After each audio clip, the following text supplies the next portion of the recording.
Failed states. The abuse of power and the assault on democracy. Noam Chomsky. 1. Stark, dreadful, inescapable. 2. Outlaw states. 3. Illegal but legitimate. 4. Democracy promotion abroad. 5. Supporting evidence, the Middle East. 6. Democracy promotion at home. Afterword. Preface.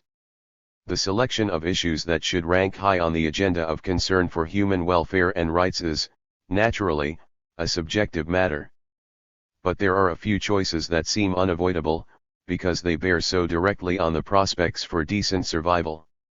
Among them are at least these three: nuclear war, environmental disaster, and the fact that the government of the world's leading power is acting in ways that increase the likelihood of these catastrophes. It is important to stress the government, because the population, not surprisingly, does not agree. That brings up a fourth issue that should deeply concern Americans, and the world: the sharp divide between public opinion and public policy, one of the reasons for the fear, which cannot casually be put aside, that the American system as a whole is in real trouble, that it is heading in a direction that spells the end of its historic values of equality, liberty, and meaningful democracy. 1. The system is coming to have some of the features of failed states, to adopt a currently fashionable notion that is conventionally applied to states regarded as potential threats to our security, like Iraq, or as needing our intervention to rescue the population from severe internal threats, like Haiti.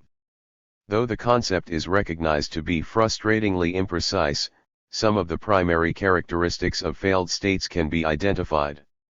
One is their inability or unwillingness to protect their citizens from violence and perhaps even destruction. Another is their tendency to regard themselves as beyond the reach of domestic or international law, and hence free to carry out aggression and violence. And if they have democratic forms, they suffer from a serious democratic deficit that deprives their formal democratic institutions of real substance. 2.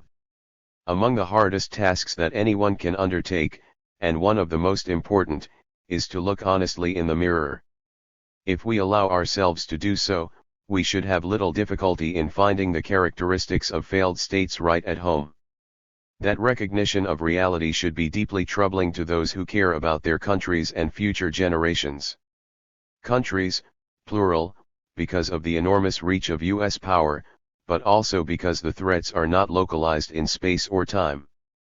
The first half of this book is devoted mostly to the increasing threat of destruction caused by U.S. state power, in violation of international law, a topic of particular concern for citizens of the world-dominant power, however one assesses the relevant threats.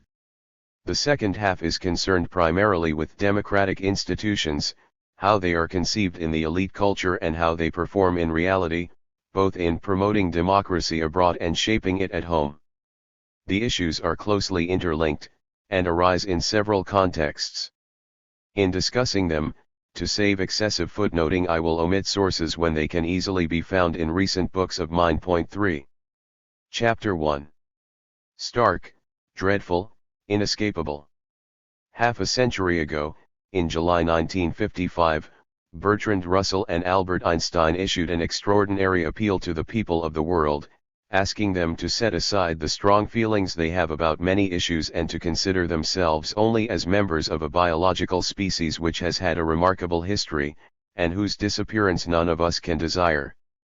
The choice facing the world is stark and dreadful and inescapable: shall we put an end to the human race, or shall mankind renounce war?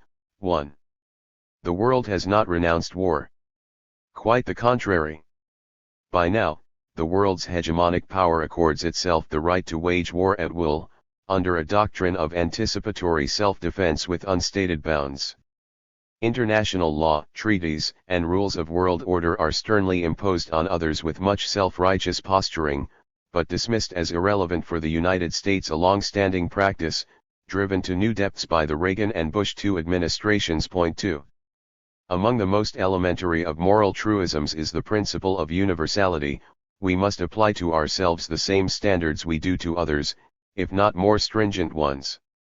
It is a remarkable comment on Western intellectual culture that this principle is so often ignored and, if occasionally mentioned, condemned as outrageous. This is particularly shameful on the part of those who flaunt their Christian piety, and therefore have presumably at least heard of the definition of the hypocrite in the Gospels. Point 3. Relying solely on elevated rhetoric, commentators urge us to appreciate the sincerity of the professions of moral clarity and idealism by the political leadership. To take just one of innumerable examples, the well-known scholar Philip Zelikow deduces the new centrality of moral principles in the Bush administration from the administration's rhetoric and a single fact: the proposal to increase development aid to a fraction of that provided by other rich countries relative to the size of their economies. Point 4. The rhetoric is indeed impressive.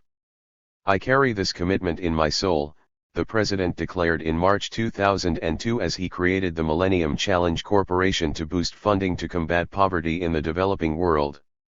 In 2005, the corporation erased the statement from its website after the Bush administration reduced its projected budget by billions of dollars. Its head resigned after failing to get the program moving, economist Jeffrey Sachs writes, having disbursed almost nothing of the $10 billion originally promised. Meanwhile, Bush rejected a call from Prime Minister Tony Blair to double aid to Africa, and expressed willingness to join other industrial countries in cutting unpayable African debt only if aid was correspondingly reduced, moves that amount to a death sentence for more than 6 million Africans a year who die of preventable and treatable causes, Sachs notes. When Bush's new ambassador, John Bolton, arrived at the United Nations shortly before its 2005 summit, he at once demanded the elimination of all occurrences of the phrase Millennium Development Goals from the document that had been carefully prepared after long negotiations to deal with poverty, sexual discrimination, hunger, primary education, child mortality, maternal health, the environment, and disease. 5. Rhetoric is always uplifting, and we are enjoined to admire the sincerity of those who produce it, even when they act in ways that recall Alexis de Tocqueville's observation that the United States was able to exterminate the Indian race without violating a single great principle of morality in the eyes of the world. 6. Reigning doctrines are often called a double standard. The term is misleading. It is more accurate to describe them as a single standard, clear and unmistakable, the standard that Adam Smith called the vile maxim of the masters of mankind. All for ourselves, and nothing for other people. Much has changed since his day, but the vile maxim flourishes. Point 7. The single standard is so deeply entrenched that it is beyond awareness. Take terror, the leading topic of the day. There is a straightforward single standard: their terror against us and our clients is the ultimate evil, while our terror against them does not exist or, if it does, is entirely appropriate. One clear illustration is Washington's terrorist war against Nicaragua in the 1980s, an uncontroversial case, at least for those who believe that the International Court of Justice and the UN Security Council, both of which condemned the United States, have some standing on such matters. The State Department confirmed that the US-run forces attacking Nicaragua from US bases in Honduras had been authorized to attack soft targets, that is, undefended civilian targets. A protest by America's Watch elicited a sharp response by a respected spokesman of the left, New Republic editor Michael Kinsley, who patiently explained that terrorist attacks on civilian targets should be evaluated on pragmatic grounds. A sensible policy should meet the test of cost-benefit analysis of the amount of blood and misery that will be poured in, and the likelihood that democracy will emerge at the other end. Democracy as defined by US elites, of course. Point 8. The assumptions remain beyond challenge, even perception. In 2005, the press reported that the Bush administration was facing a serious dilemma. Venezuela was seeking extradition of one of the most notorious Latin American terrorists, Luis Posada Carriles, to face charges for the bombing of a Cubana airliner, killing 73 people. The charges were credible, but there was a real difficulty. After Posada escaped from a Venezuelan prison, he was hired by US covert operatives to direct the resupply operation for the Nicaraguan Contras from El Salvador, that is, to play a prominent role in Washington's terrorist war against Nicaragua. Hence the dilemma: extraditing him for trial could send a worrisome signal to covert foreign agents that they cannot count on unconditional protection from the US government, and it could expose the CIA to embarrassing public disclosures from a former operative. A virtual entry requirement for the Society of Respectable Intellectuals is the failure to perceive that there might be some slight problem here. Point 9. At the same time that Venezuela was pressing its appeal, overwhelming majorities in the Senate and House passed a bill barring U.S. aid to countries that refuse requests for extradition. U.S. requests, that is, Washington's regular refusal to honor requests from other countries seeking extradition of leading terrorists, passed without comment, though some concern was voiced over the possibility that the bill theoretically might bar aid to Israel because of its refusal to extradite a man charged with a brutal 1997 murder in Maryland who had fled to Israel and claimed citizenship through his father. 10. At least temporarily, the Posada dilemma was, thankfully, resolved by the courts, which rejected Venezuela's appeal, in violation of a US-Venezuelan extradition treaty. A day later, the head of the FBI, Robert Mueller, urged Europe to speed U.S. demands for extradition. "We are always looking to see how we can make the extradition process go faster," he said. "We think we owe it to the victims of terrorism to see to it that justice is done efficiently and effectively."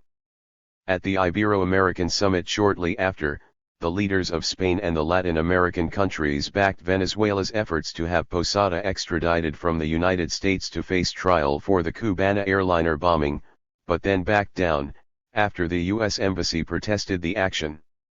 Washington not only rejects, or merely ignores, extradition requests for terrorists. It also uses the tool of presidential pardons for acceptable crimes. Bush I pardoned Orlando Bosch, a notorious international terrorist and associate of Posada, despite objections by the Justice Department, which urged that he be deported as a threat to national security. Bosch resides safely in the United States, perhaps to be joined by Posada, in communities that continue to serve as the base for international terrorism. Point 11. No one would be so vulgar as to suggest that the United States should be subject to bombing and invasion in accord with the Bush II doctrine that those who harbor terrorists are as guilty as the terrorists themselves, announced when the government in Afghanistan asked for evidence before handing over people the United States accused of terrorism, without credible grounds, as Robert Mueller later acknowledged. The Bush doctrine has already become a de facto rule of international relations, writes Harvard international relations specialist Graham Allison. It revokes the sovereignty of states that provide sanctuary to terrorists. Some states, that is, thanks to the exemption provided by the single standard. Point 12.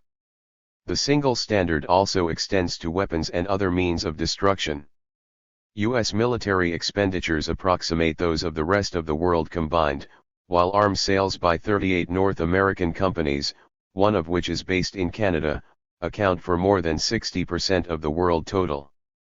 Furthermore, for the world dominant power, the means of destruction have few limits.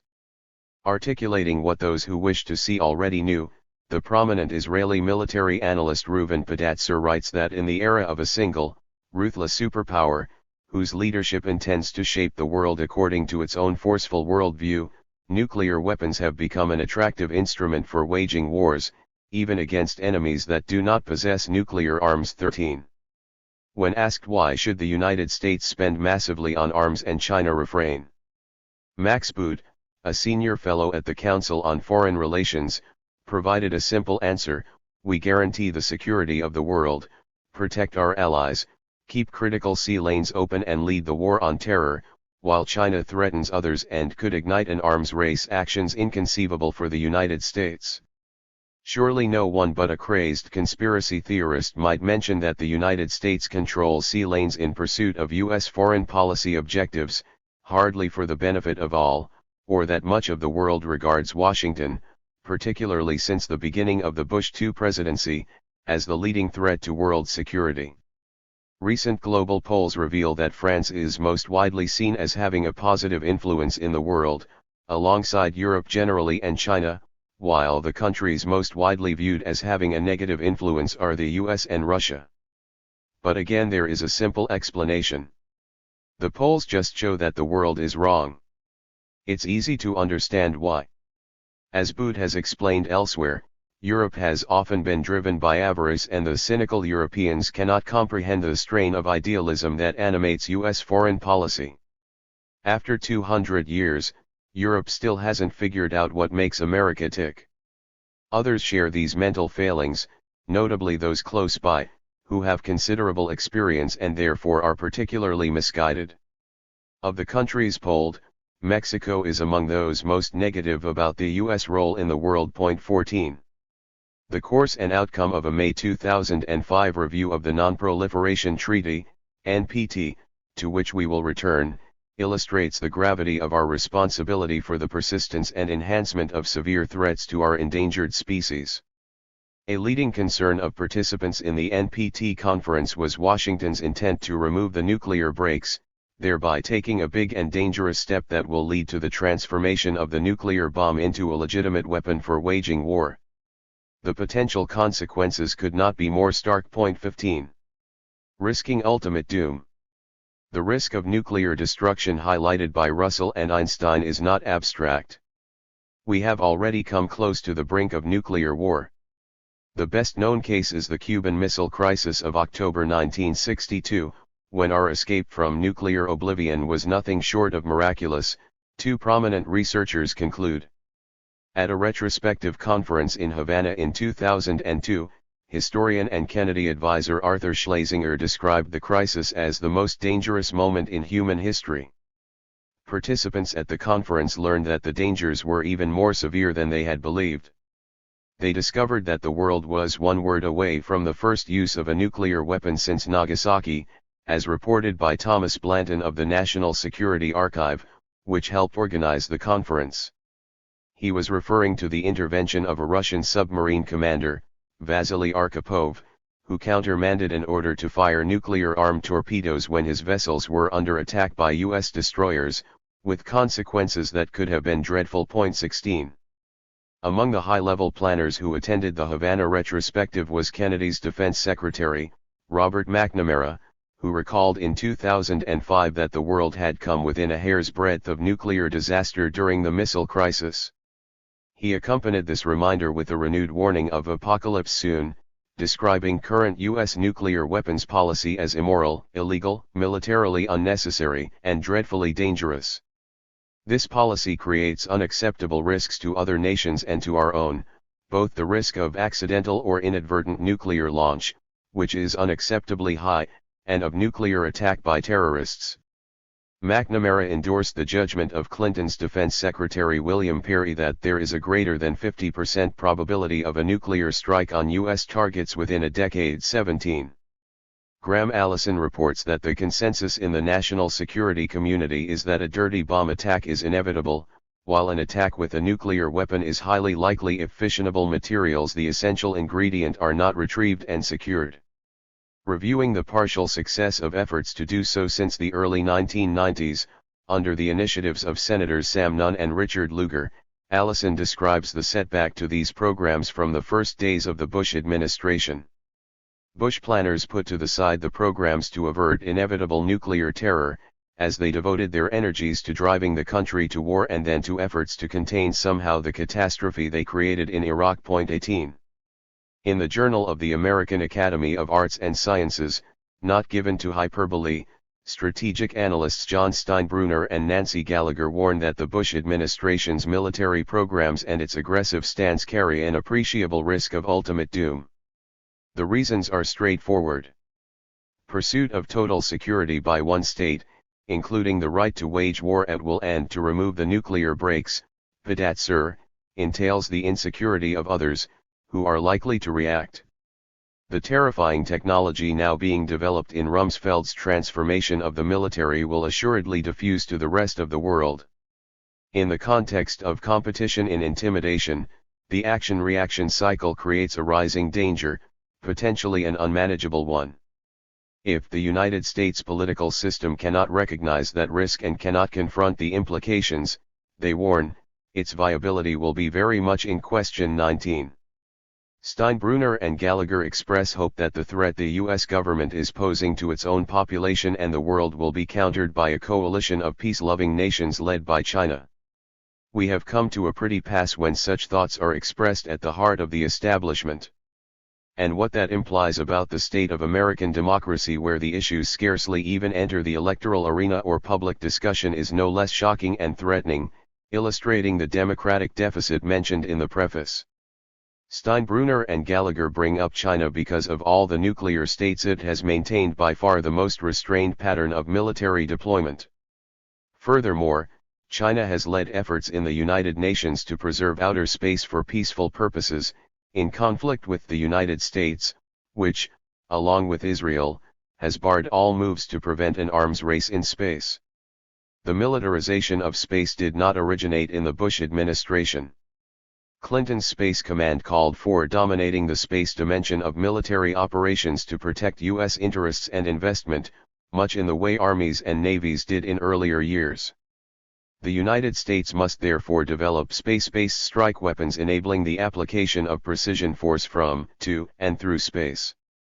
Such forces will be needed, U.S. intelligence and the Space Command agreed, because globalization of the world economy will lead to a widening economic divide and deepening economic stagnation, political instability, and cultural alienation, thus provoking unrest and violence among the have-nots, much of it directed against the United States.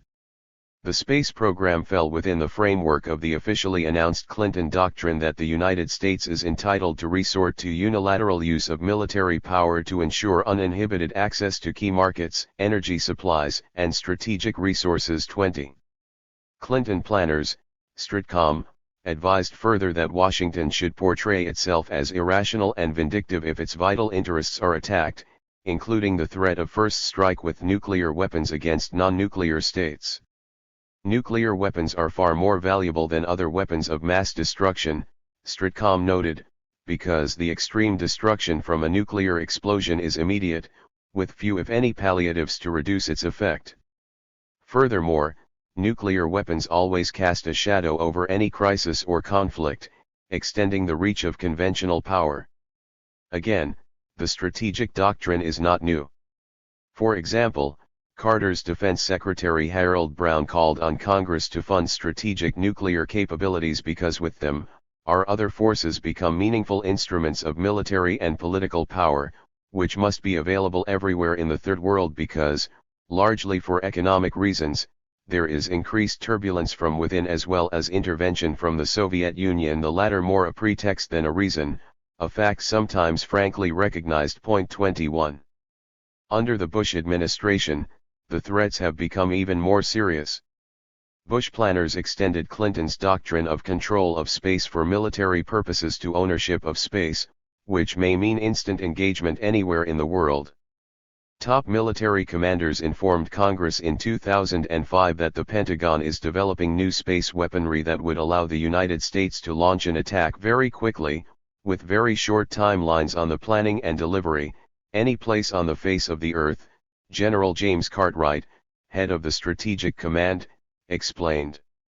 The policy subjects every part of the globe to the risk of instant destruction, thanks to sophisticated global surveillance and lethal offensive weaponry in space reciprocally endangering the people of the United States. 22. The Bush administration has also broadened the first strike option, and has increasingly blurred the line between conventional and nuclear weapons, thus heightening the risk that the nuclear option will be used, military analyst William Arkin observes. Weapons systems now under development could deliver a conventional payload precisely on target within minutes of a valid command and control release order, conforming to an Air Force doctrine that defines space superiority as freedom to attack as well as freedom from attack. Weapons expert John Pike comments that the new programs allow the United States to crush someone anywhere in the world on 30 minutes notice with no need for a nearby air base, a substantial benefit given the regional antagonism aroused by the hundreds of U.S. bases placed all over the world to ensure global domination. The National Defense Strategy that Rumsfeld signed on March 1, 2005, enables us to project power anywhere in the world from secure bases of operation, recognizing the importance of influencing events before challenges become more dangerous and less manageable, in accord with the preventive war doctrine. General Lance W. Lord, head of the Air Force Space Command, informed Congress that systems currently under development will allow the United States to deliver a conventional payload precisely on target within minutes of a valid command and control release order, and a non-conventional payload as well, needless to say. Point 23. Not surprisingly, these actions have elicited concern, criticism, and reactions.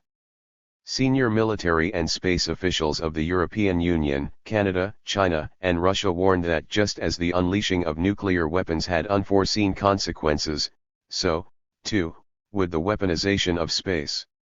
As anticipated, Russia responded to Bush's vast increase in offensive military capacity by sharply increasing its own capacities, and has reacted to Pentagon leaks about militarization of space by announcing that it would consider using force if necessary to respond. Missile defense, recognized on all sides to be a first strike weapon, is a particularly severe danger to China. If the programs show any signs of success, China is likely to expand its offensive capacities to preserve its deterrent.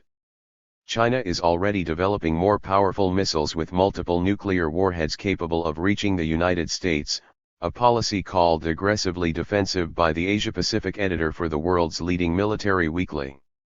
In 2004, the United States accounted for 95% of total global military space expenditures, but others may join if compelled to do so, vastly increasing the risks to everyone. 24.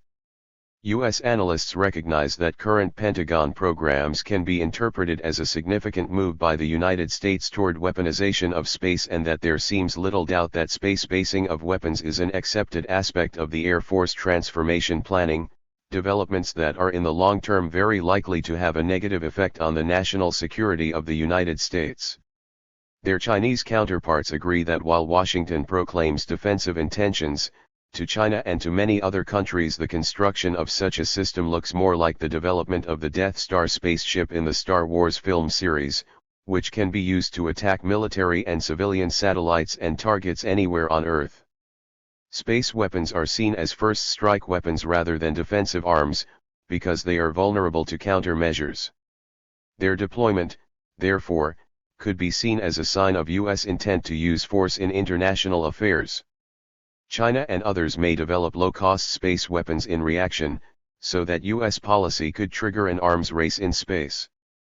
Furthermore, to protect against the potential loss of its deterrent capability, China could also resort to building up its nuclear forces, which could in turn encourage India and then Pakistan to follow suit.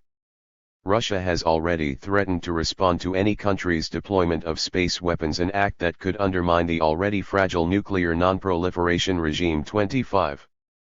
Meanwhile, the Pentagon is pondering a disturbing study by its leading academic consultant on the Chinese military, who has investigated Chinese-language military texts and interviewed their authors, drawing a conclusion that has rattled many in Washington: China sees the U.S. as a military rival. We must therefore abandon the idea that China is an inherently gentle country and recognize that the paranoid and devious Chinese may be quietly treading the path of evil. 26.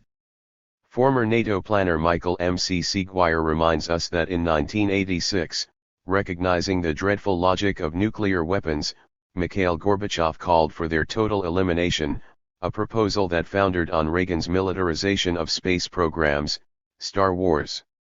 Western doctrine, he writes, was explicitly premised on the credible threat of first use of nuclear weapons, and that continues to be policy today. Russia had kept to the same doctrine until 1994, when it reversed its stand, adopting a no-first-use policy. But Russia reverted to NATO doctrine, and abandoned its call for abolition of nuclear weapons, in response to Clinton's expansion of NATO, in violation of Washington's categorical assurance to Gorbachev that if he would agree to a reunited Germany remaining in NATO, the alliance would not expand eastwards to absorb former members of the Warsaw Pact.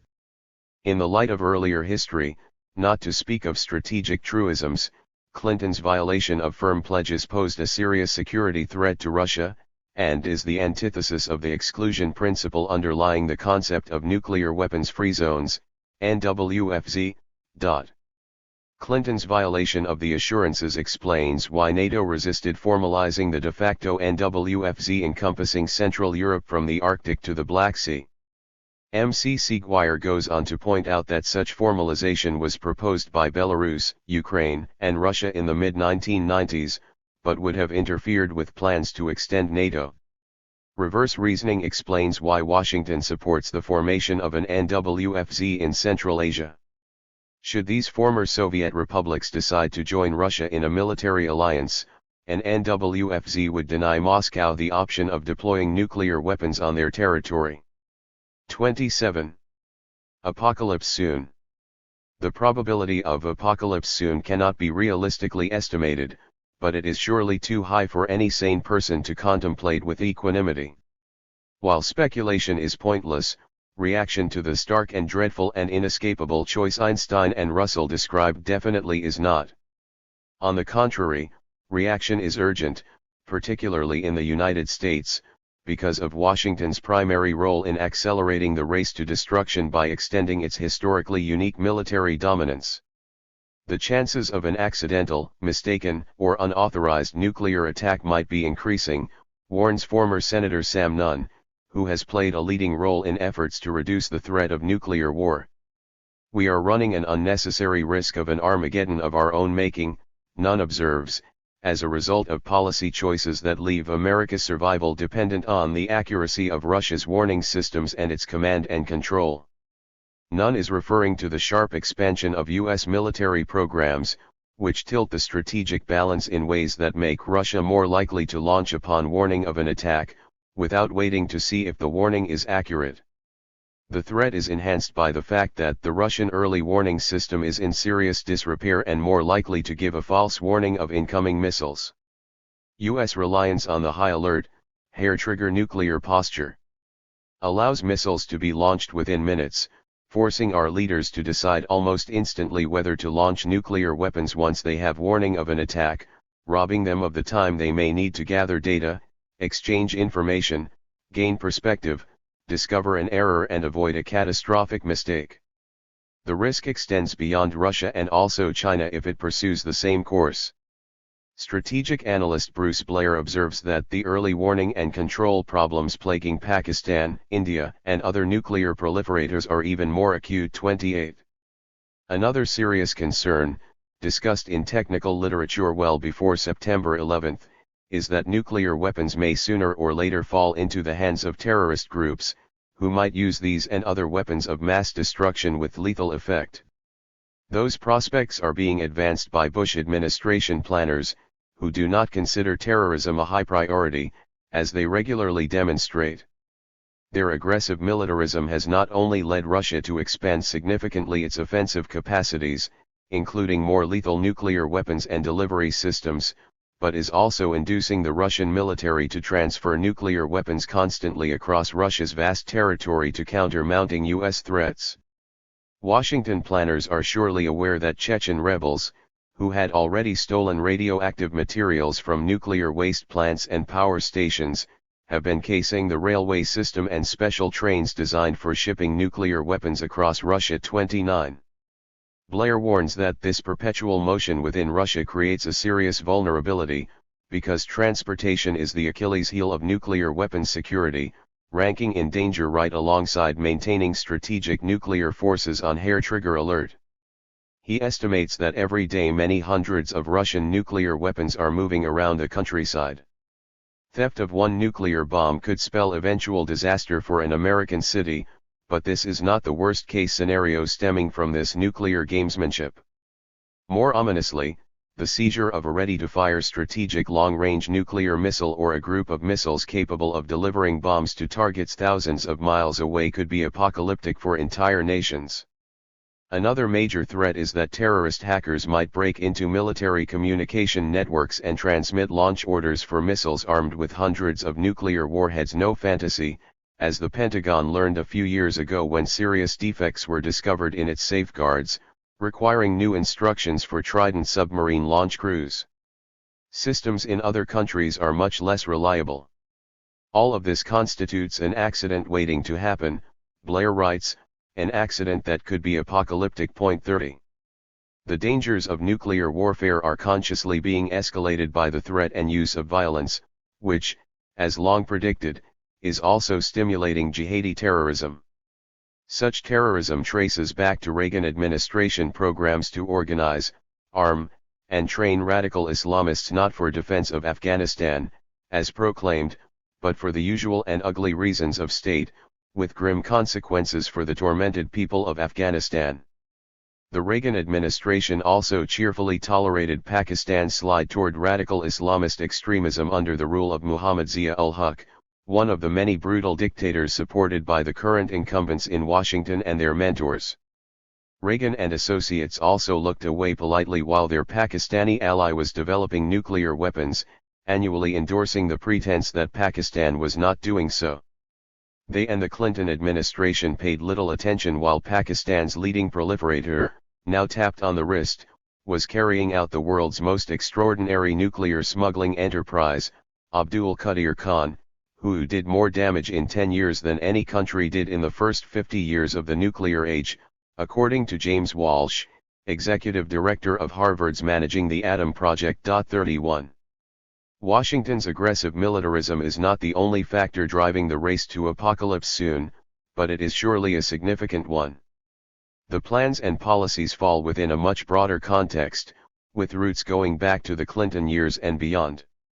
All of this is at the fringe of public discourse, and does not enter even marginally into electoral choices, another illustration of the decline of functioning democracy and its portent. The only threat remotely comparable to use of nuclear weapons is the serious danger of environmental catastrophe. In preparation for the July 2005 Group of 8 summit in Gleneagles, Scotland, the scientific academies of all G8 nations, including the U.S. National Academy of Sciences, join those of China, India, and Brazil to call on the leaders of the rich countries to take urgent action to head off this potential disaster. The scientific understanding of climate change is now sufficiently clear to justify prompt action, their statement said. It is vital that all nations identify cost-effective steps that they can take now, to contribute to substantial and long-term reduction in net global greenhouse gas emissions. In its lead editorial, the Financial Times endorsed this clarion call, while deploring the fact that there is, however, one holdout, and unfortunately it is to be found in the White House, where in spite of the unprecedented statement by the G8 scientists ahead of next month's Gleneagles summit, George W. Bush, the U.S. President, insists we still do not know enough about this literally world-changing phenomenon. Washington then succeeded in removing language calling for prompt action to control global warming and eliminating such inflammatory statements as "our world is warming, because Mr. Bush has said global warming is too uncertain a matter to justify anything more than voluntary measures." The end result, the Financial Times editor's comment, is that little remained beyond pious waffle. 32. Dismissal of scientific evidence on matters of survival, in keeping with Bush's scientific judgment, is routine. At the 2005 annual meeting of the American Association for the Advancement of Science, leading U.S. climate researchers released the most compelling evidence yet that human activities are responsible for global warming. The group predicted major climatic effects, including severe reduction in water supplies in regions that rely on rivers fed by melting snow and glaciers. Other prominent researchers at the same session reported evidence that the melting of Arctic and Greenland ice sheets is causing changes in the sea salinity balance that threaten to shut down the ocean conveyor belt, which transfers heat from the tropics towards the polar regions through currents such as the Gulf Stream. One possible consequence is significant temperature reduction in Europe. Not long after, climate experts reported further shrinking of the polar ice cap, and warned that the long-predicted feedbacks in the system are starting to take hold as the enlarged expanses of open water absorb solar energy instead of reflecting it back to space, hence accelerating the severe threat of global warming. The release of the most compelling evidence yet, like the G8 warnings, received scant notice in the United States, despite the attention given in the same days to the implementation of the Kyoto Protocols regulating greenhouse emissions, with the most important government refusing to take part. 33. It is important to stress government. The standard observation that the United States stood almost alone in rejecting the Kyoto Protocols is correct only if the phrase United States excludes its population, which strongly favors the Kyoto Pact. A majority of Bush backers not only support the protocol, but mistakenly believe that the president does so as well. In general, voters in the 2004 election were seriously deluded about the positions of the political parties, not because of lack of interest or mental capacity, but because elections are carefully designed to yield that result, a topic to which we will return. 34. Iraq and the War on Terror. US and UK planners were well aware that the invasion of Iraq was likely to increase terror and WMD proliferation, as many analysts and intelligence agencies warned. CIA Director George Tenet informed Congress in October 2002 that invading Iraq might lead Saddam Hussein to assist Islamist terrorists in conducting a WMD attack against the United States. The National Intelligence Council predicted that an American-led invasion of Iraq would increase support for political Islam and would result in a deeply divided Iraqi society prone to violent internal conflict, hence engendering terror within Iraq and worldwide. The NIC confirmed these expectations in December 2004, reporting that Iraq and other possible conflicts in the future could provide recruitment, training grounds, technical skills, and language proficiency for a new class of terrorists who are professionalized and for whom political violence becomes an end in itself. The NIC also predicted that, as a result of the invasion, this new globalized network of diffuse Islamic extremist groups would spread its operations elsewhere to defend Muslim lands from attack by infidel invaders, with Iraq replacing Afghanistan as a training ground. A CIA report of May 2005 confirmed that Iraq has become a magnet for Islamic militants similar to Soviet-occupied Afghanistan 2 decades ago and Bosnia in the 1990s. The CIA concluded that Iraq may prove to be an even more effective training ground for Islamic extremists than Afghanistan was in al-Qaeda's early days, because it is serving as a real-world laboratory for urban combat. 2 years after the invasion, a high-level government review of the war on terror affirmed the same conclusion. Focusing on how to deal with the rise of a new generation of terrorists, schooled in Iraq over the past couple years, the review noted, top government officials are increasingly turning their attention to anticipate what one called the bleed out of hundreds or thousands of Iraq-trained jihadists back to their home countries throughout the Middle East and Western Europe. It's a new piece of a new equation, a former senior Bush administration official said. If you don't know who they are in Iraq, how are you going to locate them in Istanbul or London? 35. There is little doubt that the invasion of Iraq had the effect of greatly strengthening the popular appeal of anti-democratic radicals such as those of al-Qaeda and other jihadi Salafi throughout the Muslim world. A crucial illustration is Indonesia, the state with the world's largest Muslim population and a likely source of jihadi terror. In 2000, 75% of Indonesians viewed Americans favorably. This number fell to 61% by 2002 and plummeted to 15% after the invasion of Iraq, with 80% of Indonesians saying they feared an attack by the United States. Scott Atran, a specialist on terror and Indonesia, reports that these sentiments correlate with readiness by over 80% of Indonesians to have Islam play an increasing role in personal and national life, but are also associated with tolerance for a broader spectrum of co-religionists, including militant radicals, and readiness to amplify any slight against an Islamic leader or nation into a perceived attack upon the whole Muslim world. 36. The threat is not abstract. Shortly after the deadly bomb attacks on London's public transportation system in July 2005, Britain's Royal Institute of International Affairs, Chatham House, released a study reiterating the standard conclusions of intelligence agencies and independent analysts. There is no doubt that the invasion of Iraq has given a boost to the al-Qaeda network in propaganda, recruitment, and fundraising, while providing an ideal training area for terrorists. The study found that the UK is at particular risk because it is the closest ally of the United States, has deployed armed forces in the military campaigns to topple the Taliban regime in Afghanistan and in Iraq, and is a pillion passenger of American policy, the passenger who rides behind the driver of a motorcycle. In its review of the London bombings, Britain's MI5 Internal Security Service concluded that though they have a range of aspirations and causes, Iraq is a dominant issue for a range of extremist groups and individuals in the UK and Europe, while some who have traveled to Iraq to fight may later return to the UK and consider mounting attacks here. 37. The Blair government angrily denied the obvious, though it was soon reaffirmed when one of the suspects in the follow-up failed bombing, captured in Rome, claimed the bomb plot was directly inspired by Britain's involvement in the Iraq War and described how the suspects watched hours of TV footage showing grief-stricken Iraqi widows and children alongside images of civilians killed in the conflict. He is alleged to have told prosecutors that after watching the footage, there was a feeling of hatred and a conviction that it was necessary to give a signal to do something. 38.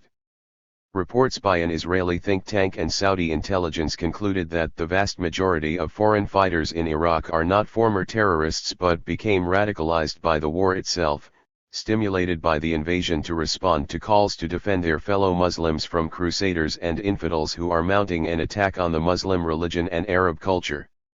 A study by the Center for Strategic and International Studies, CSIS, found that 85% of Saudi militants who went to Iraq were not on any government watch list, Al-Qaeda members, or terrorist sympathizers but were radicalized almost exclusively by the coalition invasion.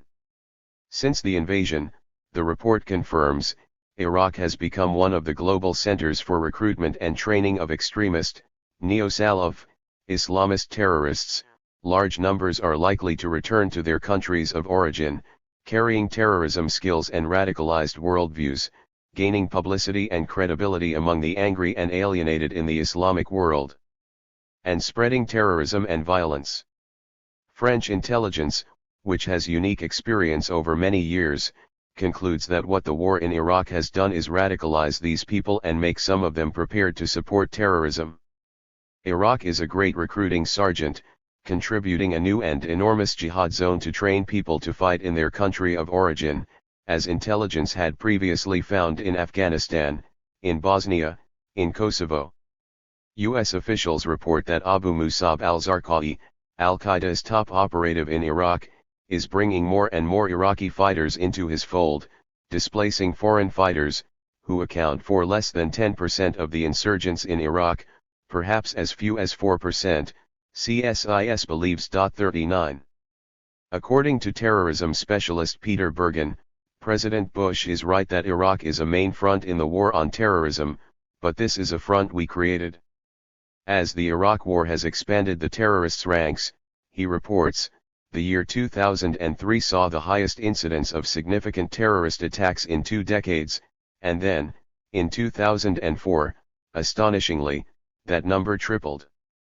In response to Donald Rumsfeld's search for metrics to know if we are winning or losing the war on terror, Bergen suggests that an exponentially rising number of terrorist attacks is one metric that seems relevant. 40.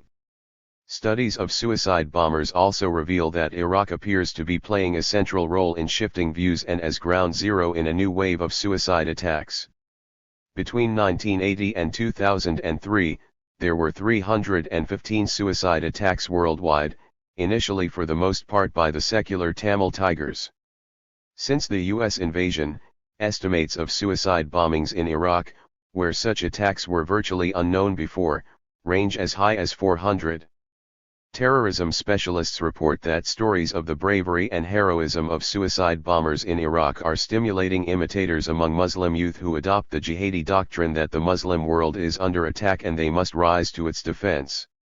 Former NSC staffers and counter-terrorism specialists Daniel Benjamin and Stephen Simon conclude that Bush has created a new haven for terrorism in Iraq that escalates the potential for Islamic violence against Europe and the United States, a policy that is disastrous.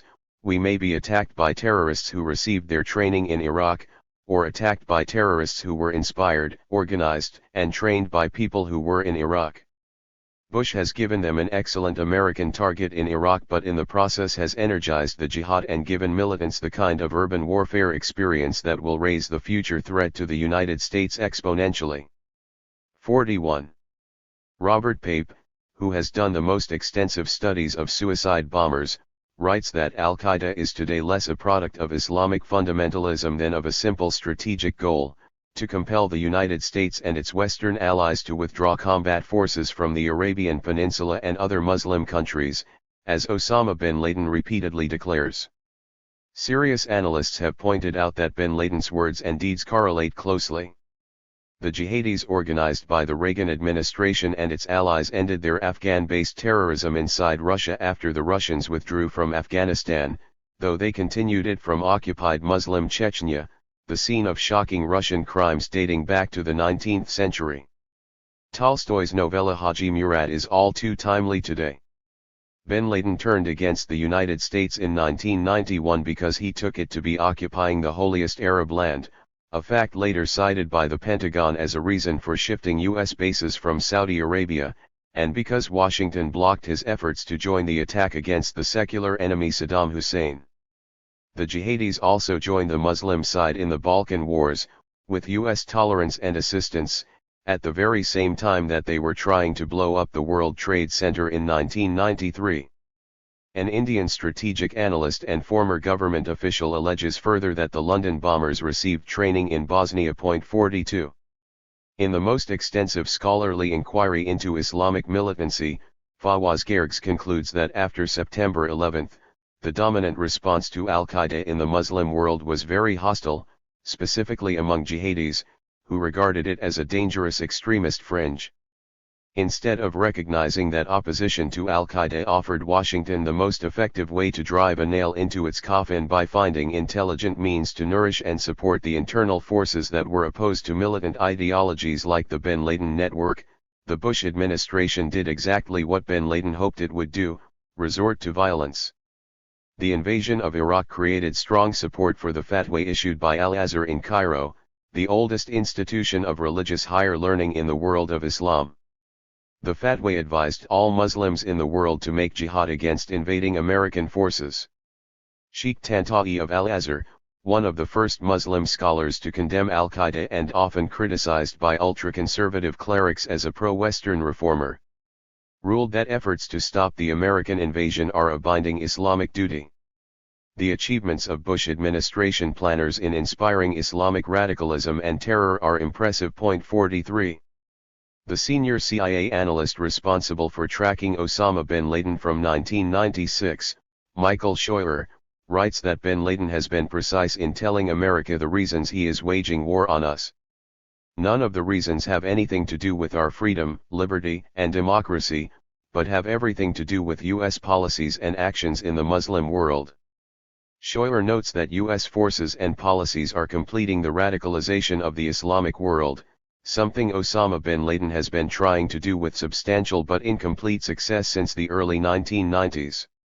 As a result, it is fair to conclude that the United States of America remains bin Laden's only indispensable ally. From his detailed study of Al-Qaeda, Jason Burke draws a similar conclusion. Every use of force is another small victory for bin Laden, he writes, creating a whole new cadre of terrorists for a cosmic struggle between good and evil, the vision shared by bin Laden and Bush. 44. The pattern is common. To mention another recent case, the US-Israeli assassination of the revered quadriplegic cleric Sheikh Ahmed Yassin, along with half a dozen bystanders, outside a Gaza mosque in March 2004 led to the brutal murder of 4 U.S. security contractors in Fallujah in immediate retaliation, which in turn provoked the Marine invasion that killed hundreds of people and set off conflagrations throughout Iraq. There is no mystery here. Unless enemies can be completely crushed, violence tends to engender violence in response. A violent and destructive response to terrorism helps the terrorist vanguard mobilize support among the far larger constituency that rejects their methods but shares much of their resentment and concern, a dynamic as familiar to Western policymakers in the post-World War II era as it was to their imperial predecessors. Paying attention to the world leads to conclusions that some would prefer to ignore. Far better to strike heroic poses about Islamofascism and denounce the excuse makers who seek to understand the roots of terror and to act to reduce the threat, people who are, in the words of New York Times columnist Thomas Friedman, just one notch less despicable than the terrorists and also deserve to be exposed. The category of such despicable characters is rather large, including the most respected specialists on the topic and US and other intelligence agencies. The stance, not unfamiliar, is another gift to bin Laden. 45. The logic that some prefer to ignore is straightforward, outlined even in the serious journals that tend to support Bush-style aggressive nationalism.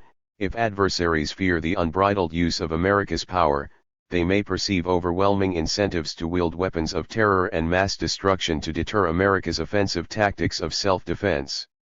Indeed, the history of the myths of empire suggests that a general strategy of preventive war is likely to bring about precisely the outcome that Bush and Rice wish to avert.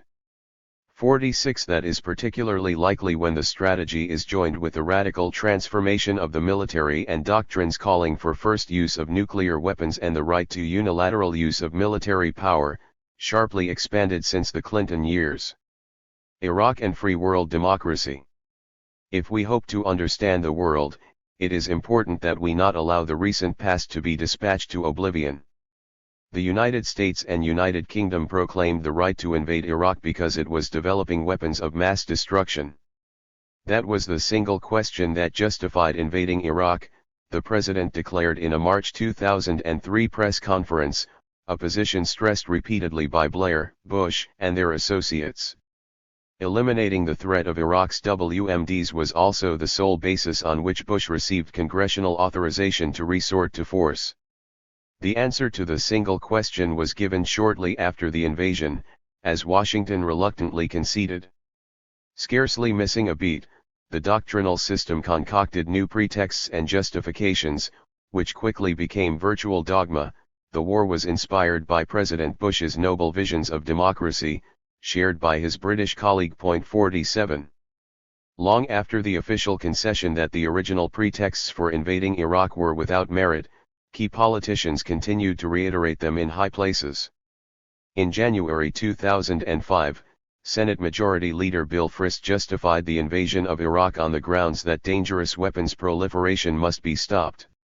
Terrorist organizations must be destroyed. It is apparently irrelevant that the pretexts have been officially abandoned and that the invasion has increased terrorist threats and accelerated the proliferation of dangerous weapons. 48.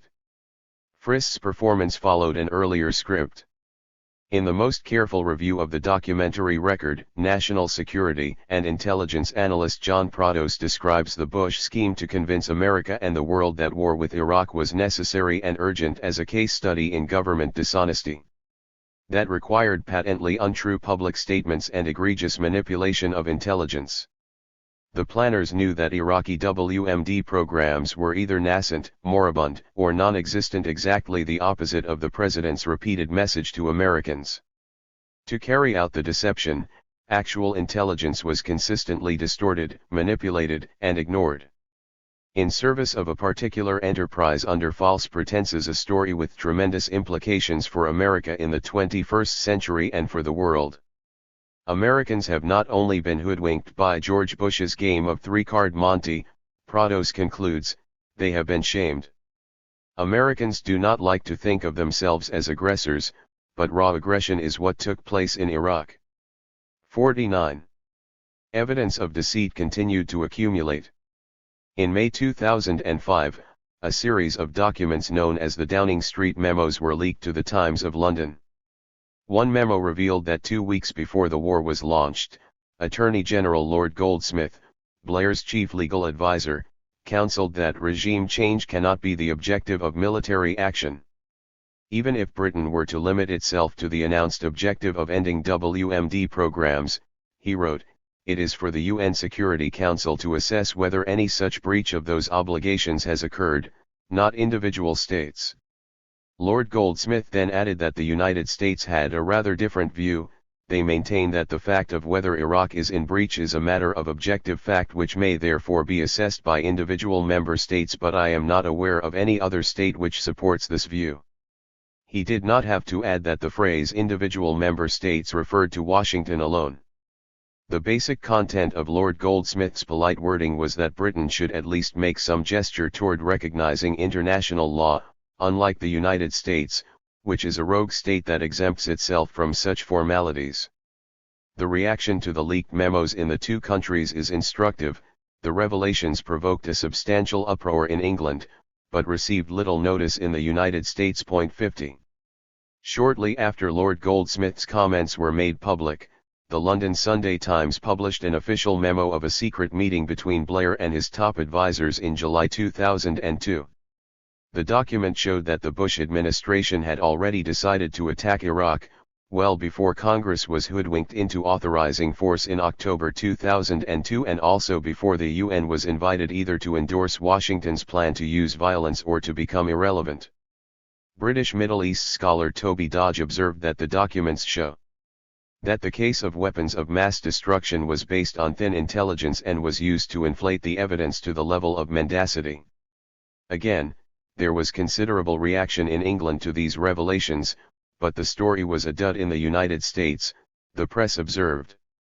Weeks later, when popular pressures led to coverage, much commentary shifted to the opposite mode in a familiar pattern. Why this hysteria from conspiracy theorists about what we always knew and had told the public loud and clear? 51. In his memo to Blair, Lord Goldsmith also advised that, given the patent criminality of regime change by invasion, it would be necessary to create the conditions in which we could legally support military action. Seeking to provoke Iraq into some action that could be portrayed as a casus belli, London and Washington renewed their bombing of Iraqi targets in May 2002, with a sharp increase in September 2002.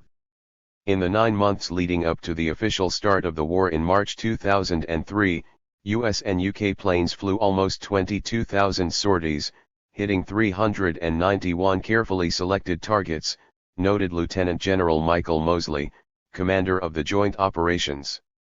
These flights, he explained, laid the foundations for the military conquest by eliminating the need for protracted bombardment of Iraqi positions. Iraq vigorously protested the bombings to the UN, but did not react as London and Washington had hoped. When no casus belli could be concocted, the two countries invaded Iraq anyway, proclaiming the single question 52. The most important raid of the pre-war war against Iraq was apparently on September 5, 2002, when US and British planes flattened Saddam's airbase, called H3, in Iraq's western desert, British journalist Ed Harriman reports. The raid had destroyed military communications and anti-aircraft defenses as well as Iraqi planes, he notes, thus clearing the way for the planned invasion. 2 days later, Tony Blair arrived in Washington to visit Bush. At their joint press conference, Blair described the catalog of attempts by Iraq to conceal its weapons of mass destruction, not to tell the truth about it over not just a period of months but over a period of years. Blair, while sincerely advising the driver of the motorcycle to follow the diplomatic route, knew full well that the war was already underway. All the while, the two leaders were making sure that state violence would be protected from scrutiny by Parliament, Congress, and the public in both countries. 53. The plan for spikes of activity against Iraq to try to concoct a pretext for an invasion described in a July 23, 2002, memo from Foreign Policy aide Matthew Rickroft to the British ambassador to the United States, David Manning was the most important revelation of the Downing Street memos. The tactic is a venerable one. Psychological warfare specialists in the Eisenhower administration advised that the United States should covertly stimulate acts and attitudes of defiance short of mass rebellion aimed at provoking open Soviet intervention in both the GDR East Germany and the other satellites, advice that was secretly accepted by the US government immediately after Soviet tanks crushed mass worker protests in East Berlin. Another example of this tactic is Israel's attacks on Lebanon in early 1982, seeking to provoke a response by the Palestine Liberation Organization, PLO, that could be used as a pretext for a planned invasion. Despite failure to elicit a credible pretext, in June 1982 Israel launched the invasion, for the purpose of blocking PLO diplomatic efforts and ensuring Israeli control over the West Bank, while imposing a client regime in Lebanon. In yet another example, CIA-backed Kosovo Liberation Army guerrillas attacked civilian targets in Kosovo in early 1999, openly announcing that they hoped the violence would provoke a harsh Serbian response that could then be used to arouse popular Western support for an attack on Serbia. It is possible that current U.S. military actions across Syria's borders are likewise designed to provoke some pretext for attack on the one Arab state that is currently defying Washington's orders. 54. The ranking of priorities, terror and real interests. The conventional task of doctrinal managers is to protect power and those who wield it from scrutiny and, most important, to deflect analysis from their rational planning in pursuit of the real interests they serve. Discussion must be diverted instead to noble intent and self-defense, perhaps misguided, in the Iraq case, liberation of the suffering people of Iraq and defense of the United States against terror. It is therefore necessary to protect the doctrine that Iraq would have been selected for invasion even if the world's energy resources happened to be in Central Africa. As if that challenge were not difficult enough, others awaited, among them, concealing the Western role in the dismal pre-war fate of Iraq as well as the consequences of the US-UK invasion both in Iraq and worldwide, which are grim. There are further problems. To begin with, though it was anticipated that the invasion would probably enhance the threat of terror and proliferation, it may have done so even in unanticipated ways. It is common to say that claims about WMDs in Iraq were quickly undermined when, after an exhaustive search, no traces were found. That is not quite accurate, however. There were stores of equipment for developing WMDs in Iraq after the invasion, those produced in the 1980s, thanks to aid provided by the United States and Britain, among others, aid that continued well after Saddam's worst atrocities and the end of the war with Iran. The aid included means for developing missiles and nuclear weapons as well as virulent strains of anthrax and other biotoxins, the latter in apparent violation of the Biological and Toxin Weapons Convention, BTWC, a serious breach of international law. The threat posed by these installations had been put forth as one reason for invading Iraq. 55. These sites had been secured by UN inspectors, but the invaders dismissed them, leaving the sites unguarded. The immediate consequence was sophisticated and massive looting of these installations. The UN inspectors continued to carry out their work, relying on satellite imagery. By June 2005, they had discovered 109 sites that had been looted. Most looting was from production sites for solid and liquid propellant missiles, where about 85% of equipment had been removed, along with biotoxins and other materials usable for chemical and biological weapons, and high-precision equipment capable of making parts for nuclear and chemical weapons and missiles. A Jordanian journalist was informed by officials in charge of the Jordanian-Iraqi border after US and UK forces took over that radioactive materials were detected in one of every 8 trucks crossing into Jordan, destination unknown. 56. Stuff happens, in Rumsfeld's words. The ironies are almost inexpressible. The official justification for the invasion was to prevent the use of WMDs that did not exist. The invasion provided the terrorists who had been mobilized by the United States and its allies with the means to develop WMDs, namely, equipment that the United States and others had provided to Saddam Hussein, caring nothing about the terrible crimes they later invoked to whip up support for an invasion to overthrow him.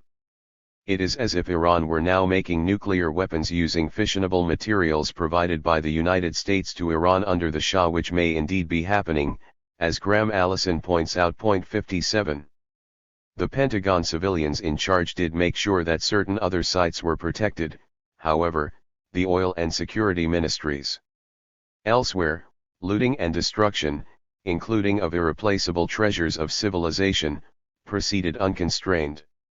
2 years after the invasion, the president of the American Academic Research Institute in Iraq, McGuire Gibson, sadly confirmed that Iraq is losing its culture and its wealth.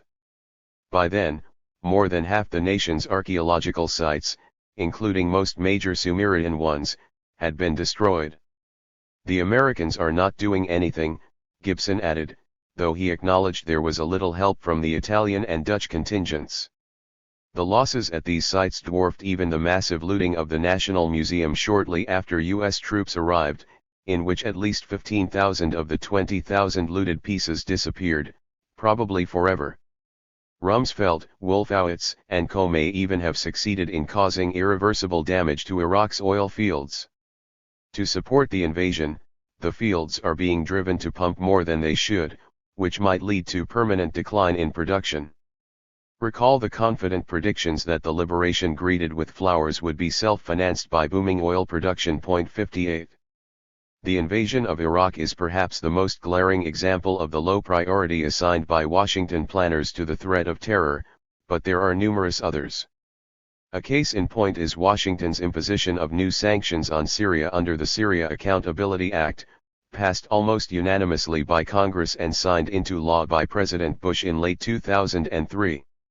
Syria is on the official list of states sponsoring terrorism, despite Washington's acknowledgement that Damascus has not been implicated in terrorist acts for many years.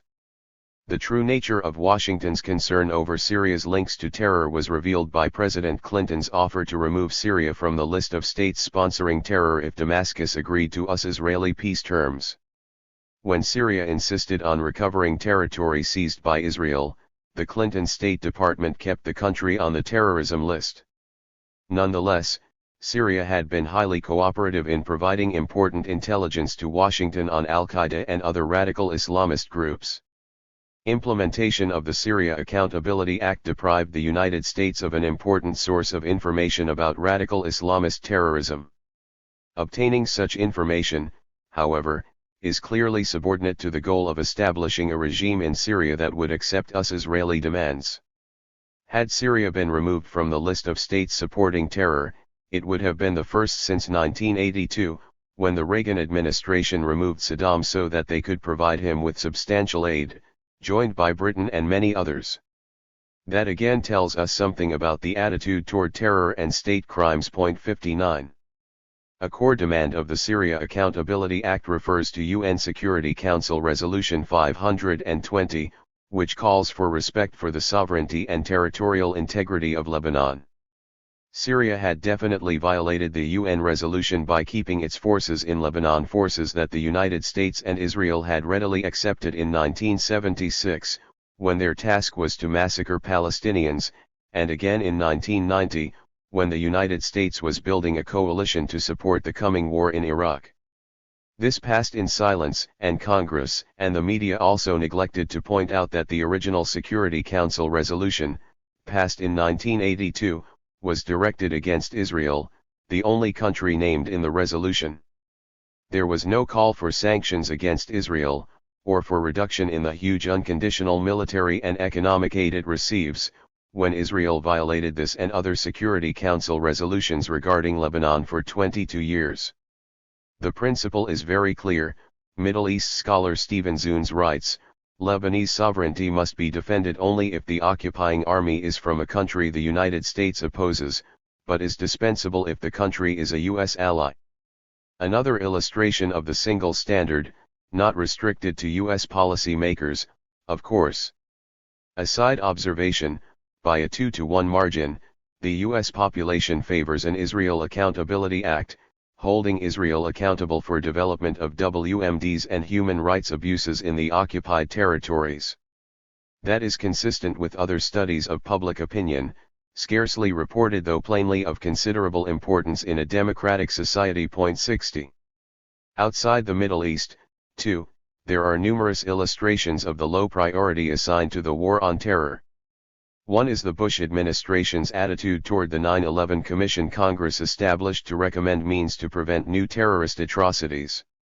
Over its lifespan, Philip Shannon reported, the September 11 Commission repeatedly clashed with the Bush administration, which had originally opposed its creation, especially over the panel's access to important White House documents and to witnesses.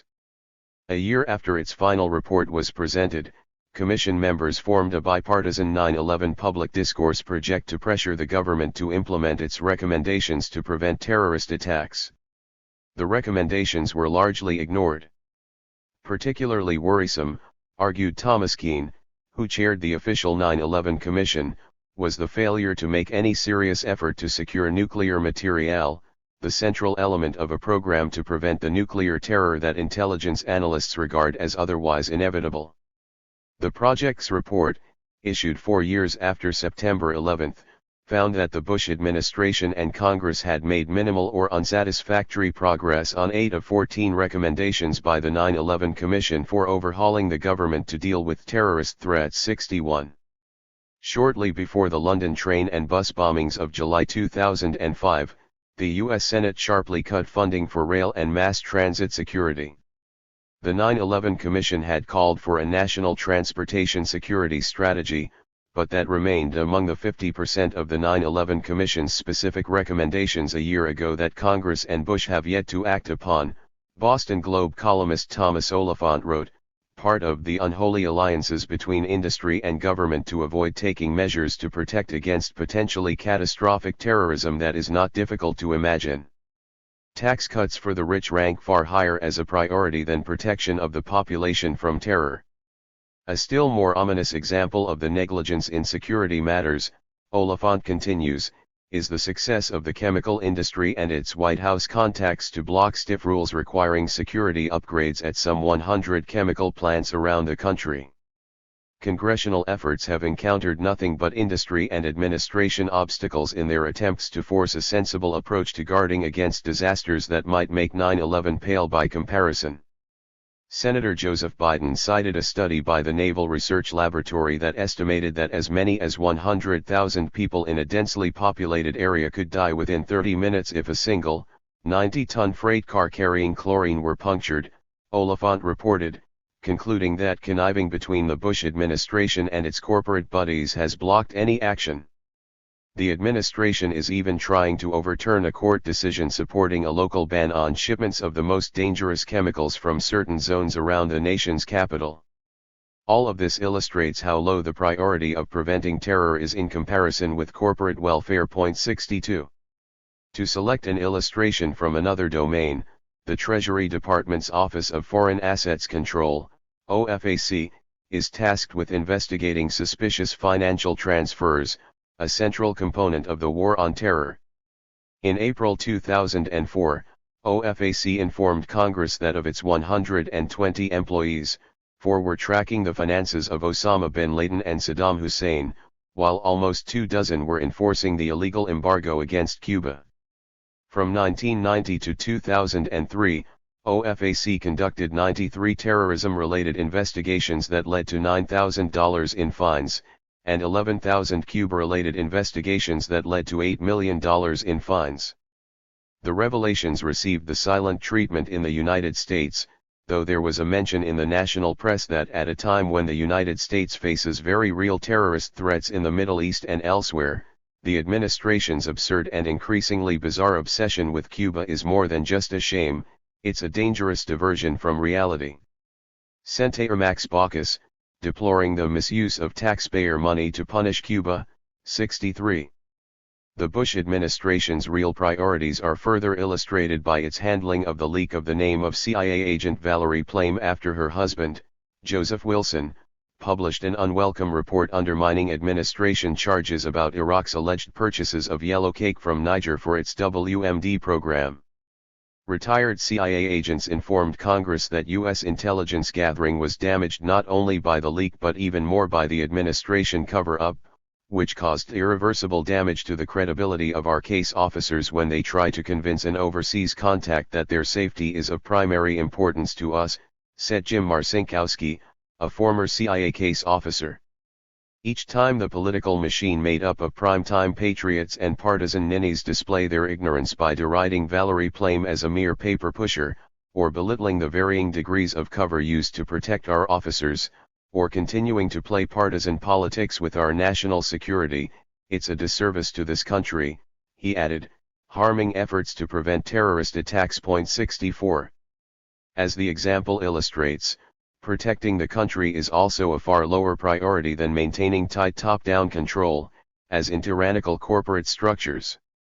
The Cheney-Rumsfeld team, for which Bush is the front man, has shown repeatedly that it is obsessed with authority and discipline.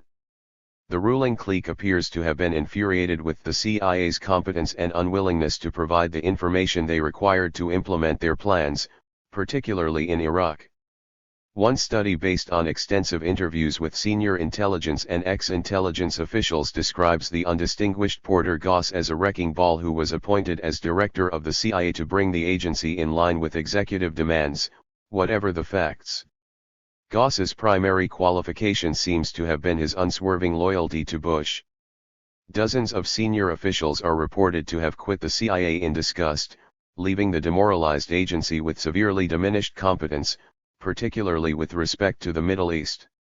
This peculiar mixture of supreme arrogance, utter incompetence, and passion for obedience has had catastrophic consequences, quite possibly laying the groundwork for much worse to come. 65. Bush and co. are even willing to sacrifice the war on terror to their obsession with torture. In order to kidnap a terror suspect in Italy and send him to Egypt for probable torture, the Bush administration disrupted a major inquiry into the suspect's role in trying to build a terror recruitment network and build a jihadist recruitment network with tentacles spreading throughout Europe. Italian courts indicted 13 CIA operatives, and Italians are furious. Other European countries have similar complaints about the Bush administration undermining anti-terror operations. The sole conviction of a person connected to 9/11, Monir el-Motassadegh, was overturned because Bush administration officials refused to provide German officials with crucial evidence. Similarly, the Bush administration has refused to allow the Spanish authorities to interview Ramzi bin al-Shivite, a Central Qaeda suspect, to bolster their case against two men on trial in Madrid on charges of helping to plan the 2001 attack on 9/11.66. Though the support of its allies is indispensable in the war on terror, Washington triggered tensions with allies once again, the Wall Street Journal reported, when a Spanish court issued international arrest warrants and extradition orders for American soldiers accused of killing a Spanish reporter in Iraq, along with a Ukrainian cameraman. The Spanish court acted after two requests to U.S. authorities for permission to question the soldiers went unanswered, court officials said. The Pentagon had no comment. 67. The CIA kidnapping and rendition to Egypt led to commentary in the press about the cultural difference between the United States and Europe in the war on terror, adopting Robert Kagan's dismissive reference to Europeans as being from Venus, while Americans are from Mars.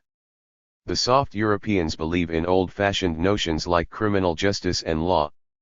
The tough Americans just go ahead and get the job done, as in cowboy movies.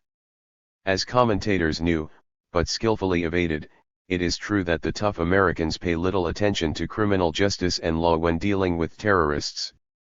Rather, leading terrorists are given presidential pardons over the strong objections of the Justice Department, which wants them deported on grounds of national security, Orlando Bosch, or dispatched to more extreme terrorist activities, Luis Posada Carriles, or protected from repeated extradition requests that are simply ignored, Haitian mass murderer Emmanuel Constant, or dismissed by the courts, Posada, to mention just a few of those engaged in worthy terrorism. 68. There is, to be sure, another conceivable category, U.S. terrorists, a possibility excluded by doctrinal fiat. The significance of Western state terrorism in Western culture is illustrated by the appointment of John Negroponte to the new position of Director of Intelligence, in charge of counterterrorism. In the Reagan-Bush administration, he was ambassador to Honduras, running the world's largest CIA station, not because of the grand role of Honduras in world affairs, but because Honduras was the primary U.S. base for the international terrorist war for which Washington was condemned by the International Court of Justice and UN Security Council, absent the U.S. veto. There was virtually no reaction to the appointment of a leading international terrorist to the top counterterrorism position in the world. Nor to the fact that at the very same time, Dora Maria Tellez, the heroine of the popular struggle that overthrew the vicious Somoza regime in Nicaragua, was denied a visa to teach at the Harvard Divinity School. She was deemed a terrorist because she had helped overthrow a Uzbek tyrant and mass murderer. 69. Orwell would not have known whether to laugh or weep. By 2005, Michael Lind grandly proclaimed, "The debate about the legitimacy of terrorism is over." The formal end to the debate was UN Secretary-General Kofi Annan's declaration in March that any action constitutes terrorism if it is intended to cause death or serious bodily harm to civilians or non-combatants with the purpose of intimidating a population or compelling a government or an international organization to do or abstain from doing any act. With this declaration, Lind concluded, terrorism against civilians, whether committed by stateless groups or states, should be treated unambiguously as a war crime by every country in the world. Fortunately, Western commentators are saved from the unambiguous conclusion, thanks to our self-exemption from the most elementary of moral principles, the principle of universality. 70. The willingness of top planners to risk an increase in terrorism, possibly with awesome consequences, does not of course indicate that they welcome such outcomes. Preventing terrorist attacks is simply not a high priority in comparison with serious geopolitical and strategic objectives, specifically, controlling the world's major energy resources, recognized since the 1940s to be a stupendous source of strategic power and one of the greatest material prizes in world history. The British understood that well in their day in the sun. At the dawn of the oil age in 1921, the First Lord of the Admiralty informed petroleum technologists that if we secure the supplies of oil now available in the world, we can do what we like. Understanding the point, the United States moved to expel the British from Venezuela, which by 1928 had become the world's leading oil exporter, and put U.S. companies in charge.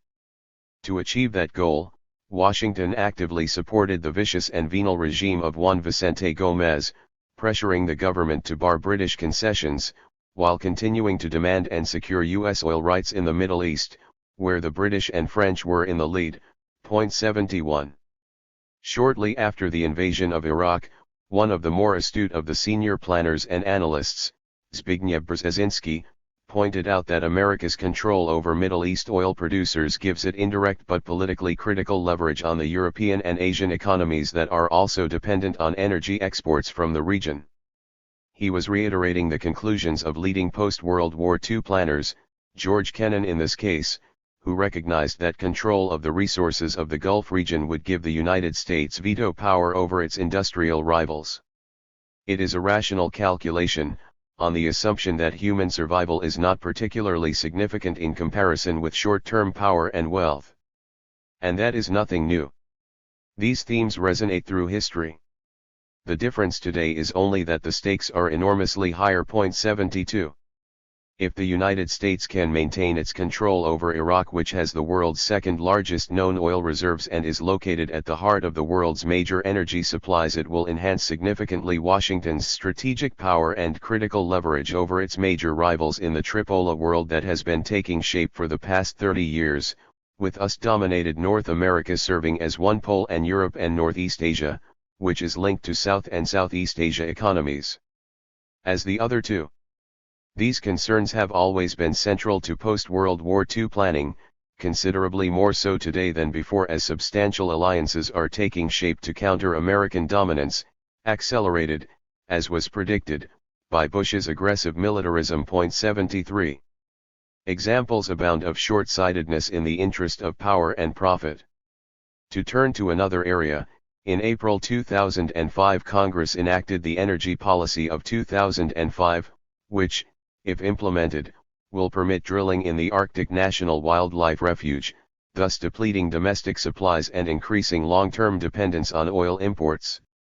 Echoing Washington rhetoric that its lobbyists probably wrote in the first place, the industry hailed the congressional decision as a step to create jobs and reduce dependence on foreign oil. In fact, long-term dependence is increased, and jobs is the familiar technical term used to avoid the vulgar seven-letter word profits. Emptying the stores of oil in the Strategic Petroleum Reserve would appear to be a more reasonable way to deplete domestic oil supplies. Unlike ANWR drilling, it would not have harmful effects on the environment and indigenous people. But that would not yield industry profit, and the plan could never be sold to the public in those terms. 74. The bill passed shortly after ExxonMobil released its report The Outlook for Energy, a 2030 view, forecasting that non-OPEC world oil production would peak by 2010. Previously, the corporation had taken a conservative stance on peak oil speculations. Looking ahead, the report dismissed alternatives such as Canadian oil sands as unviable, and could foresee no alternative to vastly increased OPEC production, primarily in the Middle East. If the predictions are accurate, depleting domestic oil supplies entails even greater reliance on Middle East oil than had been anticipated, hence further military intervention, instigation of terror, and continued undermining of the initiatives toward democracy and sovereignty that the United States has been blocking for decades, and will have to continue to block in the future. 75. Middle East oil production means primarily Saudi Arabia and, potentially, Iraq, the latter a particularly valuable prize not only because of its enormous resources, but because it is the only remaining place on Earth with huge untapped reserves that are, furthermore, very cheap to extract, hence promising a bonanza to the energy corporations that will have privileged access, primarily American and British, if the invasion succeeds in imposing Washington's effective rule. The crucial issue throughout the post-World War II period, however, has been control, more so than access or profit. And that concern for critical leverage in world affairs will presumably remain true for the foreseeable future. Among the most salient properties of failed states is that they do not protect their citizens from violence and perhaps even destruction, or that decision makers regard such concerns as lower in priority than the short-term power and wealth of the state's dominant sectors. Another characteristic of failed states is that they are outlaw states, whose leaderships dismiss international law and treaties with contempt. Such instruments may be binding on others but not on the outlaw state. We turn in the next chapter to this principle of self-exemption from the laws of war and other international norms. Chapter 2. Outlaw States. In one of his last works, John Rawls, America's leading late 20th century political and moral philosopher, outlined his ideas on a morally acceptable international society. He proposed a law of peoples, which, he argued, should be appropriate for the society of liberal democratic peoples and the society of decent peoples, the latter not liberal democracies but with characteristics that render them admissible to a just international community. Outside the realm of these well-ordered peoples, Rawls says, are outlaw states that refuse to comply with the law of peoples. The law of peoples includes the commitments to observe treaties and undertakings, to recognize that all are equal and parties to the agreements that bind them, to reject the use of force for reasons other than self-defense, and to honor human rights, and other principles that should be readily accepted though not by outlaw states and their acolytes. 1. The idea that all states are equal and parties to the agreements that bind them has long been codified in international norms such as the Geneva Conventions, first enacted in 1864 to protect the wounded in times of war and since expanded through a number of additional protocols, most notably in 1949 and 1977, and the principles of the Nuremberg Tribunal, established to prosecute Nazi war crimes during World War II and adopted by the International Law Commission of the United Nations in 1950. Article 3 of the Nuremberg Principles states clearly, the fact that a person who committed an act which constitutes a crime under international law acted as head of state or responsible government official does not relieve him from responsibility under international law.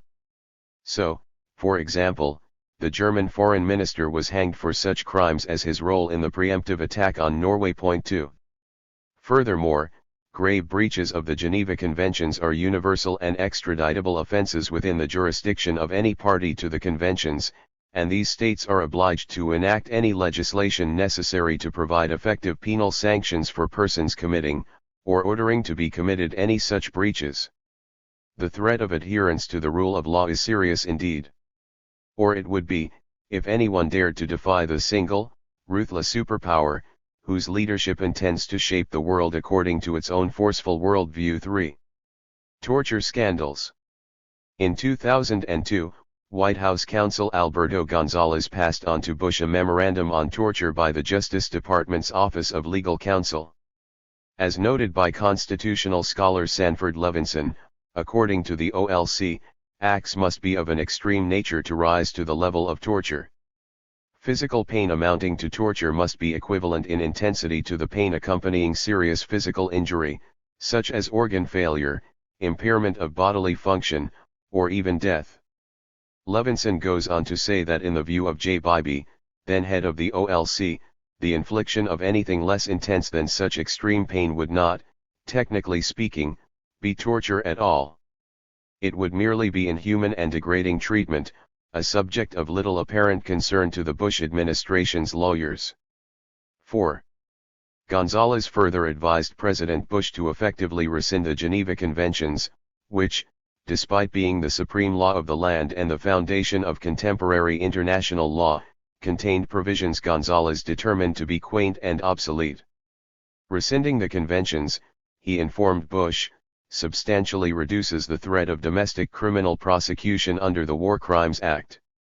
Passed in 1996, the act carries severe penalties for grave breaches of the conventions, the death penalty, if death results to the victim of the breach. Gonzalez was later appointed to be Attorney General and would probably have been a Supreme Court nominee if Bush's constituency did not regard him as too liberal. 5. The Justice Department rulings met with widespread condemnation. Sanford Levinson charged President Bush's legal advisers with the articulation, on behalf of the Bush administration, of a view of presidential authority that is all too close to the power that Carl Schmitt was willing to accord his own Führer, referring to the leading German philosopher of law during the Nazi period and the true eminence grise of the Bush administration. Or perhaps the true eminence grise is Robespierre, who instructed the French Convention that the Jacobins should subdue liberty's enemies by terror. As Levinson points out, however, there was some basis for the rulings. The U.S. Senate, when ratifying in 1994 the UN Convention Against Torture and Other Cruel, Inhuman, or Degrading Treatment or Punishment, provided what Levinson calls a more interrogator-friendly definition of torture than that adopted by the UN negotiators. This definition has been used by the President's legal advisers to justify the torture of detainees in Guantanamo, Iraq, and Afghanistan, and elsewhere as well, it appears. The United States, in conjunction with key allies, presumably the United Kingdom, is running an invisible network of prisons and detention centers into which thousands of suspects have disappeared without trace since the War on Terror began, writes British journalist and terrorism specialist Jason Burke, including a Soviet-era compound in Eastern Europe, Dana Priest. Their fate is unknown but not hard to guess. In addition, unknown numbers of suspects have been sent by rendition to countries where torture is virtually guaranteed. 6. In a scathing comprehensive review of the doctrines created by Bush's Justice Department, international law professor Jordan Post writes, "Not since the Nazi era have so many lawyers been so clearly involved in international crimes concerning the treatment and interrogation of persons detained during war. The lawyers were executing a plan that emerged within the Bush administration in 2002. To violate customary and treaty-based international law concerning the treatment and interrogation of so-called terrorist and enemy combatant detainees and their supporters." Post notes that the common plan and authorizations have criminal implications, including violations of the laws of war, which are war crimes, and possible high-level conspiracy to commit such crimes. The Gonzalez memo of 2002, according to Post, is evidence of an unprincipled plan to evade the reach of law and to take actions in violation of Geneva law while seeking to avoid criminal sanctions. Similarly, a memo issued by Bush on February 7, 2002, necessarily authorized and ordered violations of the Geneva Conventions, which are war crimes. Reviewing subsequent presidential decisions, Post finds violations of the Geneva Conventions and the Charter of the Nuremberg Tribunal, all war crimes, as well as flagrant violations of the U.S. Constitution. Post is derisive of the efforts of judicial advisors, among them highly respected professors of law and other legal authorities, who engaged in complete fabrication and clear falsehood, distorting long-standing legal principles and Supreme Court judgments in the plans to permit war crimes. He can recall no precedent in U.S. history for such crimes by lawyers and at the highest levels of our government, including the President and Defense Secretary Donald Rumsfeld, who ordered practices patently violative of the laws of war. 7. The two major international human rights organizations, Human Rights Watch and Amnesty International, have vigorously affirmed the Nuremberg principle of highest-level responsibility for crimes against peace and crimes against humanity. Referring to the scandal of Guantanamo and resort to torture directly or through the shameful practice of rendition, Human Rights Watch called for criminal investigations of Donald Rumsfeld and former CIA Director George Tenet, along with Generals Ricardo Sanchez, the former top U.S. military commander in Iraq, and Jeffrey Miller, the former commander of the Guantanamo prison camp. Amnesty International called on all governments of the world to carry out criminal investigations of senior U.S. officials involved in the torture scandal, and, if the investigations support prosecution, to arrest any official who enters their territory and begin legal proceedings against that official, following the precedent of the prosecution of Chilean dictator Augusto Pinochet, in conformity with the directives of international humanitarian law. The common reaction in U.S. elite circles was predictable, given their reflexive rejection of the most elementary moral truisms and the accompanying doctrine of self-exemption from international law and treaties. 8. Even without detailed information about the criminal practices of Bush and associates in Guantanamo, few could have been in any doubt that it is the site of major atrocities. Condoleezza Rice's solemn assurances to European diplomats about torture and rendition can hardly be taken seriously. Why select Egypt for rendition, not Sweden? Why detain people in Guantanamo rather than in a prison in New York? The pretext that dangerous terrorists might have escaped in New York is without merit. Evidently, the Bush administration selected Guantanamo because legalistic chicanery could portray it as exempt from domestic or international law. The U.S. base in eastern Cuba was seized by force at the end of the 19th century and then given to the United States under an imposed treaty that permits it to be used as a coaling or naval station. It has since been converted to other purposes, in violation of even that forced concession by occupied Cuba, among them, the detention of Haitian refugees in violation of Article 9 of the Universal Declaration of Human Rights, and now torture and other violations of international law. Maintaining the U.S. base is also a transparent effort to undermine the Cuban economy by denying the country its major port and possibilities for development in the hinterland. In unintended confirmation of the assessment of Bush administration doctrine by Levinson, Post, and the human rights organizations, two legal authorities have sought to dismiss another convention of international humanitarian law, the designation of the International Committee of the Red Cross, ICRC, as the sole authority to determine the status of prisoners of war. This convention is ludicrous, we learn from international lawyers Lee Casey and David Rivkin, who served in the Justice Department under Reagan and Bush I. One reason is that each state is entitled to interpret international law itself. This is the essence of sovereignty and self-government. The phrase each state refers, of course, to the United States or its clients, if Washington chooses to delegate the rights to them. Casey and Rivkin do not conclude, for example, that Saddam Hussein was entitled to interpret the law so as to authorize his conquest of Kuwait, or that a future democratic government in Iraq would be entitled to bomb Israel to put an end to its violation of innumerable Security Council orders as well as of the Geneva Conventions. A second reason the ICRC is disqualified is that it disagrees with Washington and has thereby abdicated its role as an impartial humanitarian body. QED.9. Casey and Rivkin could have added others to their list of disqualified authorities, among them, the Organization of American States, OAS, and the spear carrier for the Pax Americana as the Blair government is described with scorn in Britain's leading journal of international affairs. The Inter-American Commission on Human Rights of the OAS requested in March 2002 that the United States take the urgent measures necessary to have the legal status of the detainees at Guantanamo Bay determined by a competent tribunal, meaning the ICRC. Washington dismissed the request on grounds that it has no binding commitment to accept the Commission's decisions. Perhaps with this in mind, a year later, the OAS for the first time voted to exclude the United States from membership in the Inter-American Commission, a symbolic rebuff to show our disapproval of U.S. policies, a Latin American diplomat in Washington observed. As for Britain, the Blair government refused to take a stand when a British Court of Appeal ruled unanimously that Faraz Abbasi, a British citizen held without charge at Guantanamo, was being detained arbitrarily in a legal black hole, invoking rights that trace back to quaint provisions of the Magna Carta. These provisions were, at last, partially recognized by the U.S. Supreme Court in its Rasul et al. V. Bush decision of June 2004, perhaps also disqualifying the Supreme Court, by Casey and Rivkin's standards though not Congress, which nullified the ruling in fall 2005.10. Among other institutions disqualified from judging U.S. actions are the World Court, ever since it ruled against the United States in the case brought by Nicaragua in 1986, and the UN Security Council, which affirmed the World Court's judgment.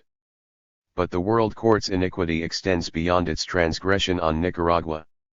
In July 2004, the court issued an advisory ruling that Israel's separation wall dividing the West Bank violates international law, and that it is an obligation for all states not to recognize the illegal situation resulting from construction of the wall and not to render aid or assistance in maintaining the situation created by such construction.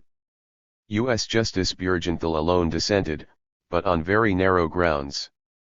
He agreed that international humanitarian law, including the Fourth Geneva Convention, and international human rights law are applicable to the occupied Palestinian territory and must thereafter be faithfully complied with by Israel.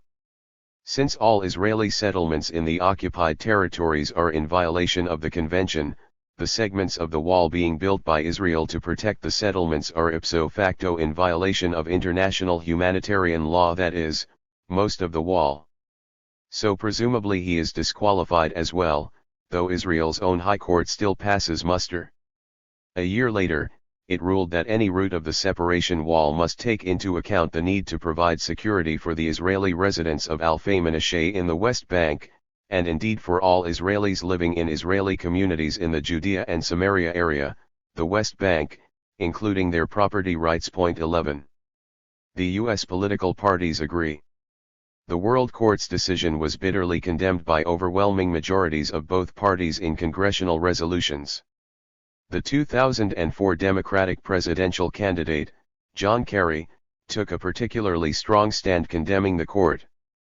The reaction, Stephen Zunes commented, reflects the growing bipartisan hostility to any legal restraints on the conduct of the United States and its allies beyond their borders, particularly in the Middle East, and the consensus that any effort to raise legal questions regarding the actions of occupying powers must be forcefully challenged when the occupying powers are the United States or its clients, that is.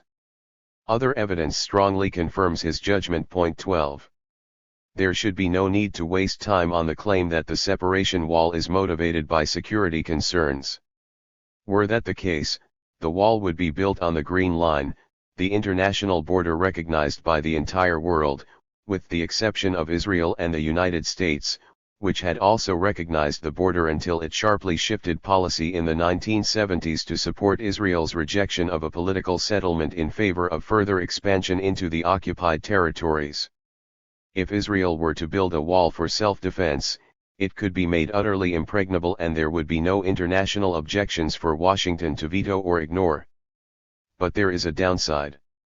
A self-defense wall would not be a major step toward integrating within Israel valuable Palestinian land and crucial resources, primarily water. 13 And it would inconvenience Israelis, including illegal settlers, not Palestinians. Therefore it is excluded as an option, security having its usual significance in state practice and public rhetoric. Crimes of war and crimes against humanity. Gonzalez's legal advice about protecting Bush from the threat of prosecution under the War Crimes Act was proven sound not long after he gave it, in a case far more severe even than the torture scandals. In November 2004, U.S. occupation forces launched their second major attack on the city of Fallujah. The press reported major war crimes instantly, with approval. The attack began with a bombing campaign intended to drive out all but the adult male population. Men ages 15 to 45 who attempted to flee Fallujah were turned back. The plans resembled the preliminary stage of the Srebrenica massacre, though the Serb attackers trucked women and children out of the city instead of bombing them out. While the preliminary bombing was underway, Iraqi journalist Nermeen al-Mufti reported from the city of minarets which once echoed the Euphrates in its beauty and calm with its plentiful water and lush greenery. A summer resort for Iraqis where people went for leisure, for a swim at the nearby Habaniya Lake, for a kebab meal.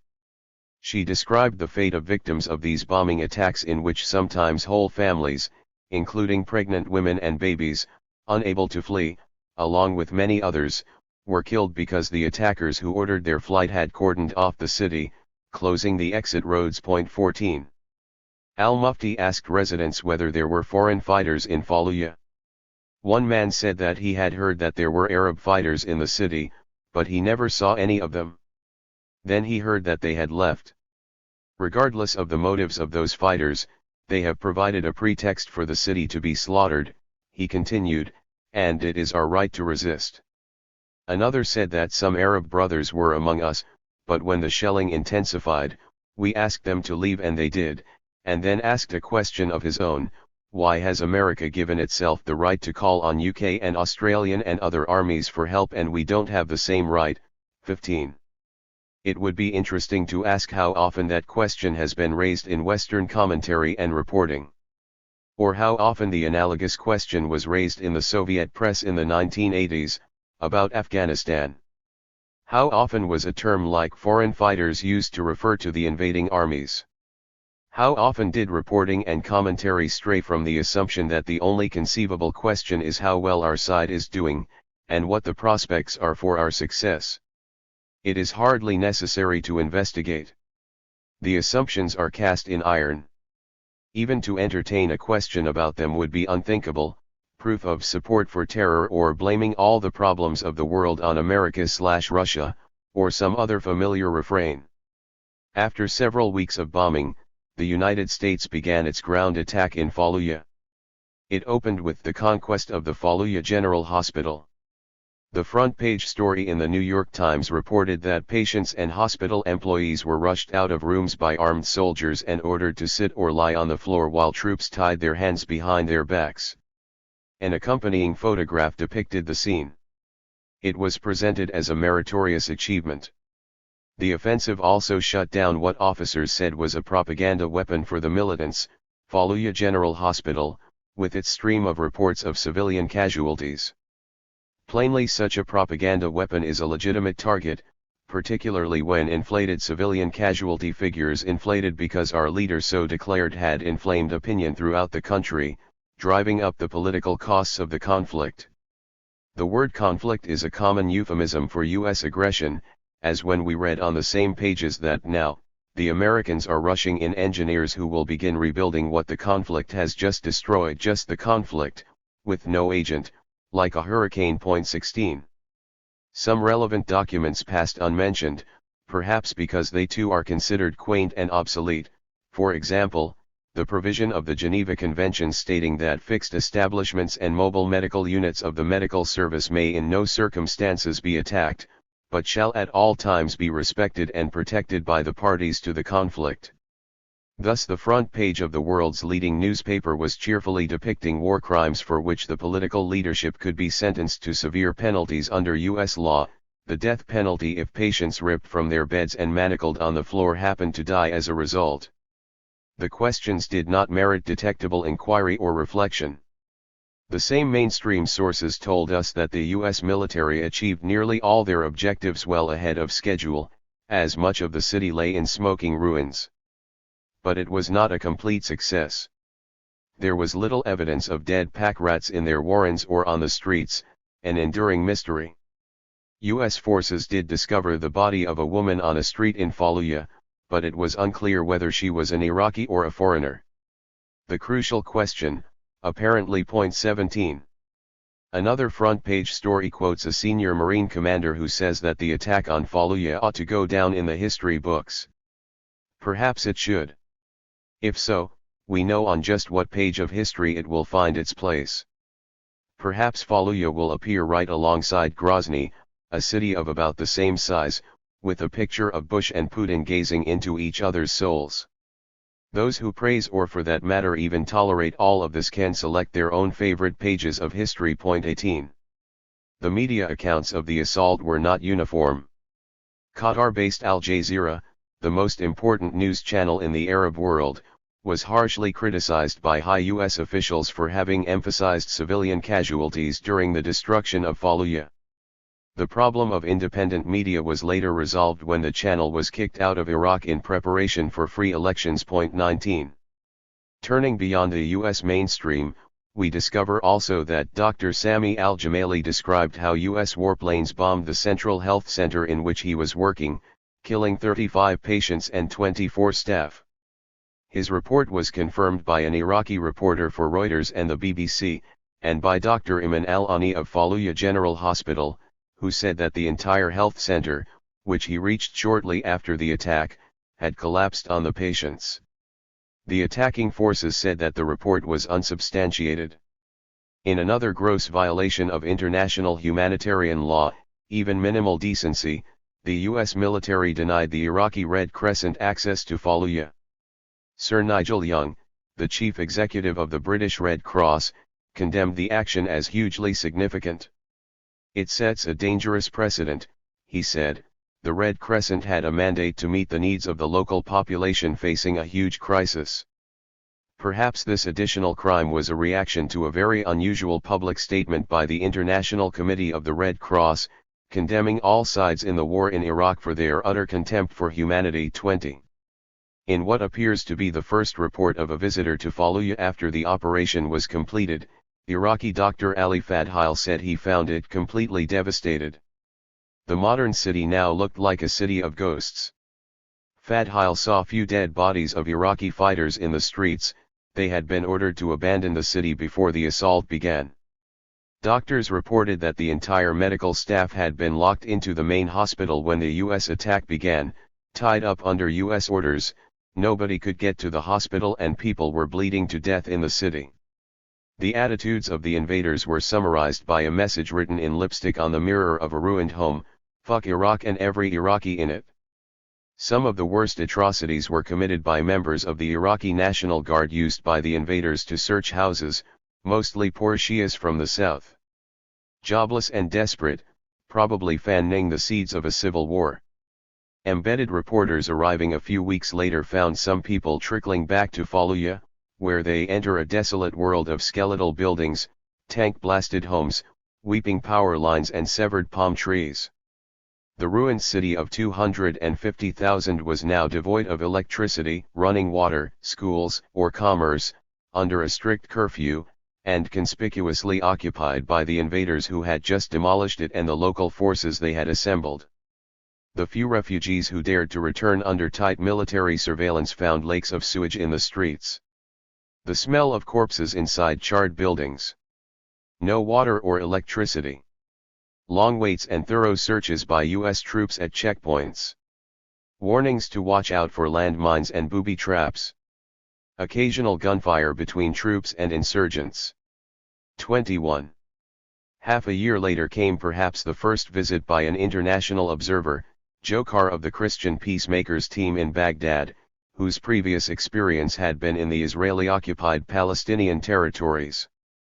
Arriving on May 28, he found painful similarities, many hours of waiting at the few entry points, more for harassment than for security, regular destruction of produce in the devastated remains of the city where food prices have dramatically increased because of the checkpoints, blocking of ambulances transporting people for medical treatment, and other forms of random brutality familiar from the Israeli press. The ruins of Fallujah, he wrote, are even worse than Rafah in the Gaza Strip, virtually destroyed by US-backed Israeli terror. The United States has leveled entire neighborhoods, and about every third building is destroyed or damaged. Only one hospital with inpatient care survived the attack, but access was impeded by the occupying army, leading to many deaths in Fallujah and rural areas. Sometimes dozens of people were packed into a burned-out shell. Only about a quarter of families whose homes were destroyed received some compensation, usually less than half of the cost for materials needed to rebuild them. 22. The UN Special Rapporteur on the Right to Food, Jean Ziegler, accused US and British troops in Iraq of breaching international law by depriving civilians of food and water in besieged cities as they try to flush out militants in Fallujah and other cities attacked in subsequent months. US-led forces cut off or restricted food and water to encourage residents to flee before assaults, he informed the international press, using hunger and deprivation of water as a weapon of war against the civilian population, in flagrant violation of the Geneva Conventions. The U.S. public was largely spared the news. 23.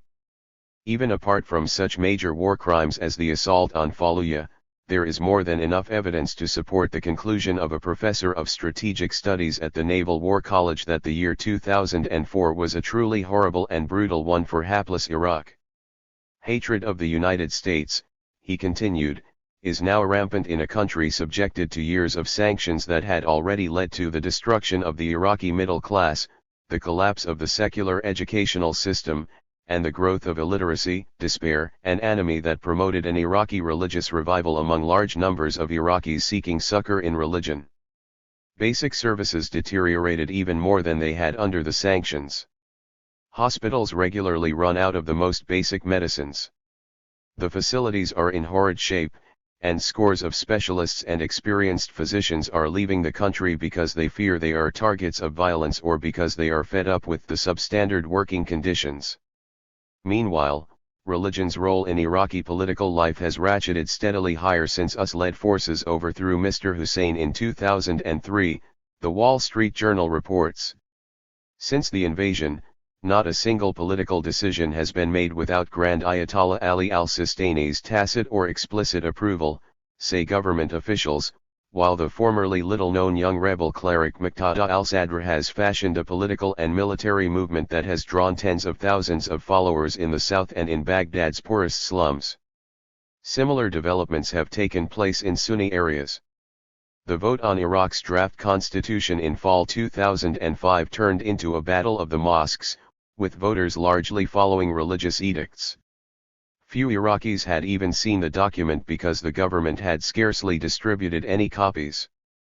The new constitution, the Wall Street Journal notes, has far deeper Islamic underpinnings than Iraq's last one, a half-century ago, which was based on secular French civil law, and had granted women nearly equal rights with men. All of this has now been reversed under the U.S. occupation. 24. The consequences of years of Western violence and strangulation are endlessly frustrating to civilized intellectuals, who are amazed to discover that, in the words of Edward Luttwak, the vast majority of Iraqis, assiduous mosque-goers and semi-literate at best, are simply unable to believe what for them is entirely incomprehensible, that foreigners have been unselfishly expending their own blood and treasure to help them. By definition, no evidence necessary. 25. Commentators have lamented that the United States has changed from a country that condemned torture and forbade its use to one that practices torture routinely. The actual history is far less benign. But torture, however horrifying, scarcely weighs in the balance in comparison with the war crimes at Fallujah and elsewhere in Iraq, or the general effects of the US and UK invasion. One illustration, noted in passing and quickly dismissed in the United States, is the careful study by prominent US and Iraqi specialists published in the world's leading medical journal, The Lancet, in October 2004. The conclusions of the study, carried out on rather conservative assumptions, are that the death toll associated with the invasion and occupation of Iraq is probably about 100,000 people, and may be much higher. The figures include nearly 40,000 Iraqis killed as a direct result of combat or armed violence, according to a later Swiss review of the study's data. A subsequent study by Iraq Body Count found 25,000 non-combatants reported killed in the first 2 years of the occupation in Baghdad, 1 in 500 citizens, in Fallujah, 1 in 136. US-led forces killed 37%, criminals 36%, anti-occupation forces 9%. Killings doubled in the second year of the occupation. Most deaths were caused by explosive devices, 2/3 of these by air strikes. The estimates of Iraq body count are based on media reports, and are therefore surely well below the actual numbers, though shocking enough. 26. Reviewing these reports along with the UNDP Iraq Living Conditions Survey, April 2005, British analyst Milan Rai concludes that the results are largely consistent, the apparent variation in numbers resulting primarily from differences in the specific topics investigated and the time periods covered. These conclusions gain some support from a Pentagon study that estimated 26,000 Iraqi civilians and security forces killed and wounded by insurgents since January 2004. The New York Times report of the Pentagon study also mentions several others, but omits the most important one, in The Lancet. It notes in passing that no figures were provided for the number of Iraqis killed by American-led forces.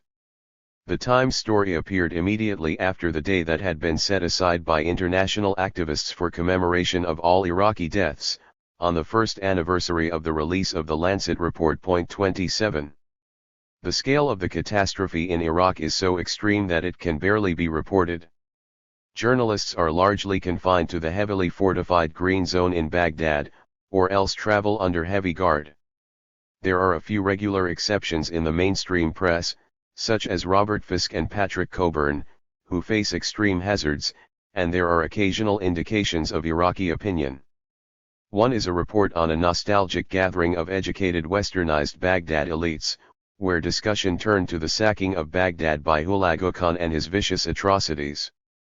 A philosophy professor commented that Hulagu was humane compared with the Americans, drawing some laughter, but most of the guests seemed eager to avoid the subject of politics and violence, which dominate everyday life here. Instead they turned to past efforts to create an Iraqi national culture that would overcome the old ethnic religious divisions to which Iraq is now regressing under the occupation, and discussed the destruction of the treasures of Iraqi and world civilization, a tragedy not experienced since the Mongol invasions. 28. Additional effects of the invasion include the decline of the median income of Iraqis, from $255 in 2003 to about $144 in 2004, as well as significant countrywide shortages of rice, sugar, milk, and infant formula, according to the UN World Food Programme, which had warned in advance of the invasion that it would not be able to duplicate the efficient rationing system that had been in place under Saddam Hussein. Iraqi newspapers report that new rations contain metal filings, one consequence of the vast corruption under the US-UK occupation. Acute malnutrition doubled within 16 months of the occupation of Iraq, to the level of Burundi, well above Haiti or Uganda, a figure that translates to roughly 400,000 Iraqi children suffering from wasting, a condition characterized by chronic diarrhea and dangerous deficiencies of protein. This is a country in which hundreds of thousands of children had already died as a consequence of the US and UK-led sanctions. In May 2005, UN rapporteur Jean Ziegler released a report of the Norwegian Institute for Applied Social Science confirming these figures. The relatively high nutritional levels of Iraqis in the 1970s and 1980s, even through the war with Iran, began to decline severely during the decade of the sanctions, with a further disastrous decline after the 2003 invasion. 29. Meanwhile, violence against civilians extended beyond the occupiers and the insurgency. Anthony Shadid and Steve Fainery reported that Shiite and Kurdish militias, often operating as part of Iraqi government security forces, have carried out a wave of abductions, assassinations, and other acts of intimidation, consolidating their control over territory across northern and southern Iraq and deepening the country's divide along ethnic and sectarian lines. One indicator of the scale of the catastrophe is the huge flood of refugees fleeing violence and economic troubles, 1 million to Syria and Jordan alone since the US invasion, most of them professionals and secular moderates who could help with the practical task of getting the country to run well. 30. The Lancet study estimating 100,000 probable deaths by October 2004 elicited enough comment in England so that the government had to issue an embarrassing denial, but in the United States virtual silence prevailed. The occasional oblique reference usually describes it as the controversial report that as many as 100,000 Iraqis died as a result of the invasion. The figure of 100,000 was the most probable estimate, on conservative assumptions, it would be at least as accurate to describe it as the report that as few as 100,000 died. Though the report was released at the height of the U.S. presidential campaign, it appears that neither of the leading candidates was ever publicly questioned about it. 31. The reaction follows the general pattern when massive atrocities are perpetrated by the wrong agent. A striking example is the Indochina Wars. In the only poll, to my knowledge, in which people were asked to estimate the number of Vietnamese deaths, the mean estimate was 100,000, about 5% of the official figure. The actual toll is unknown, and of no more interest than the also unknown toll of casualties of U.S. chemical warfare. The authors of the study comment that it is as if college students in Germany estimated Holocaust deaths at 300,000, in which case we might conclude that there are some problems in Germany, and if Germany ruled the world, some rather more serious problems. 32. Washington's decision to exempt itself from international law even beyond the ample precedents has gained the partial support of people regarded as leading advocates of human rights, such as Michael Ignatieff, chair of the Human Rights Program at Harvard, who supports violations of the Geneva Conventions, and indeed of U.S. law, on lesser evil grounds that are justified by his personal sentiments. Such grounds are commonly understood to suffice in just war theory. Thus, in his highly praised recent reflections on just war, Michael Walzer describes Afghanistan as a triumph of just war theory, standing alongside Kosovo as a just war, no argument or evidence necessary, which is just as well, since one will search his arguments about war in vain for any non-trivial conclusion that follows from propositions of just war theory, or from anything else, unless we add such ubiquitous phrases as "I think" or "seems to me" entirely justified. Campus opponents of what Walzer designates as just U.S. wars are pacifists, he informs us, but pacifism is a bad argument because he thinks violence is sometimes legitimate. We may well agree, I do, but I think is hardly an overwhelming argument in the real-world cases that he discusses. His adversaries on the left are unidentified, apart from Edward Said and, more intelligent and circumspect, Richard Falk, who give excuses for terror. What the excuses are we are not told. Walzer's arguments about war are primarily directed against many people on the left, some critics of the war, a lot of talk, leftists, great simplifiers, and so on, all unidentifiable, and, routinely, Arabs. It is an interesting comment on the prevailing moral intellectual culture that unsupported slander of opponents who are unidentified is considered legitimate practice, particularly among those who modestly describe themselves as the decent left, indeed highly meritorious, as long as the conclusions come out the right way. 33. Thief. The expectations of Pentagon planners that they would quickly conquer Iraq and establish a stable client regime were not entirely unrealistic. Had it not been for the extraordinary incompetence of the Pentagon civilians in charge, this should have been one of the easiest military conquests in history, even without the preliminary spikes of activity and other measures to ensure that Iraqi military forces could not or would not resist. The country had been devastated by war and sanctions, and was known to have very limited military capacities and expenditures even by comparison to the countries nearby. The invasion brought to an end two brutal regimes, and the United States had enormous resources to rebuild the wreckage. Furthermore, any resistance that developed would have only insignificant outside support. Nevertheless, the Pentagon civilians succeeded in creating a substantial armed resistance and massive popular nonviolent resistance, tearing the country to shreds in the process. It is a remarkable fact that Washington planners have had more trouble controlling Iraq than Russia had in its satellites or Germany in occupied Europe, where the countries were run by domestic governments and security forces for the most part, with the ruling power in the background to sustain the client regimes. There were courageous anti-Nazi partisans, but they could hardly have survived without outside support, and Germany was, of course, at war. Despite all of their unusual advantages, the Pentagon civilians brought about one of the most extraordinary failures in history, veteran Middle East correspondent Patrick Coburn observed from the scene, quite plausibly. 34. Of the two murderous regimes brought to an end by the invasion of Iraq, only one is allowed to enter discussion, Saddam's tyranny, and even that enters only through a highly selective filter. Saddam was no longer the US favorite he had been up to August 1990, and became again in March 1991, when Bush I authorized the tyrant to crush the Shiite rebellion that might have overthrown him. The outcome of this new phase of Bush-Saddam complicity was tens of thousands of additional corpses. 35. The second murderous regime was the US-UK sanctions, for doctrinal reasons, called UN sanctions, though it is common knowledge that the UN administered them under US pressure.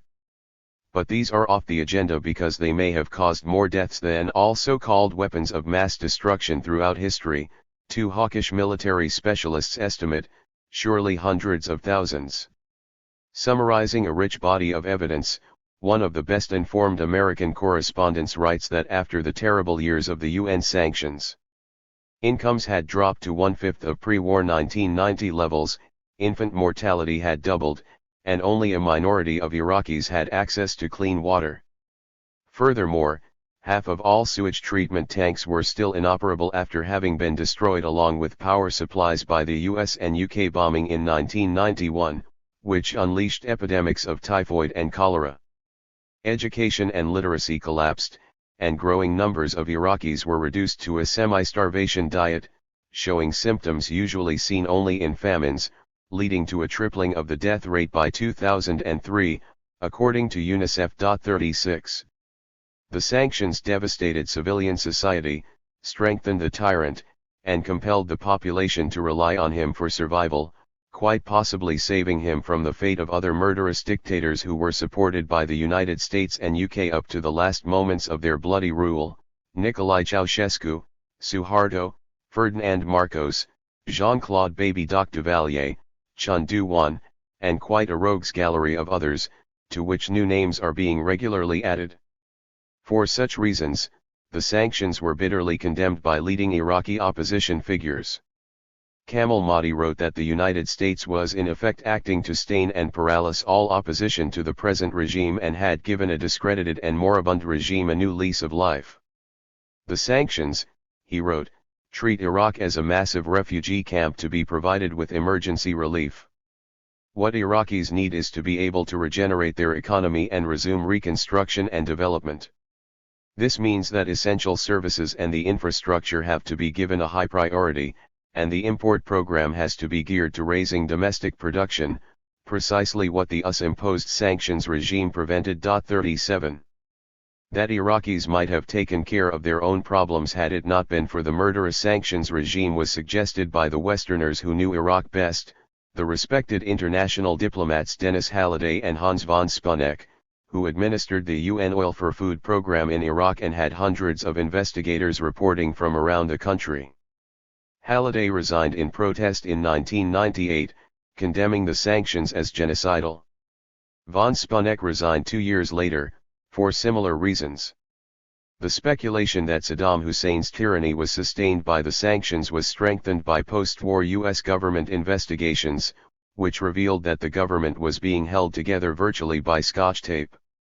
Subjective judgments about the matter, however, are of little interest.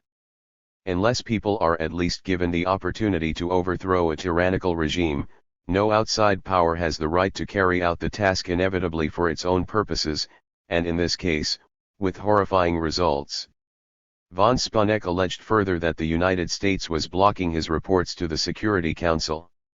No such means were needed to safeguard the American population from the opinions of the best-informed Western observers.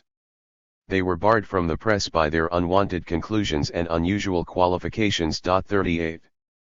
Silence is apparently regarded as insufficient to ensure that the effects of the sanctions will be hidden from view. The government media complex has therefore resorted to the familiar thief technique: when you are caught with your hands in someone's pocket, shout thief, and point vigorously somewhere else, in the hope that attention will be shifted while you flee. In this case, the device was to initiate intensive inquiry into alleged UN corruption in administering the Oil for Food program, with much bombast about a missing $20 billion that may have been pocketed by the Iraqis. It is important to bear in mind that if it is later conceded that the charges were discredited, they will nevertheless have served their purpose, to eliminate any prospect, however unlikely, that the truly monstrous scandal, the sanctions themselves and their consequences, might escape from oblivion. Though the issue is secondary, the course of the thief technique is nonetheless of some interest. It was quickly shown that though there doubtless was UN corruption, most of the missing $20 billion consisted of illegal US-approved sales of oil to its allies Turkey and Jordan. The bulk of illegal transactions, according to the report of Charles A. Delfer, the top U.S. inspector in Iraq, consisted of government-to-government agreements between Iraq and other countries, primarily Jordan, the key to Iraq's financial survival, according to the report, and Turkey. All of these transactions took place outside the UN's Oil for Food program, and all were authorized by the UN Security Council, that is, by Washington. The other transactions passed through the US-run Sanctions Committee, and hence faced an instant US veto, which was never exercised for illegal kickbacks, though assiduously applied to block humanitarian contracts, US researcher Joy Gordon reports. Any significant smuggling by sea would have been with the tacit cooperation of the US Navy, which virtually constituted the UN Multinational Interception Force, MIF, in the Gulf. In the only serious inquiry into the Oil for Food program, Paul Volcker, chair of an unauthorized inquiry into possible abuse, came to the preliminary conclusion that questionable kickbacks were close to the $1.7 billion that Charles Delfer arrived at, a small fraction of the Turkey-Jordan oil sales under the U.S. aegis. The only non-trivial number cited in one of the many excited reports about the major scandal at the United Nations is overcompensation of the Kuwaiti military by $419 million, about one quarter of Volcker's estimated total of $1.7 billion. The next largest figure reported $200 million of illegal profits, of which $50 million went to Saddam's associates, was uncovered in an inquiry by the International Business Press, which also found that the largest and boldest smuggling operation in the Oil for Food program was conducted with the knowledge of the U.S. government. Both U.S. and U.K. authorities were notified, but ignored warnings, sometimes conveyed by the MIF. 39.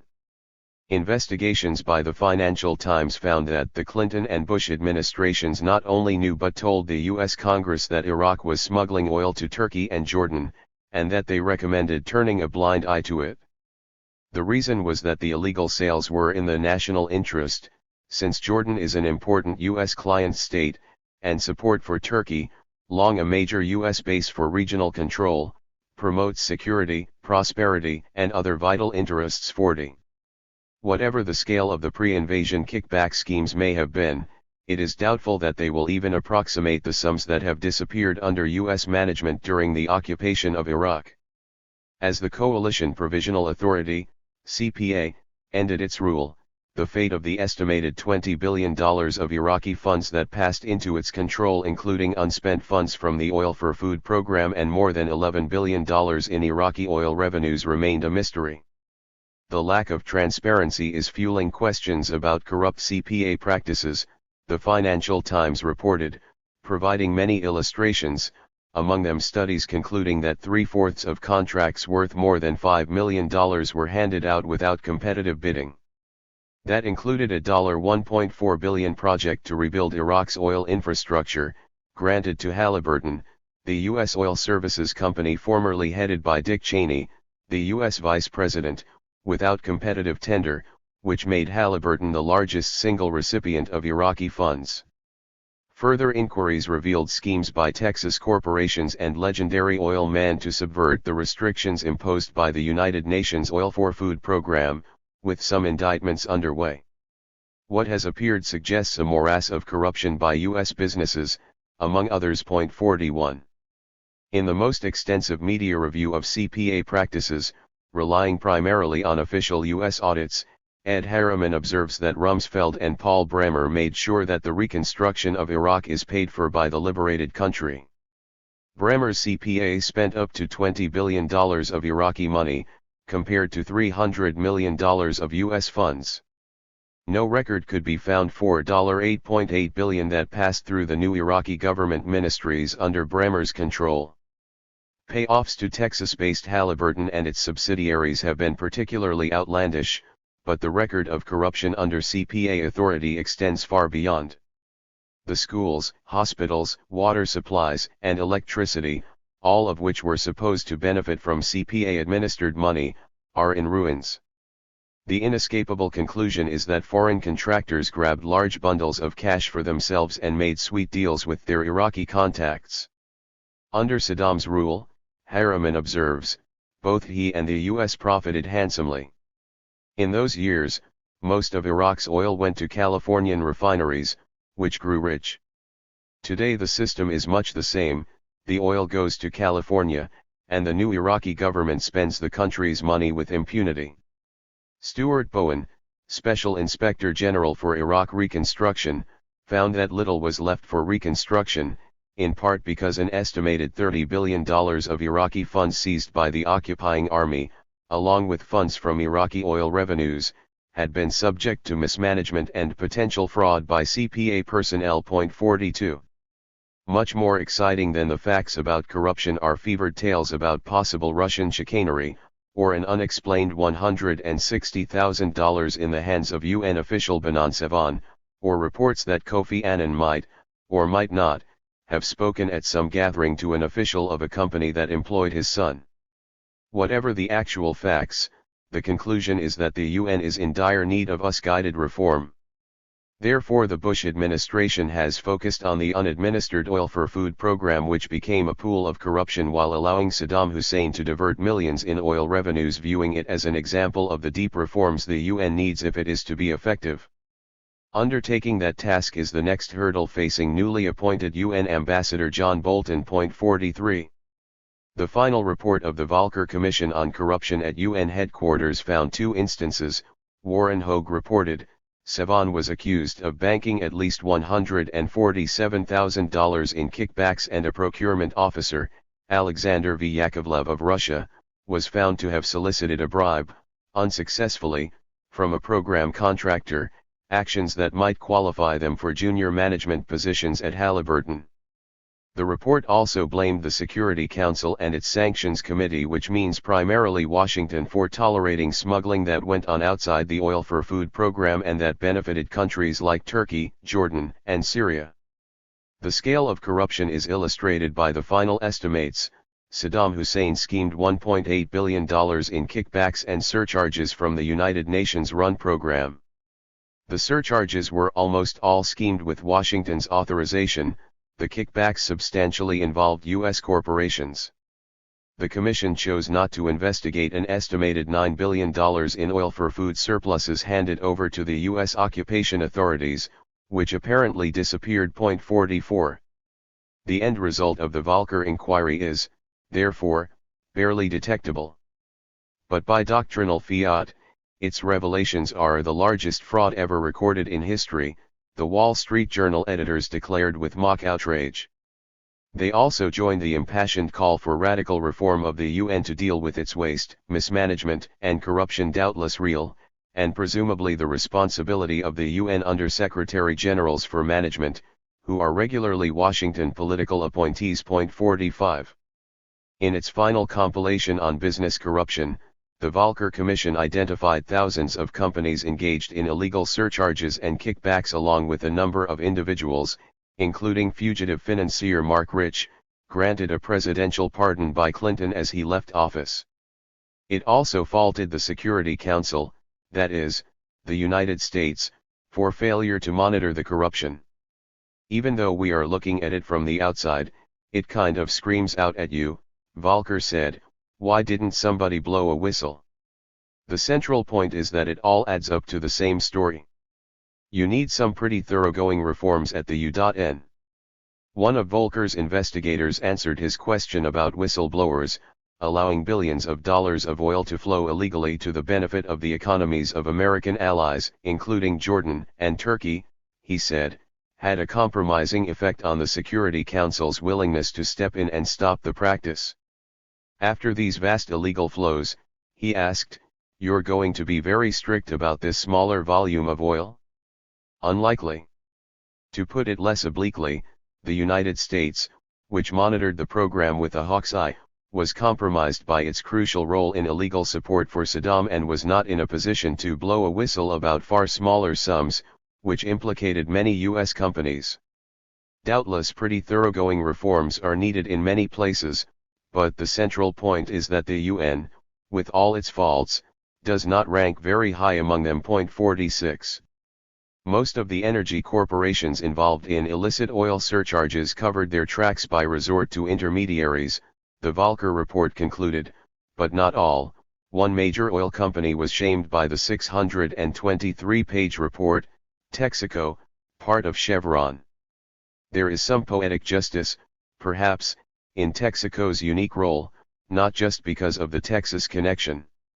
In the late 1930s, Texaco, then run by an open pro-Nazi, diverted oil shipments from the Spanish Republic to Franco in violation of contract, as well as of official U.S. government orders, while the State Department pretended not to see that the fascist forces invading Spain were receiving from the United States the one critical commodity that Nazi Germany and fascist Italy could not provide. The left-wing press was able to discover it, and later it was officially conceded. Similarly, when Clinton was undermining the embargo against Haiti's vicious terrorist junta, it was Texaco that was authorized to violate the presidential directive against shipping oil, the crucial commodity needed to maintain the terror. So the circle hasn't turned too far. 47. While Savon's $150,000 was a major story for months, one would be hard-pressed to find a report of his July 1999 appeal to the Security Council, warning that the improvement of the nutritional and health status of the Iraqi people through a multi-sectoral approach is being seriously affected as a result of the excessive number of holds placed on supplies and equipment for water, sanitation, and electricity. Most were blocked by U.S. objections, including switches, sockets, window frames, ceramic tiles and paint, heart and lung machines, and many other items of paramount importance to the welfare of the Iraqi people, Kofi Annan reported, while urging the Security Council to relax interventions that were seriously impairing the effective implementation of the program to provide desperately needed humanitarian assistance. 48. Unilateral U.S. sanctions, even apart from those under a UN cover as in Iraq, overwhelm all others in scale. When powerful states are opposed to international sanctions, they simply evade them by one or another device. U.S. evasion of UN sanctions against South Africa during the Reagan years and of OAS sanctions against the terrorist military junta in Haiti under Bush I and Clinton, to mention two examples. Those who have attended to the history of sanctions will not be surprised to learn that U.S. sanctions on Iran are perceived by Iranian reformers as harmful to their cause. One of Iran's most influential intellectuals, Saeed Hajjarian, warns that America is looking for any excuse: the nuclear issue, terrorism, human rights, the Middle East peace process to impose pressures on Iran, which often make the situation here more militarist, and in such an atmosphere democracy is killed. Known as the brain of the reformists, Hajjarian was shot in the face by a Muslim militant in 2000, and though slowly recovering, he is a reminder of the price some Iranians have paid for reform. He remains an opponent of sanctions, which hurt the people, he says, and undermine democracy and reform, rejecting the comparison to South Africa, where the sanctions evaded by the Reaganites were welcomed by the black majority despite the harm caused them. That criterion, regularly ignored, should be a primary factor in judging the propriety of sanctions. 49. There is no great secret about why Washington has been looking for any excuse to impose sanctions ever since Iranians dared to overthrow the brutal tyrant imposed by the US-UK coup that destroyed the Iranian parliamentary system in 1953. There is little need to tarry over the pretexts, which should shame and embarrass any honest observer. Self-exclusion. In one of the many outraged comments on the justifications of torture provided by Justice Department lawyers, Dean Harold Koh of Yale Law School, who as an Assistant Secretary of State had presented Washington's denunciation of all forms of torture to the international community, said that the notion that the president has the constitutional power to permit torture is like saying he has the constitutional power to commit genocide. The same legal advisors should have little difficulty arguing that the president does indeed have that right, so recent practice suggests. 50. The Torture Convention is unusual in that it was ratified, though amended by the Senate. Few international conventions on human rights are even ratified, and those few are commonly accompanied by reservations rendering them inapplicable to the United States. They are deemed to be non-self-executing, or subject to RUDs, reservations, understandings, and declarations. This includes the Genocide Convention, which the United States finally ratified 40 years after it was drafted, but with the usual reservations. The matter reached the World Court in the context of NATO bombing of Serbia in 1999. When an international tribunal was established to try war crimes in the Balkan Wars, a group of international lawyers requested the tribunal to investigate NATO crimes during the Serbian bombing campaign, presenting documentary evidence recorded by the major international human rights organizations, along with revealing admissions by the NATO command. The prosecutors rejected the request without investigation, in violation of the statutes of the tribunal, stating that they accepted NATO assurances of good faith. Yugoslavia then brought charges to the World Court, invoking the Genocide Convention. The U.S. government excused itself, on grounds of its self-exclusion from charges of genocide. The court, keeping to its statutes, accepted this argument. 51. There are other examples of self-exemption from core principles of international law, also of crucial contemporary relevance. One arose in the case brought to the World Court by Nicaragua against the United States. Part of Nicaragua's case, presented by Harvard University law professor and former legal advisor to the State Department Abram Chase, was rejected by the court on the grounds that in accepting World Court jurisdiction in 1946, the United States had entered a reservation excluding itself from prosecution under multilateral treaties, including the UN Charter and the OAS Charter. The court therefore restricted its deliberations to customary international law and a bilateral US-Nicaragua treaty. Even on these very narrow grounds, the court charged Washington with unlawful use of force, in lay language, international terrorism, and ordered it to terminate the crimes and pay substantial reparations, which would go far beyond paying off the huge debt that is strangling Nicaragua. We return to the bitter aftermath. The relevant point here is that the court correctly recognized that the United States is self-exempted from the fundamental principles of world order that it played the primary role in formulating and enacting. 52. It would seem to follow that Washington is entitled to commit aggression as well as genocide. Aggression, in the wording of the Nuremberg Tribunal, is the supreme international crime, differing only from other war crimes in that it contains within itself the accumulated evil of the whole, all the evil in the tortured land of Iraq that flowed from the US and UK invasion, for example. That includes Abu Ghraib, Fallujah, and everything else that happened in the truly horrible and brutal years for hapless Iraq since the invasion. And if, as seems reasonable, we take the accumulated evil to include effects outside Iraq itself, the accounting is still more grim, leading right to the inescapable question. The concept of aggression was defined clearly enough by Justice Robert Jackson, Chief of Counsel for the United States at Nuremberg, and was restated in an authoritative General Assembly resolution.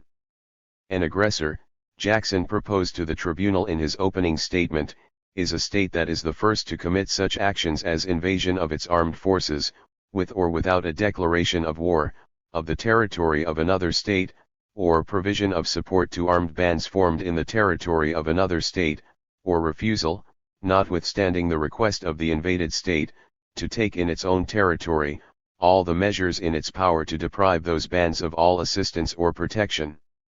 The second provision clearly applies to the U.S. war against Nicaragua, though giving the Reaganites the benefit of the doubt, one might consider them to be guilty only of the lesser crime of international terrorism on a scale without precedent.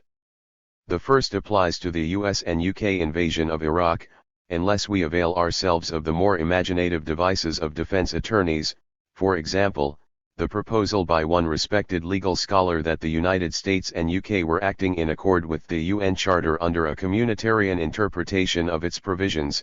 They were carrying out the will of the international community, in a mission implicitly delegated to them because they alone had the power to carry it out. It is irrelevant that the international community vociferously objected even more strongly if people are included within the international community. Point 53. Also irrelevant are Justice Jackson's eloquent words at Nuremberg on the principle of universality: if certain acts of violation of treaties are crimes, they are crimes whether the United States does them or whether Germany does them, and we are not prepared to lay down a rule of criminal conduct against others which we would not be willing to have invoked against us. And elsewhere, we must never forget that the record on which we judge these defendants is the record on which history will judge us tomorrow. To pass these defendants a poisoned chalice is to put it to our own lips as well. Telford Taylor, Jackson's chief counsel for war crimes, writes that those were beautiful words, but did the results match the aspiration?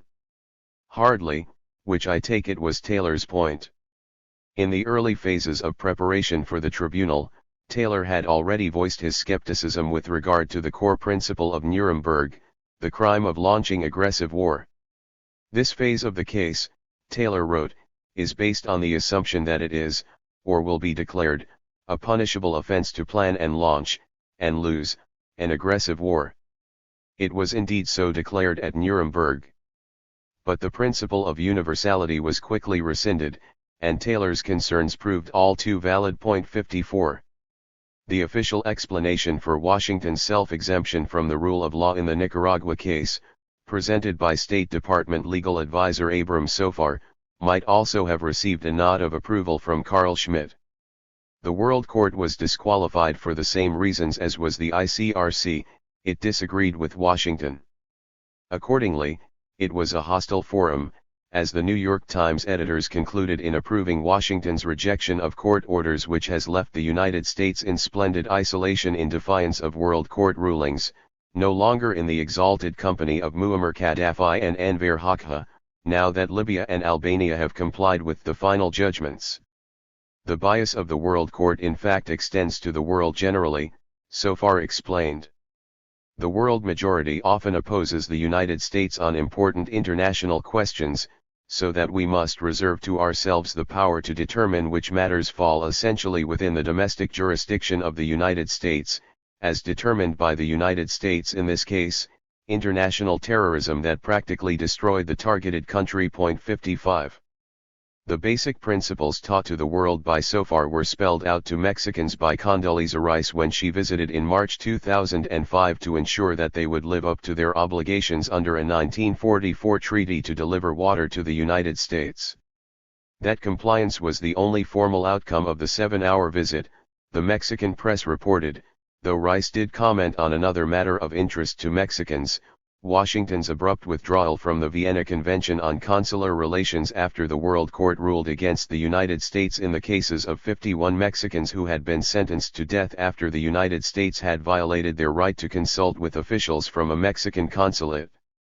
We will continue to believe in the importance of consular notification, Rice explained, but international court jurisdiction has proven inappropriate for the United States. In short, the Mexican press concluded, Rice was telling the Mexicans that while they had a water treaty to live up to, the United States could simply withdraw from a signed agreement that it found inappropriate. Confirming the enforceability of those different options was surely one of the things Rice's visit was all about. 56. More generally, it is what international law is all about when those with the power to set the rules are permitted to do so by their own citizens. Neither Nicaraguans, nor Mexicans, nor many others need the instructions provided to them once again. A long history suffices. The Vienna Convention was proposed by the United States in 1963 and ratified in 1969. The United States was the first country to invoke it before the World Court, successfully, in its suit against Iran after the 1979 hostage-taking. International law and court judgments are fine, but only when they come out the right way. Anything else is inappropriate for the United States. 57. The basic problem with the World Court and the world, so we learn from UN Ambassador John Bolton, is that they misinterpret international law.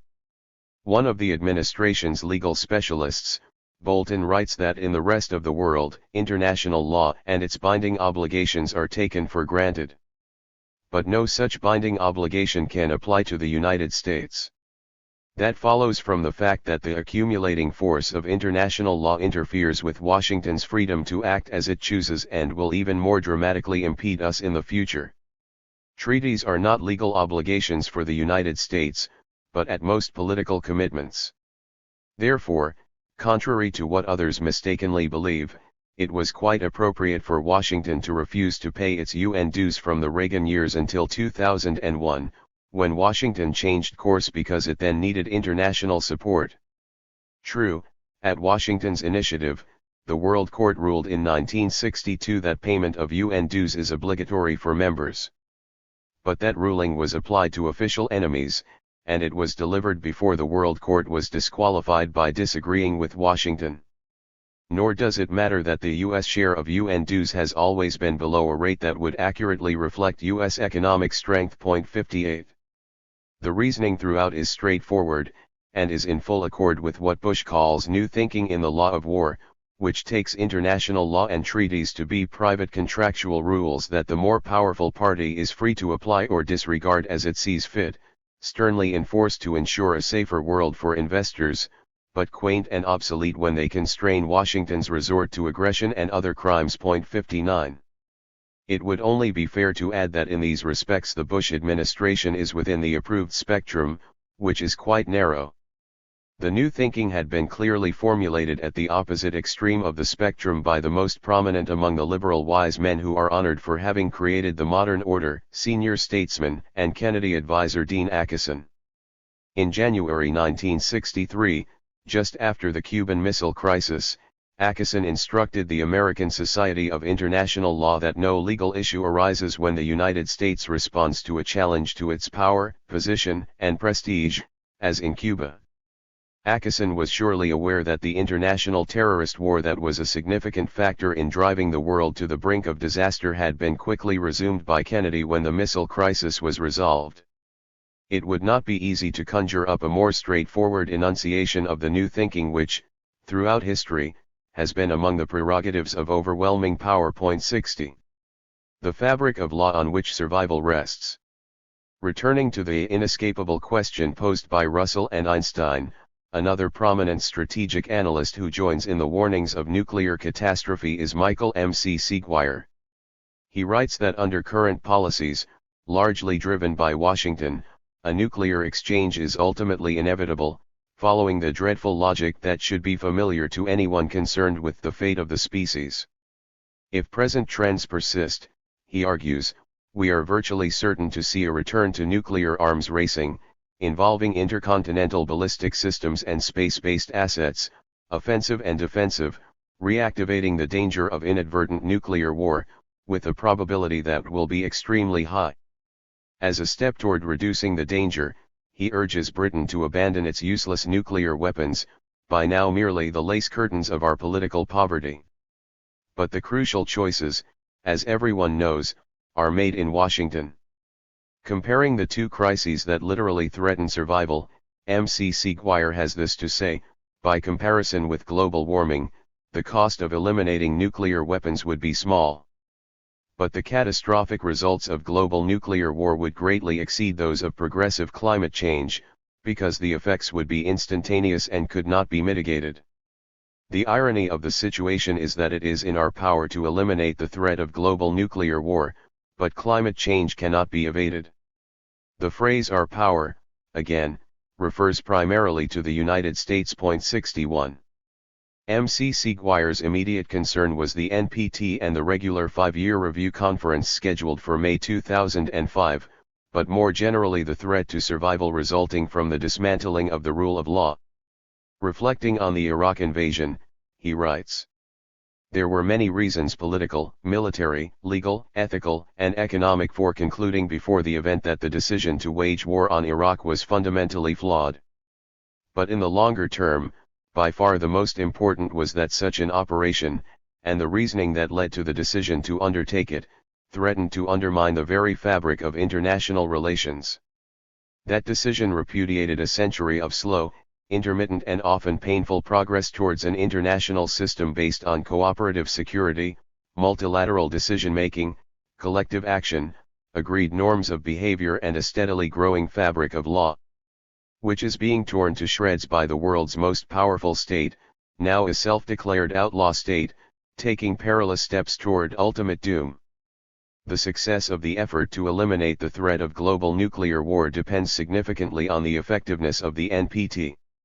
As M.C. Seguier writes, the NPT used to be seen as an unexpectedly successful example of international cooperation, but by now it is more like a wisdom tooth that is rotten at its root, and the abscess is poisoning the international body politic. The NPT was based on two central agreements. In return for renouncing the option of acquiring nuclear weapons for themselves, non-nuclear weapon states were promised, first, unimpeded access to nuclear energy for non-military use, and second, progress on nuclear disarmament by the five acknowledged nuclear weapon states, the United States, United Kingdom, Russia, France, and China. At the May 2005 Review Conference, Washington's goal was to rescind both promises. That stand naturally reinforces the cynical view, M.C. Seguier writes, that, whatever the original intentions, the NPT is now a convenient instrument of U.S. foreign policy. 62. A good case can be made for Washington's call for restricting Article 4 of the NPT, which grants non-nuclear states the right to produce uranium fuel for reactors, bringing them, with contemporary technology, to just a step away from nuclear weapons. But to be more than mere cynicism, any such agreement would have to ensure unimpeded access for non-military use, in accord with the initial bargain between declared nuclear powers and the non-nuclear states under the NPT. One reasonable proposal to this end was put forth by Nobel Peace Prize laureate Mohammad El-Baradei, head of the International Atomic Energy Agency, IAEA. El-Baradei suggested that all production and processing of weapon-usable material be restricted exclusively to facilities under multinational control and should be accompanied above all, by an assurance that legitimate would-be users could get their supplies. That should be the first step, he argued, toward fully implementing the 1993 UN resolution calling for a Fissile Material Cut-Off Treaty, FMCT, FISBON, which could cap and make public all inventories of fissile material still available, and serve as a starting point for future arms reductions. This call for a halt to the production of fissile materials for weapons, writes the distinguished Princeton arms control specialist Frank N. von Hippel, is the most fundamental nuclear arms control proposal, putting a ceiling on the number of nuclear weapons that can be made. A second, crucial step would be the fulfillment of the pledge of the nuclear states to eliminate nuclear weapons. 63. El-Baradei's proposal, regrettably, was dead in the water. The U.S. political leadership, surely in its current stance, would never agree to the first step, thereby abrogating its unique exemption from international law and treaty obligations. And the more general framework remains mere words, as we see directly, and is likely to remain so unless the democratic deficit can be overcome in the reigning superpower. Washington's call for restricting Article 4 is therefore regarded by much of the world, quite rationally, as the cynical intention to convert the NPT to what M.C. Seguier calls a convenient instrument of U.S. foreign policy. U.S. specialists have presented other proposals, but all require faith in Washington's benign intentions. Graham Allison cites El-Baradei's proposal, keeping just to its first step, which he regards as not practical or feasible, a polite way of saying that Washington would not accept it. Instead, he advocates a system based on trust in the nuclear states, meaning the United States, to provide unimpeded access to nuclear facilities. A more elaborate proposal for an Assured Nuclear Fuel Services Initiative, ANFSI, also suggests a more pragmatic approach than El-Baradei's, recognizing that his proposal would be blocked by divergent national interests, another oblique reference to likely U.S. rejection. ANFSI calls for an array of national and commercial assurances, reinforced by a firm multilateral guarantee and supervised by the IAEA and the UN Security Council, hence all under the control of the outlaw state that rejects their authority and regards assurances as subject to its will. Like Allison's, the ANFSI study does not explain why others should trust the United States to refrain from acting unilaterally to terminate supplies when it so chooses, or to withdraw its first-use option against non-nuclear states, thus at least reducing the need for a deterrent, though not eliminating it until the nuclear states accept their part of the NPT bargain. 64. The scant media coverage of the May 2005 NPT 5-year review conference kept pretty much to Washington's agenda. As the conference opened, the New York Times reported that it was meant to offer hope of closing huge loopholes in the treaty, which the United States says Iran and North Korea have exploited to pursue nuclear weapons. An accompanying map highlighted Tehran and Pyongyang, with the caption "Talk in Tehran and Pyongyang is dampening non-proliferation hopes." That is, Washington's agenda, not shared by the world, nor by prominent strategic analysts. The report did note in passing that Washington intends to work around the United Nations, and avoid subjecting the United States to a broad debate about whether it is in compliance with its own obligations under the treaty, and that the Bush administration now unilaterally rejects some of the 13 steps toward nuclear disarmament that all parties at the 2000 NPT review conference had unanimously approved, a considerable understatement. But such matters do not bear on the hopes that the conference was meant to realize. The New York Times report on the opening sessions focused almost entirely on Washington's demand that Iran dismantle all the equipment and facilities it has built over the past 2 decades to manufacture nuclear material. The Times added, both American officials and officials of the International Atomic Energy Agency said they were concerned that as Iran's June elections draw nearer, a politically popular drive to restart the nuclear program may accelerate. 65. The wording is of interest, including the casual recognition of the Bush administration's fear of democracy, hence the urgency to nullify expression of public opinion in an election. Also instructive is the phrase "the past 2 decades." The selected time span avoids the uncomfortable fact that the policies Washington now condemns, and the huge loopholes in the treaty that the conference was meant to close, are the very same policies and loopholes that the United States supported when Iran was under the rule of the Shah, from 1953 to 1979. Today, the standard claim is that Iran has no need for nuclear power, so it must be pursuing a secret weapons program. For an oil producer such as Iran, nuclear energy is a wasteful use of resources, Henry Kissinger explains. When the Shah was in charge, Kissinger, as Secretary of State, held that introduction of nuclear power will both provide for the growing needs of Iran's economy and free remaining oil reserves for export or conversion to petrochemicals. Washington acted to assist these efforts, with Cheney, Wolfowitz, and Rumsfeld also playing significant roles.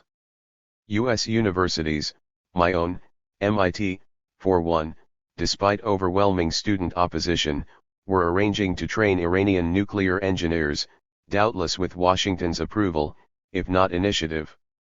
Asked about his reversal, Kissinger responded with his usual engaging frankness, they were an allied country before 1979, so therefore they had a genuine need for nuclear energy. 66. Washington's charges about an Iranian nuclear weapons program may, for once, be accurate. As many analysts have observed, it would be remarkable if they were not. Reiterating the conclusion that the invasion of Iraq, as widely predicted, increased the threat of nuclear proliferation, Israeli military historian Martin van Creveld writes that the world has witnessed how the United States attacked Iraq for, as it turned out, no reason at all. Had the Iranians not tried to build nuclear weapons, they would be crazy. Washington has gone out of its way to instruct Iran on the need for a powerful deterrent, not only by invading Iraq, but also by strengthening the offensive forces of its Israeli client, which already has hundreds of nuclear weapons as well as air and armored forces larger and more advanced than any NATO power other than the United States. Since early 2004, the United States has sent Israel the biggest shipment of advanced jet bombers in its history. The planes, very publicly advertised as capable of bombing Iran, are equipped with unspecified special weaponry and deep penetration bombs. 67. It is likely that Washington's saber-rattling is not a sign of impending war. It would not make much sense to signal an attack years in advance. The purpose may be to provoke the Iranian leadership to adopt more repressive policies. Such policies could foment internal disorder, perhaps weakening Iran enough so that the United States might hazard military action. They would also contribute to Washington's efforts to pressure allies to join in isolating Iran. The latter effect has been achieved. Such major European firms as the Syncrup and the British oil giant BP have withdrawn major investments in Iran, fearing U.S. government sanctions or other consequences of actions offensive to the U.S. In addition, U.S. pressures are reported to have induced Japan to back away from plans to develop an enormous oil field in Iran. 68 But Iran is not devoid of options, which may find their place in much broader tendencies in world affairs, to which we will return in the afterword. M.C. Seguier reviews the reasons why Iran can be expected to develop a nuclear deterrent, in the light of Washington's hostile actions and threats and Iran's virtual encirclement by the global superpower and its powerful client, along with other nuclear-armed states. If logic and moral truisms mattered, the US and British governments and supporters of their doctrine of anticipatory self-defense should be calling on Iran to develop a nuclear deterrent. That Iran would initiate nuclear war is hardly plausible, unless it is intent on instant suicide. Surely Iran faces threats from the United States and Israel that are far more serious, imminent, and publicly advertised than any Washington or London could conjure up. Of course, every sane person hopes that ways will be found to prevent Iran from developing a nuclear weapons program. A sensible way to proceed, if this were the goal, would be to take El-Baradei's proposal seriously and to reduce, rather than escalate, the threats that, by US and UK standards, fully entitle Iran to develop a nuclear deterrent. In fact, to go far beyond. As is often noted, similar observations hold for North Korea. According to South Korean President Roh Moo-hyun, North Korea professes that nuclear capabilities are a deterrent for defending itself from external aggression. In this particular case, it is true and undeniable that there is a considerable element of rationality in North Korea's claim. 69. Other U.S. actions have had similar effects. Political scientist John Mearsheimer observes that India's determination to develop a nuclear deterrent was hardened by the Persian Gulf War of 1991 and the bombing of Serbia in 1999. Had either foe possessed nuclear weapons, the United States might not have gone to war, a lesson that was not lost on India, and there were, in both cases, reasons to believe that peaceful options existed, particularly in 1999. Bush's endorsement of India's nuclear weapons program contributed further to erosion of the NPT. National security analyst Lawrence Korb points out that India was not even compelled to stop producing fissile material for further weapons in return for Bush's endorsement of its rejection of the NPT. The move was very dangerous, he adds, though not surprising, since the Bush administration has demonstrated over the past 5 years that it does not believe the NPT to be worth preserving, even expressing its disdain by dispatching a low-level State Department official to the important NPT Review Conference 70. Despite the focus on Iran and North Korea, the primary reason the NPT now faces collapse is the failure of the nuclear states to live up to their obligation under Article 6 to pursue good faith efforts to eliminate nuclear weapons. That requirement was further underscored by a unanimous 1996 World Court judgment that the nuclear powers are legally obligated to bring to a conclusion negotiations leading to nuclear disarmament in all its aspects under strict and effective international control. As long as they refuse, it is unlikely that the bargain will be sustained. El-Baradei merely reiterates the obvious when he emphasizes that reluctance by one party to fulfill its obligations breeds reluctance in others. The United States has led the way in refusal to abide by the Article 6 obligations and, under Bush, is alone in flatly rejecting the unanimous agreement at the 2000 Conference on an unequivocal undertaking by the nuclear weapon states to accomplish the total elimination of their nuclear arsenals, along with the 13 steps enumerated to carry this forward. While none of the nuclear states has met its obligations, the Bush administration has by far the worst record and stands alone in having explicitly renounced Article 6. At the 2005 NPT Review Conference, the Bush administration stated that the United States balances its obligations under Article 6 with our obligations to maintain our own security and the security of those who depend on us. At the close of the conference, the spokesperson for the U.S. mission to the UN, Richard Grenell, went so far as to say that the treaty requires reductions, but not the elimination of weapons, a transparent falsehood. 71. More important than declarations are actions, such as plans to develop new nuclear weapons and a formal policy based on the core assumption of indefinite U.S. reliance on nuclear forces. That policy, if maintained, effectively terminates the NPT, which will wither away unless the United States recognizes that a viable non-proliferation regime depends crucially on the implementation of the obligation to disarm nuclear weapons as well as the obligation not to acquire them. As M.C. Seguier, McNamara, and others emphasize, another central part of the NPT Compact was the commitment of the nuclear powers to enact and implement additional treaties, the Comprehensive Test Ban Treaty, rejected by the Senate in 1999 and declared off the agenda by Bush, the Anti-Ballistic Missile Treaty, which Bush rescinded, and, perhaps most important, a verifiable FISBON, which, according to Thomas Graham, Clinton's special representative for arms control, would prohibit the addition of more nuclear bomb material to the vast amount already in the world. In July 2004, Washington had announced its opposition to a verifiable FISBON on the grounds that effective verification would require an inspection regime so extensive that it could compromise key signatories' core national security interests. Nevertheless, in November, the UN Committee on Disarmament voted in favor of a verifiable FISBON. The vote was 147 to 1, with 2 abstentions, Israel, which reflexively sides with the US position, and Britain, which explained its abstention on the grounds that the resolution had divided the international community at a time when progress should be a prime objective, divided it 147 to 1.72. A few days later, the General Assembly again reaffirmed the importance and urgency of preventing an arms race in outer space and the readiness of all states to contribute to that common objective, and called upon all states, in particular those with major space capabilities, to contribute actively to the objective of the peaceful use of outer space and of the prevention of an arms race in outer space and to refrain from actions contrary to that objective. The resolution passed 178 to 0, with 4 abstentions, the United States, Israel, Haiti, and Palau. 73. Not surprisingly, the 2005 NPT Review Conference ended in complete failure. The main culprits were held to be Iran and Egypt.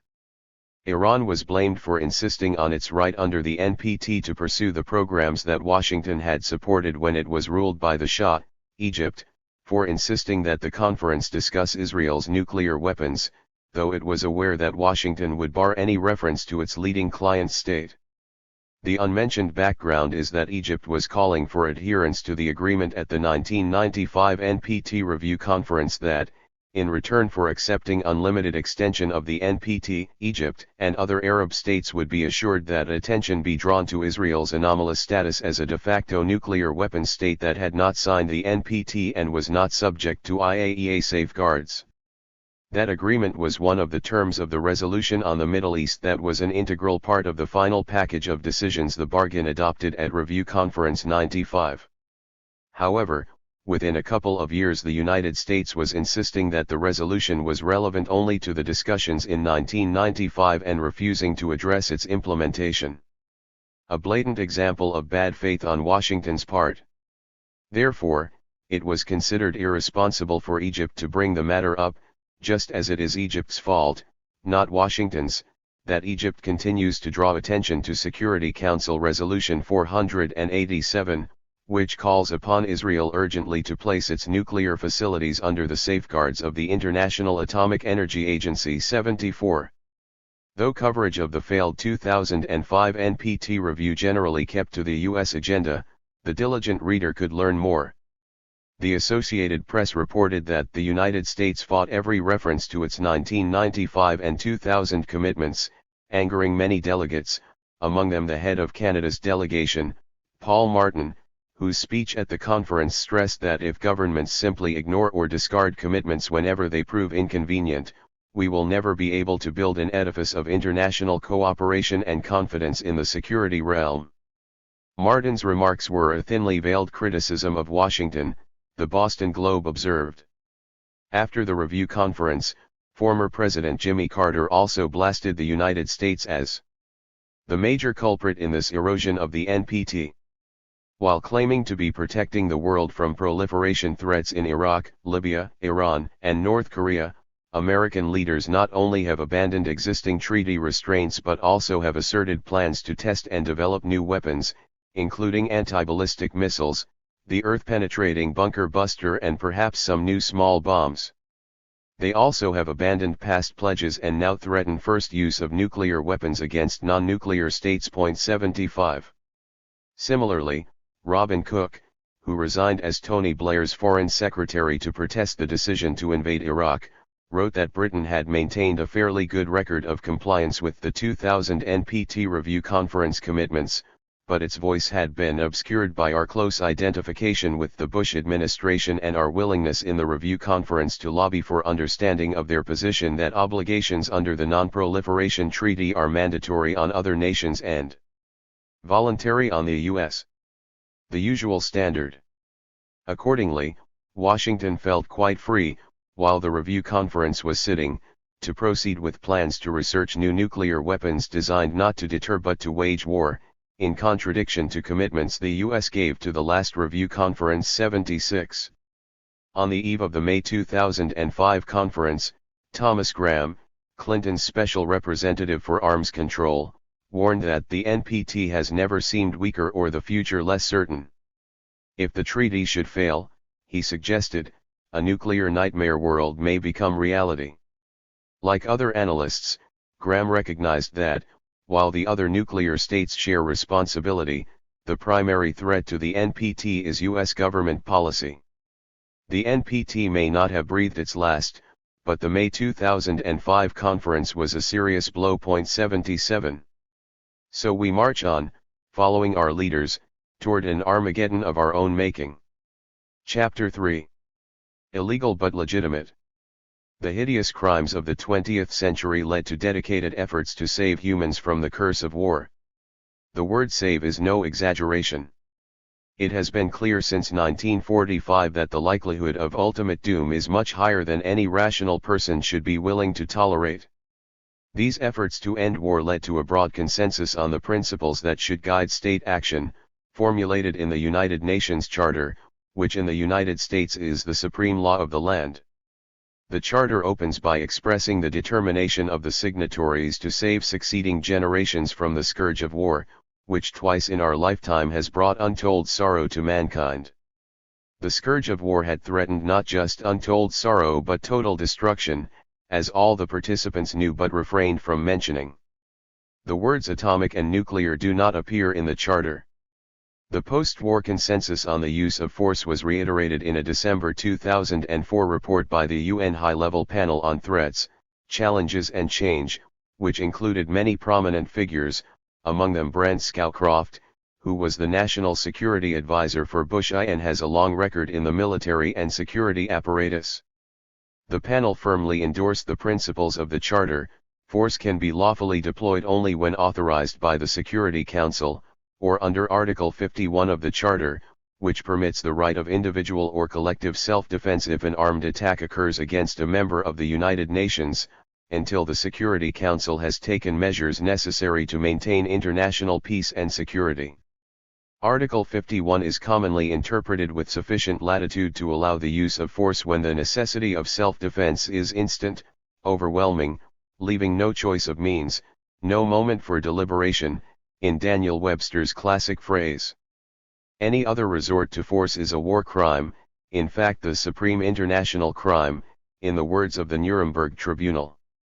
The high-level panel concluded that Article 51 needs neither extension nor restriction of its long-understood scope and should be neither rewritten nor reinterpreted. 1. The UN World Summit in September 2005 reaffirmed that the relevant provisions of the Charter are sufficient to address the full range of threats to international peace and security, specifically, the authority of the Security Council to mandate coercive action to maintain and restore international peace and security. Acting in accordance with the purposes and principles of the Charter, and the role of the General Assembly in this regard in accordance with the relevant provisions of the Charter. The summit further endorsed the responsibility to commit ourselves, as necessary and appropriate, to helping states build capacity to protect their populations from genocide, war crimes, ethnic cleansing and crimes against humanity, and to assisting those which are under stress before crises and conflicts break out. The summit granted no new right of intervention to individual states or regional alliances, whether under humanitarian or other professed grounds. Point 2. The report of the December 2004 UN High-Level Panel went on to say that for those impatient with their conclusion about Article 51, the answer must be that, in a world full of perceived potential threats, the risk to the global order and the norm of non-intervention on which it continues to be based is simply too great for the legality of unilateral preventive action, as distinct from collectively endorsed action, to be accepted. Allowing one to so act is to allow all. 3. Universality. The panel is presupposing the principle of universality, perhaps the most elementary of moral truisms. The principle, however, is flatly rejected in the elite intellectual, moral, and political culture of the most powerful states, again raising the prospect of terminal catastrophe of which prominent analysts warn. Formally, the post-war consensus on the principles governing the use of force remains in effect. It is, however, revealing and disturbing to see how the spectrum of opinion has shifted in Western elite sectors. While the consensus is not usually rejected explicitly, though sometimes it is more likely to be ignored, taken to be too extreme to consider, and drifting to the margins of public discussion and electoral politics. This departure from the post-war consensus was forcefully articulated in the last years of the millennium, when a claim resonated across a broad political spectrum for Clinton's foreign policy, which had entered a noble phase with a saintly glow, creating a deep ideological divide between an idealistic new world bent on ending inhumanity and an old world equally fatalistic about unending conflict. For the first time in history, a state, the idealistic new world, was observing principles and values, acting from altruism and moral fervor, while leading the enlightened states. It was therefore free to resort to force for what its leaders determined to be right. These quotes are a small sample of an extraordinary deluge, drawn only from respected liberal voices. After several years of such flights of self-flagellation, probably without historical precedent, a few events were brought forth as evidence for the pronouncements, foremost among them the 1999 NATO bombing of Serbia. It was with regard to that action that the phrase illegal but legitimate was coined. Point 4. The discussion of Article 51 by the high-level panel appears to have been both a response to the enthusiastic support by Western intellectuals for resort to violence that they determined to be legitimate, as well as a direct retort to the Bush doctrine of anticipatory self-defense, articulated in the National Security Strategy of September 2002. The high-level panel's discussion therefore takes on unusual significance, even apart from the fact that it reaffirms the stand of the world outside what the West calls the international community, namely itself. Consider, for example, the declaration of the South Summit in 2000, the highest-level meeting ever held by the former non-aligned movement, accounting for 80% of the world's population. Surely with the recent NATO bombing of Serbia in mind, the declaration firmly rejected the so-called right of humanitarian intervention. The declaration, which also provided a detailed and sophisticated analysis of neoliberal globalization, was ignored apart from scattered derision, a standard reaction to the bleedings of the unpeople of the world, to borrow the phrase of diplomatic historian Mark Curtis in the latest volume of his, predictably ignored, Chronicle of Britain's Post-War Crimes. Point 5. The Bush doctrine of anticipatory self-defense was outlined by a senior American official, reported to be Condoleezza Rice, who explained that the phrase refers to the right of the United States to attack a country that it thinks could attack it first. The formulation is not surprising, given her conclusion that international court jurisdiction has proven inappropriate for the United States, and that the United States is not subject to international law and norms generally. Such views reflect a broad range of elite perceptions, but not those of the general public. A large majority of the American public continue to take the position that states are entitled to use force only if there is strong evidence that the country is in imminent danger of being attacked. Thus this same large majority rejects the bipartisan consensus on anticipatory self-defense, sometimes mislabeled preemptive war, and agrees with the much-maligned South Summit and the UN High-Level Panel. The legitimacy of use of force is not the only issue on which public opinion in the United States diverges sharply from elite political culture. Another case, already mentioned, is the Kyoto Protocols. And there are many others, matters bearing directly on the state of American democracy, to which we return in Chapter 6.6. The provisions of the UN Charter were spelled out further at the Nuremberg Tribunal. The accompanying Tokyo judgments were far more severe. Though the principles they enunciated were significant, both tribunals were deeply flawed. They were founded on rejection of the principle of universality. To bring the defeated war criminals to justice, it was necessary to devise definitions of war crime and crime against humanity. How this was done was explained by Telford Taylor, Chief Counsel for War Crimes Prosecution and a distinguished international lawyer and historian. Since both sides had played the terrible game of urban destruction, the Allies far more successfully, there was no basis for criminal charges against Germans or Japanese, and in fact no such charges were brought. Aerial bombardment had been used so extensively and ruthlessly on the Allied side as well as the Axis side that neither at Nuremberg nor Tokyo was the issue made a part of the trials. The operative definition of crime is, crime that you carried out but we did not. To underscore the fact, Nazi war criminals were absolved if the defense could show that their US and UK counterparts carried out the same crimes. Thus the tribunal excused Admiral Karl Dönitz from breaches of the international law of submarine warfare on grounds of testimony from the British Admiralty and US Admiral Nimitz that the United States and UK had carried out the same crimes from the first days of the war. 7.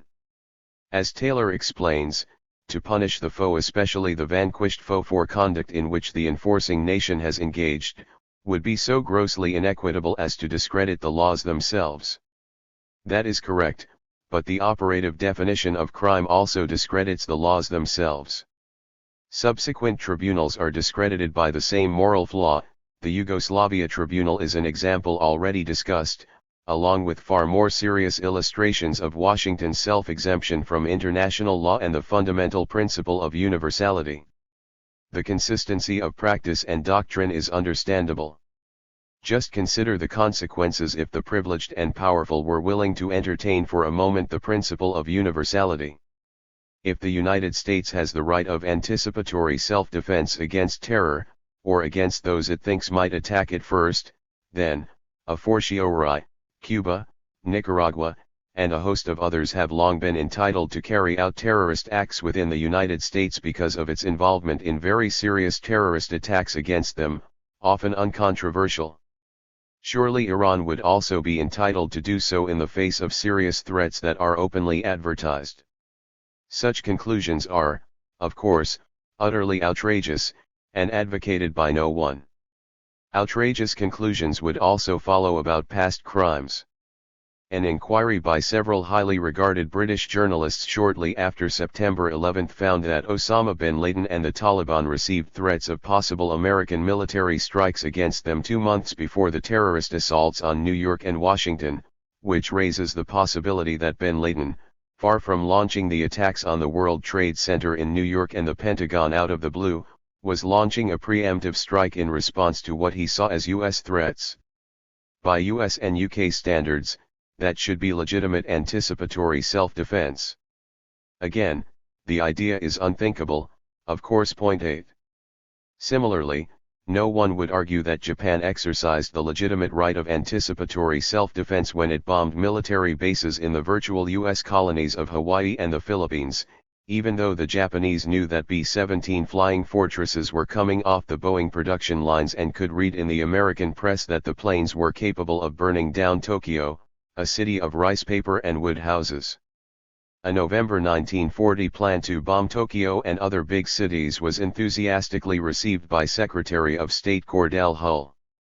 FDR was simply delighted at the idea described graphically by its mastermind, Air Force General Claire Le Chennault, to burn out the industrial heart of the empire with firebomb attacks on the teeming bamboo ant heaps of Honshu and Kyushu.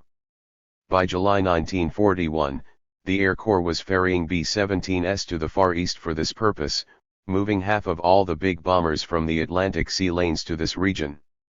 If needed, the planes would be used to set the paper cities of Japan on fire, General George C. Marshall explained in a confidential press briefing on November 15, adding that there won't be any hesitation about bombing civilians. 4 days later, New York Times senior correspondent Arthur Kroc, presumably basing himself on Marshall's briefing, reported U.S. plans to bomb Japan from Siberian and Philippine bases, to which the Air Force was rushing incendiary bombs intended for civilian targets. Washington knew from decoded messages that Japan was aware of the dispatch of B-17s. All of this provides far more powerful justification for anticipatory self-defense than anything conjured up by Bush, Blair, and their associates. There is no need to spell out what would plainly be implied, if elementary moral principles could be entertained. Domestic and international law are not formal axiom systems. There is scope for interpretation, but their general meaning and implications are clear enough. As international law specialists Howard Friel and Richard Falk point out, international law presents clear and authoritative standards with respect to the use of force and recourse to war that should be followed by all states, and if under exceptional circumstances any departure is allowed, a heavy burden of persuasion is on the state claiming the exception. That should be the conventional understanding in a decent society. And so it appears to be among the general American population, though, in sharp contrast, the idea receives little expression within elite opinion. Friel and Falk add to the ample documentation of that conclusion with a detailed analysis of the persistent refusal of the New York Times to consider international law arguments that oppose the recourse to war and the conduct of war by American political leaders for the 40 years they survey.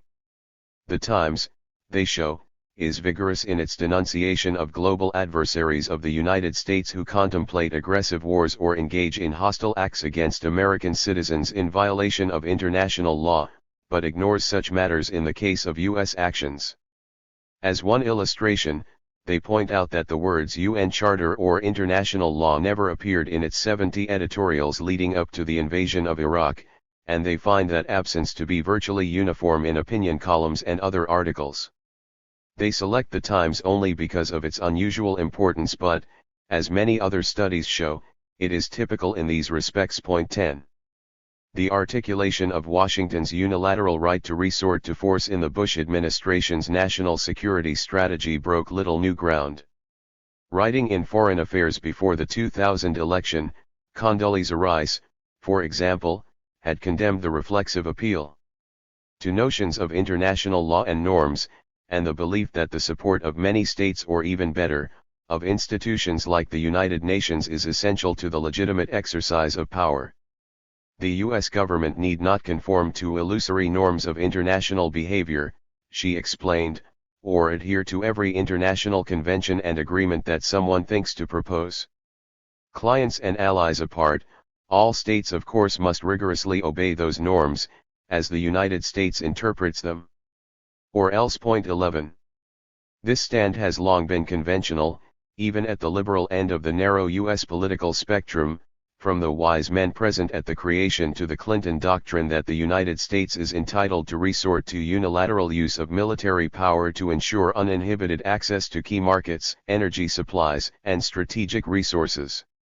Taken literally, the Clinton doctrine was more expansive than Bush's 2002 national security strategy, which aroused fear and concern around the world and immediately elicited harsh criticism from the heart of the foreign policy establishment.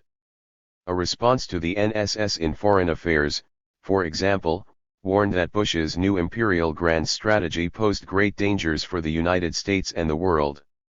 The more expansive Clinton doctrine, in contrast, was barely noticed.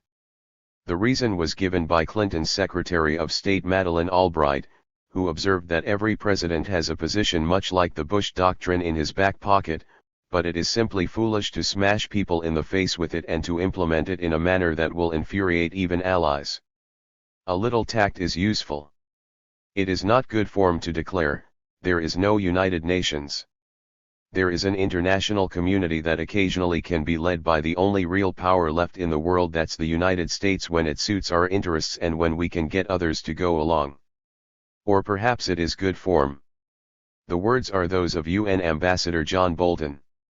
While his style is more offensive than most, Bolton was following the precedent of President Bush and Secretary of State Powell, who instructed the UN that it could be relevant by endorsing US and UK plans to invade Iraq, or it could be a debating society. Point 12. Amplifying the conclusion as she announced the Bolton nomination, Condoleezza Rice informed the world that through history, some of our best ambassadors have been those with the strongest voices, ambassadors like Jeane Kirkpatrick and Daniel Patrick Moynihan.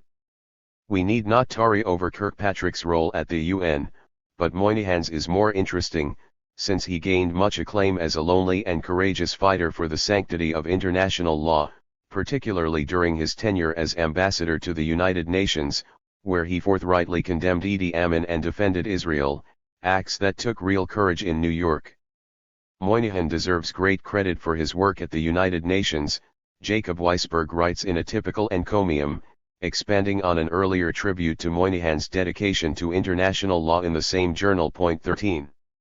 Unmentioned, here and elsewhere, are Moynihan's most significant contributions to international law as UN ambassador.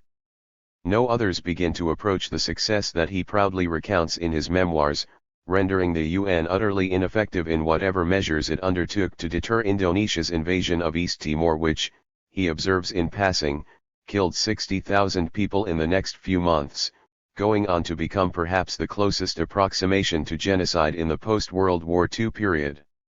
All of this proceeded thanks to the generous diplomatic, military, and economic support of the United States, joined by the UK as atrocities peaked in 1978, with France and others joining to gain what benefits they could from cooperating with the aggressors. Finally, under great international and domestic pressure, Clinton informed the Indonesian generals in mid-September 1999 that the game was over. They instantly withdrew, revealing with brilliant clarity just where responsibility lies for the crimes of the preceding quarter century, to which Moynihan made a signal contribution, so he informs us. Point 14. Rice's choices provide useful insight into what Bolton is expected to bring to the UN.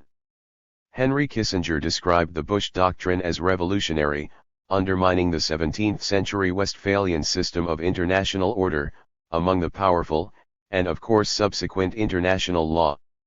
He approved of the doctrine, but with the standard qualifications about style and manner. He also added a crucial proviso. The doctrine, he said, must not be universalized. The right to use force at will to be an outlaw state must be reserved to the United States alone, perhaps delegated to its clients. As often, Kissinger deserves credit for his honesty, and his understanding of intellectual opinion, which indicates no concern over such explicit demand for rights denied to others' rights with lethal impact, in this case. Point 15. Kissinger's assessment was confirmed again in 2004, when the press reported the release of tapes of Nixon-Kissinger conversations. Among them were Nixon's instructions to Kissinger to order bombing of Cambodia, as he did, with these words, "A massive bombing campaign in Cambodia. Anything that flies on anything that moves." One would be hard put to find a comparable call for monstrous war crimes, virtual genocide, in the archives of any state. It elicited no comment or reaction, as far as I could determine, even though the terrible consequences of those orders have long been known. Point 16. Let us return to the Yugoslavia tribunal, where Milosevic was charged with genocide. The indictment was restricted to crimes in Kosovo. It kept almost entirely to crimes subsequent to the NATO bombing, which, as anticipated by the NATO command and the Clinton administration, elicited serious atrocities in reaction. Presumably because the Kosovo charges were so ambiguous, Bosnia was later added, specifically the charge of genocide at Srebrenica. That too raises a few questions, if only because after these events, Milosevic was accepted by the United States and its allies as a partner for diplomatic settlement. A further problem is that the most detailed inquiry into the Srebrenica massacre, by the Dutch government, concluded that Milosevic had no connection to it, and that he was very upset when he learned about the massacres, the Dutch scholar who headed the team of intelligence specialists reported. The study describes the incredulity in the Belgrade government, including Milosevic, when they learned of the executions. Point 17. Suppose we adopt prevailing Western opinion that such unwelcome facts are irrelevant. Even so, the prosecution has had considerable difficulty in establishing the charge of genocide. Suppose, however, that someone were to unearth a document in which Milosevic orders the Serbian Air Force to reduce Bosnia or Kosovo to rubble, with the words "anything that flies on anything that moves." The prosecutors would be overjoyed, the trial would be over, and Milosevic would be sent off to many successive life sentences for the crime of genocide, a death sentence, if the tribunal followed U.S. conventions. But as always, the principled exemption from moral truisms prevails. Precedents. Prevailing elite attitudes on the use of force receive instructive expression in scholarly literature. A leading U.S. historian, John Lewis Gaddis of Yale, published the first book to explore the historical origins of the Bush administration's preemptive war doctrine, which he basically supports, with the usual provisos about style, tactical flaws, and possible overreaching. The book was respectfully received in the scholarly literature, and was so popular in the White House that Gaddis was invited over for a discussion. 18. Gaddis traces the Bush doctrine to one of his intellectual heroes, the grand strategist John Quincy Adams. In the New York Times paraphrase, Gaddis suggests that Bush's framework for fighting terrorism has its roots in the lofty, idealistic tradition of John Quincy Adams and Woodrow Wilson. Gaddis's scant references to Wilson focus on his interventions in Mexico and the Caribbean in alleged defense against Germany. Whatever one thinks of the validity of the pretexts, Wilson's shocking crimes in the course of those interventions, particularly in Haiti, are a curious though conventional illustration of his lofty idealism. The Adams example, Gaddis's centerpiece, is much more relevant to his main thesis on the roots of current doctrine, a realistic thesis, I believe, with significant implications for both understanding the past and considering what lies ahead.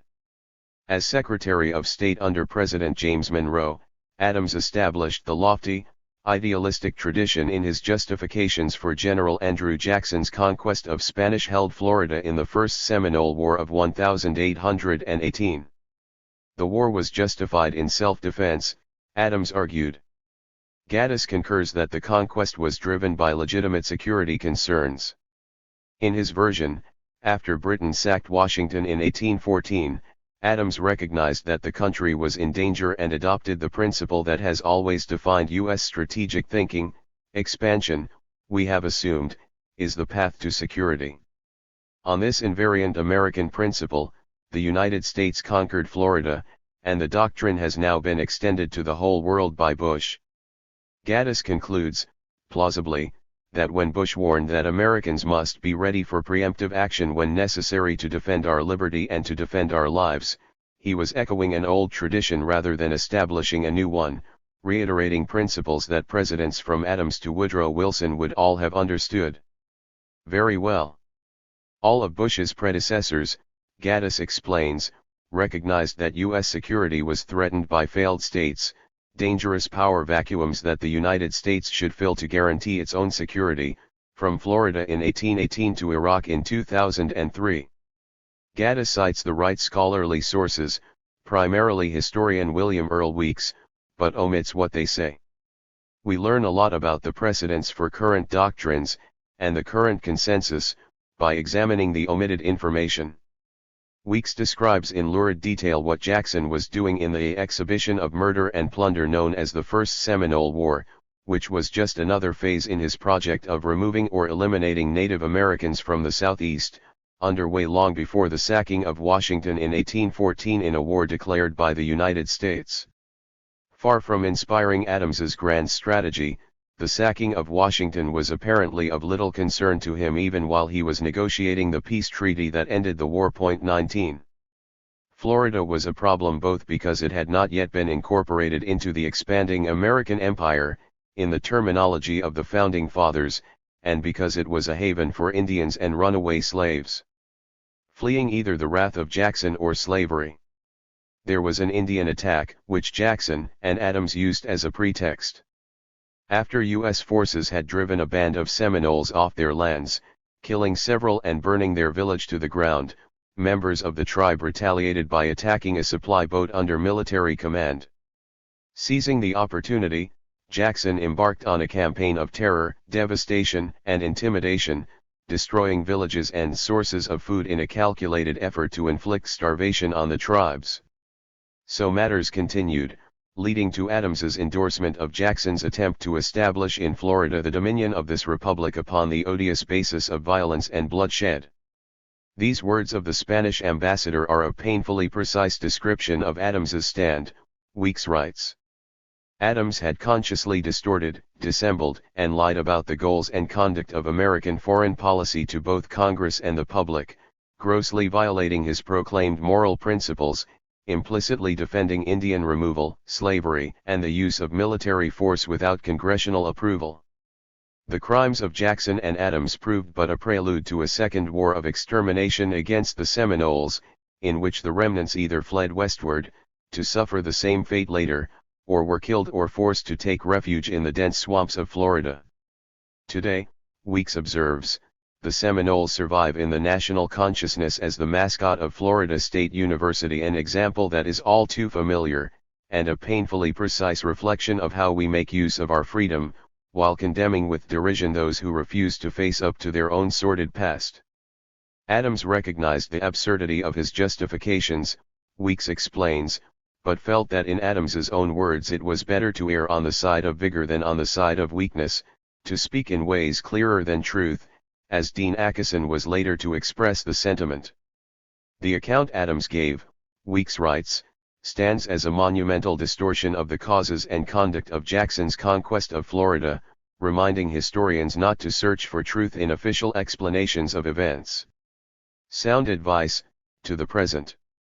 Elsewhere, Weeks notes that Adams's distortions were publicly revealed in the report of a special Senate committee charged with investigating the Seminole War, which concluded that Jackson had inflicted a wound on the national character with the support of Adams, who alone persuaded Monroe to endorse Jackson's crimes. But few Americans took much notice of these criticisms, Weeks notes.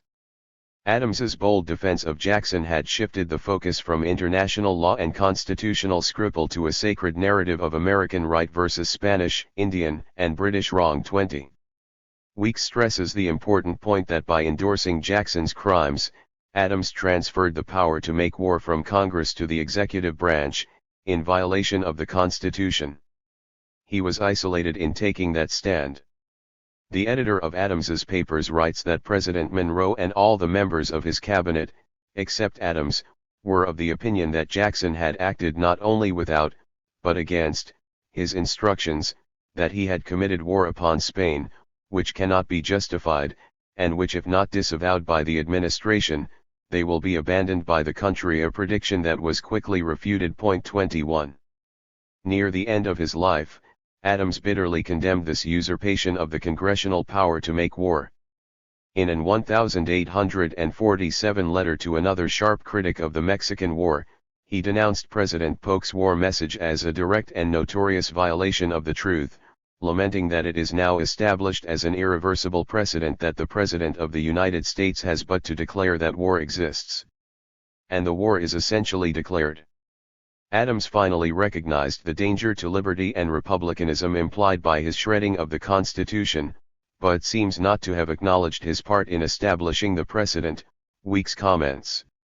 The principle remains in force, not troubling the originalists who pride themselves on their strict adherence to the intentions of the framers. The principle continues to undermine liberty and democracy, not to speak of the fate of the victims of executive wars. Weeks points out that Adams also established the presidential rhetoric of empire designed to marshal public, as well as congressional, support for its policies. The rhetorical framework, a durable and essential aspect of American diplomacy inherited and elaborated by successive generations of American statesmen but fundamentally unchanged over time, rests on three pillars: the assumption of the unique moral virtue of the United States, the assertion of its mission to redeem the world by spreading its professed ideals and the American way of life, and, always, the faith in the nation's divinely ordained destiny. The theological framework reduces policy issues to a choice between good and evil, thus undercutting reasoned debate and fending off the threat of democracy. The issue of defense against Britain, the only credible enemy, more accurately, deterrent, did not arise. British Minister Castlereagh was so eager to cement Anglo-American relations that he even overlooked Jackson's murder of two innocent British citizens, which Adams defended for its salutary efficacy for terror and example. Adams was heeding the words of Tacitus, his favorite historian. Weeks suggests that crime once exposed had no refuge but in audacity. The goal of Adams's diplomacy was not security in any meaningful sense, but rather territorial expansion. British military power barred the conquest of Canada and also Cuba, which, Adams predicted, would drop into U.S. hands by the laws of political gravitation, just as an apple severed by a tempest from its native tree cannot but choose to fall to the ground, once the United States succeeded in subduing its British rival. By the end of the century, the laws of political gravitation had shifted, as Adams had anticipated. The British deterrent was overcome and the United States was able to intervene in Cuba in 1898. The pretext was to liberate Cuba from Spain. The effect, however, was to block Cuba's liberation and to turn it into a virtual colony, as it remained until 1959.22. Jacksonian Democrats worked hard to shift the laws of political gravitation, matters discussed in another important scholarly work that Gaddis cites, by Thomas Hyatala. What Gaddis omits is again informative. Hyatala describes the efforts of the Jacksonians to gain a monopoly over cotton, which played roughly the same role in the industrial economies as petroleum does today. By securing the virtual monopoly of the cotton plant, President Tyler observed, after the annexation of Texas in 1845 and the conquest of almost half of Mexico, the United States had acquired a greater influence over the affairs of the world than would be found in armies however strong, or navies however numerous. He went on to say that the monopoly over cotton now secured, places all other nations at our feet. An embargo of a single year would produce in Europe a greater amount of suffering than a 50 years' war. I doubt whether Great Britain could avoid convulsions.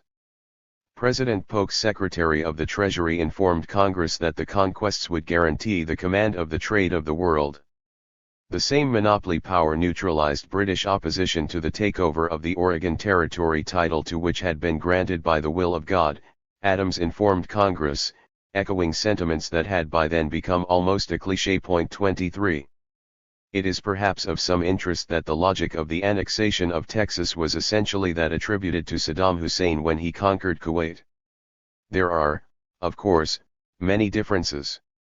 Iraq's claim to Kuwait had deep roots, stemming from the days when Britain established the borders of Iraq to ensure that Britain, not Turkey, would have control of the oil of the north, and that the British colony of Kuwait would effectively bar Iraq's access to the sea. Furthermore, Saddam Hussein did not mimic Jacksonian Democrats in expressing his fear that slavery in Iraq would be threatened by independent states nearby, and he may not have invoked divine providence, at least with such eloquence. As far as I know, leading Iraqi intellectuals did not call for miserable, inefficient Kuwait to be taken over to carry forward the great mission of peopling the Middle East with a noble race of Iraqis, nor declare that it is very certain that the strong Iraqi race which has now overrun much of the region, must also overrun that trace, and the Arabian Peninsula also, and it will in the course of ages be of small import by what particular occasions and methods it was done, to quote Walt Whitman and Ralph Waldo Emerson speaking of Mexico and the Oregon Territory, with appropriate change of names.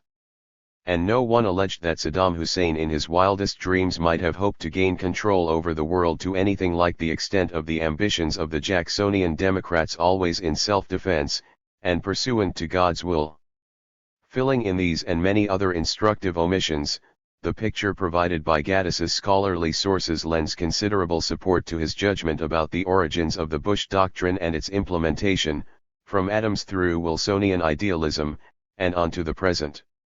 As for the expansion of the precedents to the entire world, others must judge for themselves. And they have.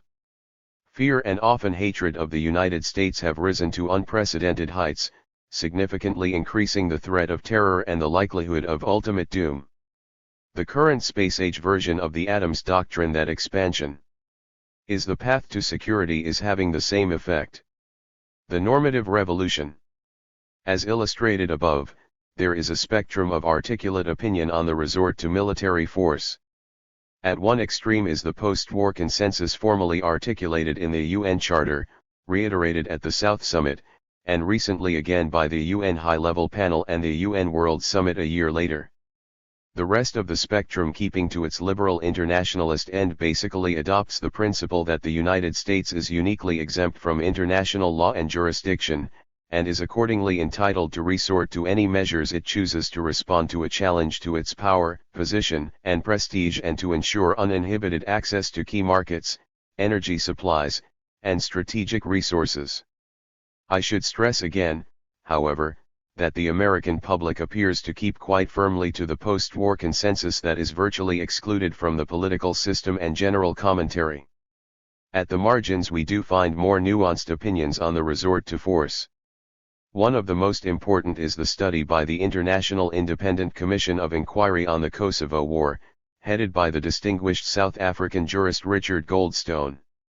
The Commission rendered the harshest criticism anywhere near the mainstream of the NATO bombing of Serbia in 1999, concluding that the bombing was illegal but legitimate. It was illegal because it did not receive approval from the UN Security Council, but it was legitimate because all diplomatic avenues had been exhausted and there was no other way to stop the killings and atrocities in Kosovo. Goldstone suggested that the UN Charter might need revision in the light of the report of the Commission, the conclusion that was explicitly rejected by the High-Level Panel in December 2004. The NATO intervention, he explained, is too important a precedent for it to be regarded as an aberration.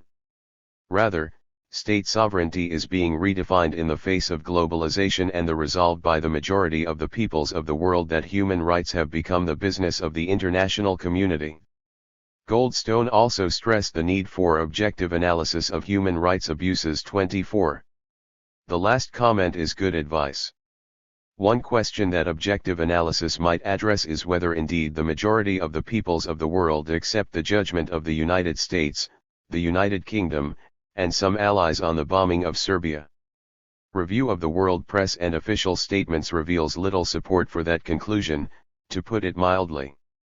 In fact, the bombing of Serbia was bitterly condemned outside the NATO countries, with little notice in the United States. Furthermore, it is hardly likely that the decision of the self-declared enlightened states to exempt themselves from the UN Charter and the Nuremberg Principles would gain the approval of much of the world's population. Another question that objective analysis might address is whether indeed all diplomatic options had been exhausted in Kosovo. This conclusion, too, is not easy to sustain. When NATO decided to bomb, there were two diplomatic options on the table, a NATO proposal and a Serbian proposal, the latter kept from the public in the United States, perhaps the West in general. After 78 days of bombing, a compromise was reached between them, though violated at once by NATO, so it appears that diplomatic options were available, after all. A third question is whether there was no other way to stop the killings and atrocities in Kosovo, as the Independent Commission asserts, clearly a crucial matter. Here objective analysis happens to be unusually easy. There is a vast documentary record available from impeccable Western sources, including several compilations by the State Department released in justification of the war, in addition to detailed records of the Organization for Security and Cooperation in Europe, OSCE, and NATO, the International Kosovo Verification Mission, KVM, monitors, the UN, and a lengthy British parliamentary inquiry. They all reach the same conclusion: the killings and atrocities did not precede but followed the bombing, as the indictment of Milosevic has also revealed. That could hardly have come as a surprise. The violence was predicted by NATO commander Wesley Clark as soon as the bombing began, quite publicly. Other sources make clear that the Clinton administration also anticipated the crimes that followed the bombing, as Clark confirms in more detail in his memoirs. It is hard to imagine that other NATO authorities were more deluded. 25. In the extensive literature on the topic, from media to scholarship, this documentation is almost universally ignored and the chronology reversed. I have reviewed the dismal record elsewhere, and will put it aside here, with only a few current examples to illustrate the effect of consistent fabrication in support of state power and the systematic refusal even to look at unwanted fact, however trusted the source. Former Secretary of Defense Frank Carlucci writes that NATO bombed after Milosevic embarked on an ethnic cleansing operation and other atrocities. The inversion of chronology is typical. It is uncontroversial that the atrocities he describes were the anticipated consequence of the bombing, not its cause. Historian Niall Ferguson states, without evidence, that there was a plausible ground for intervention to avert genocide. David Reif presents what he calls evidence, according to both German intelligence officials and Greek diplomats. The Belgrade authorities had always intended to deport a large number of Kosovars. The usual figure was 350,000. Even if Reif's unidentified sources exist, they would be meaningless. To discover that Belgrade had contingency plans to expel Kosovars, we do not have to adduce unknown officials and diplomats. It would have been astonishing had they not had such plans, just as other states do, including the enlightened states. It is an extraordinary comment on Western intellectual culture that people can take seriously someone who adduces such reasons to justify his own state's carrying out aggression that, as he himself acknowledges, led to the forcible deportation of some 800,000 Kosovars, among other atrocities. Crossing the Atlantic, Karl-Heinz Kamp, of the Adenauer Foundation, criticizes the December 2004 UN panel because it rejected NATO's right to resort to force in violation of the Charter. He cites one example, the usual one, the NATO bombing of Serbia, which was undertaken, he asserts without evidence, because NATO placed a higher value on the protection of human rights than on obedience to the Charter, namely by bombing with the expectation that so doing would elicit massive human rights violations, as it did. 26. Some of the examples descend to low comedy. Thus, to illustrate the highbrow anti-Americanism that reigns beyond our shores, commentator James Traub takes as his example the Nobel Prize awarded in 2005 to playwright Harold Pinter, whose politics are so extreme that they're almost impossible to parody. The proof is Pinter's outrage over NATO's 1999 air war in Kosovo, which, according to Traub, he described as a criminal act designed to consolidate American domination of Europe. All right-thinking people, Traub explains, know that the bombing was essentially a last resort in the face of Slobodan Milosevic's savage campaign of ethnic cleansing. While such crazed ideas flourish among European highbrows, Traub continues, within our more sober intellectual culture it is hard to think of anyone save Noam Chomsky and Gore Vidal who would not choke on Pinter's bile. It is actually not so hard to think of others. One choice could be the only American author, to my knowledge, who has actually taken the position so extreme that it is impossible to parody, the respected academic military historian Andrew Bijvak, author of a well-known book in which he dismissed the pretense of humanitarian motive for the Kosovo War, or the Bosnia intervention, charging that they were undertaken solely to ensure the cohesion of NATO and the credibility of American power and to sustain American primacy in Europe. Among others who might not choke are those who have not been content with propaganda so vulgar that it was even refuted by the daily press reports at the time, and who may even have taken the trouble to look at the massive official documentation on the chronology of the bombing and ethnic cleansing, which reveals conclusively that the truth is precisely the opposite of Traub's anguished lament. Though the facts are uncontroversial, they are clearly irrelevant. For reasons that Traub rightly explains, it is impossible to dissuade implacable ideologues, any more than you can an implacable jihadist. 27. Justice Goldstone is unusual in that he does recognize the facts.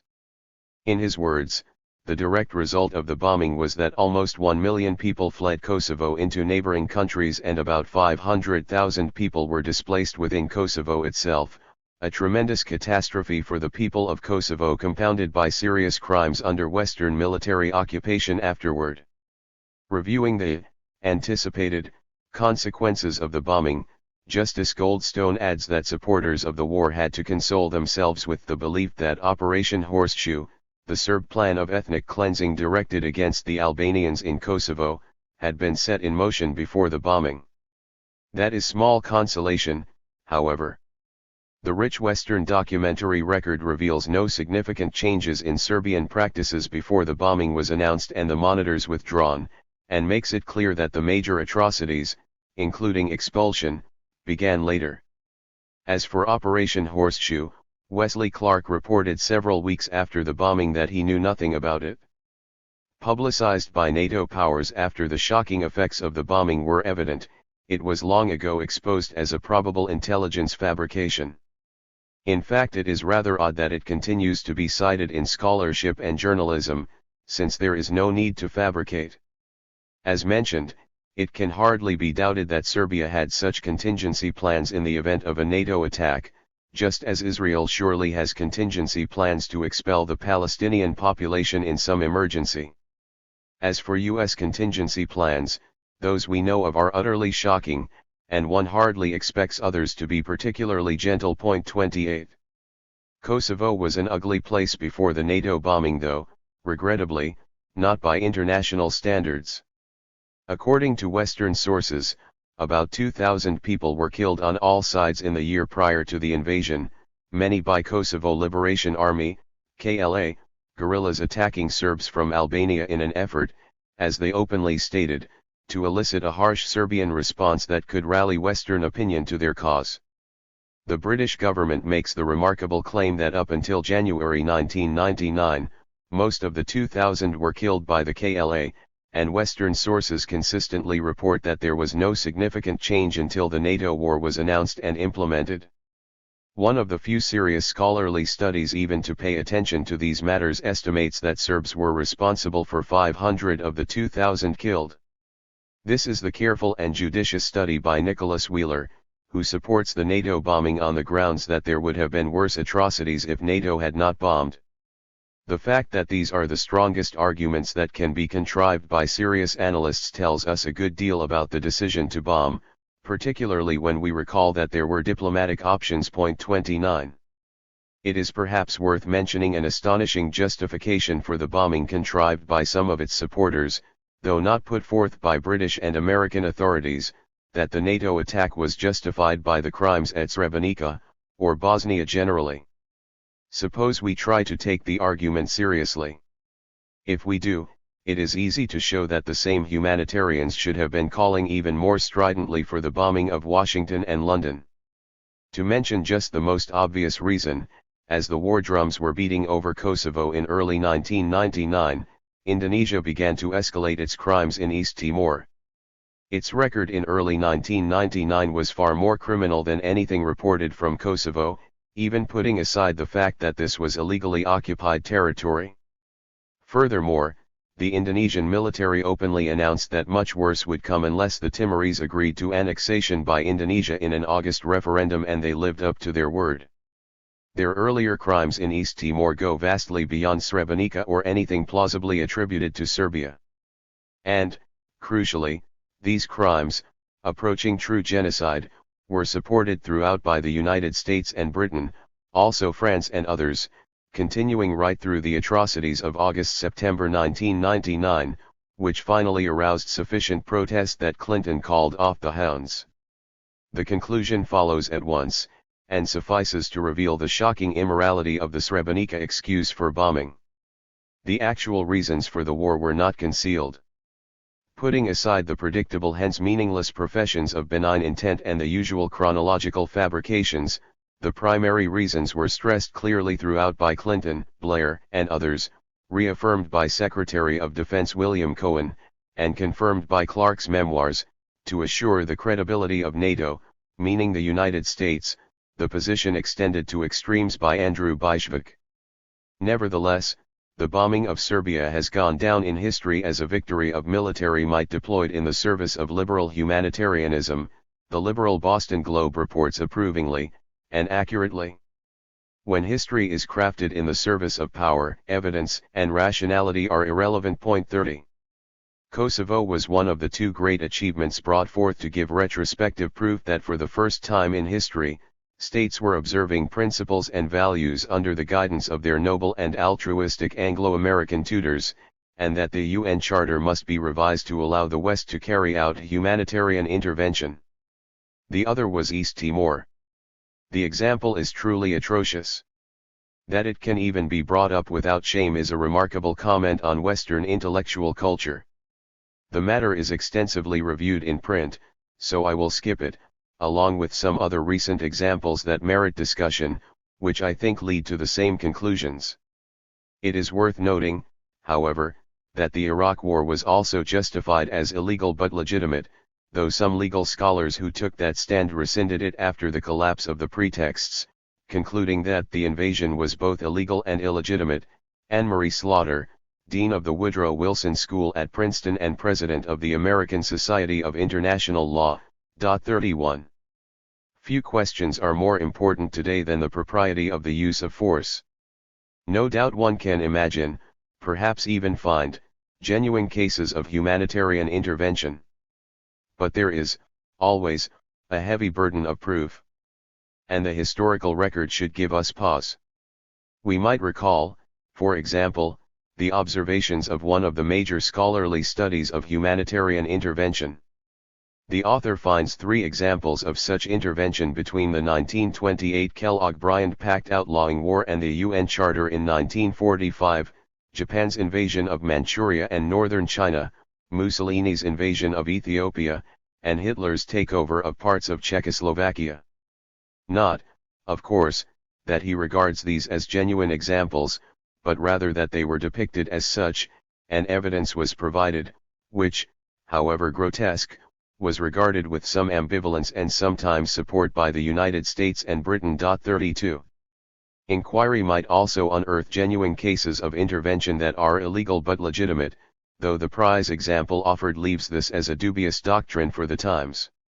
It also tends to reinforce the measured judgment of the World Court, in 1949, that the court can only regard the alleged right of intervention as the manifestation of a policy of force, such as has, in the past, given rise to most serious abuses and such as cannot, whatever be the defects in international organization, find a place in international law. From the nature of things, intervention would be reserved for the most powerful states, and might easily lead to perverting the administration of justice itself. 33. Inquiry very definitely does reveal that state terror and other forms of threat and use of force have brought vast suffering and destruction, and have sometimes brought the world very close to the edge of disaster. It is shocking to observe how easily such discoveries are ignored in the intellectual culture. Such observations, and they are all too well confirmed, lead us back to the challenge of Russell and Einstein 50 years ago, which we ignore at our peril. Chapter 4. Democracy Promotion Abroad. The promotion of democracy is central to the George W. Bush administration's prosecution of both the war on terrorism and its overall grand strategy. So begins the most extensive scholarly article on the roots of the Bush Doctrine. The statement is unsurprising. By 2005, it had reached the level of ritual. In scholarship we routinely read that the conviction that democracy can be imposed from the outside is the assumption driving America's intervention in Iraq and has been posited as a potential new pillar of ambition for U.S. foreign policy elsewhere. The pronouncement is sometimes amplified. Promoting democracy abroad has been a primary goal of U.S. foreign policy ever since Woodrow Wilson endowed it with a powerful idealist element. It gained particular salience under Ronald Reagan, and then was taken up with unprecedented forcefulness under Bush too. In journalism and commentary, the assumption is taken to be the merest truism. 1. When an assertion of such obvious importance is adopted with near unanimity, a sensible reaction is to investigate the evidence produced both for and against the thesis. The character of that evidence gives a certain measure of functioning democracy. To go to the extreme, if similar declarations are produced in North Korea, no one troubles to ask about the evidence, it suffices that the dear leader has spoken. In a democratic culture, substantial evidence should be required along with serious argument refuting apparent counter-evidence. We will return to these questions in the case of the Bush Doctrine. But first some reflections on relevant background. It is no easy task to gain some understanding of human affairs. In some respects, the task is harder than in the natural sciences. Mother Nature doesn't provide the answers on a silver platter, but at least she does not go out of her way to set up barriers to understanding. In human affairs, such barriers are the norm. It is necessary to dismantle the structures of deception erected by doctrinal systems, which adopt a range of devices that flow very naturally from the ways in which power is concentrated. Sometimes eminent figures are kind enough to provide us with some assistance in the task. In 1981, Samuel Huntington, professor of the science of government at Harvard University, explained the function of the Soviet threat. You may have to sell intervention or other military action in such a way as to create the misimpression that it is the Soviet Union that you are fighting. That is what the United States has done ever since the Truman Doctrine. On the same grounds, he warned a few years later, Mikhail Gorbachev's public relations can be as much a threat to American interests in Europe as were Leonid Brezhnev's tanks too. To facilitate the marketing effort, doctrinal systems commonly portray the current enemy as diabolical by its very nature. The characterization is sometimes accurate, but crimes are rarely the reason for demanding forceful measures against a selected target. One of many sources of evidence for this is the easy transition a state may make from favored friend and ally, who, irrelevantly, commits monstrous crimes, to ultimate evil that has to be destroyed, because of those very same crimes. A recent illustration is Saddam Hussein. The impassioned denunciations of the awful crimes of Saddam that impelled the United States to punish the people of Iraq managed to avoid the words "committed with our help," because we do not care about atrocities that contribute to our ends. As already noted, discipline remained in force as Saddam was brought to trial for his crimes.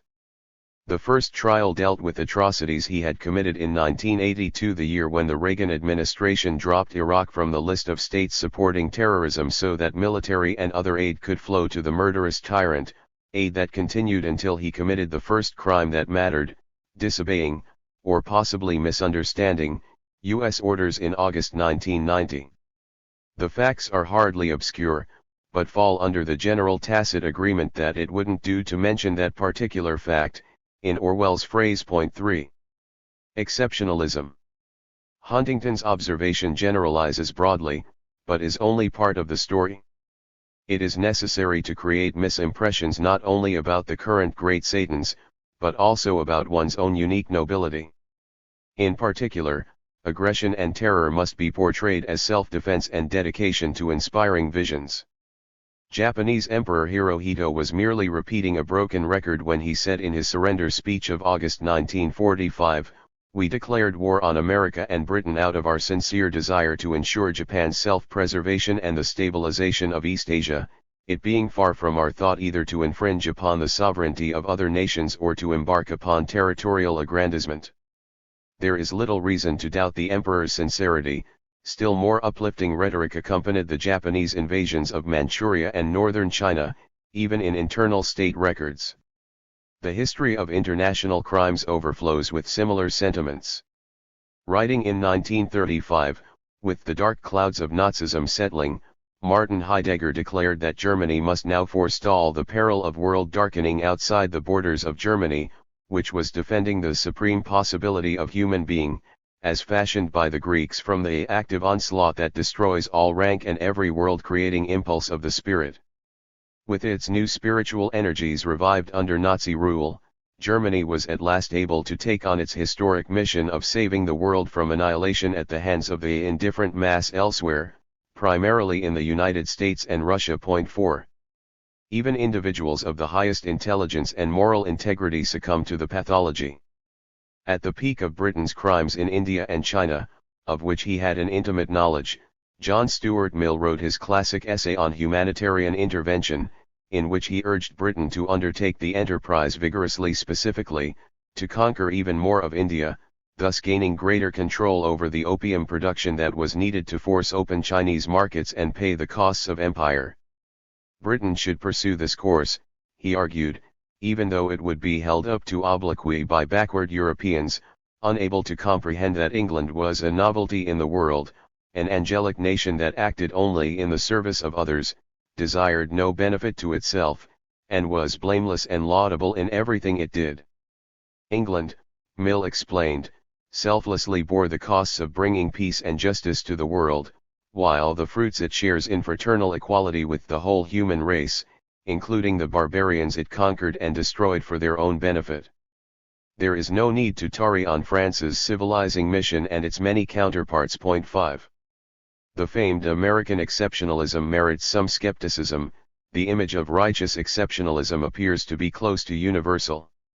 Also close to universal is the responsibility of the educated classes to endorse with due solemnity the sincerity of the high-minded principles proclaimed by leaders, on the basis of no evidence apart from their declarations, though it is often conceded that their actions systematically refute their noble visions. We then face a puzzling paradox, which is miraculously resolved in the United States by proclaiming a sudden change of course, an event that takes place every few years, effacing inappropriate history as we march on to a glorious future. One of its constant themes is the dedication to bring justice and freedom to a suffering world, recently resurrected as the driving passion for democracy promotion. There are always recalcitrants who raise questions about official pronouncements. Some even go as far as Adam Smith, who had little use for England's posture of noble intent.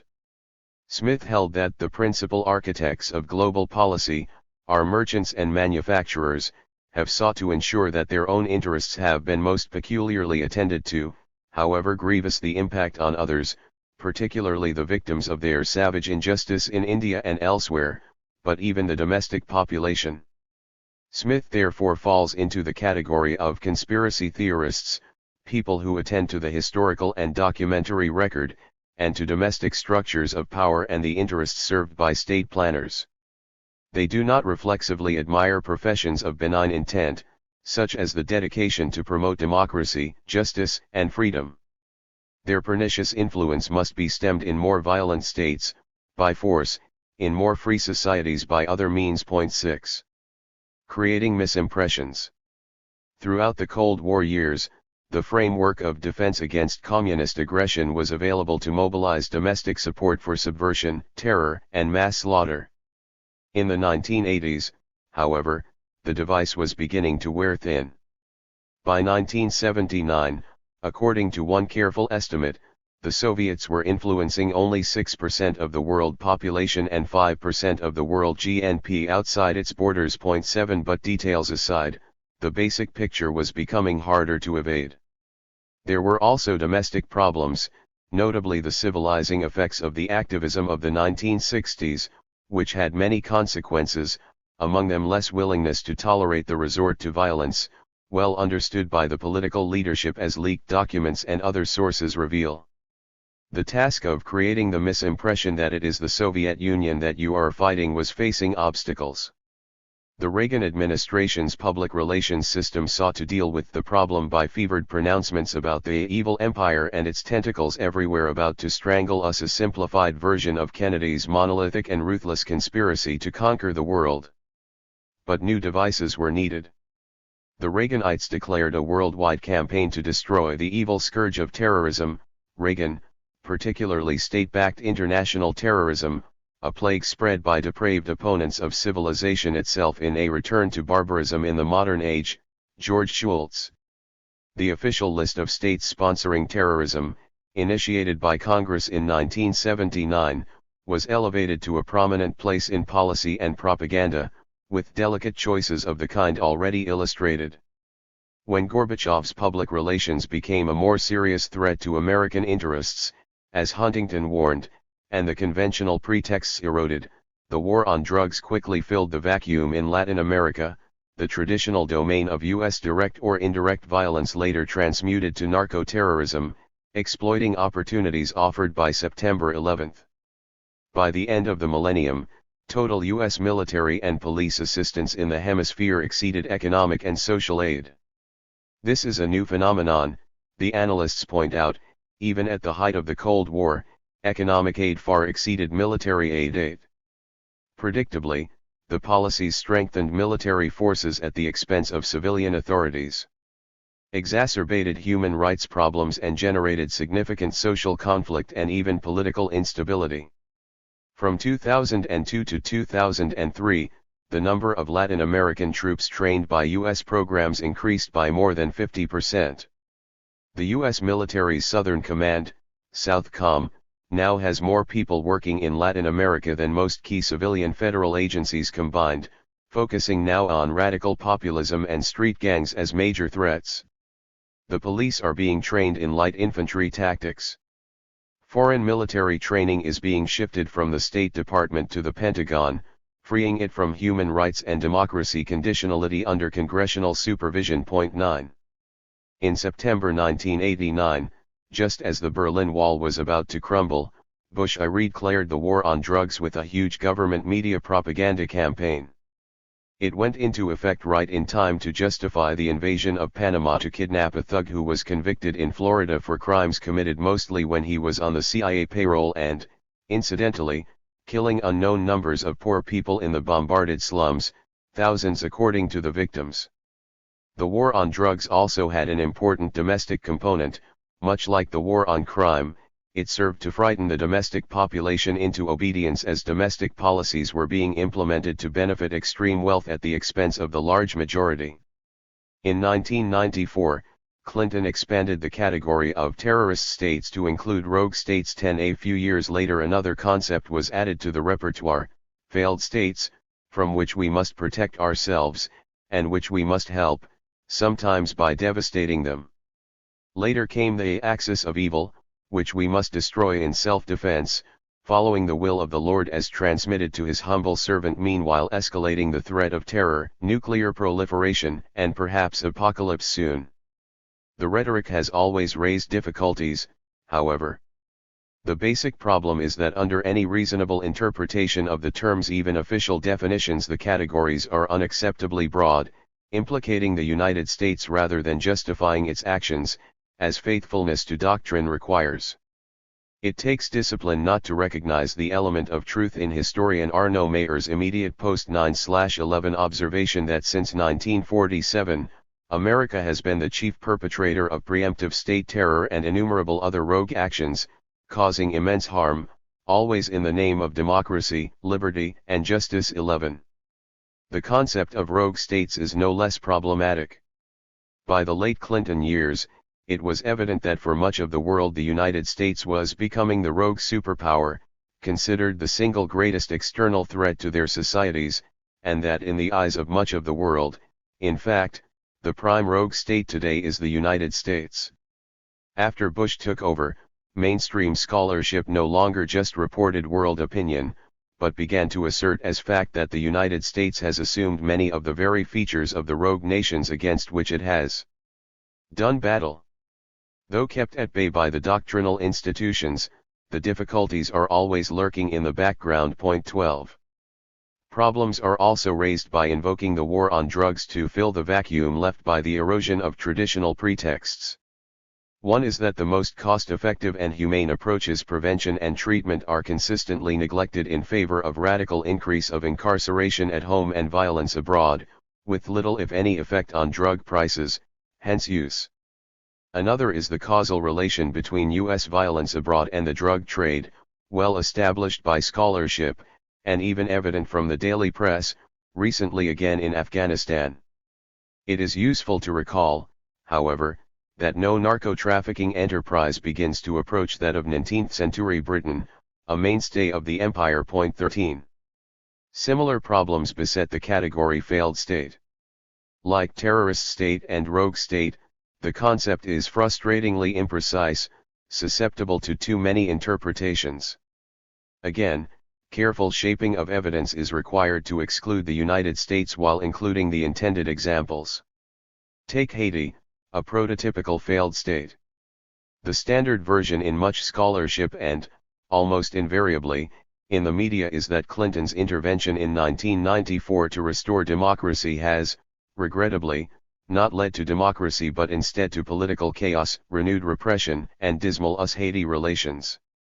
Also standard, as in this case, is avoidance of the relevant facts, specifically those revealing that Clinton's invasion was just another step in Washington's efforts to undermine Haitian democracy, leading to chaos and repression, as was predicted at once. 14.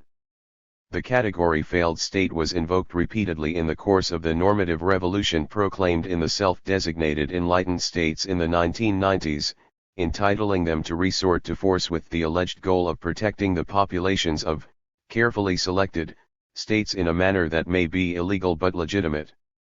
As the leading themes of political discourse shifted from humanitarian intervention to the redeclared war on terror after September 11, the concept failed state was given a broader scope to include states like Iraq that allegedly threaten the United States with weapons of mass destruction and international terrorism.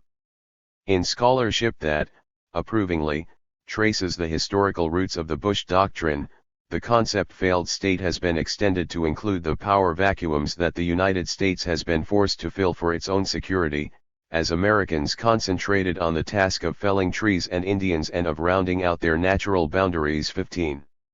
Under this broader usage, failed states need not be weak. Iraq was not considered a failed state that threatened U.S. security because it was weak. One legal authority writes that the aggressive, arbitrary, tyrannical, or totalitarian state would equally be regarded as having failed, at least according to the norms and standards of modern-day international law. And that makes good sense.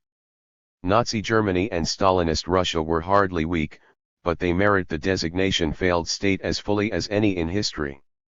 Even in the narrowest interpretation, failed states are identified by the failure to provide security for the population, to guarantee rights at home or abroad, or to maintain functioning, not merely formal, democratic institutions. The concept must surely also cover outlaw states that dismiss with contempt the rules of international order and its institutions, carefully constructed over many years, overwhelmingly under U.S. initiative. The familiar difficulties again arise. The category covers too broad a range to be doctrinally acceptable. 16. The world dominant power is consciously choosing policies that typify outlaw states, that severely endanger the domestic population and that undermine substantive democracy. In crucial respects, Washington's adoption of the characteristics of failed and outlaw states is proudly proclaimed. There is scarcely any effort to conceal the tension between a world that still wants a fair and sustainable international legal system, and a single superpower that hardly seems to care that it ranks with Burma, China, Iraq, and North Korea. In terms of its adherence to a 17th-century, absolutist conception of sovereignty for itself, while dismissing as old-fashioned tommy-rot the sovereignty of others. 17. The rich documentary and historical record amply supports Huntington's judgment about creating misimpressions, though it is convenient to plead Cold War paranoia, ignorance, and error. Case by case, we discover from the internal record and other standard sources that there has been rational planning to promote dominant domestic interests. As historian Charles Bergquist concludes in his review of justifications for intervention in Latin America, to conserve faith in liberal democracy, analysts must distort evidence, and transform the rational consistency in U.S. policy, the defense of capitalist interests, into irrationality, unfounded fear of communism. The same has regularly been true elsewhere as well. Point 18. Rational consistency. Quite generally, inquiry reveals that the real enemy of the United States has long been independent nationalism, particularly when it threatens to become a contagious example, to borrow Henry Kissinger's characterization of democratic socialism in Chile, a virus that, he feared, might infect other countries as far away as southern Europe, a concern he shared with Leonid Brezhnev. The source of contagion therefore had to be extirpated, as it was, on Tuesday, September 11, 1973, a date often called the first 9/11 in Latin America. We can learn a lot about the most important topic ourselves by examining the effects of the 29/1 is on the targeted societies and beyond, as well as the reactions to them. Point 19. On September 11 in 1973, after years of U.S. subversion of Chilean democracy, support for terror, and making the economy scream, General Augusto Pinochet's forces attacked the Chilean presidential palace. Salvador Allende, the elected president, died in the palace, apparently committing suicide because he was unwilling to surrender to the assault that demolished Latin America's oldest and most vibrant democracy and established a regime of torture and repression.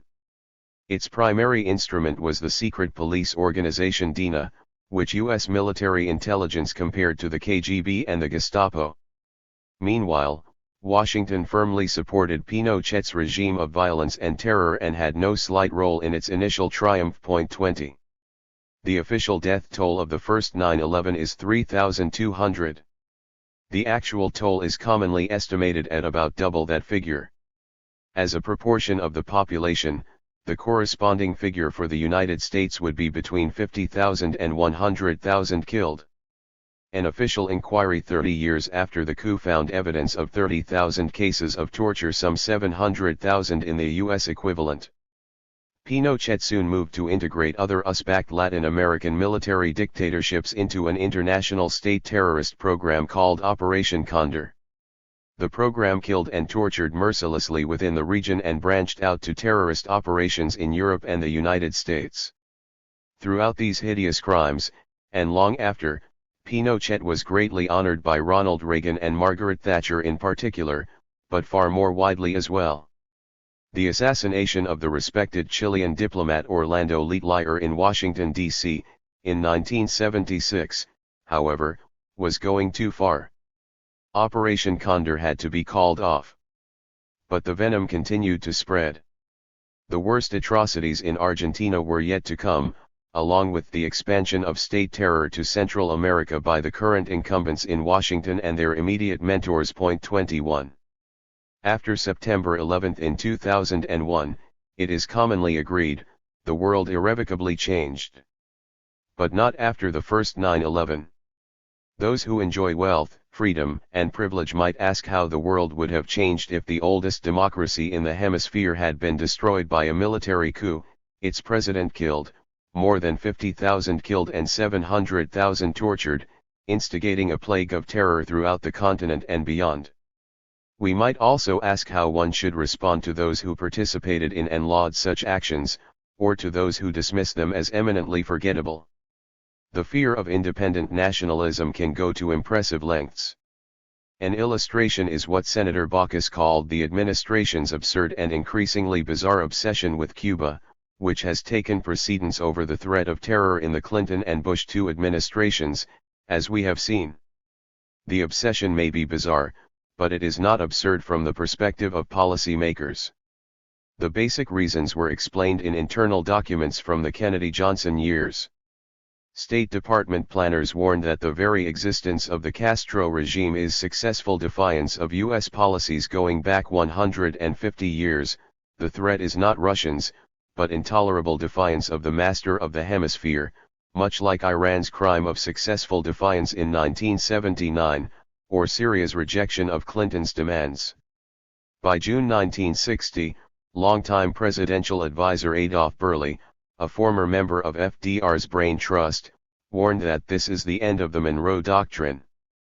The savagery and fanaticism of the assault on Cuba has been, indeed, remarkable, so much so that the U.S. Army War College in 1993 cautioned against the innate emotional appeal driving U.S. policymakers who saw Castro as the embodiment of evil who must be punished for his defiance of the United States as well as for other reprehensible deeds. The punishment of the people of Cuba intensified when Cuba was in dire straits after the collapse of the Soviet Union, at the initiative of liberal Democrats. The author of the 1992 measures to tighten the blockade proclaimed that my objective is to wreak havoc in Cuba, Representative Robert Torricelli of New Jersey, later senator. That punishment of the population was legitimate had been determined as far back as the Eisenhower administration. The Cuban people are responsible for the regime, Under-Secretary of State Douglas Dillon explained in March 1960, so the United States has the right to cause them to suffer by economic strangulation. Eisenhower approved economic sanctions in the expectation that if the Cuban people are hungry, they will throw Castro out. Kennedy agreed that the embargo would hasten Fidel Castro's departure as a result of the rising discomfort among hungry Cubans. Along with expanding the embargo, Kennedy initiated a major terrorist campaign designed to bring the terrors of the earth to Cuba, the goal of Robert Kennedy, who was put in charge of the operation, according to his biographer Arthur Schlesinger. The basic thinking was expressed by Deputy Assistant Secretary of State Lester Mallory in April 1960, Castro would be removed through disenchantment and disaffection based on economic dissatisfaction and hardship, so every possible means should be undertaken promptly to weaken the economic life of Cuba in order to bring about hunger, desperation, and the overthrow of the government. 22. U.S. leaders could not tolerate Cuban refusal to submit to the United States, the reaction of a people still convinced that they have a right of self-determination and national sovereignty, Latin American scholar Luis Perez writes, summarizing 40 years of terror and economic warfare. The record illustrates principles that are well established, internally rational, and clear enough to the victims, but scarcely perceptible in the intellectual world of the agents. It was not only Cuba's successful defiance that led the Kennedy administration to punish the population of the criminal state. There was also fear that Cuba might be another of those contagious examples, like Chile and innumerable other targets of subversion, aggression, and international terrorism. Cuban independence would encourage others, who might be infected by the Castro idea of taking matters into their own hands, Latin American advisor Arthur Schlesinger warned incoming President Kennedy. President Eisenhower had already expressed his concern that Castro had gained great prestige in Latin America, which meant that governments elsewhere cannot oppose him too strongly since they are shaky with respect to the potentials of action by the mobs within their own countries to whom Castro's brand of demagoguery appeals. The dangers are particularly grave, Schlesinger elaborated, when the distribution of land and other forms of national wealth greatly favors the propertied classes. And the poor and underprivileged, stimulated by the example of the Cuban Revolution, are now demanding opportunities for a decent living. The whole system of domination might unravel if the idea of taking matters into one's own hands spread beyond Cuba's shores. British intelligence concurred, benefiting from its rich experience with insubordination. In June 1961, the Joint Intelligence Committee warned that Castroism still retains much of its popular appeal. If, in the longer term, the Cuban Revolution succeeds in achieving a stable regime, which appears to meet the aspirations of the depressed classes, there will be a serious risk that it will inspire similar revolutions elsewhere in Latin America. The threats are dire and persistent, a constant frustration to planners dedicated to democracy promotion, revived again today in Venezuela, in fact much of South America. 23. Concern over viruses and the infections they may spread has been a persistent theme among great powers. Sober European statesmen feared that the virus of the American Revolution might poison the civilized world order. The reaction was far more furious when Haiti became the first free country in the hemisphere in 1804, after a brutal struggle against the combined forces of civilization, England, France, and the United States. Its liberation was particularly frightening for the slave state to its north, which refused even to recognize Haiti until 1862, the year it also recognized Liberia, both considered to be possible places to dispatch freed slaves. In later years, the United States took over from France the primary role of tormenting Haiti, continuing to the present point. 24. Similar concerns were aroused by the most awesome virus of all, when Russia broke free of the West in October 1917. President Wilson and British Prime Minister David Lloyd George feared that the Bolshevik virus might infect other countries, even the United States and England. These concerns persisted into the 1960s, when the Soviet economy began to stagnate, largely because of the huge military programs undertaken in reaction to Kennedy's military buildup and his refusal to consider the offers of sharp mutual reduction in offensive weapons by Russian Premier Nikita Khrushchev, who was hoping to avoid an arms race that would devastate the far weaker Soviet economy. That the Soviet Union was weaker militarily, and of course economically, had been understood on both sides. The issue at the heart of the Cold War was described accurately by one of the most respected figures of Cold War scholarship, John Lewis Gaddis, who plausibly dates its origins to 1917-18. The immediate Allied intervention in 1918 was virtuous in intent, Gaddis explains. Woodrow Wilson was inspired above all else by his fervent desire to secure self-determination in Russia, that is, by forceful installation of the rulers we select. In accord with the same righteous vision, the United States was devoted to self-determination for Vietnam and Central America, the Kremlin was dedicated to self-determination in Afghanistan and Eastern Europe, and so on throughout history, as commonly proclaimed by the visionaries in charge. 25. The 1918 Western invasion was really in self-defense, Gaddis explains, much as in the case of the Jackson-Adams liberation of Florida in self-defense against runaway Negroes and lawless Indians. The West's assault was undertaken in response to a profound and potentially far-reaching intervention by the new Soviet government in the internal affairs, not just of the West, but of virtually every country in the world, namely, the revolution's challenge, which could hardly have been more categorical to the very survival of the capitalist order. Accordingly, the security of the United States was in danger already in 1918. Gaddis criticizes Soviet historians who see the Western intervention as shocking, unnatural, and even a violation of the legal norms that should exist between nations. This is plainly absurd, he responds. One cannot have it both ways, complaining about a Western invasion while the most profound revolutionary challenge of the century was mounted against the West by changing the social order in Russia and proclaiming revolutionary intentions. After World War II, Gaddis continues, Russian aggression took a more virulent form, as the increasing success of communist parties in Western Europe, the Eastern Mediterranean, and China justifiably aroused renewed suspicion about the Soviet Union's behavior, even though the party's popularity grew primarily out of their effectiveness as resistance fighters against the Axis. The appeal of the anti-fascist resistance required the United States and United Kingdom to move quickly, and often brutally, to dismantle the resistance and its accomplishments, particularly in northern Italy, where workers had taken over plants and the germs of a free self-governing society were beginning to flourish. The first National Security Council memorandum, in 1947, considered military intervention in Italy if communists gained power by legal means, a position reiterated in NSC 5411/2 in 1954. Subversion of Italian democracy continued actively at least into the 1970s. A more general task in liberated areas was to undermine the labor movement and the left, while restoring much of the traditional political and economic structure, often returning fascist collaborators to positions of authority. Initiatives to subvert democracy continued for many years, in Southern Europe particularly. Substantial efforts were also devoted to deterring the threat of genuine democracy in Japan. 26. In the post-war years, Washington's fears of infection extended far more broadly, as the United States became the world dominant power, supplanting Britain. The domino virus theory was immediately invoked, under the Truman Doctrine, to justify massacres in Greece and reinstatement of the traditional order, including Nazi collaborators.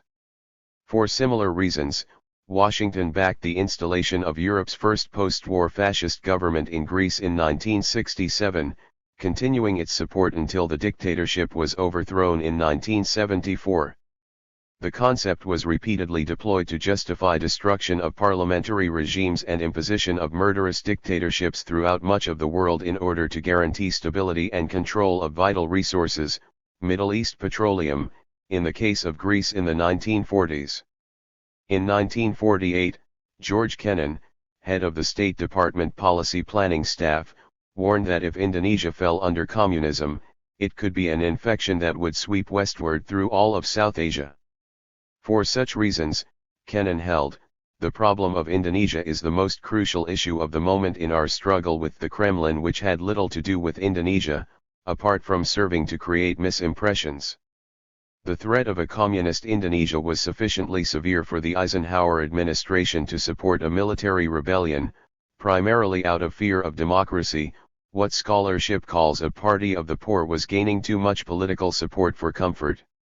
The threat of democracy was not overcome until the 1965 Suharto coup and the huge slaughter that immediately followed, establishing one of the most brutal regimes of the late 20th century. There was no further concern about democracy, or about awesome human rights violations and war crimes.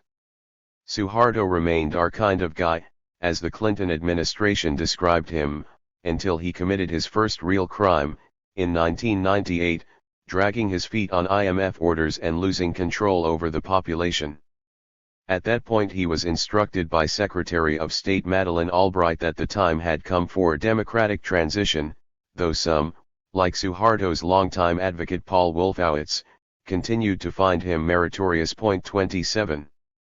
The Indochina Wars fall into the same pattern. The justifications put forth were the usual ones, though defense against communist aggression had to be construed rather broadly. It was necessary to portray France as defending Vietnam from Vietnamese aggression while it sought to reconquer its former colony. Thus Canada's Nobel Peace Prize laureate Lester Pearson identified the outside threat to Vietnam as Russian colonial authority, although there were no Russians in sight but tens of thousands of US-armed French forces in plain view. The U.S. Joint Chiefs of Staff defined aggression in Southeast Asia to include aggression other than armed, i.e., political warfare or subversion. Adlai Stevenson and John F. Kennedy railed about internal aggression and an assault from the inside. Manipulated from the north. By the north, they meant the northern half of Vietnam, divided by the United States after it undermined the 1954 International Agreement on Unification and Elections, which, it recognized, would have come out the wrong way. 28. In January 1963, after reports of military success, Kennedy informed the country that the spear point of aggression has been blunted in South Vietnam.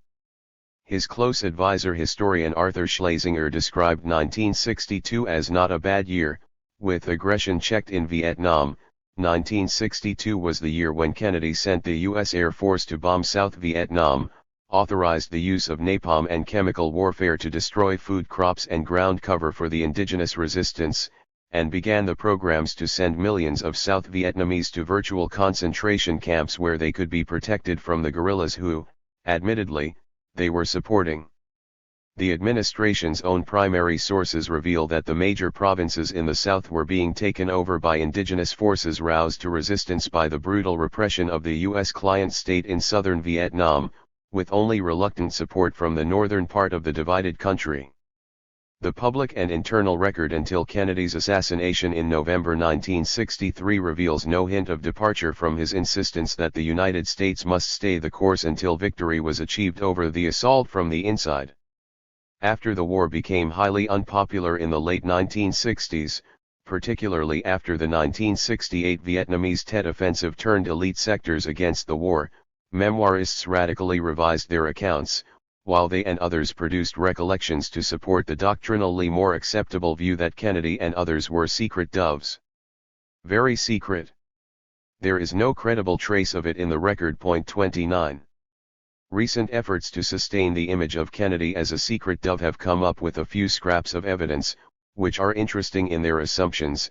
They implicitly define a dove as someone who insists on assurance of victory before withdrawal, Kennedy's position throughout.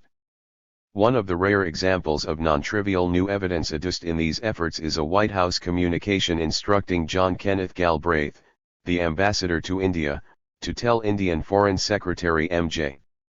Desai that if Hanoi takes steps to reduce guerrilla activity, we would correspond accordingly, and if Hanoi were to stop the activity entirely, we would withdraw to a normal basis. 30 In short, if Hanoi will somehow find a way to terminate the indigenous rebellion against the US-imposed terror state, then the United States will leave its client in place and be satisfied with victory. The Kremlin would have been happy to convey a similar offer with regard to Afghanistan in the 1980s. The real reasons for the US assault on Indochina are conventional. Washington feared that an independent Vietnam might be a virus infecting others, perhaps even resource-rich Indonesia, and eventually leading Japan the superdomino, as Asia historian John Dower termed it, to accommodate to an independent Asian mainland, becoming its industrial center.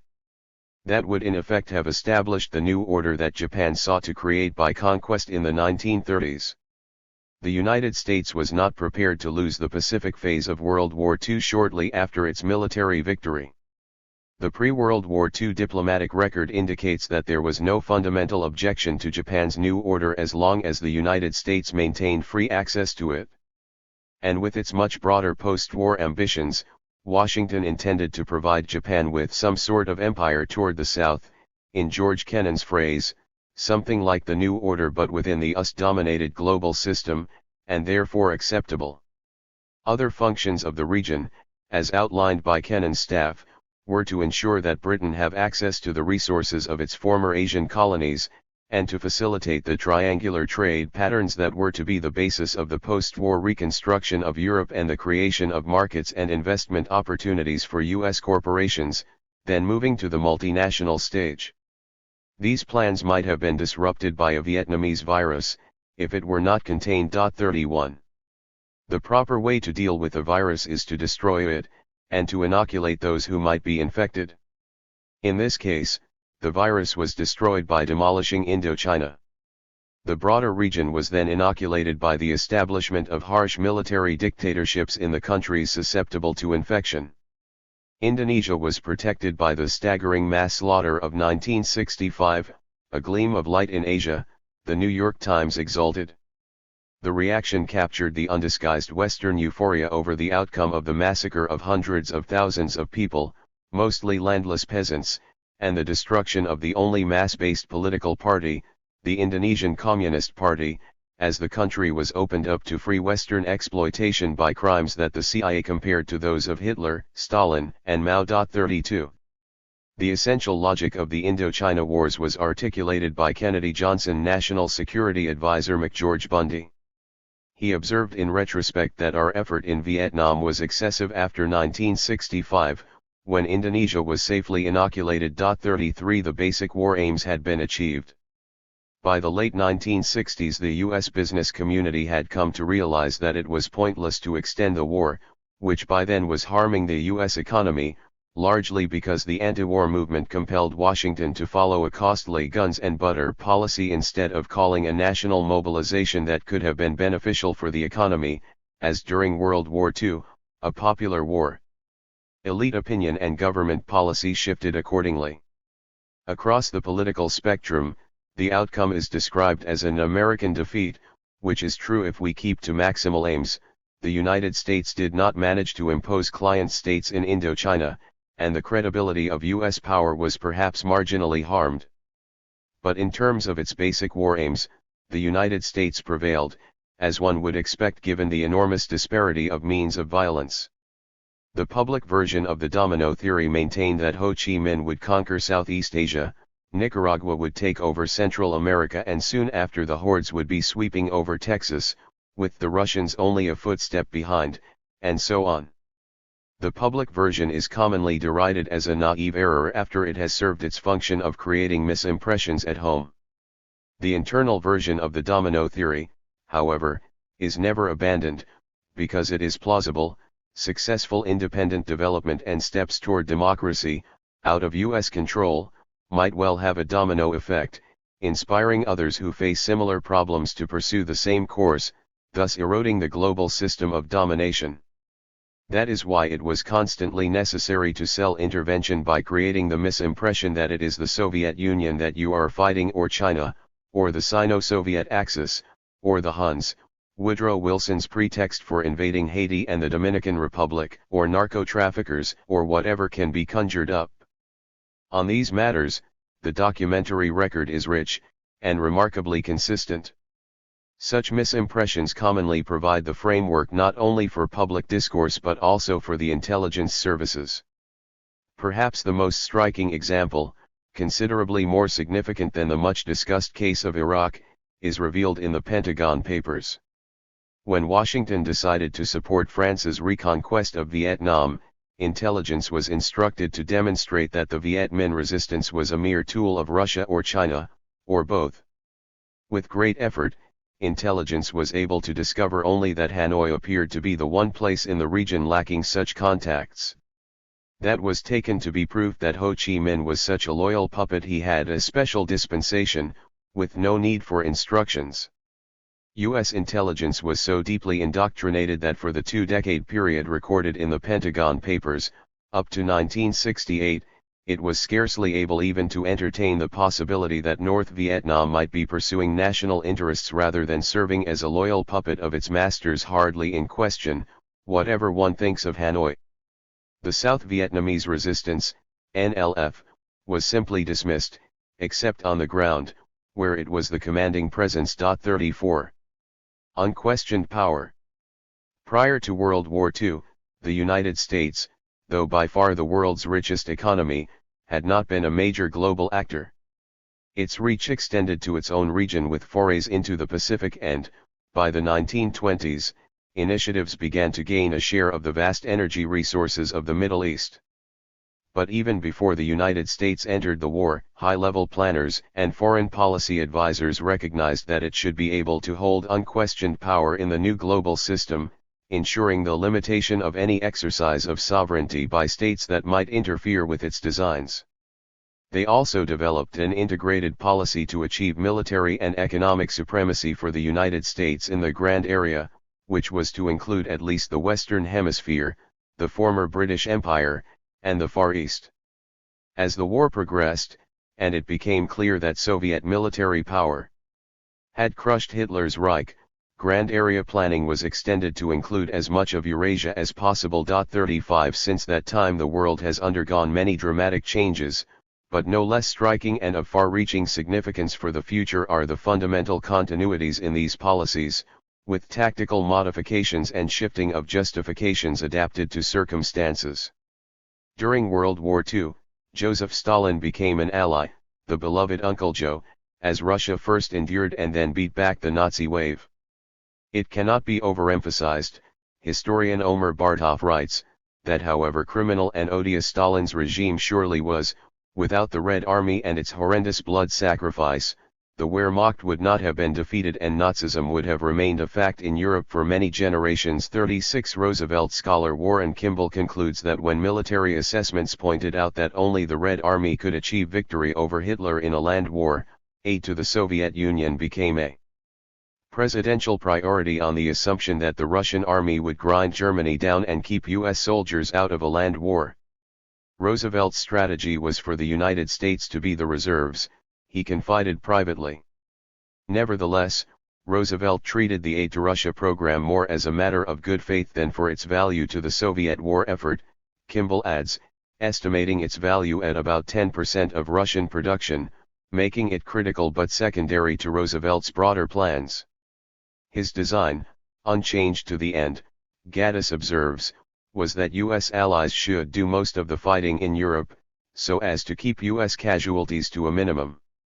Allies meant mostly Russians, for every U.S. soldier who died fighting the war, some 60 Russians were doing so.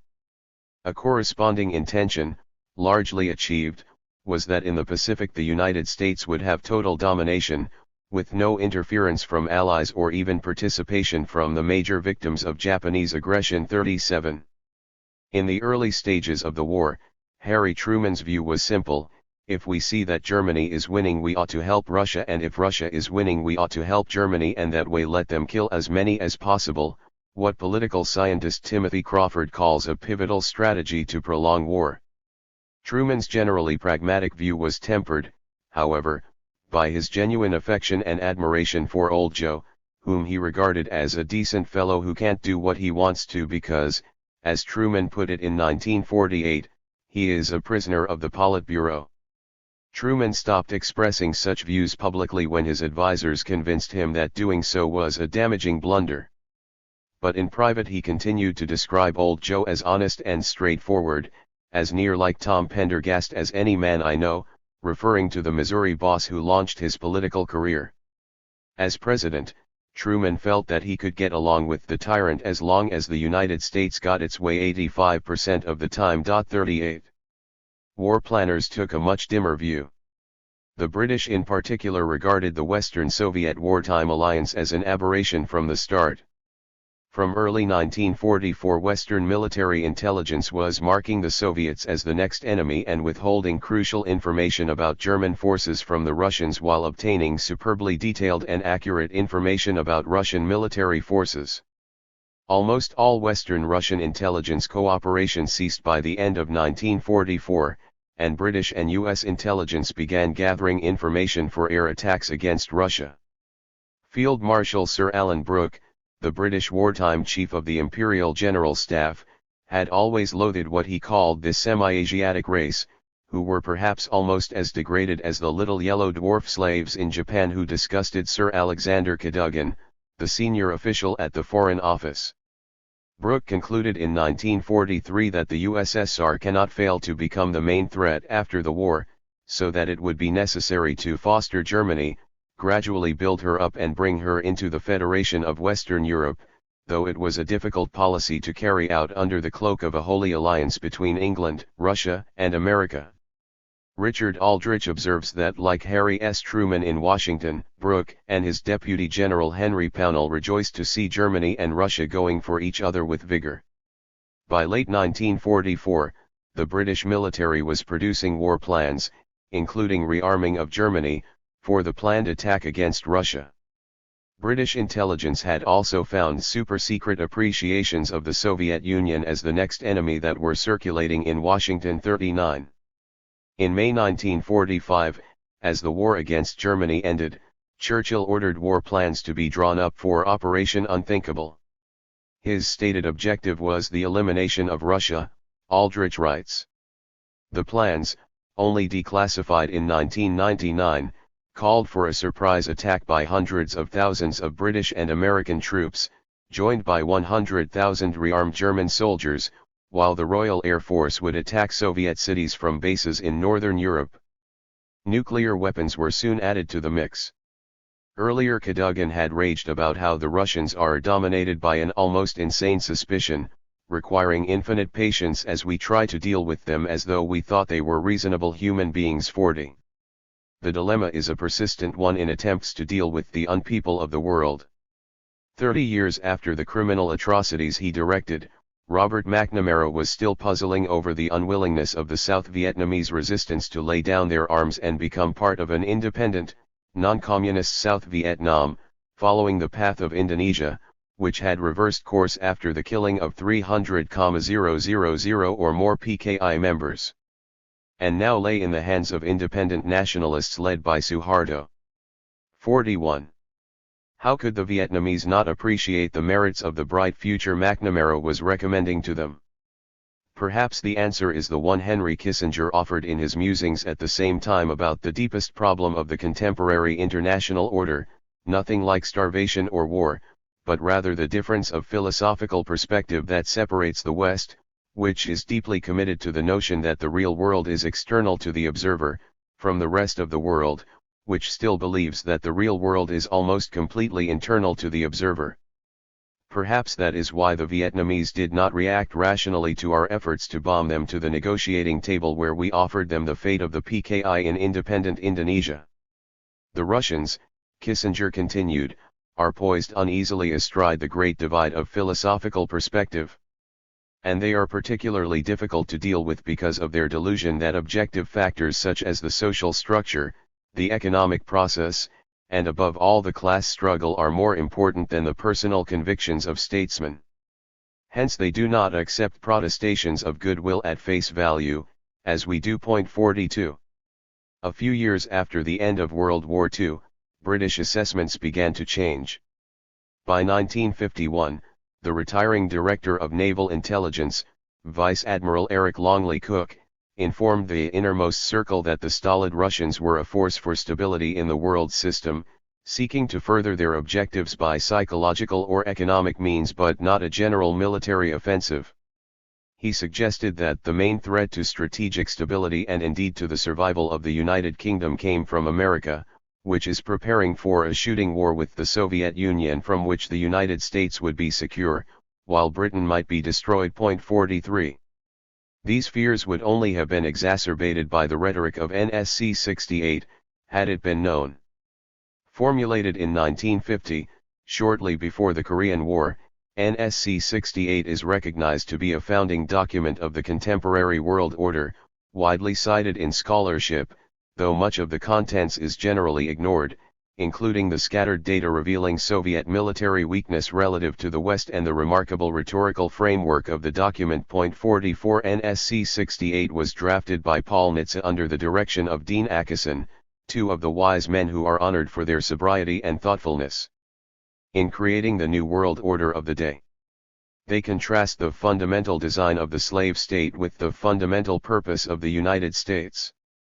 The implacable purpose and inherent compulsion of the slave state is to gain absolute authority over the rest of the world, destroying all governments and the structure of society everywhere. Its ultimate evil contrasts with our sheer perfection. The fundamental purpose of the United States is to assure the dignity and worth of the individual everywhere. Its leaders are animated by generous and constructive impulses, and the absence of covetousness in our international relations, qualities particularly evident in the traditional domains of U.S. influence, which have enjoyed the privilege of our long-continuing endeavors to create and now develop the inter-American system. Hence the admiration for U.S. power south of the border. By comparison with the Truman administration wise men who were present at the creation, the rhetoric about good and evil that Bush's speechwriters plagiarize from ancient epics and children's fairy tales seems rather subdued. The basic continuity of policy was illustrated again when the Soviet Union collapsed, offering new opportunities along with the need for new misimpressions. The assault on Cuba was intensified, but reframed. It was no longer defense against the Russians, but rather Washington's sincere dedication to democracy that required strangulation of Cuba and US-based terror. The sudden shift of pretexts elicited little reflection, in fact no detectable notice. As we see directly, the model was followed closely in 2003 after the collapse of the pretexts for invading Iraq. Bush's invasion of Panama immediately after the fall of the Berlin Wall in 1989 was in itself hardly more than a footnote to the history of the region. But it, too, revealed changes. One was pointed out by Reaganite State Department official Elliot Abrams, who observed that Bush probably is going to be increasingly willing to use force now that there was little fear of its leading to a Russian reaction. In Panama, too, new pretexts were needed, not the Russian menace, but narco-trafficking by Noriega, a longtime CIA asset who was becoming uncooperative, embellished with a few tales about threats to Americans. In August 1990, when Saddam Hussein invaded Kuwait, the United States and United Kingdom felt free to place a huge expeditionary force in the Saudi Arabian desert in their build-up to the January 1991 invasion, no longer deterred by the superpower rival. 45. With the Cold War no longer available, it was necessary to reframe pretexts not only for intervention but also for militarized state capitalism at home. The Pentagon budget presented to Congress a few months after the fall of the Berlin Wall remained largely unchanged, but was packaged in a new rhetorical framework, presented in the National Security Strategy of March 1990. One priority was to support advanced industry in traditional ways, in sharp violation of the free market doctrines proclaimed and imposed on others. The National Security Strategy called for strengthening the defense industrial base, essentially, high-tech industry, with incentives to invest in new facilities and equipment as well as in research and development. As in the past, the costs and risks of the coming phases of the industrial economy were to be socialized, with eventual profits privatized, a form of state socialism for the rich on which much of the advanced U.S. economy relies, particularly since World War II, but with precedents in the advanced economies back to the early days of the Industrial Revolution. 46 In the past several decades, Pentagon funding for research and development has declined, while support through the National Institutes of Health and other health-related components of the state sector has increased, as the cutting edge of the economy of the future shifts from electronics to biology-based industry. The longtime chairman of the Federal Reserve Alan Greenspan and other ideologues may hail the wonders of entrepreneurial initiative, consumer choice, and free trade, but those who channel public funds to development of the economy and those who profit from these decisions know better. 47. It is sometimes argued that concealing development of high-tech industry under the cover of defense has been a valuable contribution to society. Those who do not share that contempt for democracy might ask what decisions the population would have made if they had been informed of the real options and allowed to choose among them. Perhaps they might have preferred more social spending for health, education, decent housing, a sustainable environment for future generations, and support for the United Nations, international law and diplomacy, as polls regularly show. We can only guess, since fear of democracy barred the option of allowing the public into the political arena, or even informing them about what was being done in their name. The justification for sustaining the dynamic state sector of the economy had to be revised in the light of new contingencies after the end of the Cold War. Since the reason could no longer be the threat of Russian aggression, it became the growing technological sophistication of third world conflicts, which will place serious demands on our forces and continue to threaten U.S. interests, even without the backdrop of superpower competition. The same revision was needed for the second function of the Pentagon, ensuring global stability, the code word for obedience. In the new era after the Cold War, the administration explained, we foresee that our military power will remain an essential underpinning of the global balance, but less prominently and in different ways. We see that the more likely demands for the use of our military forces may not involve the Soviet Union and may be in the Third World, where new capabilities and approaches may be required. In fact, very much the old approaches but with new pretexts accompanying the new capabilities. In the future, we expect that non-Soviet threats to U.S. interests will command even greater attention. In reality, comparable attention but adjusted to circumstances, both in deed and in word. As before, we must have the means to reinforce our units forward deployed or to project power into areas where we have no permanent presence. This is necessary, particularly in the Middle East, because of the free world's reliance on energy supplies from this pivotal region, where the threats to our interests that require direct military engagement cannot be laid at the Kremlin's door, contrary to decades of pretense, now shelved as useless. The sudden revisions elicited no comment. At the time, Saddam Hussein was not among the non-Soviet threats.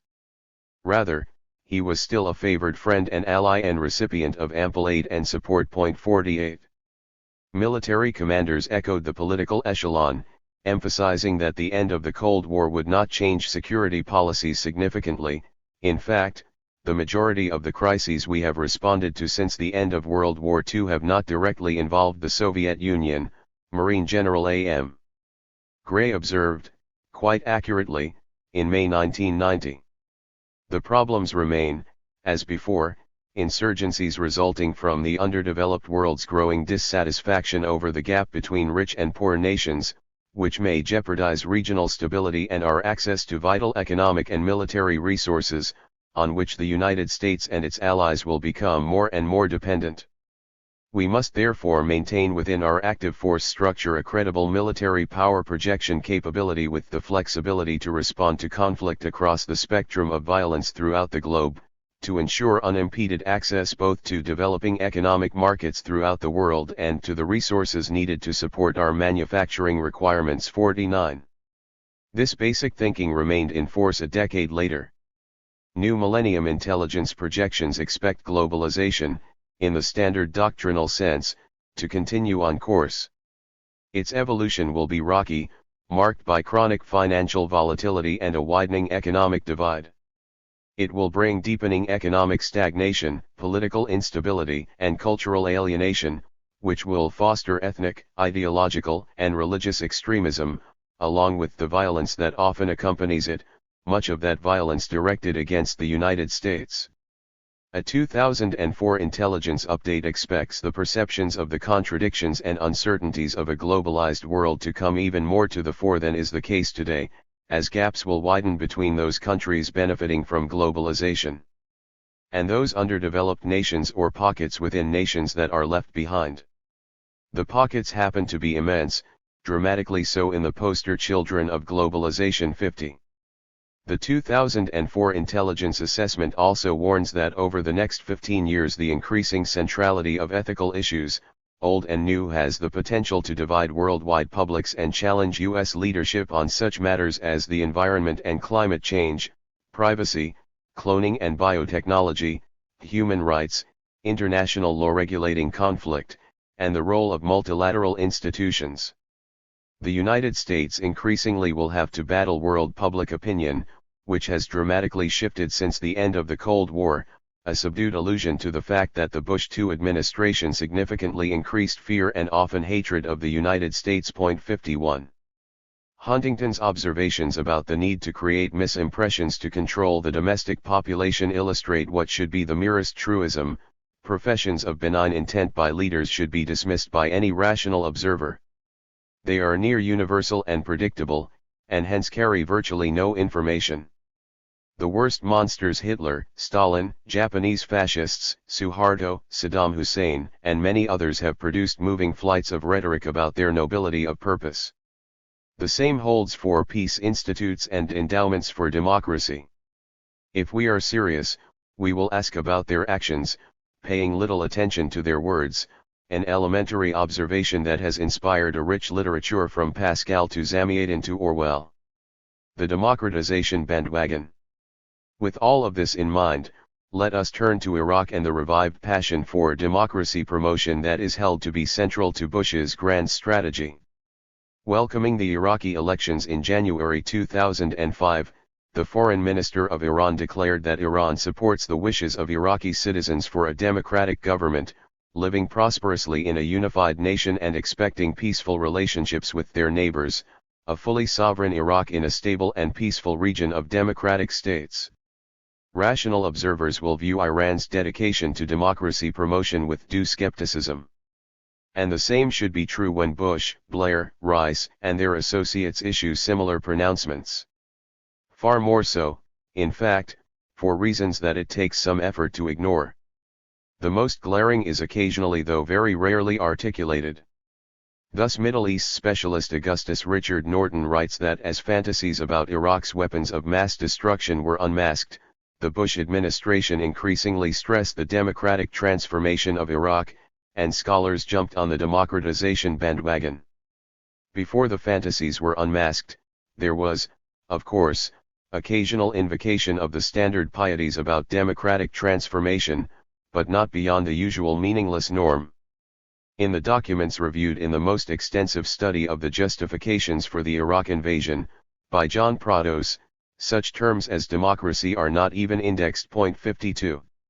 To put it plainly, while asking us to appreciate the sincerity of their eloquent orations about their sudden conversion to democratic transformation, US and UK leaders were also informing us that they are brazen liars, since they had driven their countries to war because of a single question: will Saddam abandon his WMD programs? By August 2003, when the tale was falling to pieces, the press reported that as the search for illegal weapons in Iraq continues without success, the Bush administration has moved to emphasize a different rationale for the war against Saddam Hussein, using Iraq as the linchpin to transform the Middle East and thereby reduce the terrorist threat to the United States, more accurately risk enhancing the terrorist threat, which happened, as even their own intelligence agencies confirm. 53. The timing alone suffices to undermine the credibility of the different rationale, and that is only the bare beginning. Nonetheless, the new rationale quickly became Holy Writ. The sincerity of our leader passed beyond challenge after the president's address on freedom in Iraq and Middle East at the 20th anniversary of the National Endowment for Democracy in Washington on November 6, 2003. The single question was dispatched to the memory hole, replaced by Bush's messianic mission to bring democracy to the Middle East in what may be the most idealistic war fought in modern times, inspired by idealist-in-chief Paul Wolfowitz. 54. With considerable effort, I have found only the rarest exceptions to this stance in media and intellectual commentary, though there are indeed critics, who warn that the noble and generous vision may be beyond our reach. It may be too costly, or the beneficiaries may be too backward to benefit from our solicitude. Some skeptics agree with New York University law professor Noah Feldman, who was assigned the task of teaching Iraqis about democracy and preparing their constitution, against their will, but warned that if you move too fast, that is, as fast as Iraqis wanted to, the wrong people could get elected. More generally, David Brooks explained, as Noah Feldman observes, people in the Middle East don't always act rationally, despite our patient tutelage and Britons before us. 55. Evidence for the Brooks-Feldman assessment of people in the Middle East was provided just as President Bush formally revealed his messianic mission at the National Endowment for Democracy anniversary celebration. A Gallup poll in Baghdad provided the opportunity for respondents to join Western intellectuals in leaping on the democratization bandwagon, but some failed to do so, 99%. Asked why they thought the United States invaded Iraq, 1% felt that the goal was to bring democracy and 5% that the goal was to assist the Iraqi people. Most of the rest assumed that the goal was to take control of Iraq's resources and to reorganize the Middle East in US and Israeli interests. The conspiracy theory derided by rational Westerners, who understand that Washington and London would have been just as dedicated to the liberation of Iraq if its chief exports happened to be lettuce and pickles rather than petroleum. 56. The irrationality and backwardness of the people of the Middle East has repeatedly been demonstrated, once again in September 2005, when the White House sent public relations specialist Karen Hughes to explain to them that they fail to understand Washington's dedication to their welfare and freedom. But her I'm a mom exercise in public diplomacy did not work too well. The problem, the press explained, was that she kept to concise sound bites rather than sustained arguments. In American campaigns, such messages repeated over and over can have an effect because a presidential candidate dominates the news with every statement he makes, and if that fails to work, money can be poured into saturation advertising. By contrast, in the lively and percussive environment of this region, Ms. Hughes came nowhere near the commanding heights of the media. In brief, sound bites, media amplification, and saturation advertising are not effective among primitive people who think that sustained argument and lively discussion are components of democracy. The lesson is apparently not easy to learn. At a debate at the American University in Beirut a few weeks later, Juliette Wurr, the public affairs officer at the U.S. Embassy in Lebanon, explained to the audience that the United States seeks to reach out to people in order to achieve U.S. policy objectives by promoting the 4 E's: exchange, engagement, education, and empowerment. Apparently, that fell flat in Beirut, where the environment has long been particularly lively and percussive. The task of democracy promotion is plainly a difficult one. 57. Still, Richard Norton is a bit unfair to scholarship. Some scholars did recognize that it was only after the single question had been definitively answered the wrong way that President George W. Bush and Prime Minister Tony Blair began speaking passionately about the importance of bringing democracy and freedom to Iraq and the Middle East in an after-the-fact justification of the war, which evidently cannot be taken seriously. But outside of scholarship, and almost invariably within, Norton's observation is depressingly accurate. 58. Quite apart from the timing, faith in the conversion is a little difficult to sustain in light of the behavior of the missionaries barely moments before. The Bush and Blair exploits in evading the perils of democracy as they proceeded with the invasion of Iraq in 2002 have already been reviewed. This rather significant illustration aside, it is hard to recall any display of contempt for democracy as clear as the distinction between Old Europe and New Europe announced by Donald Rumsfeld during the build-up to the invasion, and eagerly taken up by commentators and the political class. The criteria distinguishing the categories were sharp, clear, and highly instructive. One distinguishing criterion illuminates the operative concept of democracy. Old Europe consists of the countries in which the government took the same stand on the war as the large majority of the population, whereas in New Europe governments overruled even larger majorities and took orders from Crawford, Texas. Therefore Old Europe is to be disparaged and New Europe lauded as the hope for democracy and enlightenment. 59. The most honored representatives of New Europe were the renowned democratic figures Silvio Berlusconi and José María Aznar. Berlusconi was rewarded by a visit to the White House, in recognition of the fact that 80% of the Italian population opposed the war that he endorsed, or perhaps in honor of his reconstruction of the Italian judiciary so as to escape conviction on charges of corruption. Aznar received an even greater reward. He was invited to join Bush and Blair at the Azores summit announcing the invasion of Iraq, shortly after polls in Spain revealed that he was backed in his support for war by 2% of the population. 60. The display of hatred for democracy reached its peak when the government of Turkey, to general surprise, actually followed the will of 95% of the population and rejected Washington's commands to allow the U.S. military to open a front from Turkey into Iraq. Turkey was bitterly condemned in the national press for lacking democratic credentials. Colin Powell announced harsh punishment for this defection from good order. Paul Wolfowitz took the most extreme position. He berated the Turkish military for not compelling the government to follow Washington's orders, and demanded that military leaders apologize and say, "We made a mistake by overruling virtually unanimous public opinion. Let's figure out how we can be as helpful as possible to the Americans," they should say, thus demonstrating their understanding of democracy. No wonder he was declared idealist-in-chief, whose sole flaw might be that he is too idealistic, that his passion for the noble goals of the Iraq War might overwhelm the prudence and pragmatism that normally guide war planners. 61. The evaluation of Wolfowitz in the elite press is instructive. His passion is the advance of democracy, Sebastian Mallaby declares in the Washington Post.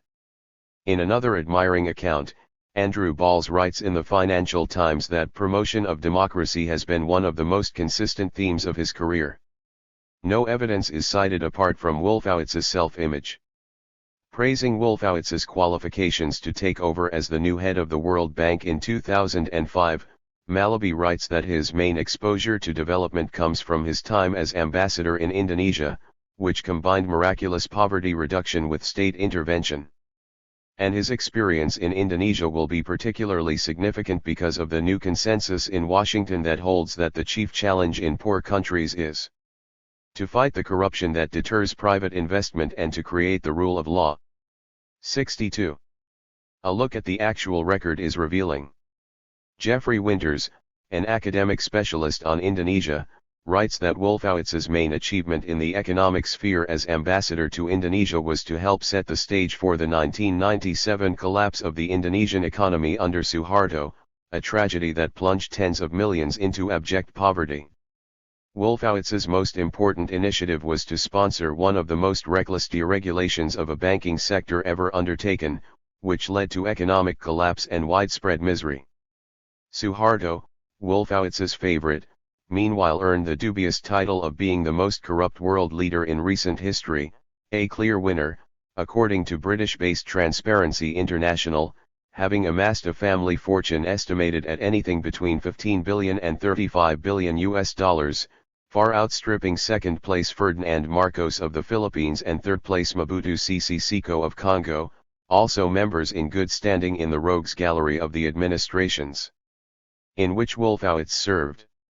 Wolfowitz has further credentials in development, having been the architect of post-war reconstruction in Iraq, which, Transparency International warned, could become the biggest corruption scandal in history if strict anti-bribery measures are not adopted rapidly. 63. They were not, and the prediction is well on its way to verification, as we have seen.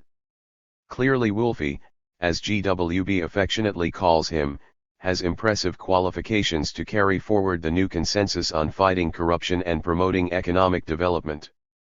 The idealist-in-chief's record from his Indonesia days on human rights and democracy is even worse.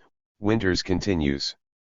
In a LexisNexis search of every mention of Wolfowitz in the press during his years as ambassador, there is not one instance where he is quoted as speaking up on human rights or democracy in Indonesia. Instead, he is consistently apologetic for the Suharto regime, always turning the focus toward matters of business, investment, and the local and regional stability the iron-fisted Suharto helped promote. Wolfowitz not only intervened to undercut the Australian journalists who focused attention on a murderous and torturing American ally in Southeast Asia, but he lectured the Australians on how to handle an embarrassing flap. Play it down, ignore it. His cowardly behavior prompted a rare rebuke from the head of the Australian government. Wolfowitz was specifically singled out for criticism by Australian Prime Minister Bob Hawke for his comments 64. Wolfowitz's candidacy for World Bank president immediately triggered criticism from rights activists in Indonesia. The head of Indonesia's state-sponsored National Human Rights Commission reported that of all former U.S. ambassadors, he was considered closest to and most influential with Suharto and his family. But he never showed interest in issues regarding democratization or respect of human rights, and never even visited the Commission's office. I also never heard him publicly mention corruption, not once, the Commission's head added. Other human rights and anti-corruption activists also said that they do not remember his speaking out against the abuses of the regime and never felt Mr. Wolfowitz was on their side. They pointed out further that Wolfowitz remained a defender of the Suharto regime through the 1990s, well past the time when this world-class mass murderer, torturer, and robber had been overthrown from within. 65. The record of Wolfowitz's passion for human rights and democracy goes back to his early days in Reagan's State Department and continues to the present, without notable change. Regional academic specialist Joseph Nevins writes that, throughout his tenure as ambassador and since, Wolfowitz consistently championed policies that undermine democracy and human rights in the sprawling archipelago, and supported the appalling atrocities carried out by the Indonesian Army, TNI, in occupied East Timor. In early 1999, Nevins writes, when it looked as if Indonesia might consider leaving East Timor, Wolfowitz argued against U.S. policies promoting such a scenario. Employing language long utilized by Jakarta, he predicted that if Indonesia were to withdraw, East Timor, due to tribal and clan-based tensions, would descend into civil war. Only the TNI had prevented such an outcome, according to Wolfowitz. At that time, the TNI was escalating its atrocities, and soon practically destroyed what little remained of the tortured country in a final paroxysm of violence. Human rights groups report continuing widespread military atrocities, Nevins continues, especially in Aceh and West Papua. Indonesian political and military leaders were absolved from responsibility in East Timor in fraudulent trials condemned by human rights organizations, but easily tolerated by Western participants in their crimes. Visiting Jakarta in January 2005, Wolfowitz called for increasing the U.S. military aid and training that have plagued Indonesians and others within the reach of the TNI for the past 40 years. The humanitarian guise of his mission was tsunami relief, Nevins writes, but its real significance lies in his effort to strengthen U.S. ties with Indonesia's brutal military, TNI, a role that he has long played. 66.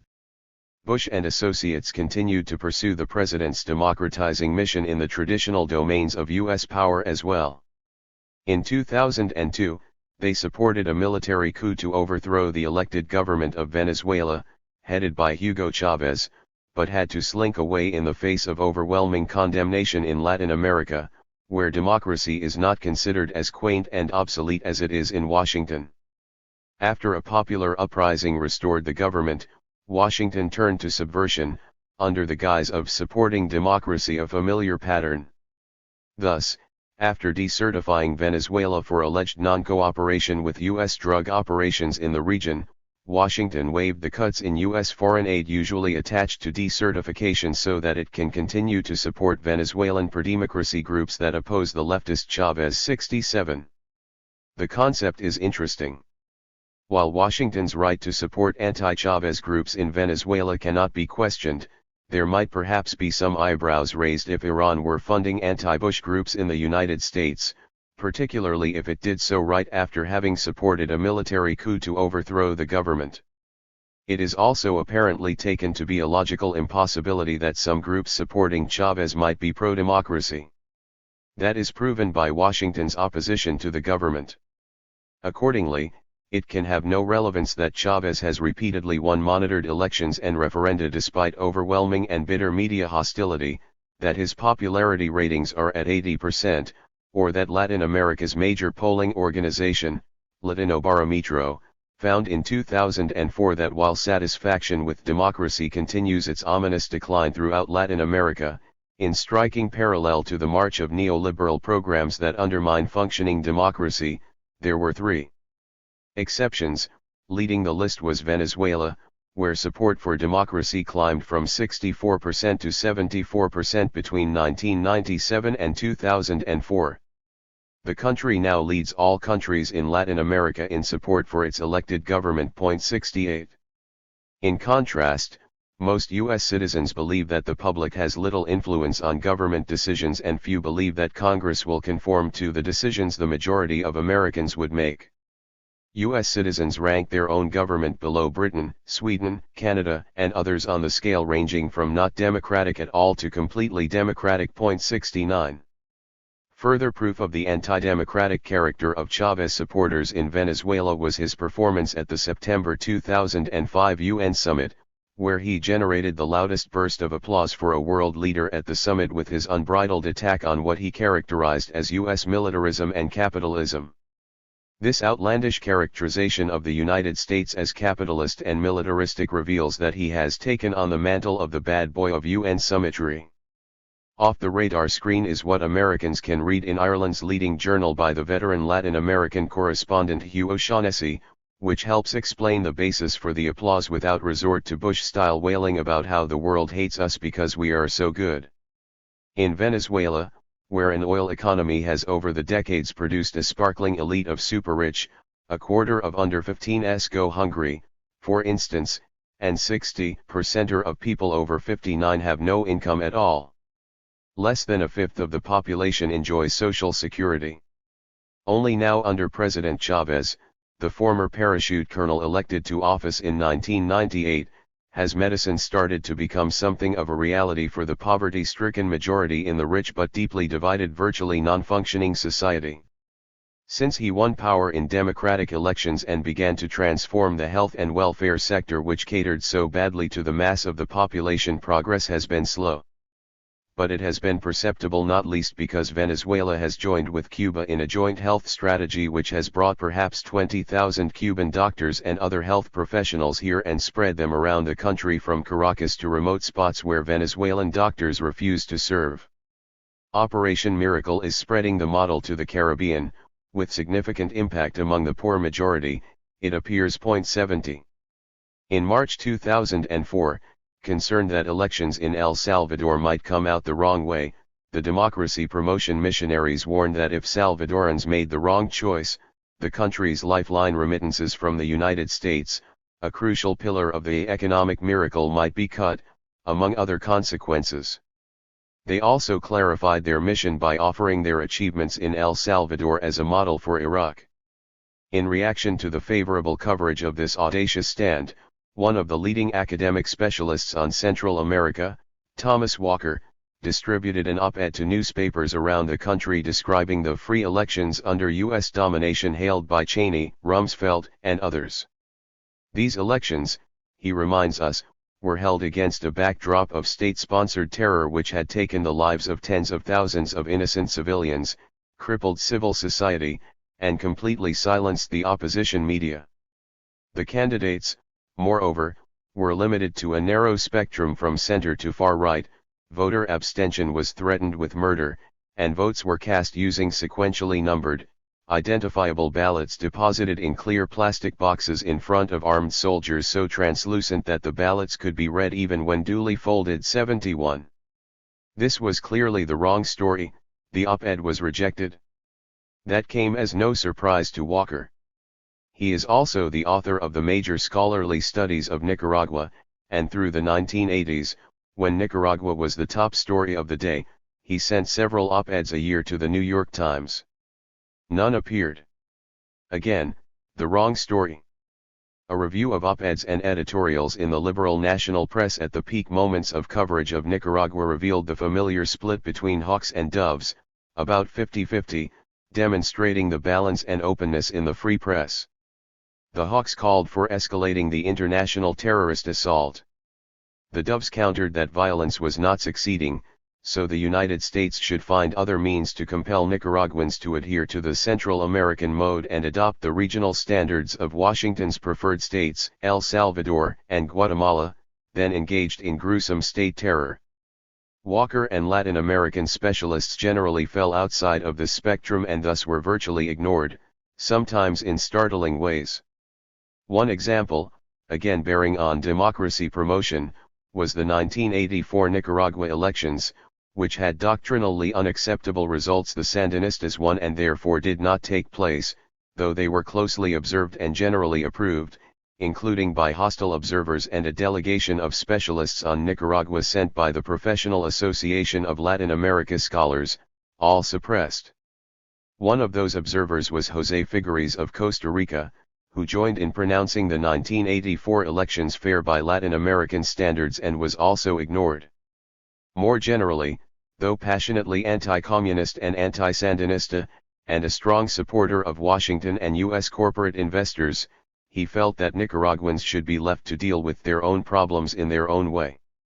Consequently, the leading figure of Central American democracy was barred from the press throughout the years of Reagan's terrorist wars in the region, or in the preferred version, the years of dedication to democracy promotion.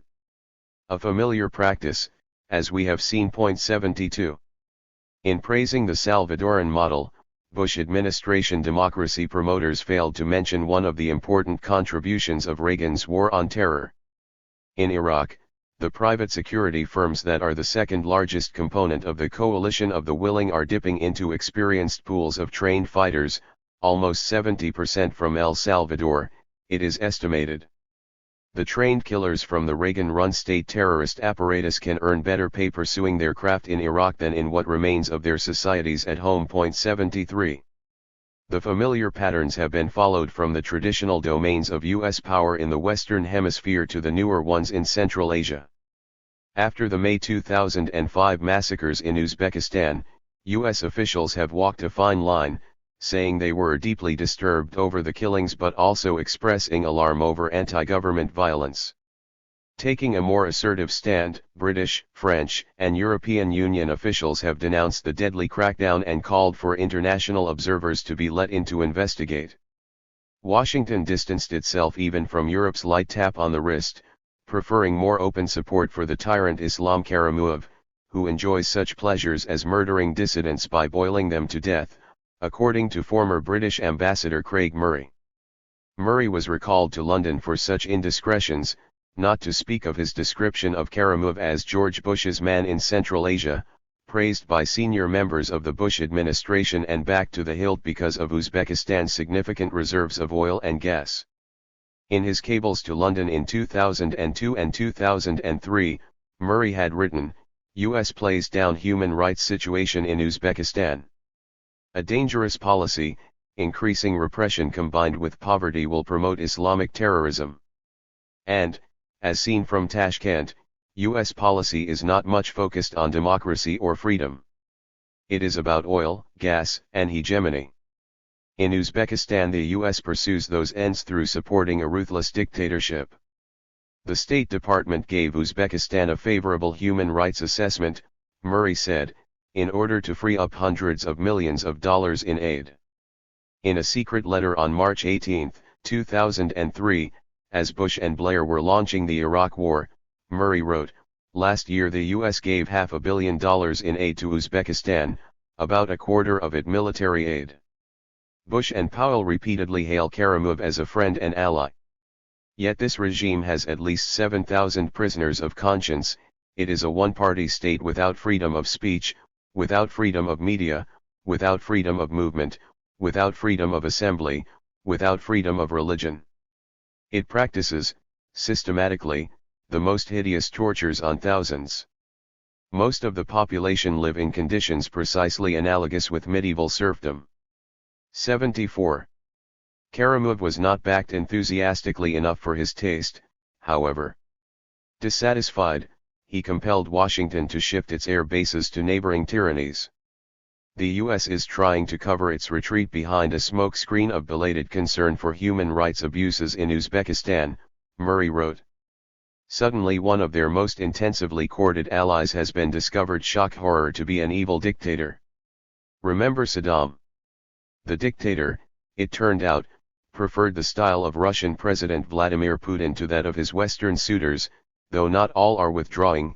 Of all Western ministers, the most frequent guest in Uzbekistan, who most uncritically praises the regime, is Joschka Fischer, the trendy German foreign minister and former 1960s radical. 75. Prior to Karimov's slap in Washington's face, it was widely expected that the United States might be the savior of this dying autocratic regime, writes David Wall of the Royal Institute of International Affairs, noting Washington's increase in funding for the Uzbek government and the fact that independent observers inside Uzbekistan say that U.S. presence in the country is up to twice as large as Washington is willing to admit. At the same time, Secretary of State Condoleezza Rice exercised a waiver to allow continued military aid to nearby Kazakhstan on national security grounds despite what the State Department acknowledged were numerous steps backward on human rights. Washington will stay fully engaged despite what Rice outlined as Kazakhstan's many recent regressions from a starting point that was not exactly elevated. U.S. military aid enhances democracy, Rice said, intoning rhetoric that is as familiar as its grim meaning. 76. In neighboring Azerbaijan, at the opening of a pipeline that will carry Caspian oil to the west on a route that avoids Russia and Iran, the U.S. Energy Secretary delivered a ringing message from President Bush. As Azerbaijan deepens its democratic and market economic reforms, this pipeline can help generate balanced economic growth, and provide a foundation for a prosperous and just society that advances the cause of freedom. A few days earlier, the New York Times reported, the Azerbaijani police beat pro-democracy demonstrators with truncheons when opposition parties, yelling free elections, defied the government's ban on protests against President Ilham Aliyev, a U.S. ally who had just won a highly suspect election to succeed his father, a former Soviet strongman. Much the same is true in Turkmenistan, which Human Rights Watch describes as one of the most repressive countries in the world. 77. In a region of bases, energy, and big power rivalries, ideals require patience, the New York Times explains. Therefore Washington has to temper its passion for democracy and human rights. 78. There are good reasons for the imperial powers and their acolytes to insist that we should forget about the past and move forward, the familiar refrain of change of course that is invoked every few years. But those who prefer to understand the world, the victims included, will recognize that history teaches many important lessons. All of this matters, two scholars write in Foreign Affairs, because national historical memory or amnesia can have concrete political consequences. How states and societies engage their pasts affects how they develop. We understand that very well, and rightly find it deeply disturbing, when the charge of amnesia is directed against antagonists, as in this case, they are discussing how national historical memory in Russia has failed to come to terms with Bolshevik crimes. Deep concern has also been expressed, repeatedly, about Japan's limited recognition of its past atrocities, among other cases selected according to the same very clear criterion. 79. Preserving historical memory unsullied by apologetics is no less important for the permanent victors, who can be called to account only by their own citizens. That is particularly true when the institutional roots of past practices persist. Those who want to understand today's world will take note of Britain's actions from the days when it created modern Iraq for its own convenience, ensuring Iraq's dependency. And they will not overlook Britain's practices until the regime it imposed and supported was overthrown in 1958. Nor will they overlook the conclusion of the Foreign Office in July of that year that in British-dominated Iraq, wealth and power have remained concentrated in the hands of a few rich landowners and tribal sheiks centered round the court in a brutally repressive society. 80. The overthrow of the British-backed Iraqi regime by Abdul Karim Qasim in 1958 was the first break in the Anglo-American condominium over the world's major energy resources. The United States and United Kingdom reacted at once, both with military action in Lebanon and Jordan and with secret joint plans to resort to violence if necessary to ensure that the virus of independent nationalism did not infect others, ruthlessly to intervene, in their words, whatever the source of the threat to dominance. This planning was highly relevant to the 1991 war. 81. Concerns over the Qasim regime were enhanced by the evaluations of close imperial observers. An official of the British corporation that controlled Iraq's oil informed the Foreign Office that Qasim's goals went well beyond political independence, dignity, and unity, in brotherly cooperation with other Arabs. He also wanted to increase and distribute the national wealth, to found a new society and a new democracy, and to use this strong, democratic, Arabist Iraq as an instrument to free and elevate other Arabs and Afro-Asians and to assist the destruction of imperialism, by which he largely meant British influence in the underdeveloped countries. 82. As if that were not ominous enough, there was concern that Qasim might adopt Gamal Abdel Nasser's plans to use Saudi petrodollars to improve the living standards of poor Arabs everywhere. One Nasser was bad enough, an expansionist dictator somewhat of the Hitler type, Secretary of State Dulles railed, a power-hungry monster whose philosophy of the revolution was barely distinguishable from Mein Kampf. He was capturing Arab loyalty and enthusiasm throughout the region, President Eisenhower observed with dismay, warning that he was trying to get control of Middle East oil to get the income and the power to destroy the Western world. Eisenhower assured Congress that the coup in Iraq and disturbances in Lebanon and Jordan were being fomented by Nasser under Kremlin guidance. Intelligence reported that popular feeling in the Arab world, even in such states as Saudi Arabia and Kuwait, is generally favorable to the Iraqi coup and hostile to US and UK intervention, so there is a strong possibility that the revolutionary infection will spread even to the US-backed tyrannies that controlled the world's main oil resources, possibly even to Libya, another important oil producer then firmly under a US-backed dictator. Washington toyed with the idea that Qasim might be a counter to communism, but it is unlikely that any such thoughts survived his 1961 decision that took away over 99.5% of the concession area of the multinational that controlled Iraq's oil, including both proven reserves and possible fields that were still unexplored but assumed to be huge. 83. The virus was evidently dangerous and had to be destroyed. And it was, in 1963. According to former National Security Council staffer Roger Morris, confirmed by other sources, the Central Intelligence Agency, under President John F. Kennedy, conducted its own regime change in Baghdad, carried out in collaboration with Saddam Hussein and the Ba'ath Party. It was almost certainly a gain for our side, National Security Council aide Robert Comer informed Kennedy the day of the takeover. The usual hideous atrocities followed, including a slaughter of suspected communists and other leftists, using lists provided by the CIA, much as in Guatemala in 1954 and in Indonesia 2 years after the overthrow of Qasim. The Baathists systematically murdered untold numbers of Iraq's educated elite, Morris continues, including hundreds of doctors, teachers, technicians, lawyers, and other professionals as well as military and political figures. There followed further crimes that we need not recount, with ample support when considered useful by London, Washington, and other willing participants. Reviewing the story on the eve of the US and UK invasion of Iraq in 2003, Morris commented perceptively, "If a new war in Iraq seems fraught with danger and uncertainty, just wait for the peace." There appear to have been many such warnings from knowledgeable analysts, disregarded by Rumsfeld, Wolfowitz, and Associates. 84. It is notable that fear of Iraqi democracy persisted without change even when Saddam became an enemy in 1990. In the following months and through the war, the democratic opposition within Iraq was not only barred from Washington but by the media as well. 85. Suppose, however, that we adopt the convention of dispatching the inconvenient past to the memory hole and dismissing its rather clear lessons as old-fashioned irrelevancy, adopting the comforting posture of historical amnesia that we deplore among enemies. Let us then assume that a miraculous conversion has taken place in Washington and London, as often proclaimed before, but this time in reality, the United States will promote, or at least tolerate, a moderately independent and sovereign Iraq, departing from its consistent record there and elsewhere. A rational observer might nevertheless conclude that the declarations of the foreign minister of Iran are more credible than those emanating from Washington and London.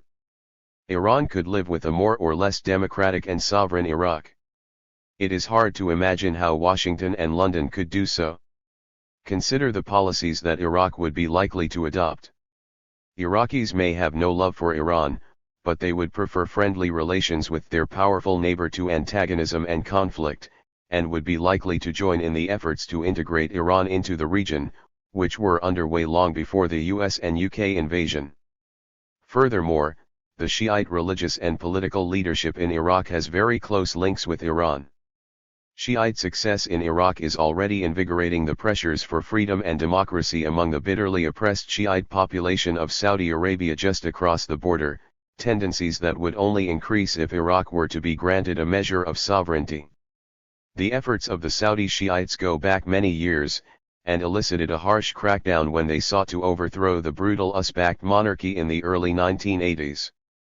They believe that Osama bin Laden and his ilk created an important opening, the New York Times reports, with the royal family now casting about for ways to limit the Wahhabi extremism that it has encouraged but which now seeks to overthrow Saudi rule. For the first time, the Shiites of eastern Saudi Arabia, the only part of the kingdom where they are a majority, are preparing to win a small measure of political power. That is also the region where most Saudi oil happens to be. 86. The outcome could be a loose Shiite-dominated alliance comprising Iraq, Iran, and the oil regions of Saudi Arabia, independent of Washington and controlling the bulk of the world's energy resources. Washington's ultimate nightmare almost. It could get worse. It's not unlikely that an independent bloc of this kind might follow Iran's lead in developing major energy projects jointly with China and India, perhaps even allying with the Asian Energy Security Grid and the Shanghai Cooperation Organization. This bloc might also move toward a basket of currencies for denomination of oil, rather than relying primarily on the US dollar, a step that could have a major impact on the US and global economy. A side issue is that if the United States cannot control Iraq, there is no guarantee that Iraqis in charge of the country's immense oil resources will give preferential treatment to favored energy corporations. 87. Even the very limited degree of sovereignty that the Iraqi government enjoyed after the January 2005 elections gives a foretaste of what might lie ahead. On an official visit to Tehran, the Iraqi Minister of Defense and his Iranian counterpart announced a new chapter in their relations, including cross-border military cooperation and Iranian help with training and upgrading Iraq's armed forces, displacing US coalition advisors, a move that apparently took Washington by surprise. The Iraqi minister dismissed US concerns about Iranian meddling in the region, saying, "Nobody can dictate to Iraq its relations with other countries."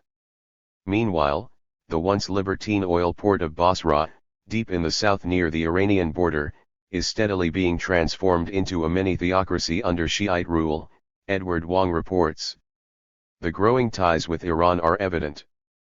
Posters of Ayatollah Ruhollah Khomeini, the leader of the 1979 Iranian Revolution, are plastered along streets and even at the provincial government center.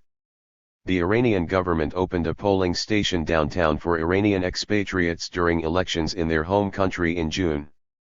The governor also talks eagerly of buying electricity from Iran, given that the American-led effort has failed to provide enough of it. The provincial council is dominated by clerics close to the anti-occupation Sadr movement and to the Supreme Council for the Islamic Revolution, SIRI, the major Shiite faction, formed by Shiite exiles in Iran. Siri also controls the Badr militia, which runs much of the southern region and has traditionally close relations with Iran, where it was organized and trained. Returning from a visit to Iran, the head of Siri, Abdul Aziz al-Hakim, praised the proposal to buy electricity from Iran, and called for closer ties to the great Islamic Republic, which has a very honorable attitude toward Iraq. 88. Peter Galbraith writes that it may be the ultimate irony that the United States, which, among other reasons, invaded Iraq to help bring liberal democracy to the Middle East, will play a decisive role in establishing its second Shiite Islamic State. 89. It would indeed be the ultimate irony, in fact almost incomprehensible stupidity, if a goal of the invasion had been to help bring liberal democracy to the Middle East in any meaningful sense. Yet another reason for skepticism about the claim, which remains free from any taint of supporting evidence, apart from the well-timed declarations of leaders, and has to face mountains of counter-evidence, some already sampled. Additional reasons for skepticism are that an independent Iraq, or an Arab Iraq if Iraq fractures, might seek to recover its leadership role in the Arab world, therefore rearming to confront the regional enemy, Israel, and quite possibly developing a nuclear deterrent. We are therefore being asked to believe that the United States will stand by quietly watching a serious challenge to Israel, its primary regional client, as well as the takeover of the world's major energy reserves by a Muslim bloc free from U.S. control, and the displacement of the Saudi royal family, long allied with the United States in opposing secular Arab nationalism. Those who have jumped enthusiastically on the democratization bandwagon are suggesting that Washington would politely observe such not unlikely developments. Perhaps, but the prospects appear rather remote. 90. These are among the many reasons why a rational observer might be inclined to share Iraqi skepticism about the sudden and timely conversion to the Messianic mission, and why such an observer might give considerable weight to the conclusion that, among the difficulties that have stood in the way of democratic transformation for many years in the Middle East, today too the final barrier is that the world's sole superpower does not really want it to happen. Pious neoconservative rhetoric. Notwithstanding. 91. These are also among the many reasons why comparisons between Vietnam and Iraq are so misleading. In Vietnam, Washington planners could fulfill their primary war aims by destroying the virus and inoculating the region, then withdrawing, leaving the wreckage to enjoy its sovereignty. The situation in Iraq is radically different. Iraq cannot be destroyed and abandoned. It is too valuable, and authentic sovereignty and even limited democracy would be too dangerous to be easily accepted. If at all possible, Iraq must be kept under control, if not in the manner anticipated by Bush planners, at least somehow. For the same reasons, the many proposals for an exit strategy are quite odd. 92 Planners surely do not need the advice. They can figure out these simple exit strategies for themselves. And no doubt they want to withdraw, but only once an obedient client state is firmly in place, the general preference of conquerors, leaving just military bases for future contingencies. In discussing these matters, it is important to bear in mind some fundamental principles.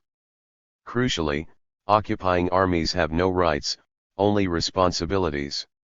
Their primary responsibility is to withdraw as quickly and expeditiously as possible, in a manner to be determined primarily by the occupied population. Unless there is strong popular support for their presence, they have no right to remain. If these principles are not observed, proposals for an exit strategy are more a reflection of imperial will than an expression of concern for the victims.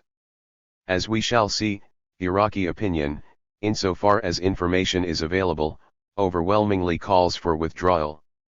Furthermore, since shortly after the invasion, a large majority of people in the United States have held that the UN, not Washington, should take the lead in working with Iraqis to transfer authentic sovereignty, as well as in economic reconstruction and the maintenance of civic order. That could be a sensible stand if Iraqis agree, though the General Assembly, less directly controlled by the invaders, is preferable to the Security Council as the responsible transitional authority. The disgraceful economic regime imposed by the occupying authorities should be rescinded, along with the harsh anti-labor laws and practices of the occupation. Reconstruction should be in the hands of Iraqis, not designed as a means of controlling them in accord with Washington's announced plans. 93 Reparations, not just aid, should be provided by those responsible for devastating Iraqi civilian society by cruel sanctions and military actions, as well as for supporting Saddam Hussein through his worst atrocities and well beyond. That is the minimum that decency requires.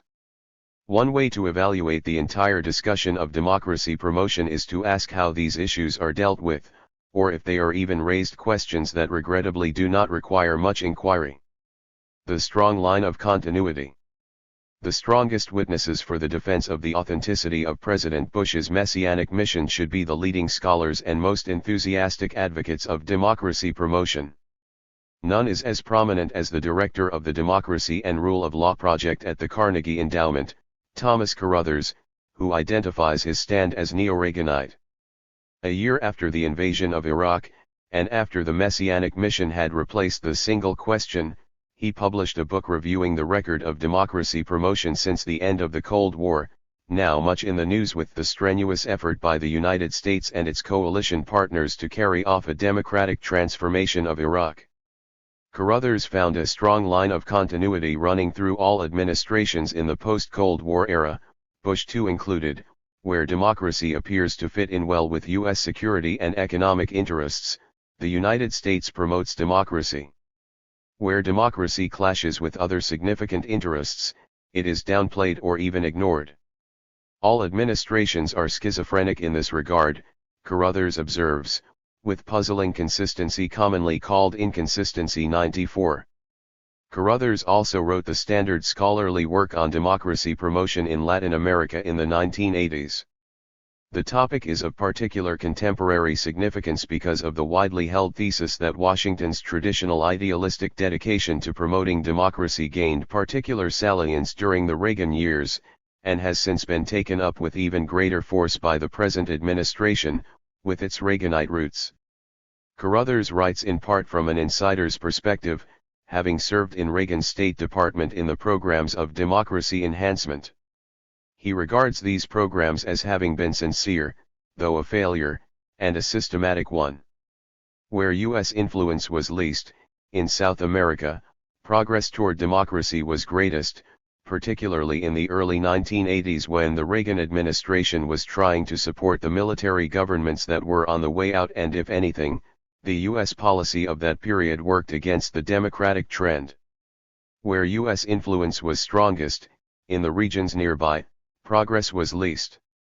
The reason, Carruthers explains, is that Washington sought to maintain the basic order of what, historically at least, are quite undemocratic societies, and to avoid populist-based change in Latin America with all its implications for upsetting economic and political orders and heading off in a leftist direction. The Reagan administration came to adopt pro-democracy policies as a means of relieving pressure for more radical change, but inevitably sought only limited, top-down forms of democratic change that did not risk upsetting the traditional structures of power with which the United States has long been allied. The proudest achievement was El Salvador, now offered by Washington as a model for Iraq. Here, the Reagan administration sought two goals: ensuring that technically credible elections were held and that the Christian Democratic candidate 1. The administration could not conceive of an El Salvador in which the military was not the dominant actor, the economic elite no longer held the national economy in its hands, the left was incorporated into the political system, and all Salvadorans actually had both the formal and substantial possibility of political participation. In short, the U.S. government had no real conception of democracy in El Salvador. 95. While democracy enhancement was proceeding in this manner, the state terrorists supported by Washington were slaughtering the opposition by the tens of thousands, carrying out hideous torture and other atrocities, destroying the independent press, and leaving behind a culture of terror that domesticates the expectations of the majority and undermines aspirations toward alternatives that differ from those of the powerful. In the words of the Salvadoran Jesuits, those who survived, that is, The Reaganite conception of democracy is illustrated as well by their favorite figures in Central America. Among them was the worst of Guatemala's gang of extraordinary murderers, Rios Montt, who was getting a bum rap and was totally dedicated to democracy, Reagan explained. Another was Brigadier General Gustavo Alvarez Martinez of Honduras, chief of the Honduran Armed Forces. His career is of particularly pertinence today because he operated under the protection of John Negroponte, who is now in charge of counterterrorism, and was then ambassador to Honduras, running the world's largest CIA station. Known as the proconsul, Negroponte was essentially managerially in charge of the Contra War in an extraordinary way for a diplomat, Peter Kornbluh observes, relying in part on secret documentation obtained by the National Security Archives, where he is a senior analyst. Negroponte's responsibilities took a new turn after official funding for Reagan's international terrorist operations was barred in 1983, and he had to implement White House orders to bribe and pressure senior Honduran generals to step up their support for these operations with funds from other sources, later also using funds illegally transferred from U.S. arms sales to Iran. Chief of the Honduran Armed Forces, General Alvarez was the most important and also the most vicious of the Honduran killers and torturers protected by Negroponte. Alvarez received strong American support, a Baltimore Sun investigation discovered, even after he told Carter administration Ambassador Jack Benz that he intended to use the Argentine method of eliminating suspected subversives. Negroponte, Benz's successor, regularly denied gruesome state crimes in Honduras to ensure that military aid would continue to flow for the international terrorist operations he was managing. The Sun reported that by 1983, when Alvarez's oppressive methods were well known to the U.S. Embassy, the Reagan administration awarded him the Legion of Merit Medal for encouraging the success of democratic processes in Honduras. Negroponte praised Alvarez's dedication to democracy, following the same script as Reagan.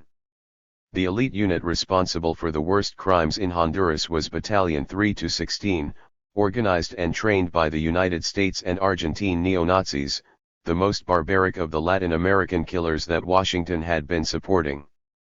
Honduran military officers in charge of the battalion were on the CIA payroll. When the government of Honduras finally tried to deal with these crimes and bring the perpetrators to justice, the Reagan-Bush administration refused to allow Negroponte to testify, as the courts requested. 96. All worth remembering, along with a treasure trove of other examples, when we read about the Reaganite passion for democracy promotion. In short, the strong line of continuity goes back a decade earlier, to the Reagan years. In fact, far beyond. Democracy promotion has always been proclaimed as a guiding vision. But it is not even controversial that the United States often overthrew democratic governments, often installing or supporting brutal tyrannies, Iran, Guatemala, Brazil, Chile, and a long list of others. The Cold War pretexts regularly collapse under investigation. What we do find, however, is the operative principle that Carruthers describes: democracy is a good thing if and only if it is consistent with strategic and economic interests. Putting aside doctrinal blinders, it is hard to disagree with Latin American scholar Charles Bergquist that rather than promoting democracy in Latin America, consistent and often brutal U.S. opposition to struggles for reform of deeply unjust and undemocratic societies has historically subverted democracy, both at home and abroad, while serving the security interests of privileged elites in the hemisphere, who have benefited most from the social status quo. Serious mainstream scholarship has long recognized that while paying lip service to the encouragement of representative democracy in Latin America, the United States has a strong interest in just the reverse, apart from procedural democracy, especially the holding of elections, which only too often have proved farcical. Functioning democracy may respond to popular concerns. While the United States has been concerned with fostering the most favorable conditions for her private overseas investment. Accordingly, there is no serious question of U.S. intervention in the case of the many right-wing military coups, except, one may add, intervention to support or initiate them. But matters are different when her own concept of democracy, closely identified with private, capitalistic enterprise, is threatened by communism, commonly a cover term for the threat of independent development. The record is not fundamentally different outside of Latin America, as one would expect from the nature of the institutions that set the basic framework for policy choices. Nor is it surprising that policies continue today, reflecting the same schizophrenia. 97. Carruthers hopes that democracy promotion will mature into a proto-science. Though the process is slow, democracy promotion is not a young field when one considers the efforts by the United States in the early 20th century to construct democratic governments in Central America and the Caribbean after its various military interventions there. 98. A competent scholar, Carruthers is well aware of the nature of these efforts, well illustrated by the three leading targets of U.S. military intervention: Haiti, Guatemala, and Nicaragua. In these cases, as in others, we find that policies did not materially change with the onset of the Cold War, and that during the Cold War years the conflict was rarely relevant beyond providing misimpressions. What we find throughout is the operative principle that Carruthers describes. Woodrow Wilson invaded Haiti, the prototypical failed state, in 1915, sending his troops to dissolve the National Assembly by genuinely Marine Corps methods, in the words of the Marine commander, Major Smedley Butler. The reason was the Assembly's refusal to ratify a US-designed constitution that gave U.S. corporations the right to buy up Haiti's lands, regarded by the invaders as a progressive measure that Haitians could not comprehend. A Marine-run plebiscite remedied the problem. The constitution was ratified by a 99.9% majority, with 5% of the population participating. Thousands of Haitians were killed resisting Wilson's invaders, who also reinstituted virtual slavery, leaving the country in the hands of a vicious National Guard after 19 years of Wilsonian idealism. Horrors continued unabated, along with U.S. support, until Haiti's first democratic election in 1990. The outcome set off alarm bells in Washington. Grassroots organizing in the slums and hills, to which few had paid attention, permitted an authentic election. Against enormous odds, the population chose their own candidate, the populist priest Jean-Bertrand Aristide, while the US-approved candidate, former World Bank official Marc Bazin, received 14% of the vote. Washington moved immediately to reverse the scandal. 8. Democracy promotion sharply increased, directed to anti-government, pro-business groups, mainly through the U.S. Agency for International Development, USAID, also the National Endowment for Democracy and IFLD, the AFL-CIO affiliate with a notorious anti-labor record throughout the Third World. One of the closest observers of Haiti, Amy Willance, wrote that USAID's huge democracy enhancement project was specifically designed to fund those sectors of the Haitian political spectrum where opposition to the Aristide government could be encouraged. Other U.S. policy choices were also directed to containing the threat of democracy that had made the wrong decisions. When a military coup took place a few months later, the Organization of American States imposed an embargo. Bush I announced that he would violate it, exempting U.S. firms. Under Clinton, trade increased still further. Bush and particularly Clinton also authorized the Texaco Oil Company to supply the military junta and its wealthy supporters with oil in violation of presidential directives, thus rendering the OAS blockade almost entirely meaningless. 99. After 3 years of horrendous state terror, Clinton allowed the elected president to return, but on a crucial condition, that he adopt the program of the defeated U.S. candidate in the 1990 election. As predicted at once, the harsh neoliberal programs dismantled what was left of economic sovereignty and drove the country into chaos and violence, accelerated by Bush's banning of international aid on cynical grounds. In February 2004, with French support, the United States spirited Aristide out of the country, which fell back into the hands of the traditional predators, including elements of the army that Aristide had disbanded. 9 months later, investigations by the University of Miami School of Law found that many Haitians, especially those living in poor neighborhoods, now struggle against inhuman horror. Nightmarish fear now accompanies Haiti's poorest in their struggle to survive in destitution in a cycle of violence fueled by Haiti's security and justice institutions. 100. Meanwhile, the main Haitian architect of the terror, who bears major responsibility for thousands of deaths, lives peacefully in New York, Emmanuel Constant, who headed the terrorist force FRAVE. Repeated requests by the elected government of Haiti for his extradition were rejected by Washington, or simply ignored in one striking case, right in the midst of the furor over the unwillingness of the Taliban to follow Washington's orders to turn over 9/11 suspects without evidence. The reason, it is widely assumed, is concern that, if tried, Constant might reveal CIA connections during the terror. 101. The virus of popular democracy once again was destroyed, along with hopes for some measure of social justice in a country that has been crushed under the boots of the great powers for centuries. There is no further interest in Washington, which has been in charge of the operation for the past century. What survives in the doctrinal system is that Haiti has been battered by storms of its own making, and that the despair of Haitians over their wrecked country is a sorry comment on the failed governments since Aristide assumed office in 1991. 102 Washington's dedication to democracy promotion could not overcome the deficiencies of the society it so fervently sought to help.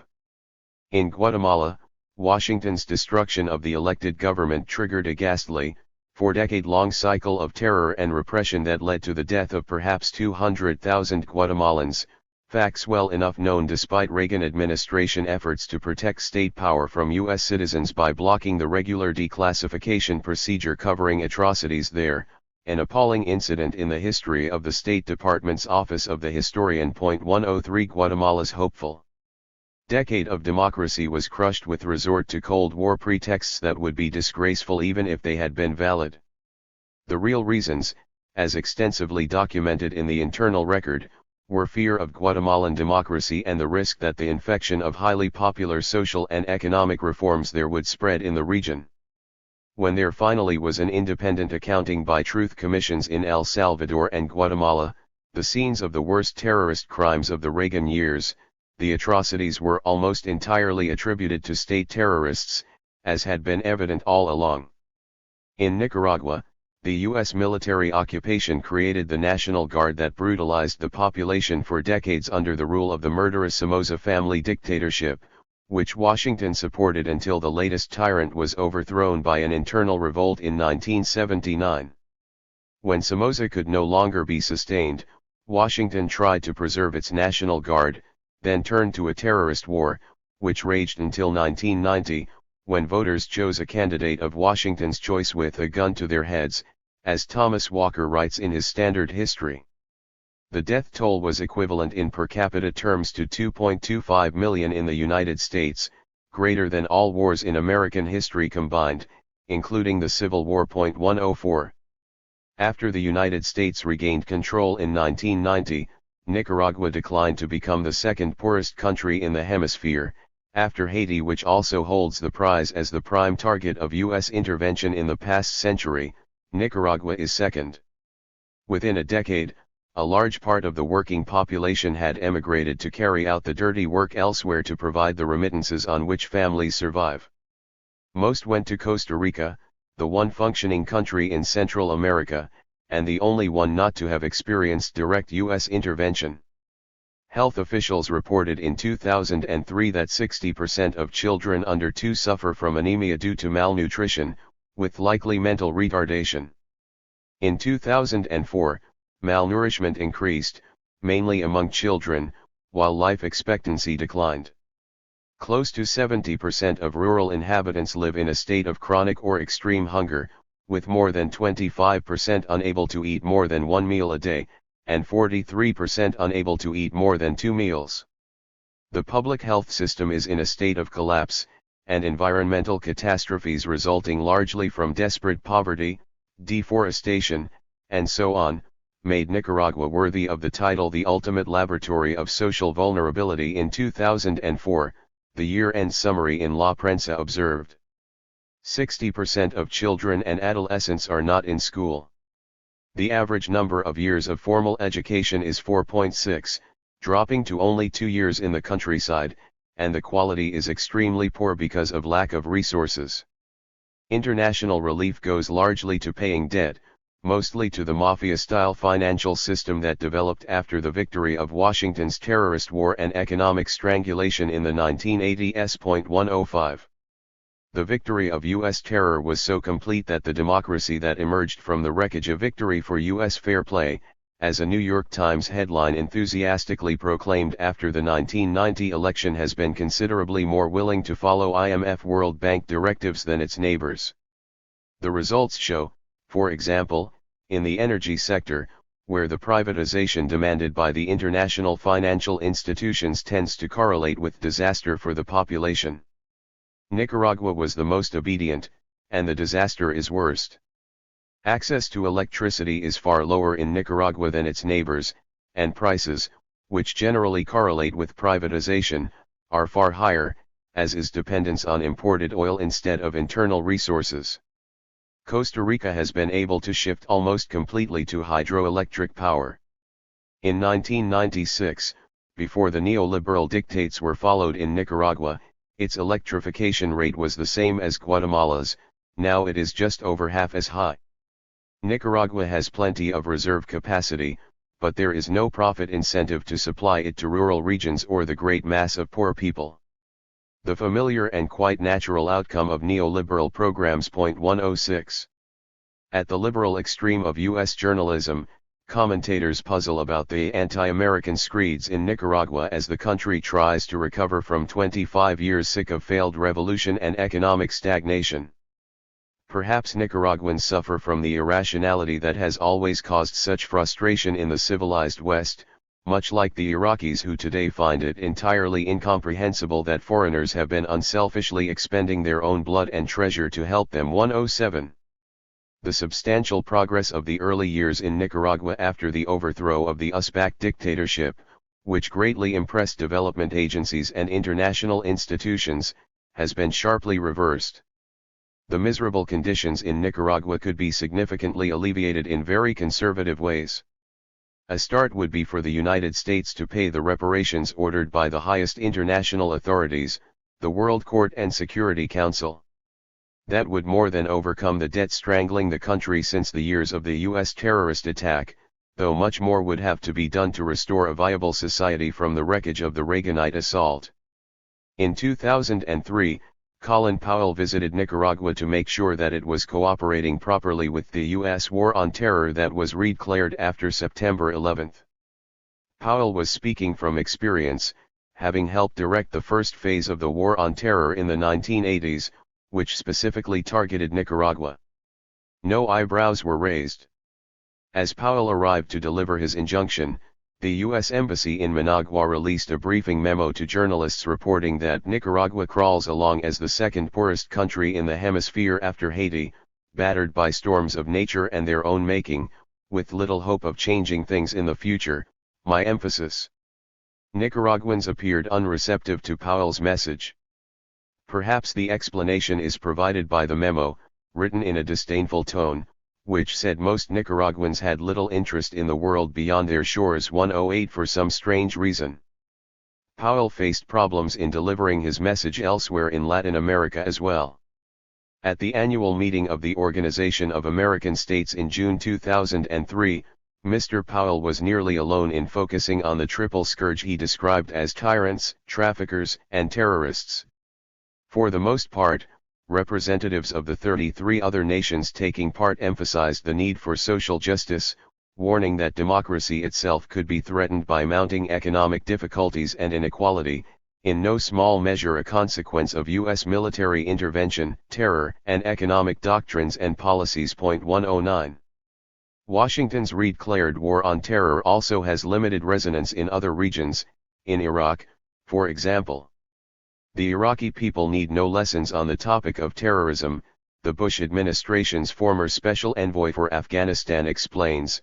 They have lost more compatriots to the scourge over the past year than Americans have in all the terrorist incidents of their history combined. Relative to population, Iraq suffers every month, sometimes every week, losses comparable to those of the September 11, 2001, attacks inflicted on the United States. Unfortunately, Iraqis are as likely to attribute those losses to the US-sponsored war on terrorism as to the terrorists themselves. Some possible reasons come to mind. 1, perhaps, is that they are aware, as is, surely, the Director of International Security and Defense Policy at the RAND Corporation, that increases in terror and chaos were widely anticipated consequences of the invasion of Iraq. 110. Apparently, there will be some barriers to the maturation of the proto-science of democracy promotion. Some of the more careful scholarship that jumps on the bandwagon does intimate that something may be amiss. That includes the scholarly articles cited at the outset of this chapter. Jonathan Montan's study of the roots of the Bush Doctrine, after invoking the conventional mantra, observes that it is not entirely an innovation. Throughout American history, democracy promotion has been central to U.S. political identity and sense of national purpose and to the way the United States defines its political interests. It has been the heart of American exceptionalism. Montan's lengthy and careful review of this defining property of American exceptionalism skirts any evidence that the policy was ever pursued, keeping to numerous declarations. A footnote explains that at issue are not the historical facts, but the extent to which the United States' historical perception of itself as exceptional has influenced foreign policy, more accurately, influenced its rhetorical framework. So understood, promotion of democracy is central to Bush strategy in a kind of postmodern interpretation, in which we restrict attention to narrative and text, recoiling from truth, perhaps a social construction. Of the articles cited, only Katerina de la Couras makes an effort to provide some reasons to believe that democracy promotion has actually guided policy, restricting herself to the Bush 2 years and the Middle East. Apart from rhetoric, she gives several examples: the Bush administration's encouragement of economic liberalization, which for the region means effective takeover of the economies by Western corporate power, new radio stations aimed at initiating younger audiences into American culture and winning them over to American values, comment unnecessary, the invasion of Iraq, to which we will turn directly, and several specific measures that she criticizes because, though introduced with much fanfare, they were much like earlier ones and were scarcely funded. She also criticizes the inconsistency in U.S. efforts at democracy promotion, which leads to a problem of credibility, her emphasis namely, the same strong line of continuity that Carruthers found, which, in reality, is highly consistent. Somehow, the persistence of these policies through the Bush years leads to skepticism in the Middle East about Washington's motives, and to a search for a hidden agenda, for example to help Israel control the Palestinians, to control Iraqi oil fields, or generally to extend American hegemony. But, de la Couras argues, conventionally, this is an inaccurate description of the U.S. position and that the Bush administration is serious about democracy. All that is missing is evidence. Carruthers predicted, with regret, that Washington's Iraq policies would extend the strong line of continuity. They will likely exhibit similar contradictions between stated principles and political reality. His predictions were being fulfilled as his book went to press. The occupation authorities worked assiduously to avert the threat of democracy, but were compelled, with great reluctance, to abandon their plans to impose a constitution and to prevent elections. Few competent observers would disagree with the editors of the Financial Times that the reason the elections of January 2005 took place was the insistence of the Grand Ayatollah Ali Sistani, who vetoed 3 schemes by the US-led occupation authorities to shelve or dilute them. Middle East scholar Alan Richards observes that although the United States initially opposed early elections in Iraq, after Ayatollah Sistani turned huge numbers of his followers out in the streets to demand such elections, Washington had little choice but to agree. The Wall Street Journal explained that Sistani gave his marching orders, spread the word that Ayatollah Sistani insists that the new government be chosen through a direct election, not by the US or US appointed Iraqi leaders, as Washington had sought. Veteran correspondent Patrick Coburn adds that it was only when it became clear that the US could not withstand a Shia uprising that elections turned out to have been an immediate American goal all along. 111. Once it became clear that US and UK efforts to bar elections could not be sustained, the invaders of course took credit for them. The elections and the background soon settled comfortably into the American-sponsored electoral process, much as the Israel-Palestine peace process that the United States has impeded for 30 years has been transmuted into the halting American-led process to make peace between Israelis and Palestinians. 112. In Iraq, though compelled to tolerate elections, the occupying forces sought to subvert them. The U.S. candidate, Iyad Allawi, was given every possible advantage, state resources and access to TV, as well as the support of the military occupation. He ran a distant third, with about 12% of the vote. To ensure that elections would be free, the most important independent media were expelled from the country, notably the Qatar-based channel Al Jazeera, which is despised by the ruling tyrants in the region because it has been a leading force for democratization in the Arab world. That alone makes its presence before elections in Iraq inappropriate, and the background tells us more about the nature of the messianic mission. For years, high officials Cheney, Rumsfeld, Rice, Powell had pressured Qatar to curtail the channel's reporting. The United States bombed its facilities in Kabul and Baghdad, killing a Jordanian correspondent there. U.S. pressure was so intense, according to a senior Qatari official, that the government is accelerating plans to put Al Jazeera on the market, though Bush administration officials counter that a privately owned station in the region may be no better from their point of view. 113. We thus have another demonstration of the Bush vision of democracy in the Middle East.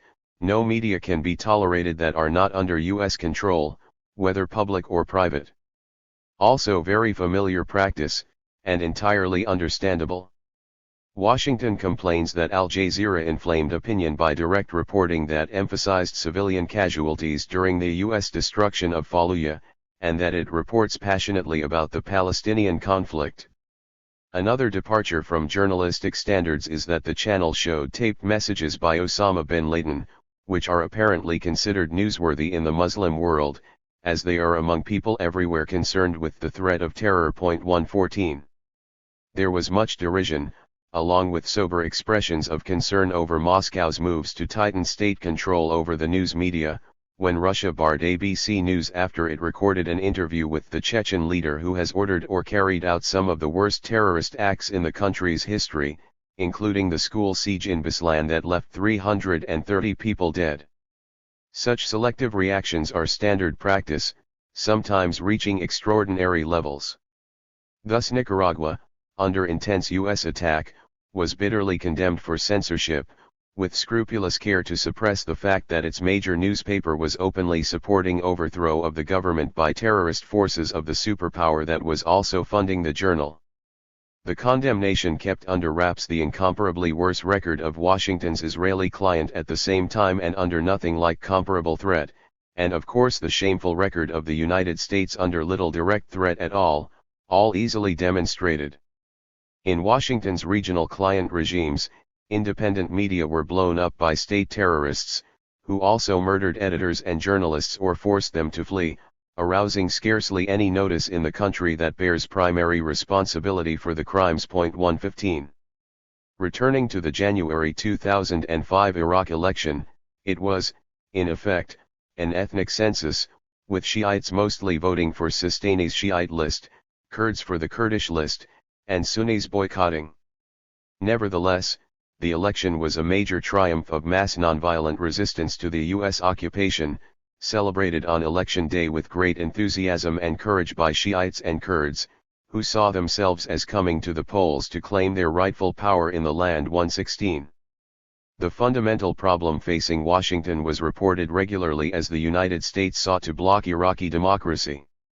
On the eve of the election, two experienced correspondents wrote that the one thing every Iraqi agrees upon is that occupation should end soon, which would be in direct conflict with the U.S. objective of constructing a US-friendly democracy that would allow America to replace its military presence in Saudi Arabia with one in Iraq that would allow America to keep shaping the regional balance of power.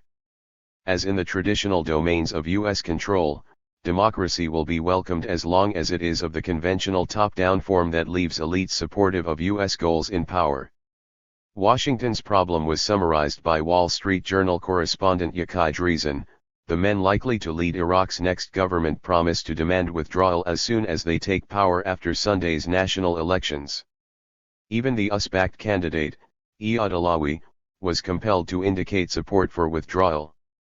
But that is unacceptable. There would have been no point to the invasion if the United States could not maintain a dependable client state and military basing rights. Accordingly, Dreesen reports, Washington hopes, and expects, that the dominant Shiite alliance would accept vague promises to withdraw rather than a firm timeline. Not an easy task, because whatever the Iraqi leadership may want, they could find publicly defending any U.S. troop presence difficult. 117. The major task in the subversion of Iraqi democracy is to pressure political elites to accept vague promises and to retain as much as possible of the illegal economic regime imposed by the invaders, based on the standard principle of opening the country and its resources to foreign control, primarily US and UK, under the guise of economic liberalism. The struggle is far from over either in Iraq or in the home countries of the invaders. The occupiers did not waste a moment in declaring their intentions to subvert the elections they had worked so hard to prevent. A long interview with Prime Minister Blair opens with the statement that Tony Blair says there is no way that the US and UK will set out a timetable for the withdrawal of their troops from Iraq, whatever Iraqis may think about it, which is nowhere mentioned. Mr. Blair is still angered by the suggestion that the US and UK are occupying Iraq, the opinion of the overwhelming majority of Iraqis. As he surely knows, 81% of Iraqi Arabs a year after the invasion.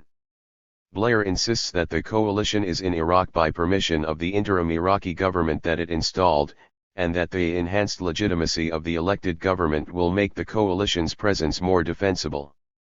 Washington's statements were hardly different, apart from a few ritual phrases about dedication to democracy. 118. What Iraqis think about such matters we cannot know with great confidence. A Zogby International poll released on the day of the election found that 82% of Sunnis and 69% of Shiites favor U.S. forces withdrawing either immediately or after an elected government is in place. Similar results have been found in Western-run polls since shortly after the invasion. In one of the most in-depth polls, Oxford Research International found in fall 2003 that less than 1% worry about occupation forces actually leaving. It found further that people have no confidence in US/UK forces, 79%, and the Coalition Provisional Authority (CPA), 73%. While 8% say they have a great deal of faith in US/UK troops. Military and Middle East specialist Andrew Cordesman reports that more than 70% of all Iraqis wanted U.S. forces out by fall 2003, a figure that rose to more than 80% by mid-2004. The newly elected Parliament's National Sovereignty Committee issued a report that called for setting a timetable for the troops to go home, referring to them as occupation forces.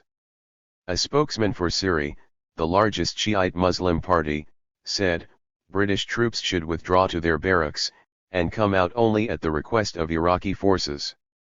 At a meeting in Cairo of all Iraqi factions, a prominent member of the Central Council of Siri, Dr. Ali Al-Haddad, stated that all Iraqi forces, Shiite, Sunni, and Kurds, want a timetable for the withdrawal of foreign troops, and agreed that it should be the first demand on their political program. The closing statement of Sunni, Shiite, and Kurdish leaders attending demands a withdrawal of foreign troops on a specified timetable, dependent on an immediate national program for rebuilding the security forces. It also added that national resistance is a legitimate right of all nations, though not terror. 119. Polling on these crucial matters virtually ended after the elections, or at least was not reported. Two knowledgeable commentators write that American polling agencies in Iraq basically stopped asking Iraqis what they thought of the U.S. and its troops when unpopularity approached 90% in Iraq in the spring of 2004. According to Stephen Cull, a leading authority on public opinion studies, the International Republican Institute began to withhold polling data from Iraq, which was showing that the findings were getting pretty negative toward the U.S. presence there. One poll, a very important one, did reach the public in England, A poll undertaken for the British Ministry of Defence in August 2005, carried out by Iraqi university researchers and leaked to the British press. It found that 82% are strongly opposed to the presence of coalition troops, less than 1% believe they are responsible for any improvement in security, over 70% do not have confidence in them, and 67% feel less secure because of the occupation. For Iraq as a whole, 45% of people feel attacks against occupying forces are justified. The proportion rises to 65% in one British-controlled province and is 25% even in Basra, which is mostly run by Shiite militias.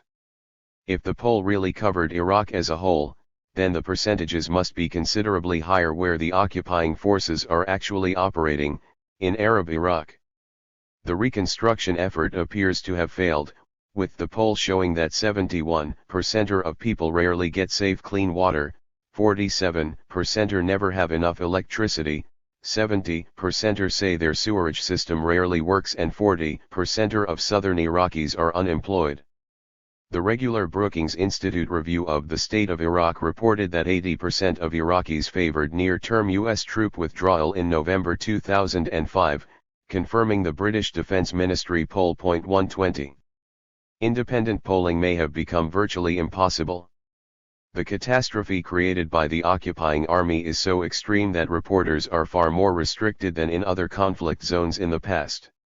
We can only guess the impact on Iraqi opinion of the brutality of the occupation and what it evoked, and of the stimulation of ethnic-religious conflict as the occupying armies sought to impose their will. We can, however, be reasonably confident that the occupiers will seek to bar the threat of a sovereign Iraq that is democratic in more than the traditional sense of US and UK practice in their domains. The Iraqi calamity again illustrates the strong line of continuity, much as Carruthers feared. That should come as little surprise given the unusual significance of Iraq in geopolitical and economic terms, though the scale of the catastrophe could hardly have been anticipated. Chapter 5. Supporting Evidence, the Middle East. Beyond declarations of leaders, and the self-refuting case of Iraq, several additional bits of evidence have been adduced to justify the faith in the sincerity of the Messianic mission. The most important are Lebanon, Egypt's Kifaya, Enough, movement, and Palestine. Let us examine each in turn. The case of Lebanon can be dismissed, unless the CIA decides to take credit for the bombing that killed Lebanese Prime Minister Rafiq Hariri, which set off the anti-Syrian demonstrations that have led to a complex but significant opening of the society. Though it is hardly credible, one can imagine why the story might have some resonance in Beirut.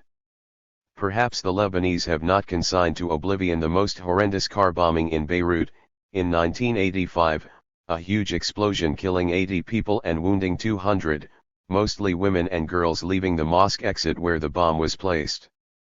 The attack, aimed at a Muslim cleric who escaped, was traced to the CIA and Saudi intelligence, apparently operating with British help. Accordingly, it is out of Western history. 1. The year 1985 is identified by scholarship and media as the peak of Middle East terror during Reagan's War on Terror.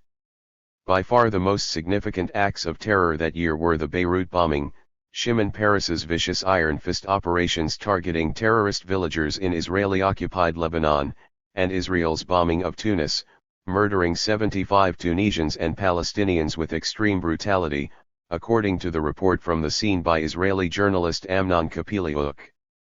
The United States assisted by refusing to inform its ally Tunisia that the bombers were on the way, though the Sixth Fleet certainly knew.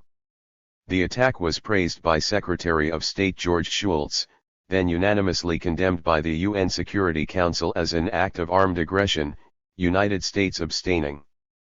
The pretext for the bombing was retaliation for the killing of 3 Israelis in Cyprus, apparently traced to Syria, but Tunis was a defenseless and ideologically more useful target, housing the headquarters of the PLO.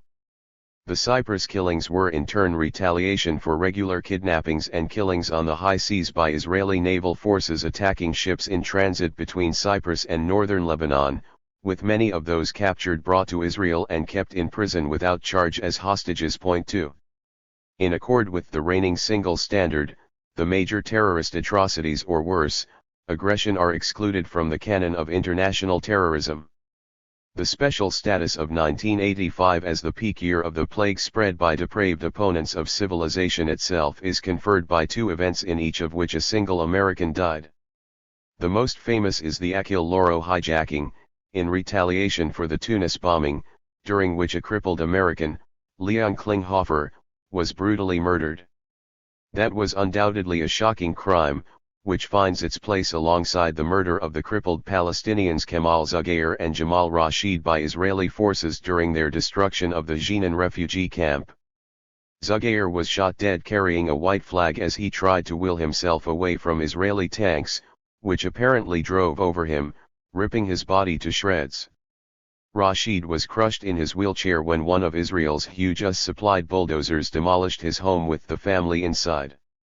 Thanks to prevailing moral standards, such acts are also excluded from the canon of terrorism, or worse, war crimes, by virtue of wrong agency. Point 3. The Achille Lauro hijacking and Klinghoffer's murder have become the very symbol of the bestiality of Palestinian terrorism. Typical is a careful study by a member of Reagan's National Security Council staff, Michael Bond, who was director of the White House Situation Room and therefore well informed about the events. He reviews the hijacking and Klinghoffer's murder in 200 pages of meticulous detail. The review contains a few sentences on the Tunis bombing to illustrate the complexity of the Middle East peace process, omitting all the crucial facts, such as those just mentioned. Point 4. The irrational people of the Middle East, however, do not seem to share the perceptions of the world refracted through the ideological prisms of Western intellectual and moral culture, and may even fail to admire the moral clarity of its divinely guided leaders. Perhaps that has some relation to the fact that while 61% of Lebanese oppose Syrian interference in their country, 69% oppose U.S. interference. Point 5. There are other divergences between Lebanese and official U.S. opinion on democracy. Attitudes toward Hezbollah are an illustration. Hezbollah has gained considerable support in Lebanon, particularly in the south, where its candidates won 80% of the vote in the June 2005 elections. In March 2005, by a vote of 380 to 3, the U.S. House of Representatives passed a resolution condemning the continuous terrorist attacks perpetrated by Hezbollah and urging the European Union to classify Hezbollah as a terrorist organization. The Senate followed with unanimous endorsement of a similar resolution. Middle East scholar Stephen Zunes contacted scores of congressional offices asking for examples of terrorist attacks by Hezbollah in the past decade, but no one was able to cite any. Rather than welcome Hezbollah's transformation into a political party, thus supporting Lebanese democracy, Congress preferred to follow the president's lead, continuing to punish Hezbollah for its real crime.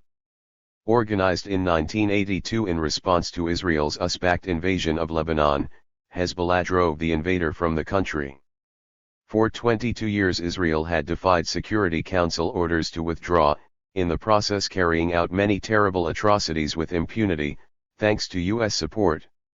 As Zunes comments, that virtually the entire United States Congress, including erstwhile liberal Democrats, would collude with such an agenda is yet another frightening example of how far to the right political discourse in this country has evolved. 6.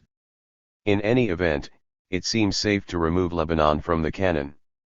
Let's turn to Egypt, the leading recipient of U.S. military aid after Israel, and therefore of particular concern to Americans apart from its very significant role in the region.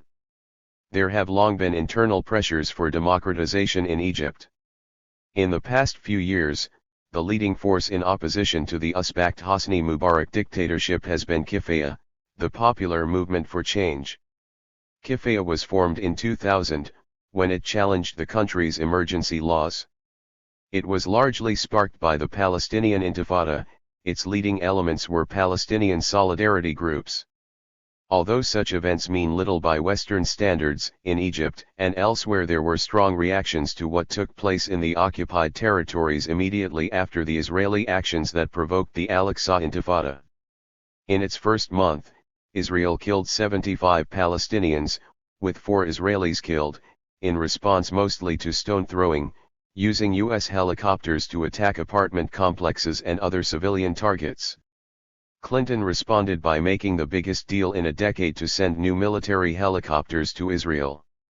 The U.S. population was protected from that information by the press, which refused, not failed, but refused to publish it. This is not terror, or even misdeed, according to the reigning Western conventions, not shared by Egyptian democracy activists. Subsequent atrocities in the occupied territories stimulated the Egyptian reform movement further, and it was then joined by the mass opposition to the war in Iraq.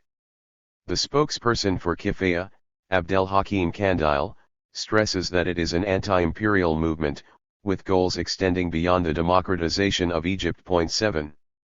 The democratization movement in Egypt does not seem a very good candidate for the messianic mission and its impact. That leaves Israel-Palestine, a more intricate case, to which we turn directly. Elsewhere in the region the strong line of continuity persists. Iranian reformists have repeatedly warned that Washington's harsh stand is strengthening hardline opponents of democracy, helping to create an atmosphere in which democracy is killed.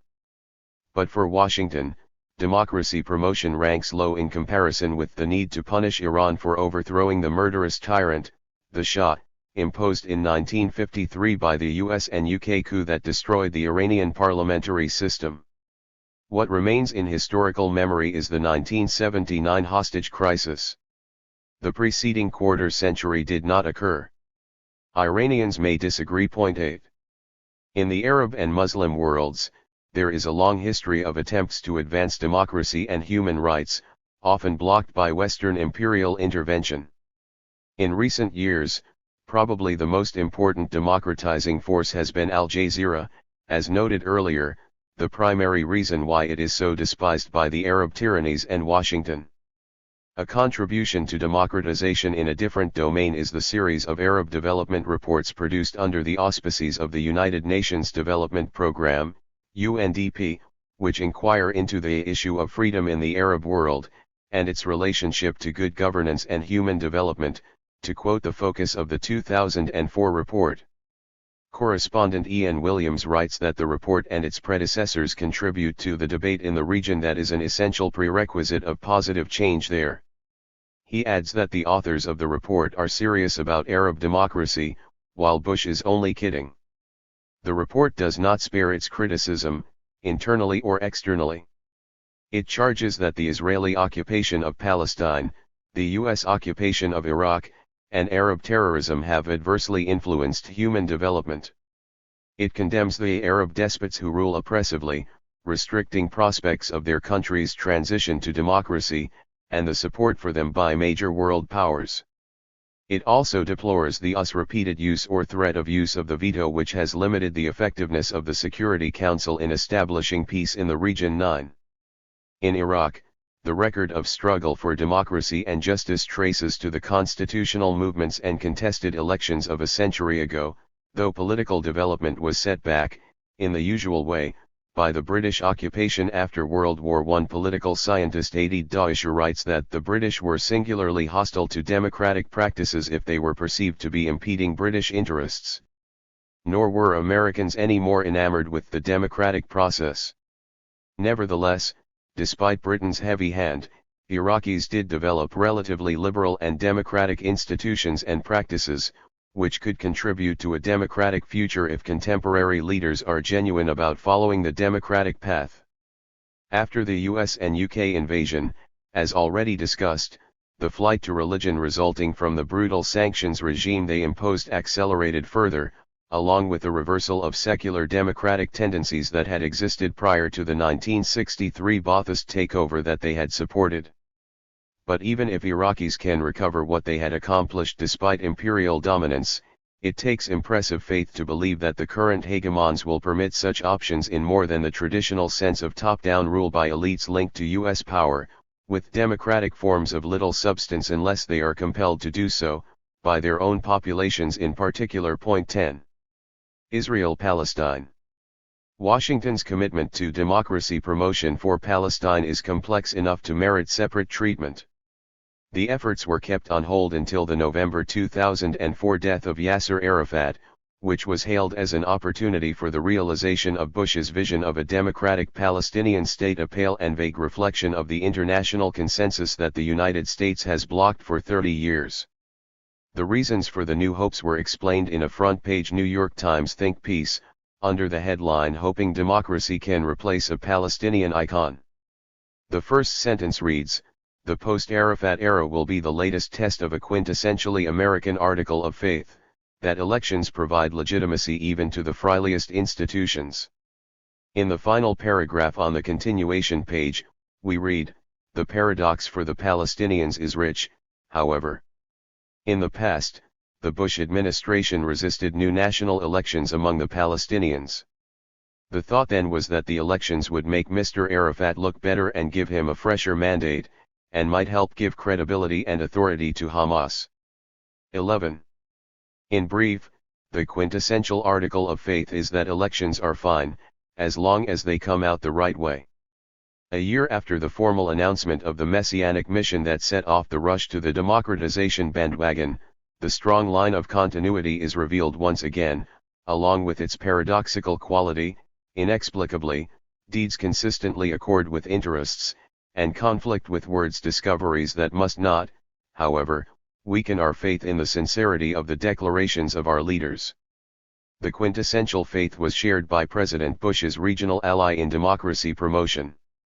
In September 2005, Prime Minister Ariel Sharon informed the United Nations that Israel would use its ample means to disrupt Palestinian elections if Hamas were permitted to run, because of Hamas's commitment to violence. By the same logic, Hamas should disrupt Israeli elections if Likud, the new Sharon Peres Kadima party, or Labor run. Iran should disrupt U.S. elections, and so on. Israel's stand undercut the efforts of Palestinian Prime Minister Mahmoud Abbas to ease Hamas and Islamic Jihad away from violence by bringing them into the political mainstream, Joel Brinkley reported. Washington again adhered to its quintessential article of faith, worried that Palestinian militants will gain a foothold in legislative elections. Washington is pressing Mahmoud Abbas to require that candidates renounce violence and unlawful or non-democratic methods, a condition that would save the United States and Israel the trouble of even running elections. Meanwhile, Sharon explained that Israel was abandoning its commitments to free settlement at the first stage of the roadmap, reiterating that Israel would never give up the large West Bank settlement blocks where the vast majority of settlers live, and noting that last year President Bush acknowledged in a letter to him that demographic realities would have to be taken into account in determining the border between Israel and a future state of Palestine. 12. Arafat had been elected president in 1996 in elections deemed acceptable by Washington, which, however, later turned against him, so their legitimacy was retrospectively revoked. Middle East specialist Gilbert Ichkar points out that Arafat, having been democratically elected by universal suffrage, repeatedly demanded the right to organize new Palestinian elections. But he was denied that right, simply because the Palestinians would certainly have elected him again. Bush's announcement of his mission to bring democracy to the Arab world was soon followed by his endorsement of the imprisonment of the one elected Arab leader in his compound in Ramallah by Ariel Sharon. Meanwhile, Bush designated Sharon a man of peace, easily dismissing his record of a half-century of extreme terrorist violence against civilians and outright aggression, continuing to the present moment. 13. With Arafat safely imprisoned, Bush and Sharon demanded that he be replaced by Mahmoud Abbas, the new hope for democracy in Palestine. The press reported that unlike Mr. Arafat, Mr. Abbas does not have a popular following, and competitors in his own generation may resist his new authority, another indication of the solemnity of the administration's commitment to democracy. 14. We learn more about this vision of democracy by looking at the coverage of the death of Arafat, keeping just to the newspaper of record. Arafat was both the symbol of the Palestinians' hope for a viable, independent state and the prime obstacle to its realization. He was never able to reach the heights of President Anwar Sadat of Egypt, who won back the Sinai through a peace treaty with Israel because he was able to reach out to Israelis and address their fears and hopes with his visit to Jerusalem in 1977, quoting Shlomo Avinri, an Israeli political philosopher and former government official. Point 15. Turning to fact, 6 years earlier, in February 1971, Sadat had offered a full peace treaty to Israel in return for Israeli withdrawal from the occupied territories, specifically the Egyptian Sinai. The Golda Meir Labour government rejected Sadat's offer, preferring to expand into the Sinai, where troops under the command of General Sharon were driving thousands of Bedouins into the desert and demolishing their towns in order to build the all-Jewish city of Yamit along with kibbutzim and other Jewish villages.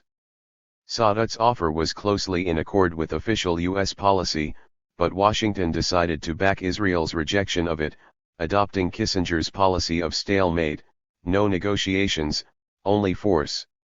US-Israeli rejection of diplomacy led directly to the 1973 war, which was a very close call for Israel, and the world.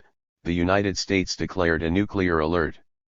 Kissinger realized that Egypt could not simply be dismissed and agreed to pursue a diplomatic path, which led finally to the Camp David Accords of 1979, in which the United States and Israel accepted the offer that Sadat had made in 1971. The accords appear in history as a U.S. diplomatic triumph. In reality, Washington's performance was a diplomatic disaster, causing immense suffering and even danger of global war.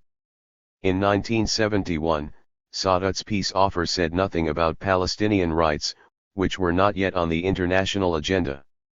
By the mid-1970s that had changed, and Sadat insisted on Palestinian national rights in the occupied territories, the international consensus that the United States and Israel have rejected, virtually alone. Hence the Egyptian offer to which the United States and Israel agreed at Camp David was harsher, from their point of view, than the one they had rejected 8 years earlier. Acceptance of Sadat's 1971 offer would have effectively ended the international conflict. There might have been progress towards settlement of the Israel-Palestine conflict as well, had the United States and Israel been willing to contemplate the possibility. General Shlomo Gazit, military commander of the occupied territories from 1967 to 1974, reports in his memoirs that Palestinian leaders proposed various forms of local autonomy in the territories during these years. These were transmitted sympathetically by Israeli military intelligence but rejected or ignored by the higher political echelons, which insisted on substantial border changes and had no intention of reaching any agreement, acting with determination to thwart any Palestinian hopes in that direction while Israel forbade any political activity. 16. By adopting this extreme rejectionist stance, Gazit believes, the US-backed labor governments of the early 1970s bear significant responsibility for the rise of the fanatic Gush Emunim settler movement, and eventually the Palestinian resistance that developed many years later in the First Intifada after years of state terror, settler brutality, and steady takeover of valuable Palestinian lands and resources. Along with arable land, the most important of these resources is water, leaving Palestinians under occupation the most water-deprived people in the entire region, indeed one of the most deprived in the world, while Israel takes for itself 80% of the water extracted from West Bank aquifers, arrangements now consolidated by the separation wall on transparently fraudulent security grounds. In further robbery and humiliation, Israel plans to take the West Bank's largest quarry for illegal transfer of garbage from Israel, depriving Palestinians of its use and jeopardizing remaining Palestinian water resources, according to pollution experts. Point 17. While keeping largely to political and diplomatic history, we should not overlook the human reality of the occupation, described succinctly by Israeli historian Benny Morris. Israelis like to believe, and tell the world, that they were running an enlightened or benign occupation, qualitatively different from other military occupations the world had seen. The truth was radically different. Like all occupations, Israel's was founded on brute force, repression and fear, collaboration and treachery, beatings and torture chambers, and daily intimidation, humiliation and manipulation. True, the relative lack of resistance and civil disobedience over the years enabled Israelis to maintain a facade of normalcy and implement their rule with a relatively small force, consisting of a handful of IDF battalions, a few dozen police officers, rank-and-file policemen were recruited from among the Palestinians, and 100 or so General Security Service, GSS, case officers and investigators. 18. There is good reason to believe that prior to the October 1973 war, Israel could have moved toward some sort of federal arrangement in Mandatory Palestine, Cisjordan, the river to the sea, with two partially autonomous regions, predominantly Jewish and Arab. The Palestinian proposals that were dismissed by the political leadership could have been steps in this direction.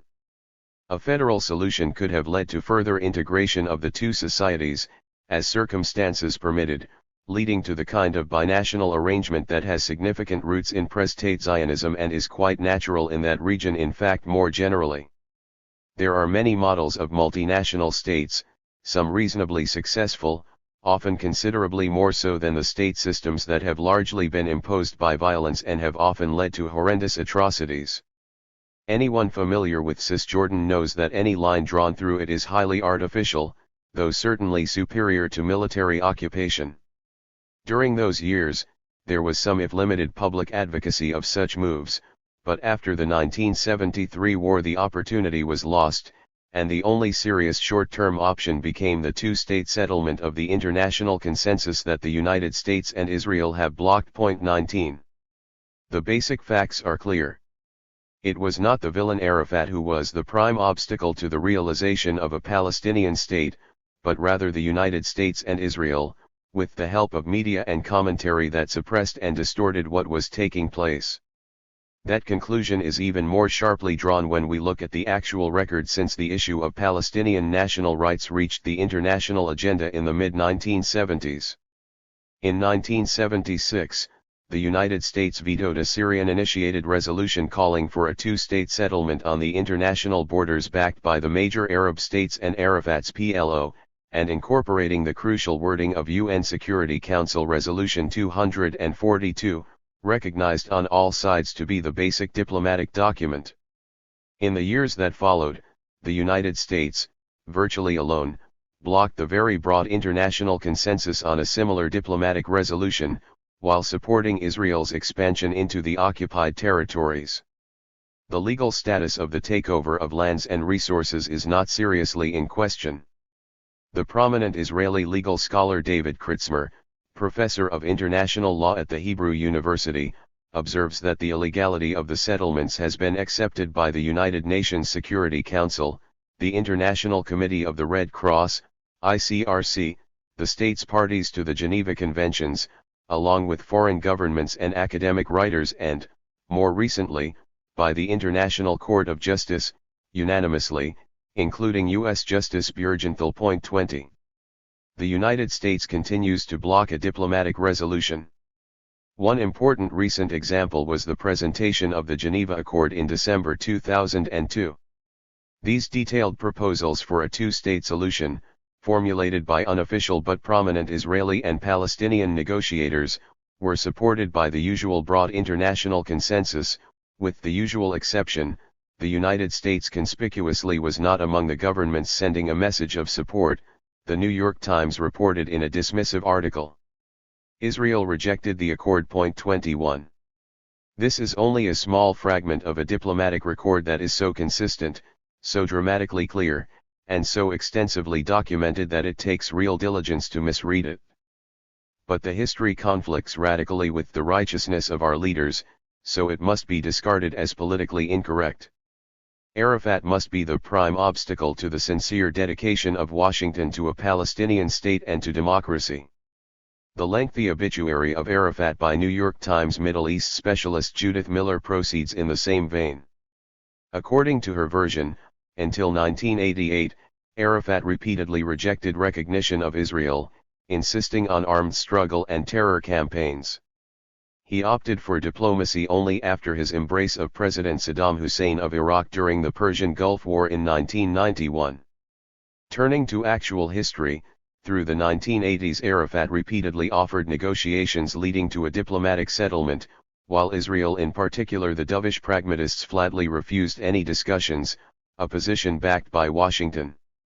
New York Times Jerusalem correspondent Thomas Friedman regularly misrepresented the ongoing record, and the press generally refused to publish the facts readily available in the Israeli press. 22.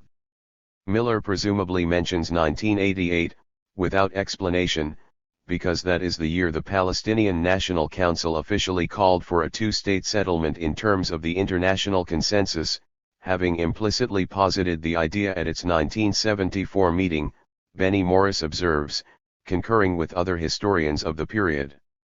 A year later, in May 1989, the Israeli coalition government headed by Yitzhak Shamir and Shimon Peres reaffirmed the Israeli political consensus in its peace plan. The first principle was that there could be no additional Palestinian state between Jordan and Israel, Jordan already being a Palestinian state. The second was that the fate of the territories will be settled in accordance with the basic guidelines of the Israeli government. The Israeli plan was accepted without qualification by the United States, becoming the Baker Plan, December 6, 1989. As I wrote at the time, it is much as if someone were to argue that the Jews do not merit a second homeland because they already have New York, with a huge Jewish population, Jewish-run media, a Jewish mayor, and domination of cultural and economic life. The Baker Plan also allowed Palestinians selected by the United States and Israel to attend a dialogue on the Israeli plan, but on condition that they keep solely to its provisions, which requires an extension of the analogy. 23. The same day that Washington announced its renewed endorsement of Israel's extreme rejectionism, the UN General Assembly once again called for an international peace conference under UN supervision. Its announced goal was to lay the basis for a diplomatic settlement on the international, pre-June 1967, borders, with guarantees for the security of all states in the region within secure and internationally recognized borders, and with the new Palestinian state under the supervision of the United Nations for a limited period, as part of the peace process. The vote was 153-3, with the United States, Israel, and Dominica opposed and one abstention, Belize. About as usual since the 1970s. 24. Exactly contrary to Miller's account and standard doctrine, it was only after the 1991 Gulf War that Washington was willing to consider negotiations, recognizing that it was now in a position to impose its own terms unilaterally. US-Israeli rejectionism continued after the 1993 Oslo agreements, which said nothing about Palestinian national rights. Under Oslo, Arafat was assigned the role of being Israel's policeman in the occupied territories. Prime Minister Rabin could hardly have been clearer about that.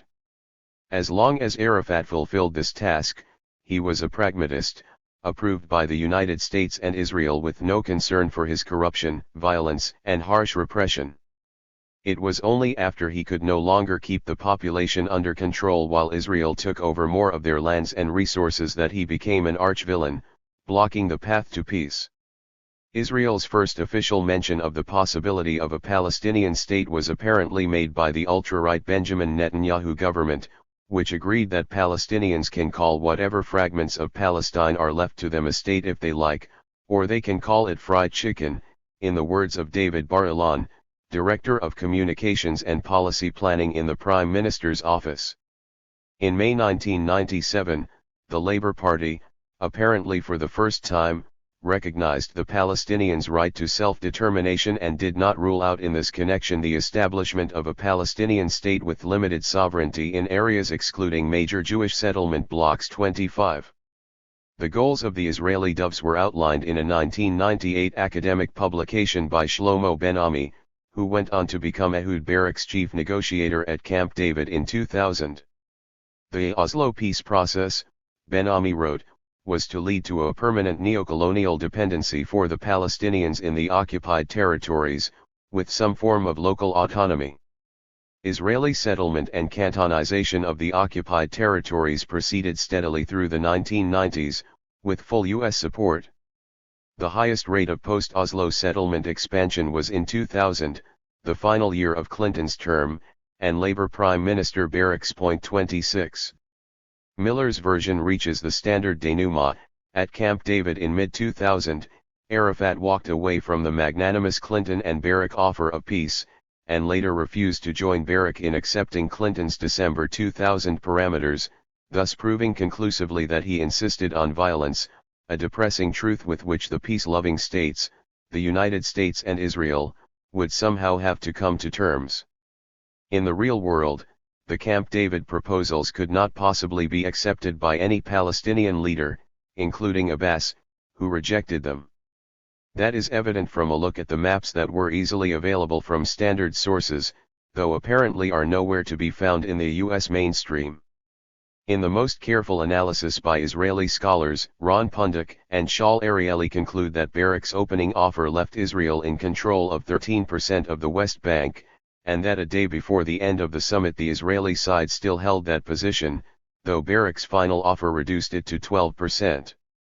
The most authoritative map, which Pundik provides in another analysis, reveals that the US-Israeli proposal established 3 cantons in the remnants of the West Bank left to Palestinians. The 3 are formed by 2 Israeli salients, extending from Israel well into the West Bank. One salient, including the town of Ma'ale Adumim, stretches from the greatly expanded Jerusalem area that Israel would take over, past Jericho far to the east, and onto the security zone under Israeli control at the Jordan River, thus effectively bisecting the West Bank. This salient also extends well to the north to virtually encircle Ramallah, the main Palestinian city in the central canton. The northern salient extends more than halfway through the West Bank to unsettled areas, including the town of Ariel and Shiloh to its east. The effect is largely to separate the southern and central cantons from the northern one. Along with other significant expansion, the proposals effectively cut off the major Palestinian towns, Bethlehem, Ramallah, Nablus, from one another. And all Palestinian fragments are largely separated from the small sector of East Jerusalem that is the center of Palestinian commercial, cultural, religious, and political life and institutions. Point 27. After the collapse of the Camp David negotiations, Clinton recognized that Arafat's objections had merit, as demonstrated by his famous parameters of December 2000, which went farther toward a possible settlement, thus undermining the official story that Miller repeats. Clinton described the reaction to his parameters in a talk to the Israeli Policy Forum on January 7, 2001. Both Prime Minister Barak and Chairman Arafat have now accepted these parameters as the basis for further efforts. Both have expressed some reservations. Again, the standard version is undermined. Point 28. High-level Israeli-Palestinian negotiators took the Clinton parameters as the basis for further efforts, addressing their reservations at meetings in Taba in late January 2001. These negotiations met some of the Palestinian concerns, thus again undermining the standard version.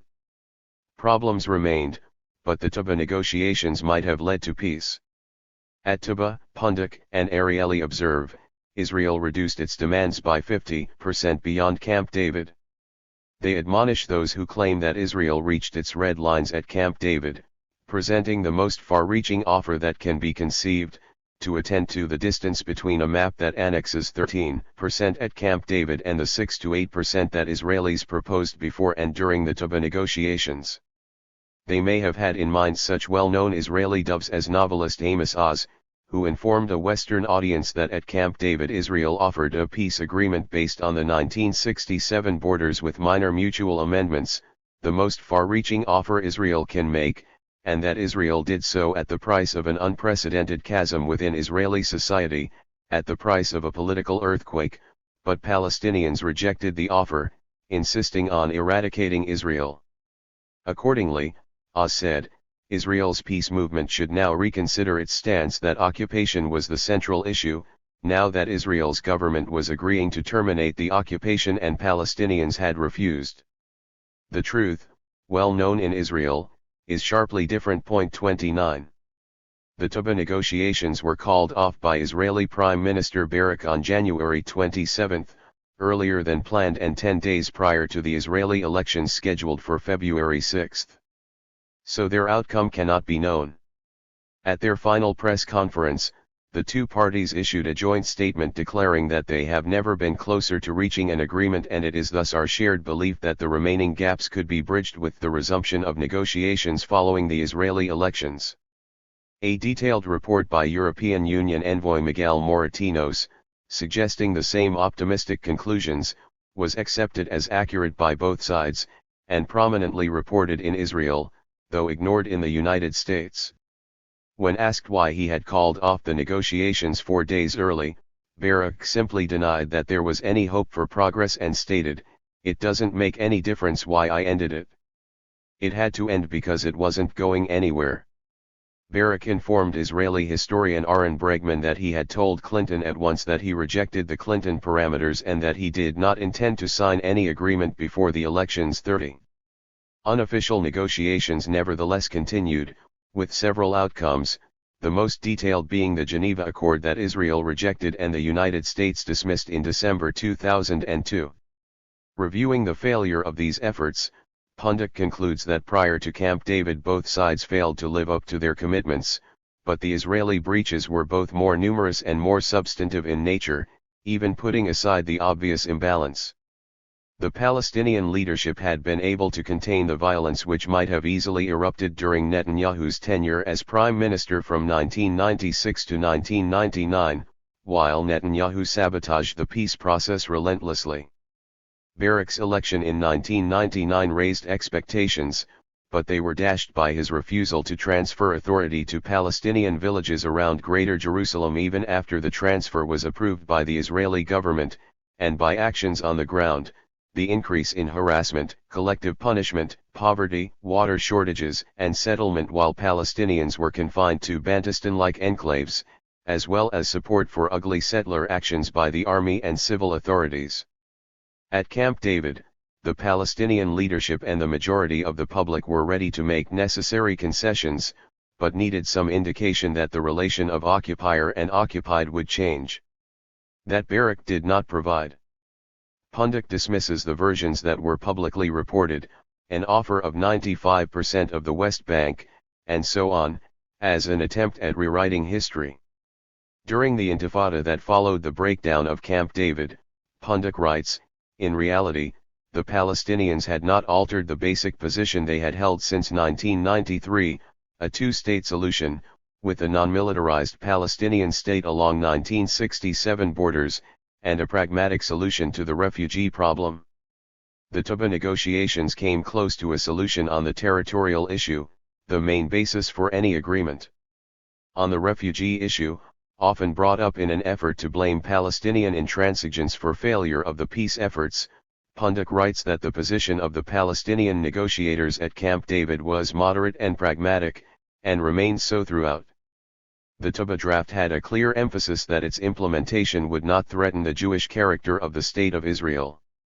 In the end, Pundit concludes that, though none are blameless, Netanyahu's insincerity and Barak's mismanagement were the two main obstacles to reaching an agreement. Palestinians naturally take a harsher view, but in the context of the present discussion, what is most relevant is the interpretation by the most knowledgeable observers who basically adopt Israel's stand. 31. Miller's version is based on a widely praised book by Clinton's Middle East envoy and negotiator Dennis Ross. As every serious commentator must be aware, any such source is highly suspect, if only because of its origins. And even a casual reading suffices to demonstrate that Ross's account is worth very little.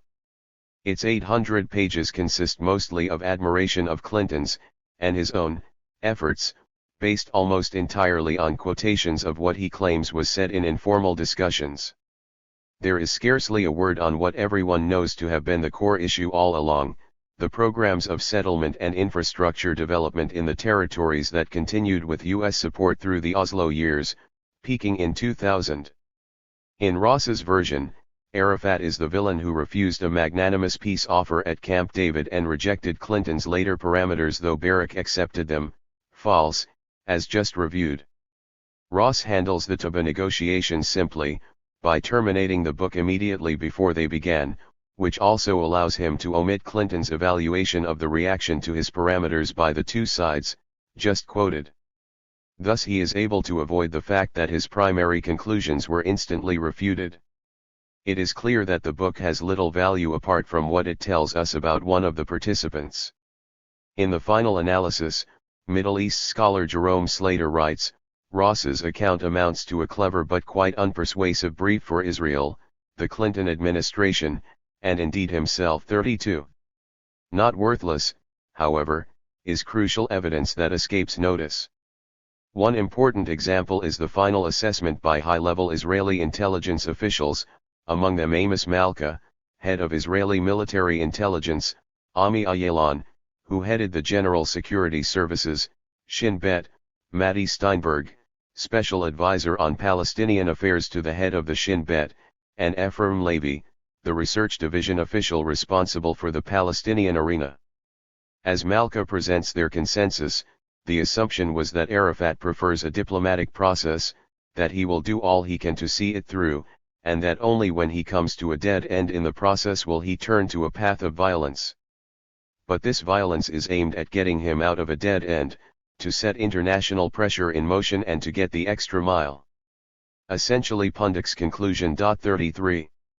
In addition to Miller's obituary, The Times published one major op-ed on Arafat's death, by Benny Morris.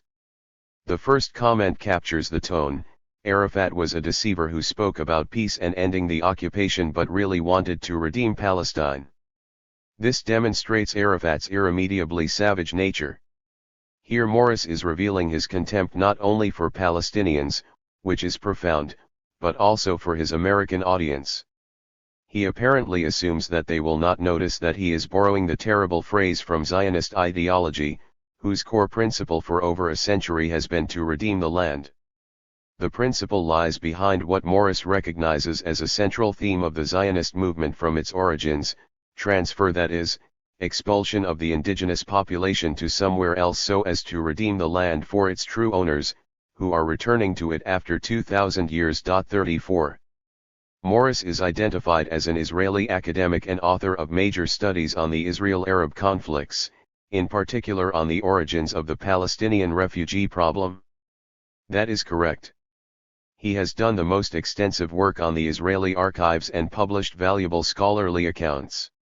He also demonstrates in considerable detail the savagery of the Israeli operations in 1948 and 1949 that led to transfer of most of the population from what became Israel, including the part of the undesignated Palestinian state that Israel took over, dividing it roughly in half with its tacit Jordanian partner. In Morris's own words, above all, let me reiterate, the refugee problem was caused by attacks by Jewish forces on Arab villages and towns and by the inhabitants' fear of such attacks, compounded by expulsions, atrocities, and rumors of atrocities, and by the crucial Israeli cabinet decision in June 1948 to bar a refugee return, leaving the Palestinians crushed, with some 700,000 driven into exile and another 150,000 left under Israeli rule. Morris is critical of Israeli atrocities and ethnic cleansing, literally, ethnic purification, of Palestinians. One reason is that it did not go far enough. Prime Minister David Ben-Gurion's great error, Morris feels, perhaps a fatal mistake, was not to have cleansed the whole country, the whole land of Israel, as far as the Jordan River. 35. To Israel's credit, Morris's stand on this matter has been bitterly condemned. In Israel. In the United States, he was considered the appropriate choice for the sole commentary on his reviled enemy. 36. Though Palestinians are, of course, the prime victims of US and Israeli rejectionism, Israel has suffered, too, even during the several decades when it was surprisingly free from retaliation from within the territories, where the Palestinians silently endured brutality, torture, degradation, and robbery of their lands and resources. Israel's US-backed refusal to accept a peace settlement in 1971 led to much misery and near disaster. Its refusal since to accept a political settlement is driving it on the road to catastrophe. 4 former heads of the Shin Bet Security Service have warned, calling for a peace agreement in which most of the settlements would be abandoned. Israel has been behaving disgracefully toward Palestinians, said Avraham Shalom, one of the 4. An early opponent of the occupation, the renowned Orthodox scholar and scientist Yeshayahu Leibowitz, was famous for his prediction that oppressing another people would lead to serious moral degeneration, corruption, and internal decay. By now his warnings have entered the mainstream in Israel. One of Israel's leading legal analysts, Moshe Negbi, describes with despair Israel's descent to the condition of a banana republic.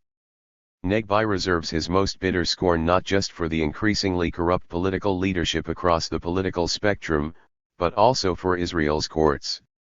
The courts, he writes, are capable of imposing a 6-month sentence on an interrogator who tortured a prisoner to death or a Jew convicted of murdering an Arab child, of tolerating secret prisons where inmates disappear in the manner of neo-Nazi Argentina and the Soviet Union, and of innumerable other crimes that he sees as destroying Israeli democracy and the rule of law by acceding to the thugs of the racist fundamentalist Right 37. In a searing indictment of Israel's subordination to the settlers in the occupied territories from the earliest days of the occupation, diplomatic correspondent Akiva Eldar and historian Edith Zardel recount how the ugly, racist regime of the lords of the land not only crushes the most elementary human rights of the Palestinians but also demolishes the basic norms of Israeli democracy. Even more than their book infuriates, writes military political analyst Reuven Pedatzur, the book saddens anyone who cares for the fate, the image, and the future of Israeli democracy. Eldar and Zardel emphasize that the development of the settlements would not have been possible without the massive assistance they received from the various political institutions, the authorization of the courts from which they benefited, and without the relations of sympathy and shared goals that were constructed between the settlers and the military command. From the Eshkol labor government of 1967 to the governments of Rabin and Peres and on to the present, none can escape responsibility for the expansion of the settlements and the assault against human rights and Israeli democracy. 38. Eldar and Zardel also stress the particularly sad harm caused by the judicial authorities. They review shocking racist court judgments, among them very light sentences for the brutal murder of Arab children, and even court refusal to pass sentence on Jews by appeal to the saying that you should not judge your neighbor unless you are in his place. Such stands have been destroying the entire basis of the judicial system, Eldar and Zardel write.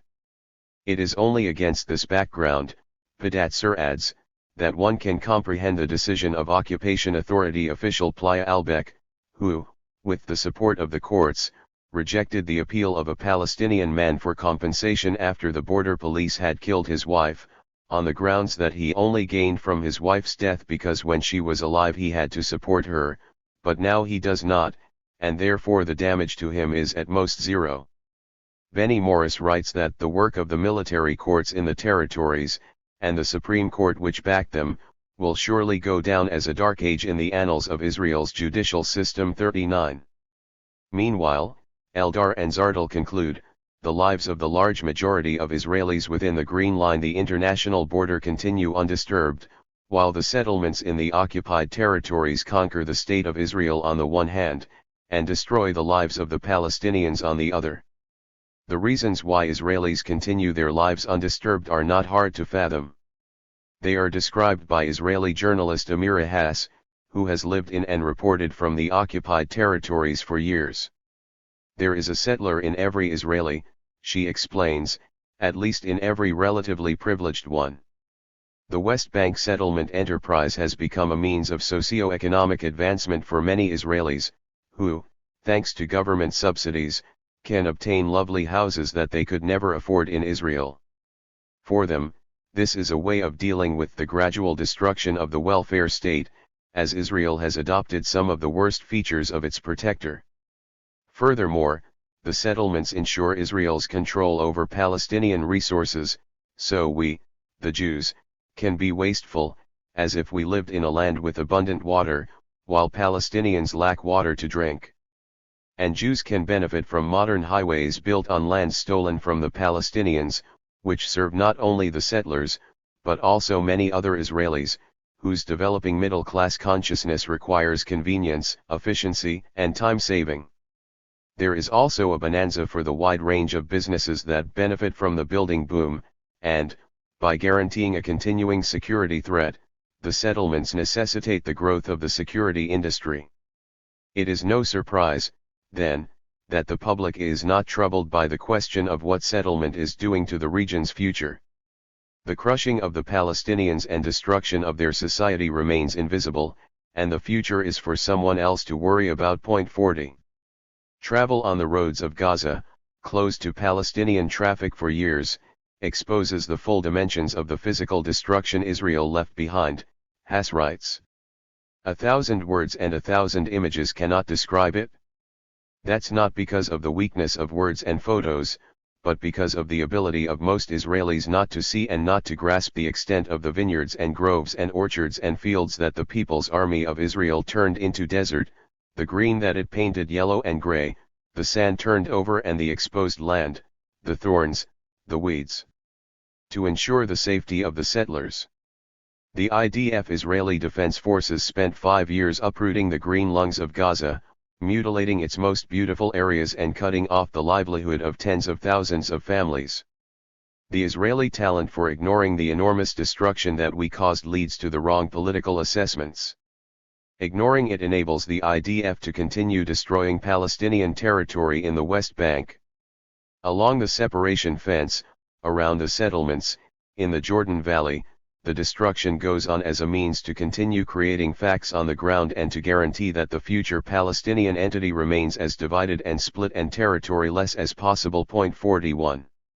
The international consequences of Israel's decision to prefer expansion to security in 1971 extend well beyond the 1973 war of which it was the immediate cause. By refusing peace, Israel chose dependency on the United States, the boss man called partner, as one of Israel's leading political commentators describes the relationship. As long as Israel's actions conform to U.S. objectives, it receives the diplomatic, military, and economic support that facilitates its takeover of valuable parts of the occupied territories and its development into a rich industrial society. But when the boss man draws the line, Israel must obey. There have been repeated occasions. One arose in 2005, when the United States ordered Israel to terminate its sales of advanced military technology to China. Israel sought to evade or mitigate the restrictions, but in vain. The United States imposed sanctions. Pentagon officials refused even to meet with their Israeli counterparts, compelling Defense Minister Shaul Mofaz to cancel a trip to Washington. Strategic dialogue was effectively terminated. The United States demanded that the Knesset enact legislation tightening oversight of military exports, that Israel sign an official memorandum of understanding, and that the government and Mofaz present a written apology to the United States. After Israel raised a white flag and acquiesced to most of the demands, Israel's leading military correspondent, Zeev Schiff, reported, the U.S. made additional, harsher demands, and was said to have shown contempt for the Israeli delegation. 42. These are bitter blows to Israel. Apart from the direct insults, these sales are a crucial component of the militarized Israeli high-tech export economy. But Israel has no alternative when the boss man speaks, and understands that it cannot rely on the domestic U.S. lobby, which knows better than to confront state power on important matters. The choice of expansion and associated dependence has had deleterious effects on Israeli society, while foreclosing beneficial alternatives, and it risks consequences that could be quite serious in the unpredictable world of international affairs. While contemplating his visions of democracy and justice, Bush is continuing to crush the most elementary human rights of Palestinians and demolish the basic norms of Israeli democracy. The record of Security Council vetoes concerning Israel is another illustration. Bush IP's 7 vetoes of UN resolutions related to Israel match the 7 under Bush I and Clinton combined, but do not reach Reagan's 19. The resolutions vetoed include the call for a UN observer force in the territories to reduce violence, condemnation of all acts of terror and violence, and establishment of a monitoring apparatus, expression of concern over Israel's killing of UN employees and destruction of a UN World Food Programme warehouse, reaffirmation of the illegality of deportation, expression of concern over the separation barrier cutting through the occupied West Bank, condemnation of the assassination of the quadriplegic cleric Sheikh Ahmed Yassin, and half a dozen bystanders. In March 2004, and condemnation of an Israeli military incursion into Gaza with many civilians killed and extensive property damage. 43. Bush has also gone to new lengths in supporting the occupation by formally recognizing Israel's right to retain West Bank settlements and continuing to provide the needed support for Israel's expansion into the West Bank. That includes support for the separation barrier, designed to ensure that the comfortable Jewish suburbs in the West Bank will be effectively incorporated within Israel, along with some of the most arable land and main water resources of the region, while the remnants left to a Palestinian state will be fragmented and unviable. The separation barrier is to encompass all settlement blocks, creating 3 Bantustans on the West Bank: first, Jenin Nablus; second, Bethlehem Hebron; and third, Ramallah. Meron Benvenisti writes.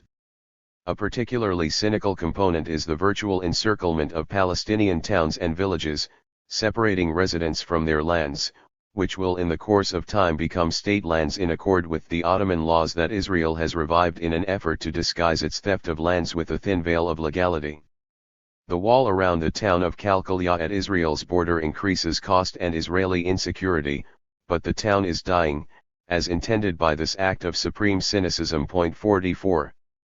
The same fate awaits others. Many cases have been investigated by the Israeli human rights organization B'Tselem.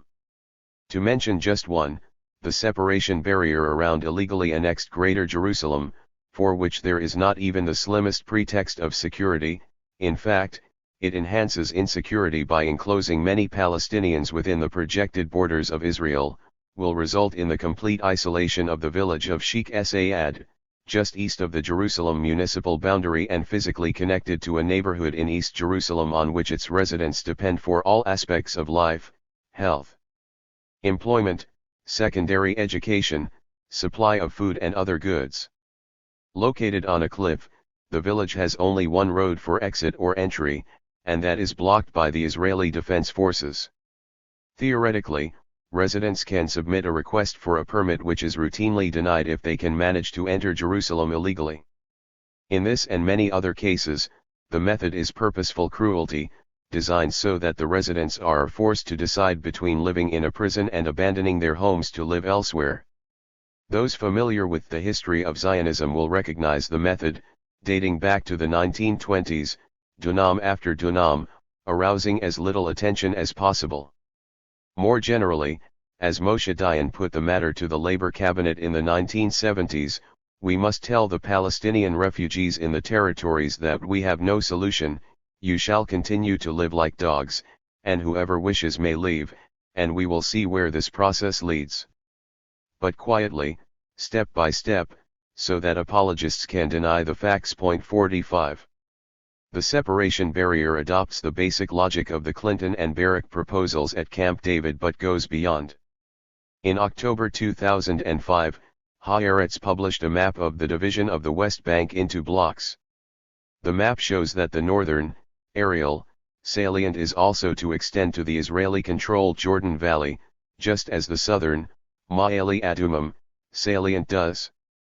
The goal is to sever the northern West Bank including Nablus and Jenin from its central region, blocking Palestinian traffic, part of the big picture of creating 3 separate blocks in the West Bank. A few weeks later Sharon informed reporters that Israel intended to keep control of the Jordan Valley in the occupied West Bank, signaling its insistence on retaining settlements there under any future peace deal.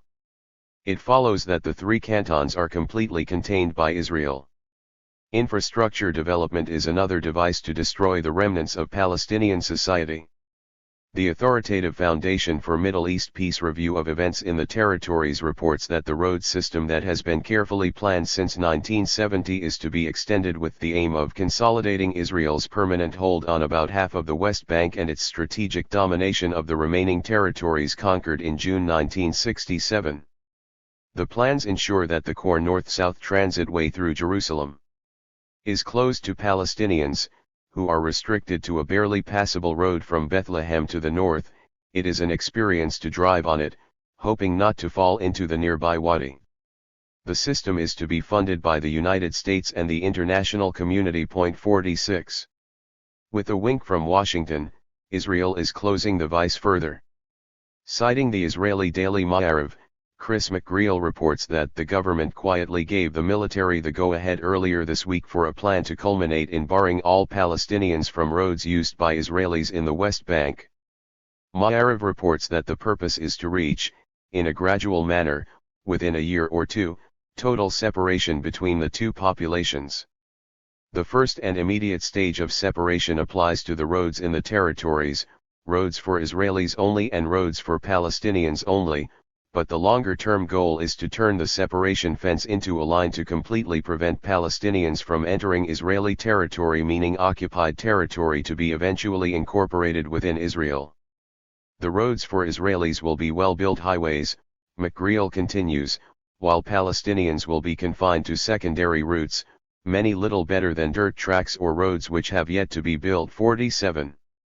Israeli journalist Gideon Levy, whose reporting from the territories is difficult to match in quality anywhere, provides a graphic account of the details. Every journey in the West Bank is a continuous nightmare of humiliation and physical anxiety. When settlers are not traveling, most of the roads in the West Bank are desolate, with no people or cars. Ghost roads. If you strain your eyes, you will notice at the sides of the road the traffic lanes assigned to the Palestinians, pathways through the terraces winding up the hills, goat paths on which cars are sputtering, including those carrying the sick, women in labor, pupils, and ordinary citizens who decide to place their life in their hands in order to travel for 2 to 3 hours to reach the neighboring village. The security pretext is frivolous. A terrorist wishing to enter Israel will find a way to do so, as evident in the large number of Palestinians who manage to do this without a permit. The fact that the trip from Hebron to Bethlehem takes hours does not prevent terrorism, it encourages it. And if the goal is to respond to and punish every attack, why weren't the residents of the Jewish West Bank settlement Tapua denied the freedom of movement after the terrorist Eden Natanzadeh set out for Palestinian Shfarim to kill its residents? As he did. 48. The claims by supporters of Israeli expansion that Palestine would retain contiguity by some contrived transportation network is a shameful exercise in deceit, as anyone familiar with the area and the plans is aware. It suffices to ask how the same apologists would react to the proposal, surely fair enough, that Israel, with half the population on 78% of Cisjordan, would be subjected to the same plans as Palestine, on the remaining 22%. That test is quite enlightening more generally. The year 2004, according to the Israeli Interior Ministry, showed a 6% increase in the number of Israelis moving to settlements in the occupied territories, apart from more than 200,000 Jews in East Jerusalem. Israel continued its E1 development project connecting the West Bank town of Ma'ale Adumim to Jerusalem, periodically delayed when investigated, then resumed. The E1 project is now attributed to Sharon, and the claim is made that U.S. officials have opposed the plan for years. In fact, the E1 project and development of Ma'ale Adumim were high priorities for the official doves and were implemented with U.S. support. They are designed to effectively bisect the West Bank and to solidify the barriers separating Palestinians from whatever may remain to them in East Jerusalem. 49. The centerpiece of the Sharon Bush programs in the occupied territories in 2005 was presented as a disengagement plan offering new hopes for peace, but that is highly misleading. It is true that sane Israeli rejectionists wanted Israel's illegal settlements removed from Gaza, which has been turned into a disaster area under occupation, with a few thousand Jewish settlers, protected by a substantial part of the Israeli army, taking much of the land and scarce resources. Far more reasonable for us Israeli goals is to leave Gaza as the largest and most overcrowded prison in the world, in which over 1 million Palestinians can rot, largely cut off from contact with the outside by land or sea, and with few means of sustenance. 50. That the Gaza pullout was in reality an expansion plan was hardly concealed. As the plan was made public, Finance Minister Netanyahu announced that Israel will invest tens of millions of dollars in West Bank settlements as it withdraws from the Gaza Strip. When the government approved the plan, Sharon and Defense Minister Shaul Mofaz met to discuss another matter, bolstering West Bank settlement blocks that are slated to be annexed to Israel under a final agreement.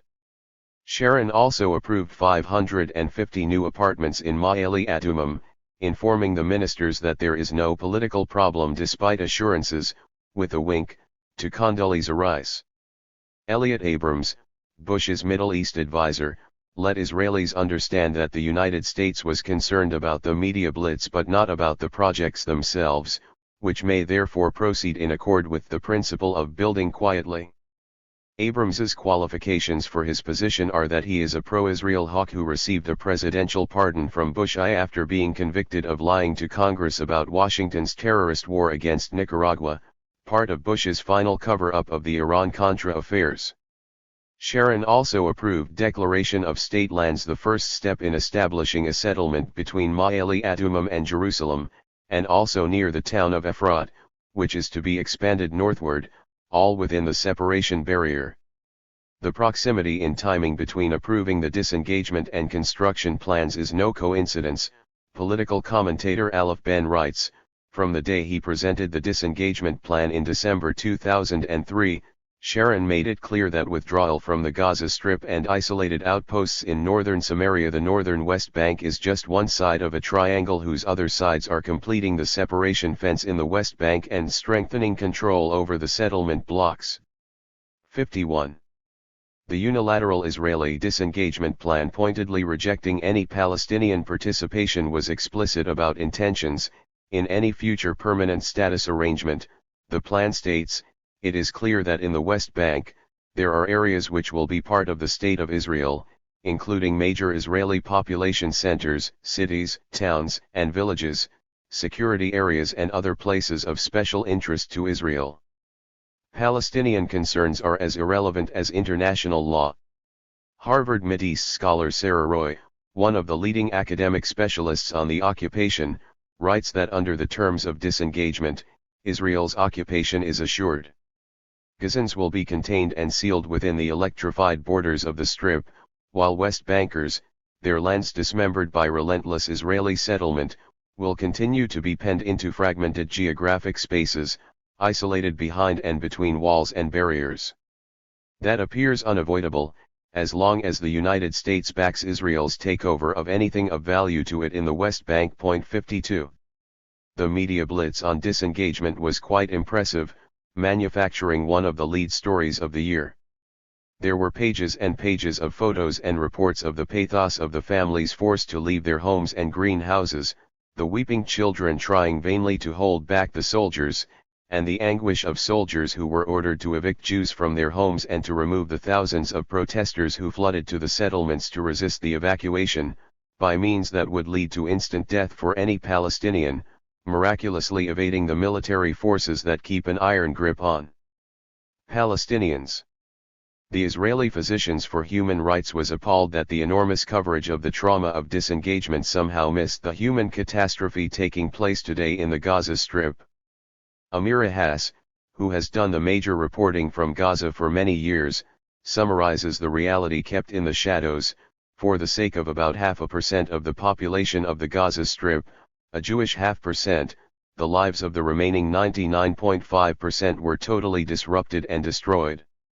Those who matter lived in a flourishing park and splendid villas just 20 meters from overcrowded, suffocated refugee camps. They could turn on the sprinklers on the lawns, while just across the way, 20,000 other people are dependent on the distribution of drinking water in tankers. 53. Also ignored was the fact, plain enough, that disengagement on August 15 required no army intervention. The government could have simply announced that on that date the IDF would leave the Gaza Strip. A week before, the settlers would have quietly departed in the lorries provided to them, with compensation to resettle. But that would not have entrenched the right message. Never again must Jews suffer such a terrible fate, the West Bank must be theirs. Also missing was the fact that the melodrama was a rerun of what the most prestigious Hebrew daily had called Operation National Trauma 82, the evacuation of the settlers from Yamit in the Egyptian Sinai. That performance was described by Israeli journalist Amnon Kapeliuk as one of the largest brainwashing operations conducted by the government in order to convince the Israeli people that they have suffered a national trauma, the effect of which will be felt for generations. The well-orchestrated trauma was intended to create a national consensus opposed to similar withdrawals in the remaining occupied territories and, crucially, to establish the same commitment among the paymasters overseas. General Haim Erez, who commanded the 1982 operation, said, "Everything was planned and agreed from the beginning with the settlers, who were to offer a show of resistance. One consequence," Kapeliuk writes, "is that while the hospitals of the West Bank were full of scores of Palestinian victims of trigger-happy Israeli soldiers, a miracle occurred in Yamit, no demonstrators required even first aid attention." 54.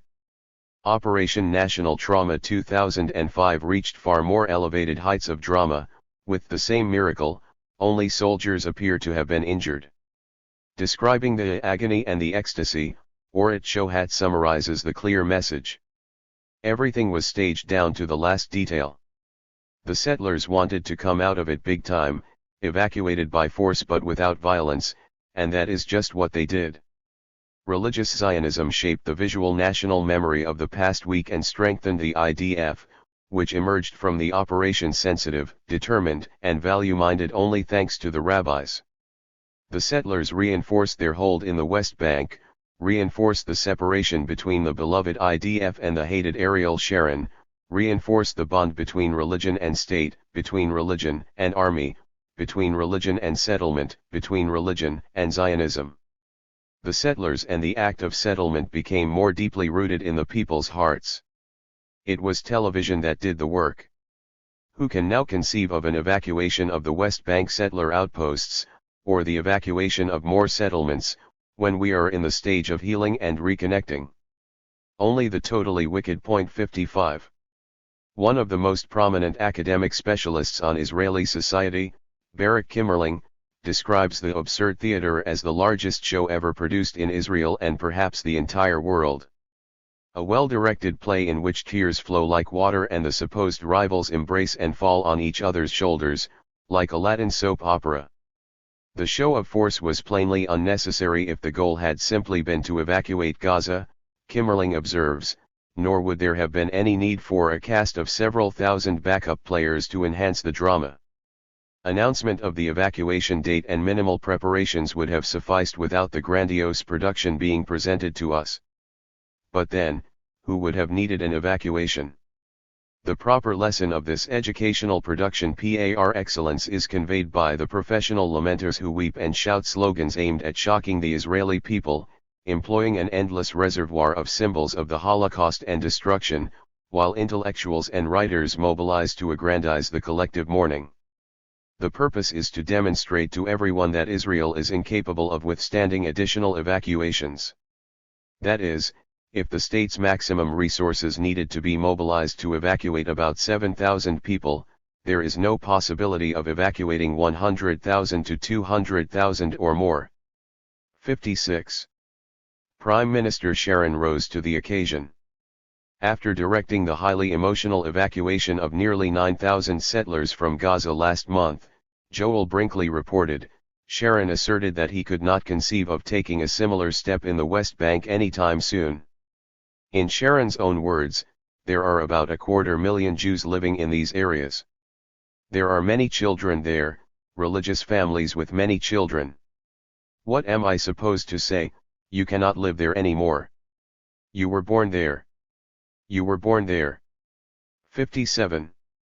The settlers, many from the United States, were amply subsidized to take over Gaza's scarce arable land and resources in gross violation of international law, and to enjoy a pleasant lifestyle near the festering refugee camps and towns devastated by Israeli army attacks and closures. They were then amply subsidized to resettle in Israel or the illegally occupied West Bank and Golan Heights. But the compensation laws are carefully honed. The settlements were highly productive, thanks in part to cheap Palestinian labor. But neither the state nor their employers are compensating Palestinian workers for losing their jobs, Hass reports. The evacuation compensation law passed by the Knesset provides two benefits for people whose jobs are terminated by the evacuation. But the new law specifically grants these benefits to Israelis only, and Palestinian workers are also unable to obtain back wages due from employers who are leaving. The workers who built the settlements and produced the export crops may now enjoy their freedom in the world's largest prison. 58. Meanwhile, the takeover of the West Bank continues. Chaim Ramon, minister in charge of Greater Jerusalem, conceded that the goal of the Jerusalem segment of the separation barrier is to guarantee a Jewish majority. The barrier was therefore constructed to cut off over 50,000 Palestinians from Jerusalem and include Jewish neighborhoods extending well into the West Bank. Israel's annexation of Jerusalem immediately after the June 1967 war was immediately condemned by the UN Security Council, which urgently calls upon Israel to rescind any measures taken with regard to the legal status of Jerusalem and to take no further measures. Resolution 252 of May 21, 1968. The annexation is officially recognized almost nowhere outside of Israel, where state law stipulates that Jerusalem is the capital of Israel, East Jerusalem is Israel's territory and Israel is sovereign to act there regardless of international law. Aharon Barak, the Chief Justice of Israel's Supreme Court. The expansion and reconstruction of Greater Jerusalem for Israeli interests proceeds with U.S. funding and diplomatic support, also regardless of international law. In December 2002, Bush for the first time reversed official U.S. opposition to the annexation, voting against yet another General Assembly resolution condemning it. If that move was intended seriously, it virtually ends the possibility of a resolution of the conflict, except by force. 59. Ramon's rare acknowledgement of the truth about the separation barrier was amplified by Meron Benvenisti, who knows Jerusalem and the West Bank very well. The Palestinians seriously harmed are not just the officially cited 55,000 within the barrier, but also another 50,000 who live in satellite communities of East Jerusalem and migrated to them because they could not find housing inside the city, due to the expropriation of Palestinian land and building restrictions imposed on Palestinians, designed to turn Jerusalem into a Jewish city. This means that the fence harms over 40% of East Jerusalem's 240,000 Arab residents. Deputy Prime Minister Ehud Olmert, formerly mayor of Jerusalem, announced that he would allow 12 crossings for Palestinians, but immediately made this plan's implementation dependent on international funding, since the crossings serve the Palestinians. As Benvenisti puts it, first he surrounds them with a fence, and then he cynically claims that the crossing is in the interest of those who are imprisoned. Benvenisti believes there is a chance that the soft transfer, which is an unavoidable result of the fence surrounding Jerusalem, will achieve its goal, and that Jerusalem will in fact be more Jewish, at the expense of the disintegration of the Palestinian community. For the first time since East Jerusalem was annexed, and after repeated and unsuccessful attempts to break the spirit of the Palestinian community in the city, there is now a real danger to the future of this community as a vital and vibrant body. The human disaster being planned will also turn hundreds of thousands of people into a sullen community, hostile and nurturing a desire for revenge, once again sacrificing security to expansion. Correspondent Danny Rubenstein, who has covered the occupation with distinction for years, writes that the elimination of East Jerusalem as a metropolitan center for its Arab hinterlands is proceeding apace, creating facts that will, to an extent, obliterate the option of East Jerusalem as the Palestinian capital while severely limiting freedom of movement to the West Bank for Jerusalem's Palestinian inhabitants. 60. On the final day of Operation National Trauma 2005, Israeli officials confirmed that Israel is confiscating more land to extend the separation barrier around Ma'ale Adumim, where 3,500 new houses and apartments would be built. The barrier will cut deep into the West Bank, sealing off Palestinians in East Jerusalem, and virtually separating the southern canton from the remainder of the fragmented West Bank. The announcement was followed by the usual evasions under questioning, while Ehud Olmert informed the press that it is absolutely clear that at a certain point in the future, Israel will create continuity between Jerusalem and Ma'ale Adumim, and so there is not even an argument that at the end we will have to build the project. Shortly after, Sharon reiterated the same conclusion, while outgoing U.S. Ambassador Daniel Kurtzer amplified Bush's commitment to Israel's retention of West Bank settlements, stating that in the context of a final status agreement, the United States will support the retention by Israel of areas with a high concentration of Israeli population, the settlement blocks that create the three Bantustans referred to by Benvenisti and others who attend to the facts, barely linked to whatever is left of Palestinian Jerusalem. 61.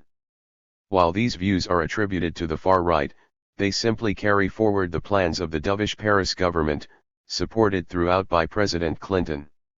In February 1996, Paris's Minister of Housing and Construction Benjamin Fouad Ben Eliezer explained, "It is no secret that the government's stand, which will be our ultimate demand, is that as regards the Jerusalem areas Ma'ale Adumim, Givat Ze'ev, Beitar, and Gush Etzion, they will be an integral part of Israel's future map. There is no doubt about this. There is, to be sure, a difference between hawks and doves, also explained frankly by Ben Eliezer. I build quietly. My goal is to build and not to encourage opposition to my efforts. What is important to me is to build, and build some more. Quietly, though, so the master can pretend he does not see. Others have no difficulty in seeing, however." A confidential European Union report, attributed to the British Foreign Office, observes that a variety of Israeli programs quietly underway, including expansion of Ma'ale Adumim to the E1 area and incorporation of large areas around Greater Jerusalem within the separation wall, will allow Israel effectively to separate East Jerusalem from its Palestinian satellite cities of Bethlehem and Ramallah, and the rest of the West Bank beyond. The actions will have serious economic, social, and humanitarian consequences for the Palestinians, and will signal the virtual end of any hope for a viable Palestinian state, which would depend crucially on preservation of organic links between East Jerusalem, Ramallah, and Bethlehem. 62. With Operation National Trauma 2005 successfully completed, Israel continued, with U.S. backing, to redraw Israel's borders deep inside the Palestinian territories. Building quietly and quickly, with settlement and land takeovers rapidly increasing, particularly in the Ariel and Mal Adumim blocks that penetrate deep into the occupied territories.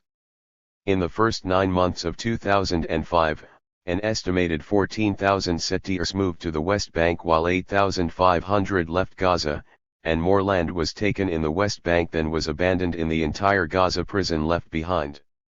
The general picture suggests that Sharon and Bush now sense that the final victory is in sight, the vision of the former Palestine cleansed of the alien growth, apart from some unviable fragments that remain, perhaps called a democratic state or perhaps fried chicken. 63. Without proceeding further, even the bare outlines make it clear that Israel-Palestine joins the other illustrations of Bush's messianic mission to bring peace and democracy to the Middle East. Though they have been subjected to disgraceful treatment, the Palestinians in East Jerusalem are fortunate in comparison with those who are less visible, and therefore can be killed, tortured, humiliated, and driven from their destroyed homes and lands virtually at will. It is, in fact, astonishing that their spirit has not been broken. One can say much the same about many other miserable victims throughout the world. I have been in many awful places, but have never seen such fear as in the eyes of those who were trying to survive in Haiti's indescribable slums during the Clinton-backed terror. Or such misery as among poor peasants in southern Colombia driven from their devastated lands by U.S. chemical warfare, fumigation, and much more like it around the world. Even after violence achieves its goals and is relaxed, it leaves a residual culture of terror, as the surviving Salvadoran Jesuits observed. Yet somehow communities endure and survive. This virtual miracle is the topic of sober reflections by New York Times columnist Benedict Carey, who marvels at the capacity of fragile societies to recover from terror and violence, referring to London, Tel Aviv, New York, but not to the unpeople of the world whose trauma at the hands of their foreign oppressors is immeasurably worse. 64. The comparison may be unfair, however, mere sentimentality. As Reagan's UN ambassador thoughtfully explained, because the miseries of traditional life are familiar, they are bearable to ordinary people who, growing up in the society, learn to cope. As children born to untouchables in India acquire the skills and attitudes necessary for survival in the miserable roles they are destined to fill. Hence we need not be overly concerned about their fate at our hands. 65. The perceptions of the unpeople. It is comforting to attribute the alleged clash between Islam and the West to their hatred of our freedom and values, as the President proclaimed after September 11, or to our curious inability to communicate our true intentions. A New York Times headline reads, U.S. fails to explain policies to Muslim world, panel says, referring to a study by the Defense Science Board, a Pentagon advisory panel, in December 2004. The conclusions of the panel, however, were quite different. Muslims do not hate our freedom, but rather they hate our policies, the study concluded, adding that when American public diplomacy talks about bringing democracy to Islamic societies, this is seen as no more than self-serving hypocrisy. As Muslims see it, the report continues, American occupation of Afghanistan and Iraq has not led to democracy there, but only more chaos and suffering. 66. The Defense Science Board study was reiterating conclusions that go back many years. In 1958, President Eisenhower puzzled about the campaign of hatred against us in the Arab world, not by the governments but by the people, who are on Nasser's side, supporting independent secular nationalism. The reasons for the campaign of hatred were outlined by the National Security Council. In the eyes of the majority of Arabs, the United States appears to be opposed to the realization of the goals of Arab nationalism. They believe that the United States is seeking to protect its interest in Near East oil by supporting the status quo and opposing political or economic progress. Furthermore, the perception is understandable. Our economic and cultural interests in the area have led not unnaturally to close U.S. relations with elements in the Arab world whose primary interest lies in the maintenance of relations with the West and the status quo in their countries, blocking democracy and development. 67. Much the same was found by the Wall Street Journal when it surveyed the opinions of moneyed Muslims immediately after September 11. Bankers, professionals, businessmen, committed to official Western values and embedded in the neoliberal globalization project, were dismayed by Washington's support for harsh authoritarian states and the barriers it erects against development and democracy by propping up oppressive regimes. They had new grievances, however, beyond those reported by the National Security Council in 1958, Washington's sanctions regime in Iraq and its support for Israel's military occupation and takeover of the territories. There was no survey of the great mass of poor and suffering people, but it is likely that their sentiments are more intense, coupled with bitter resentment of the Western-oriented elites and the corrupt and brutal rulers backed by Western power who ensure that the enormous wealth of the region flows to the West, apart from enriching themselves. The Iraq invasion only heightened these feelings, much as anticipated. 68. Writing about the same 2004 Defense Science Board study, David Gardner observes that for the most part, Arabs plausibly believe it was Osama bin Laden who smashed the status quo, not George W. Bush, because the 9/11 attacks made it impossible for the West and its Arab despot clients to continue to ignore a political setup that incubated blind rage against them. Saudi Shiites share that belief, as the New York Times reported. 69. The evidence concerning Washington's actual stance and role, virtuous declarations aside, is clear and compelling, surely by the standards of complex world affairs. Nonetheless, it is always possible that Washington's actions might have an incidental positive effect. It is hard to predict the consequences of striking a system as delicate and complex as a society with a bludgeon. This is often true of even the worst crimes. As noted, Osama bin Laden's atrocities are reported to have had a positive effect in spurring democratization in the Arab world. The terrible crimes of Imperial Japan led to the expulsion of the European invaders from Asia, saving many millions of lives in India, for example, which has been spared horrifying famines since the British withdrew and was able to begin to recover from centuries of imperial domination. Perhaps what many Iraqis and others see as another Mongol invasion will end up having positive consequences as well, though it would be disgraceful for privileged Westerners to leave that possibility to chance. The persistence of the strong line of continuity to the present again reveals that the United States is very much like other powerful states, pursuing the strategic and economic interests of dominant sectors to the accompaniment of rhetorical flourishes about its exceptional dedication to the highest values. It should come as no surprise that the evidence for Washington's dedication to the proclaimed messianic mission reduces to routine pronouncements, or that the counter-evidence is mountainous. The reaction to these facts is of no slight significance for those concerned with the state of U.S. democracy, as noted at the outset. Abroad, democracy is fine as long as it takes the top-down form that does not risk popular interference with primary interests of power and wealth. Much the same doctrine holds internally, a topic to which we now turn. Chapter 6. Democracy Promotion at Home. The concept of democracy promotion at home may seem odd or even absurd. After all, the United States was the first modern, more or less, democratic society, and has been a model for others ever since. And in many dimensions crucial for authentic democracy protection of freedom of speech, for example, it has become a leader among the societies of the world. There are, however, quite good reasons for concern, some already mentioned. Point 1. The concern is not unfamiliar. The most prominent scholar who concentrates on democratic theory and practice, Robert Dahl, has written on seriously undemocratic features of the U.S. political system, proposing modifications.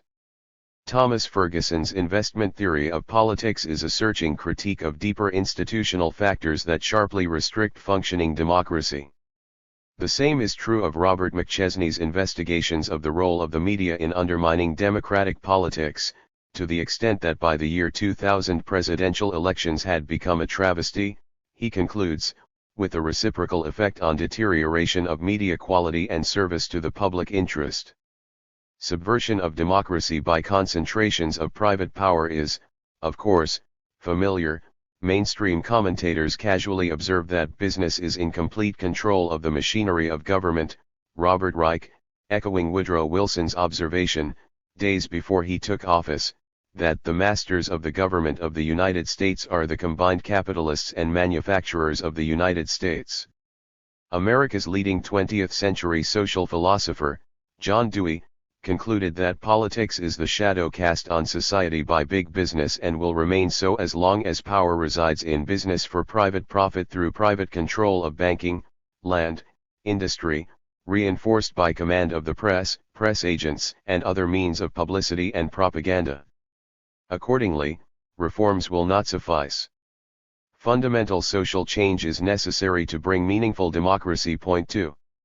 The new spirit of the age.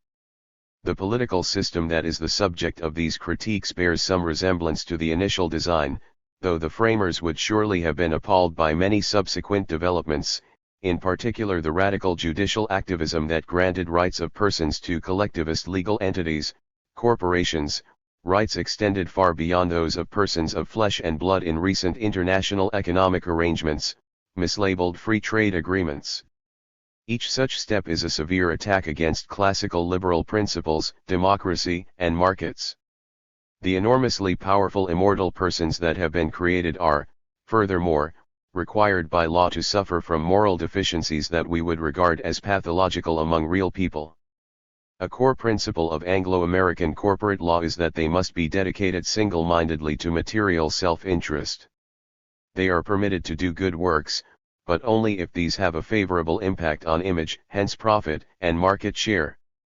The courts have sometimes gone further.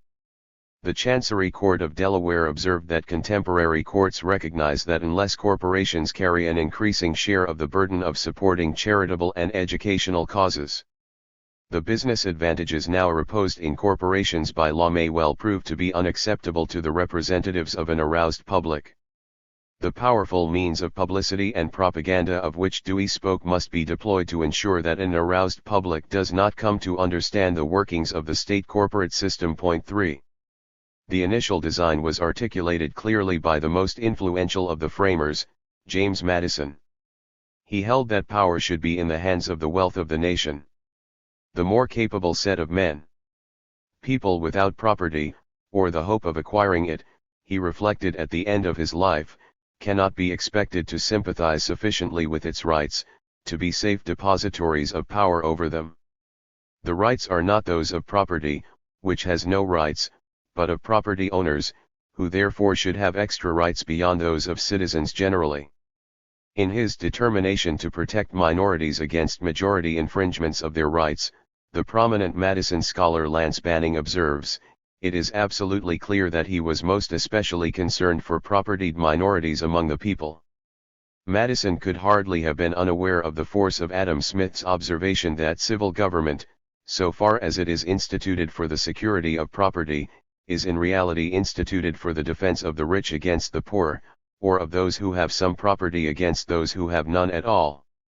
Warning his colleagues at the Constitutional Convention of the perils of democracy, Madison asked them to consider what would happen in England if elections were open to all classes of people. The population would then use its voting rights to distribute land more equitably. To ward off such injustice, he recommended arrangements to protect the minority of the opulent against the majority, subsequently implemented. Point 4. The problem Madison posed was an old one, tracing back to the first classic of political science, Aristotle's Politics. Of the variety of systems he surveyed, Aristotle found democracy the most tolerable, though of course he had in mind a limited democracy of free men, much as Madison did 2,000 years later.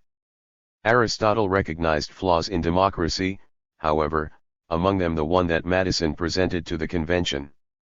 The poor covet their neighbors' goods, Aristotle observed, and if wealth is narrowly concentrated, they will use their majority power to redistribute it more equitably, which would be unfair. In democracies the rich should be spared, not only should their property not be divided, but their incomes too should be protected. Great then is the good fortune of a state in which the citizens have a moderate and sufficient property, for where some possess much, and others nothing, there may arise an extreme democracy that does not recognize the rights of the rich, perhaps deteriorating even beyond. Aristotle and Madison posed essentially the same problem, but drew opposite conclusions. Madison's solution was to restrict democracy, while Aristotle's was to reduce inequality, by what amount to welfare state programs. For democracy to function properly, he argued, measures therefore should be taken which will give all people lasting prosperity. The proceeds of the public revenues should be accumulated and distributed among its poor to enable them to purchase a little farm, or, at any rate, make a beginning in trade or husbandry, along with other means, such as common meals with costs defrayed by public land. 5. In the century that followed the establishment of the American constitutional system, popular struggles greatly expanded the scope of democracy, not only by political changes like extension of the franchise, but also by establishing the much more far-reaching concept that self-directed work defined the democrat, a principle taken to be the norm for all men in the 19th century, historian Robert Weeb writes. Wage labor was considered hardly different from chattel slavery. By the mid-19th century, working people bitterly denounced the rising industrial system that forced them to become humble subjects of despots, reduced to a state of servitude with a moneyed aristocracy hanging over us like a mighty avalanche threatening annihilation to every man who dares to question their right to enslave and oppress the poor and unfortunate. They deplored the new spirit of the age, gain wealth, forgetting all but self as a cruel attack on their dignity and freedom and culture. Point 6. It has taken massive efforts to try to drive such sentiments from the mind, to bring people to accept the new spirit of the age and the fact in Woodrow Wilson's words that most men are servants of corporations.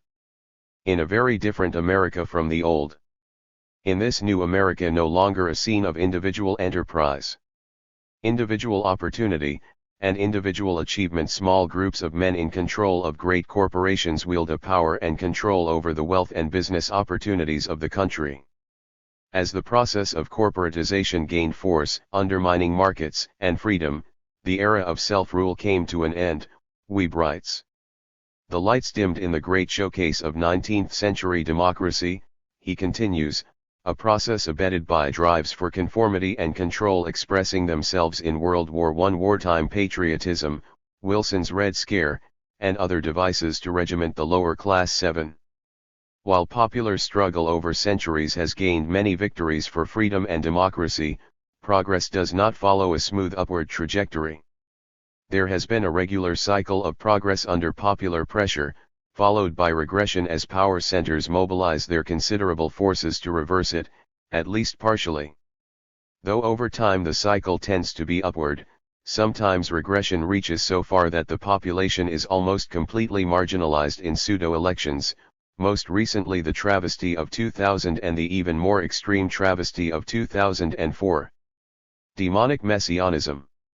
The opening remarks of this chapter reviewed some of the critique of corporatized state capitalist democracy, in its relatively stable form. But in specific reaction to Bush administration policies, more imminent concerns have been voiced, sometimes in ways that have few if any precedents. Cautious voices in scholarly journals have questioned the very viability of the United States political system unless it can face threats to survival posed by current policies. Some have turned to Nazi analogues in discussing Bush's Justice Department, others have compared administration policies to those of fascist Japan. The measures currently being used to control the population have also aroused bitter memories. Among those who remember well is the distinguished scholar of German history Fritz Stern. He opens a recent review of the descent in Germany from decency to Nazi barbarism with the comment, "Today, I worry about the immediate future of the United States, the country that gave haven to German-speaking refugees in the 1930s, himself included." With implications for here and now that no reader can fail to discern, Stern reviews Hitler's demonic appeal to his divine mission as Germany's savior in a pseudo-religious transfiguration of politics adapted to traditional Christian forms, ruling a government dedicated to the basic principles of the nation, with Christianity as the foundation of our national morality and the family as the basis of national life. Hitler's hostility toward the liberal secular state, shared by much of the Protestant clergy, drove forward a historic process in which resentment against a disenchanted secular world found deliverance in the ecstatic escape of unreason. It should not be forgotten that the rapid descent to the depths of barbarism took place in the country that was the pride of Western civilization in the sciences, philosophy, and the arts, a country that before the hysterical propaganda of World War I had been regarded by many American political scientists as a model of democracy. One of Israel's most prominent intellectuals, Amos Elon, now self-exiled in despair over Israel's social and moral decline, describes the German Jewry of his youth as the secular elite of Europe. They were the essence of modernism, leaders who made their livelihood from brain power and not from brawn, mediators and not workers of the land. Journalists, writers, scientists. If it all hadn't ended so horribly, today we'd be singing the praises of Weimar culture. We'd be comparing it to the Italian Renaissance. What happened there in the fields of literature, psychology, painting, and architecture didn't happen anywhere else. There hadn't been anything like it since the Renaissance. Not an unreasonable judgment. Point 9.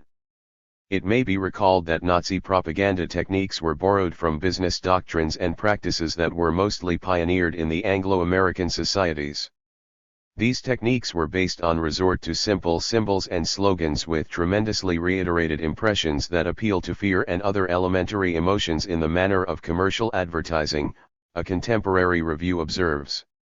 Goebbels conscripted most of the leading commercial advertising men in Germany for his propaganda ministry, and boasted that he would use American advertising methods to sell National Socialism much as business seeks to sell chocolate, toothpaste, and patent medicines.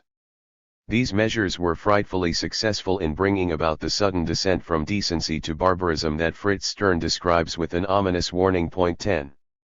Demonic messianism is a natural device for leadership groups that are at the extreme of the spectrum in their dedication to the short-term interests of narrow sectors of power and wealth, and to global domination.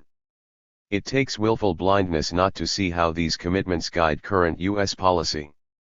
The goals pursued and programs enacted are opposed by the public in case after case.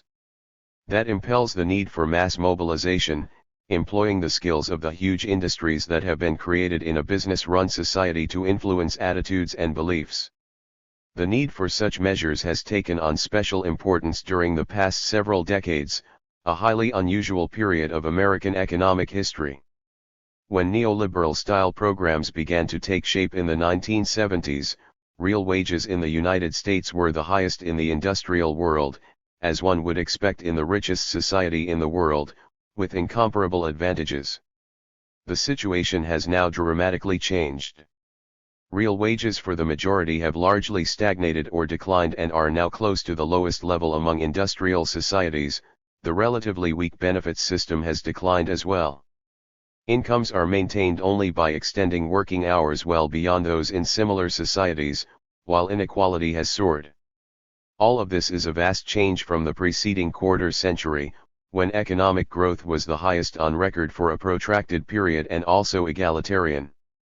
Social indicators, which closely tracked economic growth until the mid-1970s, then diverged, declining to the level of 1960 by the year 2000.11.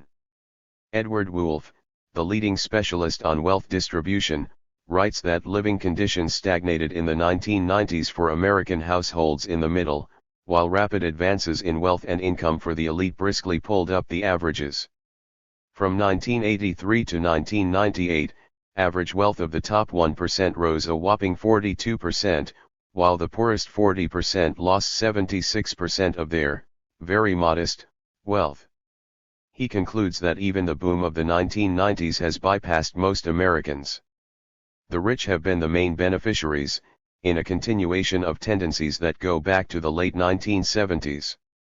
The Bush administration's dedication to wealth and privilege accelerated these tendencies, leading to a surge in corporate profits, professionals' incomes, gains from investments and executive compensation, while, by mid-2005, average hourly wages for production and non-supervisory workers had yet to rise to the low point of the 2001 recession. Census Bureau 2004 figures revealed that for the first time on record, household incomes failed to increase for 5 straight years.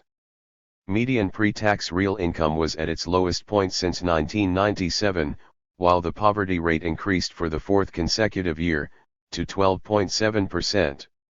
Median earnings for full-time workers dropped significantly, for men, by 2.3%.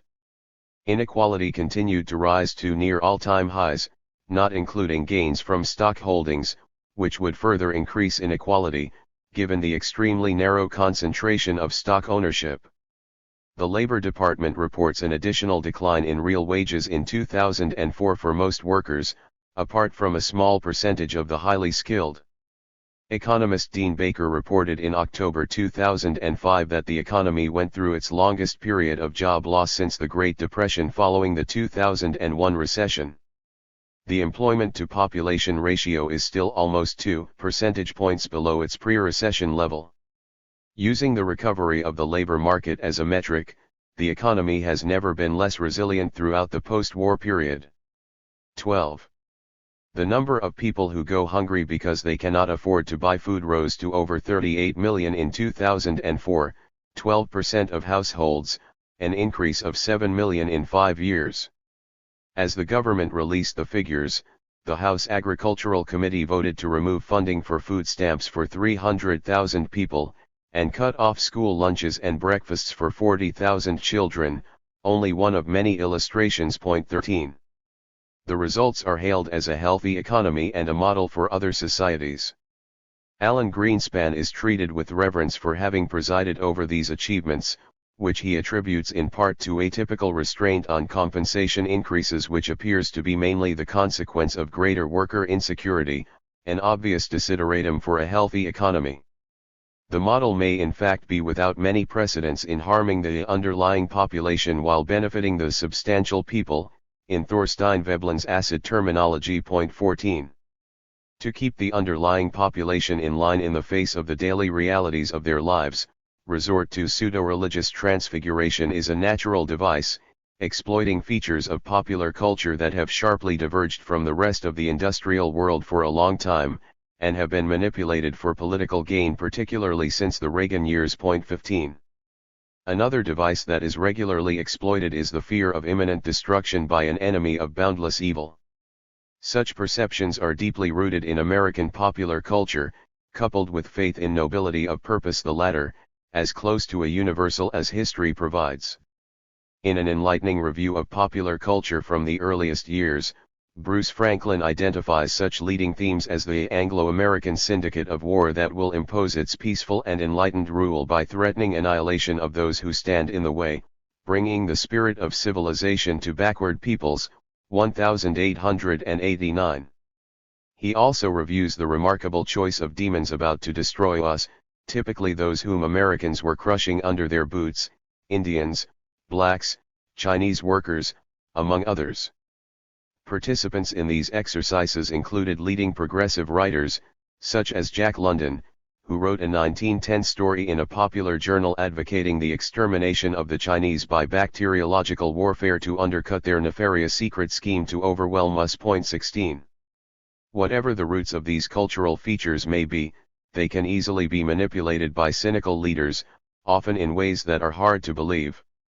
During the Reagan years, Americans were supposed to cower in fear before images of Libyan hitmen seeking to assassinate our leader, an air base in the nutmeg capital of the world that Russia might use to bomb us, the ferocious Nicaraguan army only 2 days from Harlingen, Texas, Arab terrorists lurking everywhere, crime in the streets, Hispanic narco-traffickers, anything that could be conjured up to mobilize support for the next campaign at home and abroad, commonly with domestic victims, alongside those abroad who suffered far greater blows.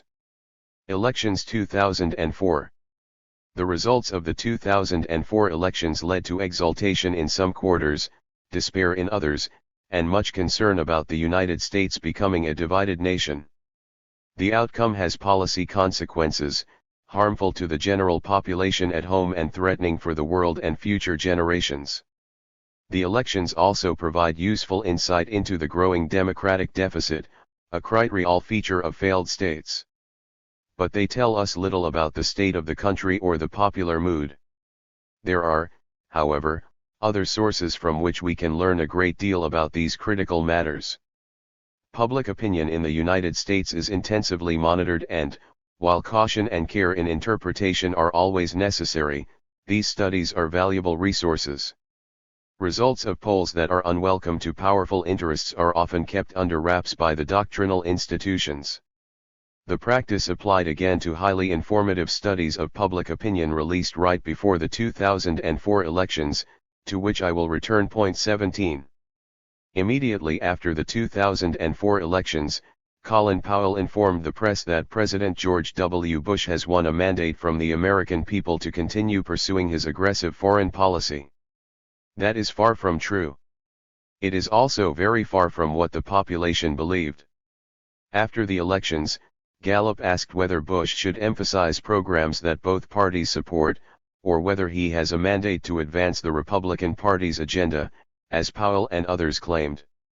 63% chose the former option, 29% the latter. 18. The elections conferred no mandate for anything, in fact, they barely took place, in any serious sense of the term election. Though the 2004 election was extreme in this respect, many of its features have become familiar. Analyzing Reagan's victory in 1980, Thomas Ferguson and Joel Rogers concluded that it reflected the decay of organized party structures, and the vast mobilization of God and cash in the successful candidacy of a figure once marginal to the vital center of American political life. The election revealed the continued disintegration of those political coalitions and economic structures that have given party politics some stability and definition during the past generation. 19. In the same valuable collection of essays on the 1980 elections, Walter Dean Burnham described these elections as further evidence of a crucial comparative peculiarity of the American political system, the total absence of a socialist or Labo-right mass party as an organized competitor in the electoral market, a lack that accounts for much of the class-skewed abstention rates and the downplaying of issues. Thus, of the 28% of the electorate who voted for Reagan, 11% gave as their primary reason he's a real conservative. In his landslide victory of 1984, just under 30% of the electorate voted for Reagan. Of these, 4% gave as their primary reason that he's a real conservative. Therefore, 1% of the electorate voted for a real conservative in what was described as a powerful mandate for conservatism. Furthermore, polls showed that by 3-2, voters hoped that Reagan's legislative program would not be enacted. As before, polls revealed that the public favored tax increases devoted to New Deal and Great Society programs. Support for equal or greater social expenditures was about 80% in 1980, and increased in 1984. Cuts in Social Security were opposed with near unanimity, cuts in Medicare or Medicaid by well over 3-1. The public preferred cuts in military spending to cuts in health programs by about 2-1. Large majorities supported government regulations to protect worker health and safety, protection of consumer interests, help for the elderly, the poor, and the needy, and other social programs. 20. But none of this matters as long as elections are skillfully managed to avoid issues and marginalize the underlying population, again in Veblen's terminology, freeing the elected leadership to serve the substantial people. As it did. Ferguson and Rogers were describing early effects of the powerful coordinated backlash against the crisis of democracy of the 1960s that deeply concerned the Trilateral Commission, which coined the phrase. The commission consisted of prominent liberal internationalists from the three major industrial regions, North America, Europe, and Japan. Their general perspective is illustrated by the fact that the Carter administration was mostly drawn from their ranks. The worrisome crisis under discussion was that the 1960s had given rise to what they called an excess of democracy, normally passive and marginalized sectors: women, youth, elderly, labor, minorities, and other parts of the underlying population began to enter the political arena to press their demands. The crisis of democracy was regarded as even more dangerous by the components of the elite spectrum to the right of the Commission and by the business world in general. The excess of democracy threatened to interfere with the well-functioning system of earlier years, when Truman had been able to govern the country with the cooperation of a relatively small number of Wall Street lawyers and bankers, so the American rapporteur at the Trilateral Commission proceedings, Samuel Huntington, recalled with a trace of nostalgia and pardonable exaggeration. Among the immediate reactions to the crisis were a dramatic increase in corporate lobbying and the proliferation of right-wing think tanks to ensure control of legislative programs and doctrinal institutions, along with other devices to restore order and discipline. Such drives for conformity and control, WEB, are normal reactions of concentrated power to the crises of democracy that erupt when the public seeks to enter the public arena. Wilson's Red Scare and the massive post-World War II corporate propaganda offensive are two of the well-documented examples. Both achieved at least short-term discipline, but the popular forces unleashed in the 1960s have been far harder to tame, and in fact have continued to develop, sometimes in unprecedented ways. 21. The project of restoring order and discipline was also advanced by the neoliberal measures instituted in the 1970s, enforced more rigidly in later years, with economic as well as political consequences. The former, which would hardly surprise economic historians, are summarized by José Antonio Ocampo, the Executive Secretary of the Economic Commission for Latin America and the Caribbean, the period of fastest growth in the developing world in the post-war period, and most prolonged episodes of rapid growth, the East Asian or the most recent Chinese and Indian miracles, or, in the past, the periods of rapid growth in Brazil or Mexico, do not coincide with phases or episodes of extensive liberalization, even when they involved a large-scale use of the opportunities provided by international markets.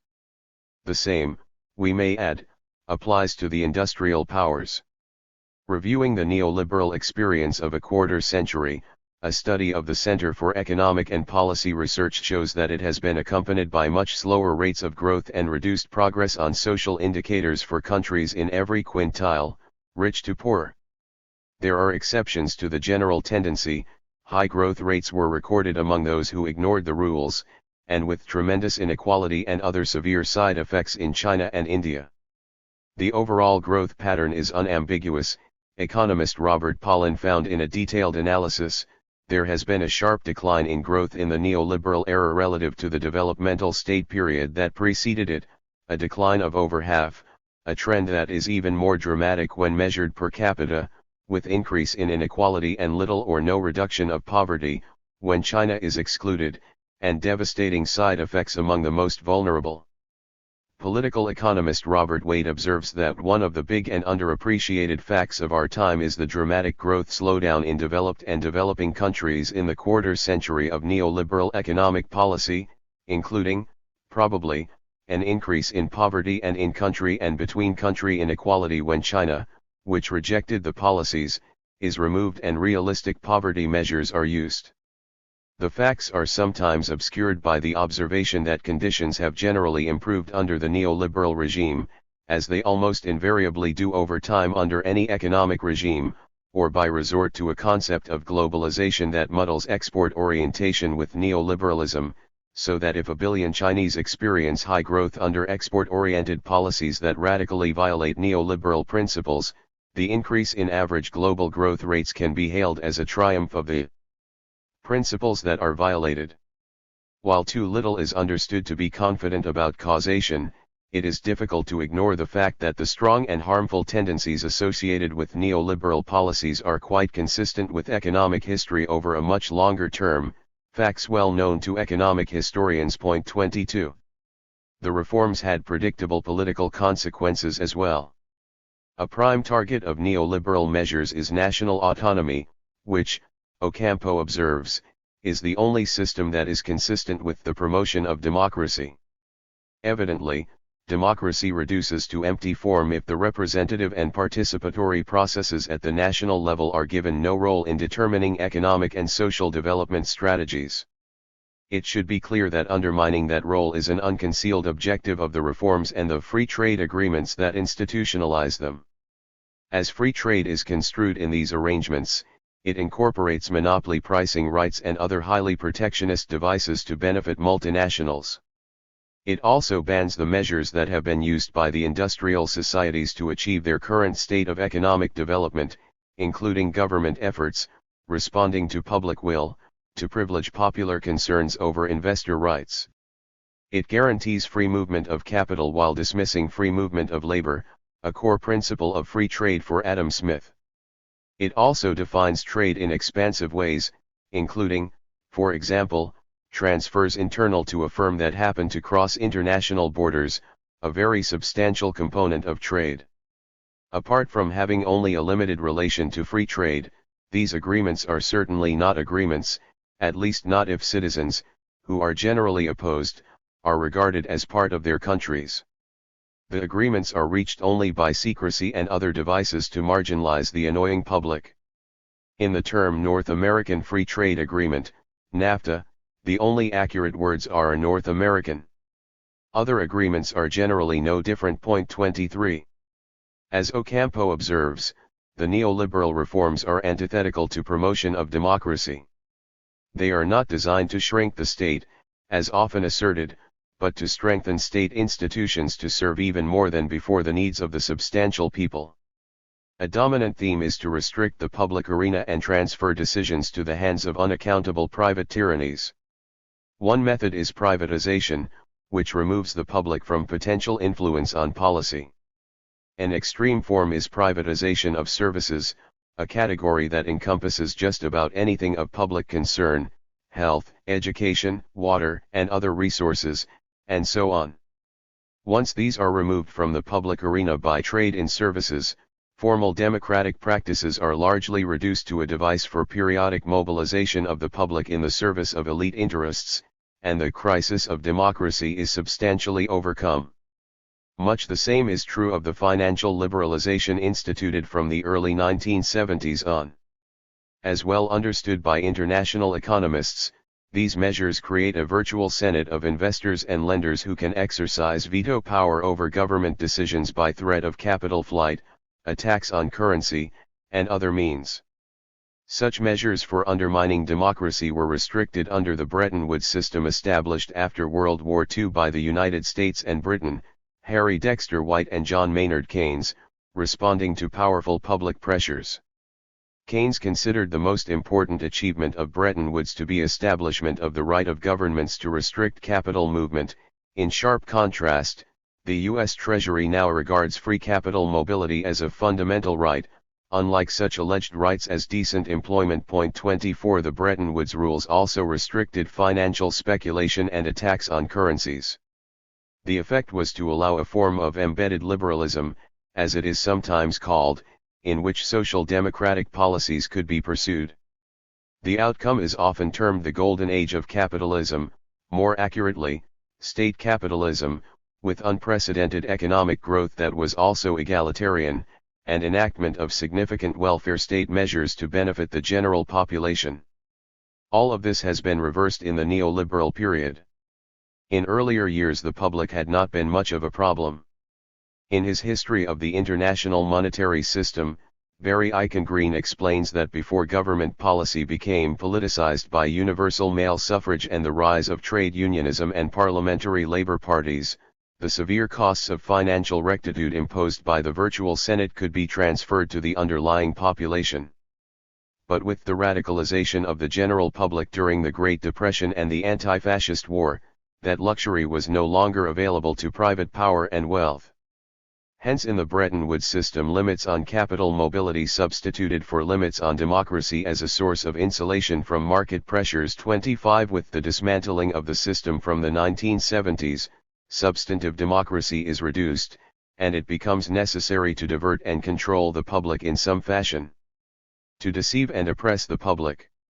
In the 2004 elections, Bush received the votes of just over 30% of the electorate, Kerry a bit less. Voting patterns resembled those of 2000, with virtually the same distribution of red and blue states, whatever significance that may have. A small change in voter preference would have put Kerry in the White House. Either way, the outcome tells us very little about the country and public concerns. Congressional voting patterns make that even clearer. In the Senate, only one of 26 incumbents lost, Democrat Tom Dashley of South Dakota, a state with a population of about 770,000. In the House, had it not been for gerrymandering by anti-democratic Texas Republicans led by Majority Leader Tom DeLay, only 8 seats would have changed hands, an all-time low, and Republicans would have lost seats overall.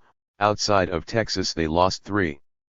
The limited competition for House seats reached the lowest level on record. And Bush had the lowest approval rating of any re-elected president for whom data are available. 26. Not much of a mandate. The results, however, significantly understate the meaninglessness of the electoral results, as we see when we look beyond electoral statistics. As usual in recent years, the 2004 electoral campaigns were run by the public relations industry, which in its regular vocation sells toothpaste, lifestyle drugs, automobiles, and other commodities. Its guiding principle is deceit. The task of advertising is to undermine the free markets we are taught to admire, mythical entities in which informed consumers make rational choices. In such systems, businesses would simply provide information about their products, cheap, easy, simple. But it is hardly a secret that they do nothing of the sort.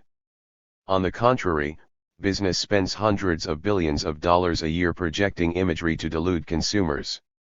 Uncontroversially, that is the goal of advertising, not providing information. The automobile industry does not simply make public the characteristics of next year's models. Rather, it devotes huge efforts to deception, featuring sex objects, cars climbing sheer cliffs to a heavenly future, and so on. Furthermore, as Veblen pointed out long ago, one of the primary tasks of business propaganda is the fabrication of consumers, a device that helps induce all the classic symptoms of state-based totalitarianism, atomization, political apathy, and irrationality, the hollowing and banalization of purportedly democratic political processes, mounting popular frustration, and so forth. The basic observation is as old as Adam Smith, who warned that the interests of merchants and manufacturers are to deceive or even to oppress the public, as they have done on many occasions. By now they are served by major industries that have been created for this purpose. Informed consumer choice is about as realistic as the famed entrepreneurial initiative and free trade. Except for temporary advantage, the fanciful markets of doctrine and economic theory have never been welcomed or long tolerated by those who dominate society. 27. Sometimes the commitment to deceit takes extreme forms. One illustration is the US-Australia negotiations on a free trade agreement from 2003. These were held up by Washington's concern that Australia follows evidence-based procedures and prohibits direct-to-consumer marketing for prescription drugs, while US manufacturers would prefer a system in which they have the freedom to market their products and set prices according to the market's willingness to pay. Australia engages in unacceptable market interference, US government negotiators objected. Pharmaceutical corporations are deprived of their legitimate rights if they are required to produce evidence when they claim that their latest product is better than some cheaper alternative, or run TV ads in which some sports hero or movie actress tells the audience to ask your doctor whether this drug is right for you, it's right for me, sometimes not even revealing what the drug is supposed to be for. The right of deceit must be guaranteed to the immensely powerful and pathological immortal persons that have been created by radical judicial activism. 28. Australia's healthcare system is perhaps the most efficient in the world. In particular, drug prices are a fraction of those in the United States, the same drugs, produced by the same companies, earning substantial profits though nothing like those in the United States, where such profits are commonly justified on the dubious grounds that they are needed for research and development, R&D. Economist Dean Baker finds that savings to consumers would be immense if public funding increased to 100% of R&D, thus eliminating the drug companies' justifications for monopoly pricing rights. The public already plays a much greater role than acknowledged, since the development of drugs relies on fundamental science, virtually all of which is funded by the public. Even with what is counted, corporate R&D concentrates more toward the marketing end. Major U.S. drug companies spend more than twice as much on marketing, advertising, and administration as on any kind of R&D, while reporting huge profits. 29. One reason for the efficiency of the Australian system is that, like other countries, Australia relies on the practices that the Pentagon employs when it buys paper clips. The government uses its purchasing power to negotiate prices, actions barred by legislation for drugs in the United States. Another reason is Australia's reliance on evidence-based procedures. In order to charge the Australian government a high price for a new drug, the US pharmaceutical corporations actually have to provide evidence that the new drug has demonstrable benefits, which is considered to be a barrier to trade by the US. The US drug industry also objects to the Australian requirement that the companies must demonstrate significant clinical advantages and satisfactory cost-effectiveness in comparison with available drugs, as well as to Australia's overriding focus on cost-effectiveness generally. The industry denounces such measures as insidious as they are, in interfering with the right of deceit that is central to really existing markets. 30. When assigned the task of selling candidates, the PR industry naturally resorts to the same techniques as in marketing commodities. Deceit is employed to undermine democracy, just as it is a natural device to undermine markets. Voters appear to be aware of the travesty.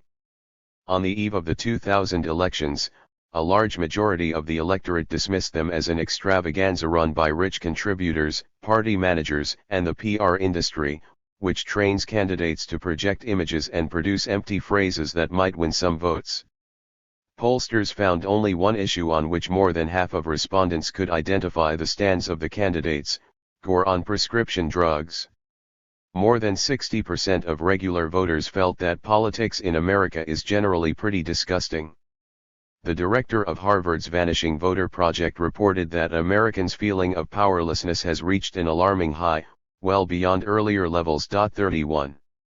Very likely, these are among the reasons why the population at large seemed to have little interest in the stolen election that exercised educated sectors. And it may be why they paid little attention to charges about fraud in 2004. If one is flipping a coin to pick the king, it is of no great concern if the coin is biased. In 2000, issue awareness knowledge of the stands of the candidates reached an all-time low. It may have been even lower in 2004. In 2004, about 10% of voters, in an open question, chose the candidate's agenda/idea/platform/goals as a prime reason for their votes, Bush 6%, Kerry 13%. National security appeared to be the top concern, 22% volunteered something about the situation in Iraq and 12% mentioned terrorism. 32 Many voted for what the public relations industry calls qualities or values, which are designed and projected with great care and have about as much authenticity as imagery in toothpaste ads. News commentary focused on style, likability, bonding, and character, and on such flaws as Bush's occasional testiness or Kerry's getting the name of a football stadium wrong. Pollster Daniel Yankelevich reported that the views of Americans who frequently attend religious services and the views of Americans who do not mirror those of Republicans and Democrats, respectively. Church-going white evangelical Protestants are a particularly powerful Republican voting bloc. This constituency sees the president as a man of strong character, honest, simple, straight-talking, determined, no-nonsense, God-fearing, a man of sincerity and clarity of moral purpose who is on the side of good, a major triumph of marketing, which permits the leadership to carry out its programs without concern for public opinion. 33. Extremist religious beliefs have a long history in the United States, going back to the early colonists and those who settled the continent. There have been periodic religious revivals since, notably during the 1950s, which historian Seth Jacobs suggests may have been the most religious decade in American history. Jacobs attributes the Eisenhower administration's decision to install the devout Catholic Ngo Dinh Diem to run its client state in South Vietnam, despite his recognized unpopularity and incompetence, to the great religious revival in the United States at the time. Writing in 1980, Walter Dean Burnham found the pervasiveness of religious cognitions in American political life to be yet another and very important comparative peculiarity of this country in the cosmos of advanced industrial societies, alongside the class bias noted earlier. By and large, intensity of religious belief correlates negatively with economic development, but the United States is off the chart. It is, however, only in the past quarter century that party managers have recognized that this voting bloc can be organized to shift elections to cultural issues, while the leadership carries out programs favoring business and the wealthy to which the public is opposed but that do not come up in elections. By 1980, some close observers were already noticing parallels between the mobilization of religious extremism in the rise of the Nazis, the German Christian Church, and a potential Christian fascism in the United States. The words of Dr. James Luther Adams of the Harvard Divinity School, who spoke from personal experience, having worked with Dietrich Bonhoeffer's underground anti-Nazi church in Germany in 1935-36. Fritz Stern's observations on the descent to barbarism, quoted earlier, reflect the increasing significance of these warnings. Journalist Chris Hedges reports that Christian fundamentalists now hold a majority of seats in 36% of all Republican Party state committees, or 18 of 50 states, as well as large minorities in 81% of the rest of the states, with George Bush playing or being used to play an important role in the mobilization. The importance of the phenomenon has long been recognized, particularly in Israel, recently by Israel's English-language newspaper, the Jerusalem Post, which is launching a special edition directed to the Christian right, the most powerful voting bloc supporting Israeli aggressiveness and expansionism. 34. The most careful studies in 2004 confirmed that on matters that particularly concerned voters, they had little idea of the candidate's stands. Bush voters tended to believe that he shared their views on major issues, even when the Republican Party explicitly rejected them, as in the case of the Kyoto Protocols already mentioned. Investigating the sources used in the studies, we find that the same was largely true of Kerry voters, unless we give highly sympathetic interpretations to vague statements that most voters probably never heard. Kerry was hardly responding to the concerns of his constituency either on international or domestic issues. The latter were supposed to be the focus of the final presidential debate, a few days before the election. For most of the population, the health crisis is at or near the top of domestic issues. In the debate, the press reported, Kerry took pains to say that his plan for expanding access to health insurance would not create a new government program, because there is so little political support for government intervention in the healthcare market in the United States. 35. The comment is interesting. A large majority of the population supports extensive government intervention, it appears. An NBC Wall Street Journal poll found that over 2/3 of all Americans thought the government should guarantee everyone the best and most advanced health care that technology can supply. A Washington Post ABC News poll found that 80% regard universal health care as more important than holding down taxes. Polls reported in Business Week found that 67% of Americans think it's a good idea to guarantee health care for all U.S. citizens, as Canada and Britain do, with just 27% dissenting. The Pew Research Center found that 64% of Americans favor the U.S. government guaranteeing health insurance for all citizens, even if it means raising taxes. 30% opposed. By the late 1980s, more than 70% of Americans thought health care should be a constitutional guarantee, while 40% thought it already was. One can only imagine what the figures would be if the topics were not virtually off the public agenda. 36. The facts are sometimes acknowledged, with an interesting twist.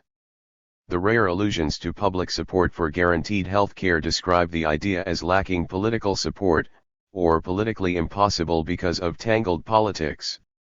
These are polite ways of saying that the pharmaceutical and financial industries and other private powers are strongly opposed. The will of the public is banned from the political arena. 37. As in the markets constructed by the PR industry, so also in the democratic elections they run, a primary task is to delude the public by carefully constructed images that have only the vaguest resemblance to reality. Not surprisingly, voters disapprove. Large majorities believe the nation would be better off if its leaders paid more attention to the views of the public and to public opinion polls. But the public can be ignored as long as consumer choice can be barred in the political arena by the carefully honed means used to undermine markets. 38. Bush won large majorities of those concerned with the threat of terror and moral values. These results, again, tell us very little.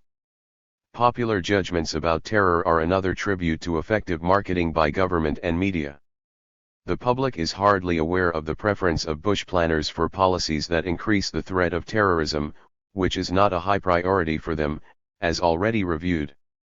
As for moral values, we learn what we need to know from the business press the day after the election, reporting the air of euphoria in boardrooms and corporate lobby offices, not because CEOs oppose gay marriage, but because U.S. business expects a clear run now that the political landscape is tilted in favor of corporate America more dramatically than at any period in modern American history. 39.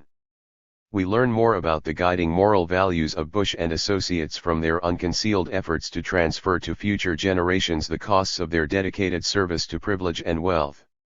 By running persistent budget deficits, the Organization of Economic Cooperation and Development, OECD, warns, leading countries, primarily the United States during the Bush years, are sacrificing their children. The OECD's chief economist informed the business press that the current generation will probably survive, but we are going to bequeath to our children a capital stock which will be grossly undersized.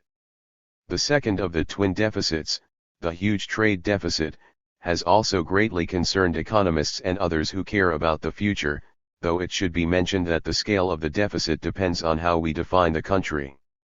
Analysts conclude record trade deficits aren't as threatening as they appear, the Wall Street Journal reports, because they are being driven in part by increasingly profitable U.S. companies producing abroad and shipping their goods and services back to the U.S., helping to keep overall corporate profits strong.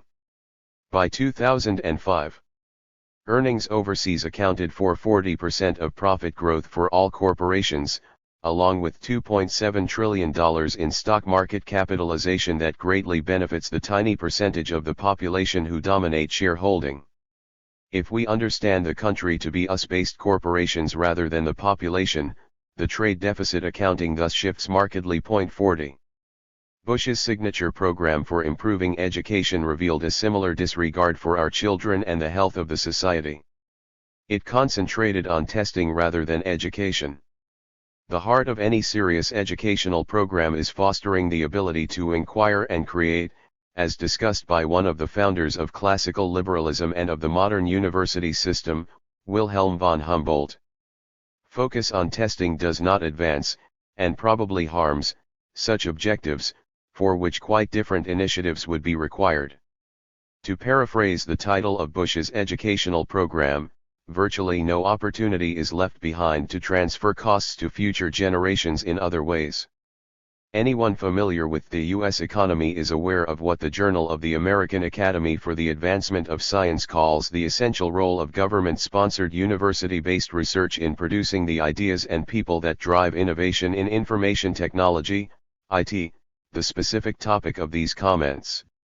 The journal warns that changes in funding policy under Bush have put this innovation pipeline at risk, with funding for IT halved, threatening to derail the extraordinarily productive interplay of academia, government, and industry in IT. 41. The interplay extends well beyond, hence also the risk posed by Bush funding policy to the innovation pipeline, the creation and development of computers, the Internet, satellites, telecommunication, along with much of the rest of electronics-based and, more recently, biology-based industry.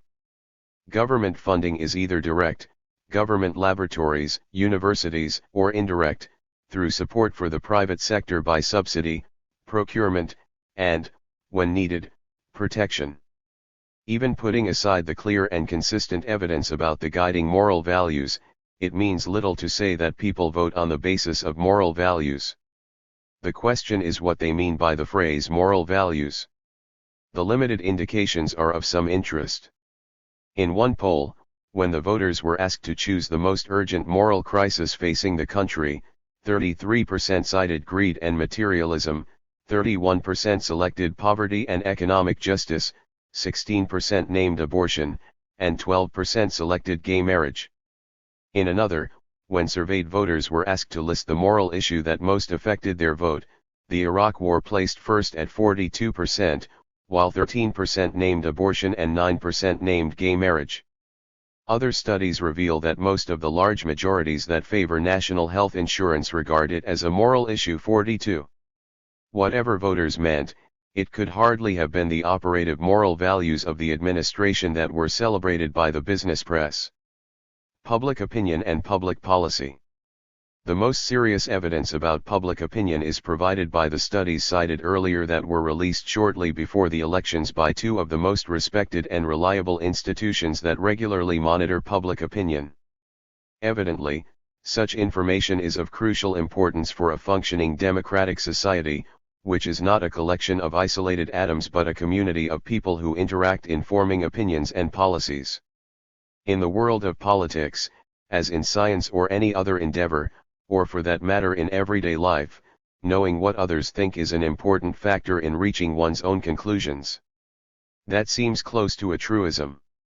Independently, such information permits us to determine how well the political system succeeds in allowing the will of the public to enter into the formation of public policy, a defining property of democratic societies. To evaluate the state of American democracy, then, we will of course want to know what public opinion is on major issues, how it relates to public policy, and how information about it was made available to the public on the eve of a presidential election. The studies were scarcely reported, cited only in a few local press reports and scattered opinion pieces, one in the national press, Newsweek. The information kept from the public, some already mentioned, is enlightening. 43. A large majority of the public believe that the United States should accept the jurisdiction of the International Criminal Court, ICC, and the World Court, sign the Kyoto Protocols, allow the United Nations to take the lead in international crises, and rely on diplomatic and economic measures more than military ones in the war on terror. Similar majorities believe the United States should resort to force only if there is strong evidence that the country is in imminent danger of being attacked, thus rejecting the bipartisan consensus on preemptive war and adopting the rather conventional interpretation of the UN Charter reiterated by the UN's High-Level Panel of December 2004 and the UN World Summit a year later. A small majority of the population even favors giving up Security Council vetoes, so that the United States would follow the UN's lead even if it is not the preference of U.S. state managers. On domestic issues, overwhelming majorities favor expansion of government programs, primarily healthcare, 80%, but also funding for education and social security. Similar results on domestic issues have long been found in these studies conducted by the Chicago Council on Foreign Relations, CCFR. As noted, other mainstream polls report that large majorities support guaranteed health care, even if it would raise taxes. Not only does the U.S. government stand apart from the rest of the world on many crucial issues, but even from its own population. 44. One illustration of Washington's international isolation, as discussed earlier, is its having rejected World Court orders. Washington's opposition to the ICC has reached levels that have elicited considerable ridicule abroad, particularly after the passage of what many call the Netherlands Invasion Act, which authorizes the president to use force to rescue Americans brought to The Hague, a prospect about as likely as an asteroid hitting the Earth. Also because of its extreme opposition to any thought, however remote, that ICC jurisdiction might extend to the United States and interfere with its unique ultra-sovereignty, Washington effectively prevented prosecution of crimes in Darfur, even though it insists that literal genocide is underway. Security Council Resolution 1593, March 31, 2005, under Chapter 7, which permits use of force, authorized referral of the situation in Darfur to the ICC for investigation and prosecution. The United States agreed to abstain instead of the usual veto, it is assumed, only after language was added that prevents UN funding for the investigation, which means that it is unlikely to proceed. 2 weeks earlier, the editors of the Boston Globe had written that history will not forgive the powerful people who could have ended yet another genocide but preferred to play their pitiless games, blaming Europe and the United States for delay on a resolution. So it stands, though the generally preferred story is that China is seen by the US as the main hindrance to passing a UN Security Council resolution that would put pressure on Sudan to halt the mass killings and destruction of villages in its western region of Darfur. Human Rights Watch saw it differently. The director of its International Justice Program, Richard Dicker, said, "As killing and rape continue in Darfur, the United States now proposes further delay at the Security Council. The Bush administration's rearguard campaign to avert an ICC referral is putting innocent civilians at risk in Darfur." 45. Washington's isolation extends to other areas too. The United States, and Israel, alone opposed a UN treaty to protect and promote cultural diversity, debated by UNESCO. The organization had been severely weakened by the Reagan administration and the media 20 years earlier when it sought to allow some Third World participation in international communication systems. The fraudulent grounds for the assault on UNESCO were that these efforts to broaden participation, thereby breaking the virtual Western monopoly, were an attempt to control the media and undermine freedom of the press. The United States also stands almost alone in opposing international supervision of the Internet, insisting that governance must be solely in the hands of the United States. 46. The United States has fallen off the map in other respects as well. One well-known example is the dramatic increase in incarceration during the past 25 years. The United States began the period with incarceration rates resembling Europe's and has ended it with rates 5 to 10 times as high, targeting mainly blacks, and independent of crime rates, which remain mostly at European levels. The U.S. prison population is the highest in the world, far higher than China's or Russia's. It increased again in 2004, particularly among women. Over half of those in federal prisons are there for drug-related crimes. Also familiar is the fact that the United States is virtually alone in the industrial world in granting the state the power to kill prisoners, oddly called a conservative position, in fact a radical statist one. Amnesty International and Human Rights Watch report that the United States is alone in the world in locking up juveniles without possibility of parole. They counted 2,225 such juveniles in the United States and a dozen in the rest of the world combined, restricted to South Africa, Israel, and Tanzania. Some U.S. states permit such sentencing for children as young as 10, the youngest currently serving is 13. In many cases, the charge was presence at the scene of a murder, during a robbery. The number of children sentenced to permanent life imprisonment has risen sharply over the past 25 years, at an even faster rate than for adult murderers. Such practices are in violation of the UN Convention on the Rights of the Child, ratified by every member state except the United States and Somalia, which has no functioning government. Point 47. Popular attitudes towards social programs, stable for a long time, strongly suggest that the public supports the socio-economic provisions of the Universal Declaration of Human Rights, which affirm that everyone has the right to a standard of living adequate for the health and well-being of himself and his family, including food, clothing, housing, and medical care and necessary social services, and the right to security in the event of unemployment, sickness, disability, widowhood, old age or other lack of livelihood in circumstances beyond his control. This is the wording of Article 25, which has the same status as all other sections of the UD, as recognized once again by the September 2005 UN World Summit, with the United States formally agreeing. The summit reaffirmed that all human rights are universal, indivisible, interrelated, interdependent and mutually reinforcing, and that all human rights must be treated in a fair and equal manner, on the same footing and with the same emphasis.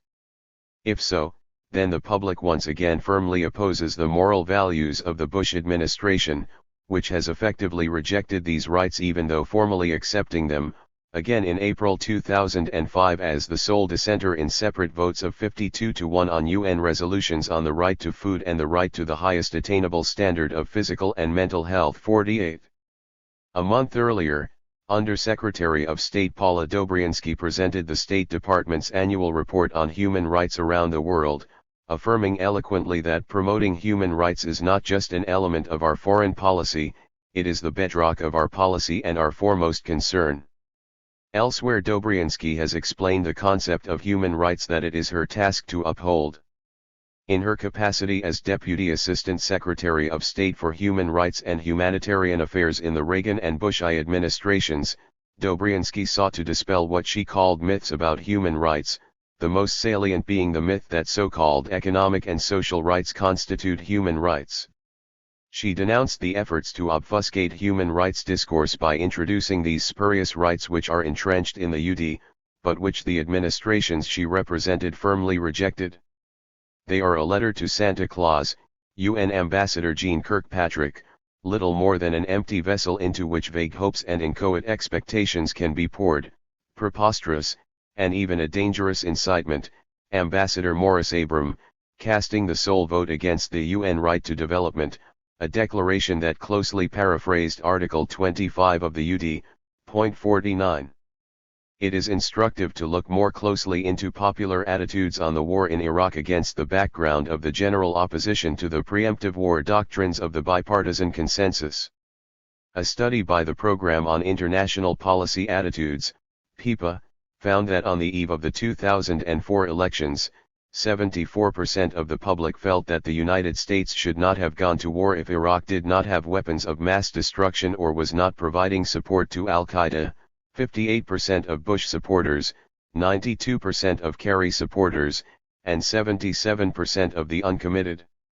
If Saddam only had the intent to develop WMDs, 60% opposed going to war. But nearly half favored the decision to go to war. The director of the study, Stephen Cull, points out that this is not a contradiction.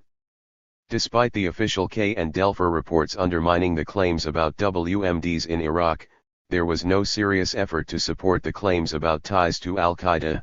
The decision to go to war was sustained by persisting beliefs among half of Americans that Iraq provided substantial support to Al-Qaeda, and had WMD, or at least a major WMD program, and thus they saw the invasion as defense against a severe and imminent threat.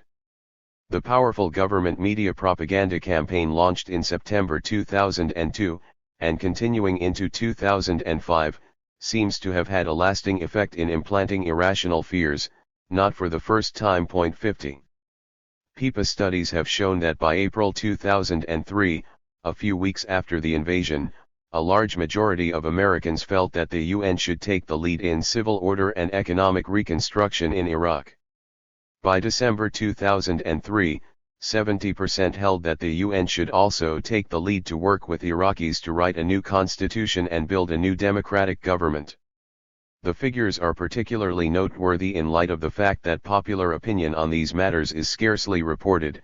Such views receive little articulate support, the issues do not appear on the electoral agenda, and Americans have remarkable misperceptions about the war, probably unique in the world. 51. As already noted, these figures suggest a simple exit strategy. If the administration had any interest in pursuing this course, follow the will of the American public, and transfer authority to the UN, assuming, as always, that Iraqis favor this option. In March 2004, Spanish voters were bitterly condemned for appeasing terror when they voted out of office the government that had gone to war despite overwhelming popular opposition, taking its orders from Crawford, Texas, and winning plaudits for its leadership in the new Europe that is the hope for democracy. Few if any commentators noted that Spanish voters in March 2004 were taking about the same position as the large majority of people in the United States. Spanish troops should remain in Iraq only under UN authority. The major differences between the two countries are that in Spain public opinion was known, but not in the United States, and in Spain the issue came to a vote, almost unimaginable in the United States. More evidence of the serious deterioration of functioning democracy even by the standards of similar societies. 52. What would the results of the 2004 elections have been if either of the political parties had been willing to articulate and represent the concerns of the population on issues they regard as important? Or if these issues could even have entered into public discussion within the mainstream? We can only speculate about that, but we do know that it did not happen. The aftermath to the elections followed the course one would expect in a failing state. When the Bush administration released its budget in February 2005, PIPA did a study of popular attitudes about what the budget should be.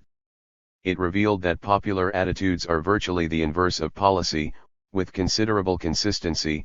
Where the budget was to increase, the public wanted it to decline; where it was to decline, the public wanted it to increase.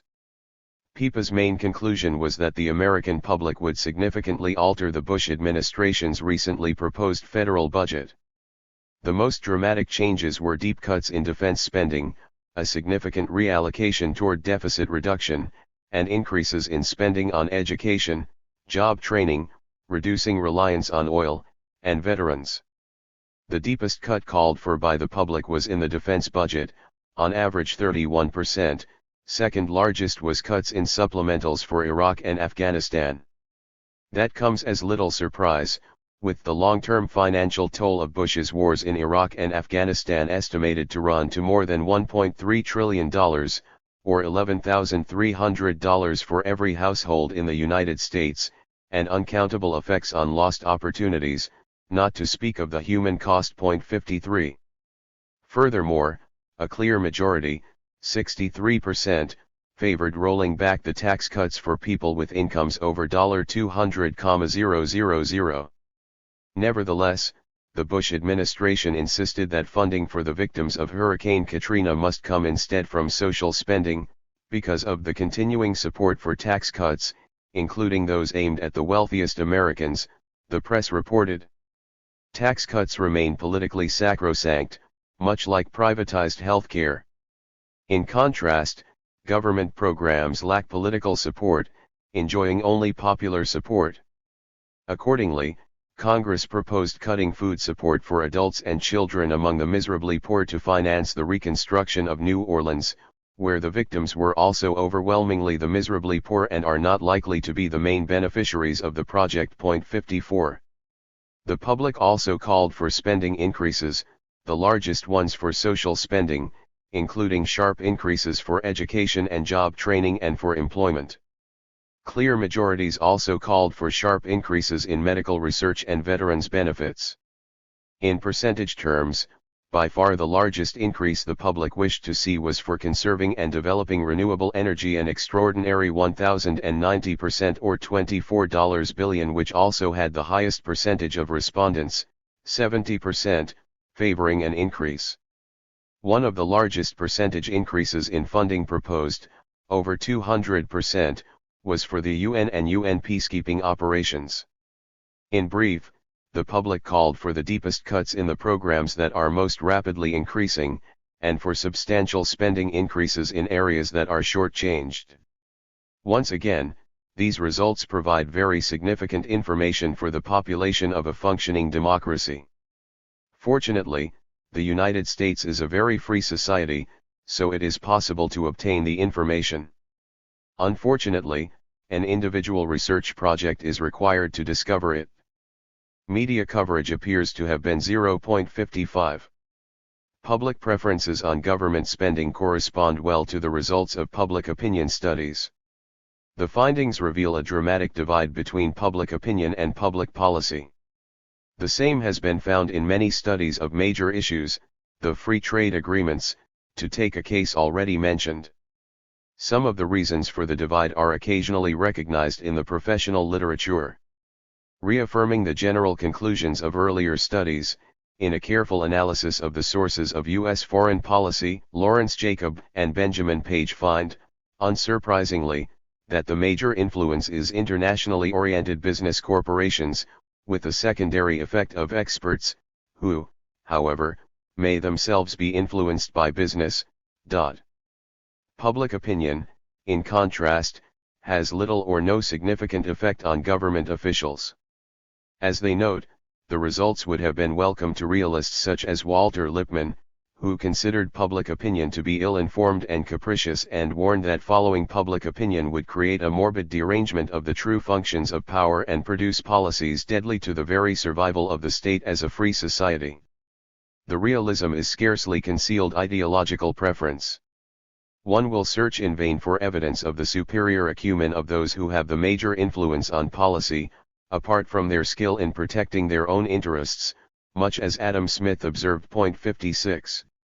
For decades, increasing sharply during the Reagan years, polls have shown that people do not feel that the government is responsive to the public will.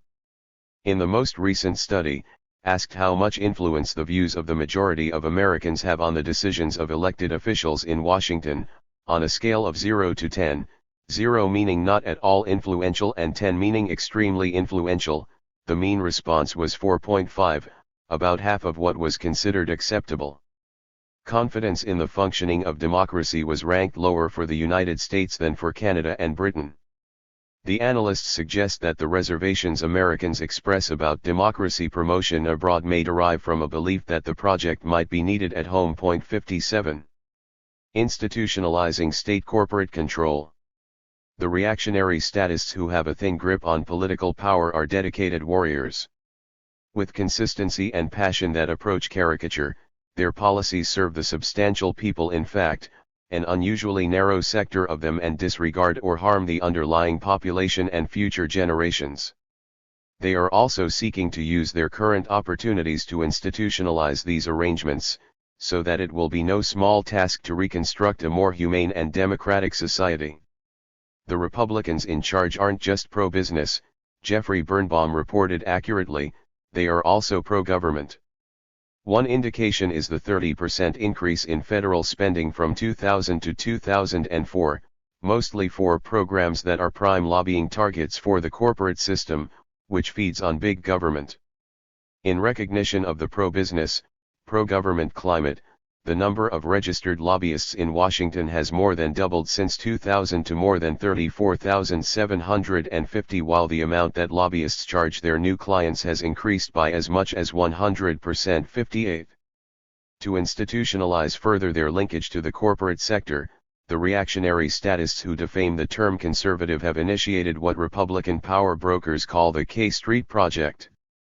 Longtime Washington correspondent Elizabeth Drew describes this purge of the trade associations and lobbying organizations clustered on K Street in Washington as a more thorough, ruthless, vindictive, and effective attack on Democratic lobbyists and other Democrats who represent business and other organizations than anything Washington has seen before. The aim is to ensure that all the power centers in Washington, including the corporate world, are loyal to the party line. The effect is to strengthen still further the connections between those who make policy and those who seek to influence it, the latter overwhelmingly within the corporate sector, as Jacobs and Page recently reaffirmed. One predictable result has been a new, higher level of corruption. Corruption includes extensive gerrymandering to prevent competition for seats in the House, the most democratic of government institutions and therefore the most worrisome.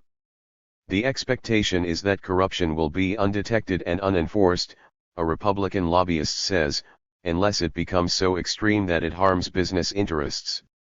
More generally, there have been profound effects on the way the country is governed. Not only is legislation increasingly skewed to benefit the richest interests, but Congress itself has been changed, becoming a transactional institution, geared to implementing the pro-business policies of the increasingly powerful state. 59.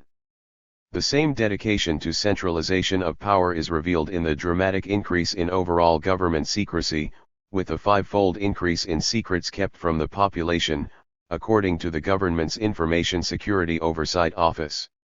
The pretext is terrorism, hardly credible in the light of the administration's lack of concern for preventing terrorism, already reviewed, or in the light of history. If the secrets are ever disclosed, the results are likely to be similar to what the study of declassified documents has generally revealed. For the most part, classification protects state power from scrutiny by the ill-informed and capricious public, whose knowledge of what is being done in their name might endanger freedom. The same is true of the efforts of the radical statist right to prevent declassification. When the Reaganites barred revelations of U.S. overthrow of parliamentary governments in Iran and Guatemala in the early 1950s, it was not for reasons of security, apart from keeping the powerful state they cherished secure from the gaze of the annoying public. The same was true when the incoming Bush II administration intervened in the regular declassification procedures to block revelations of the Johnson administration's actions to undermine Greek democracy in the 1960s, leading to the first restoration of fascism in Europe.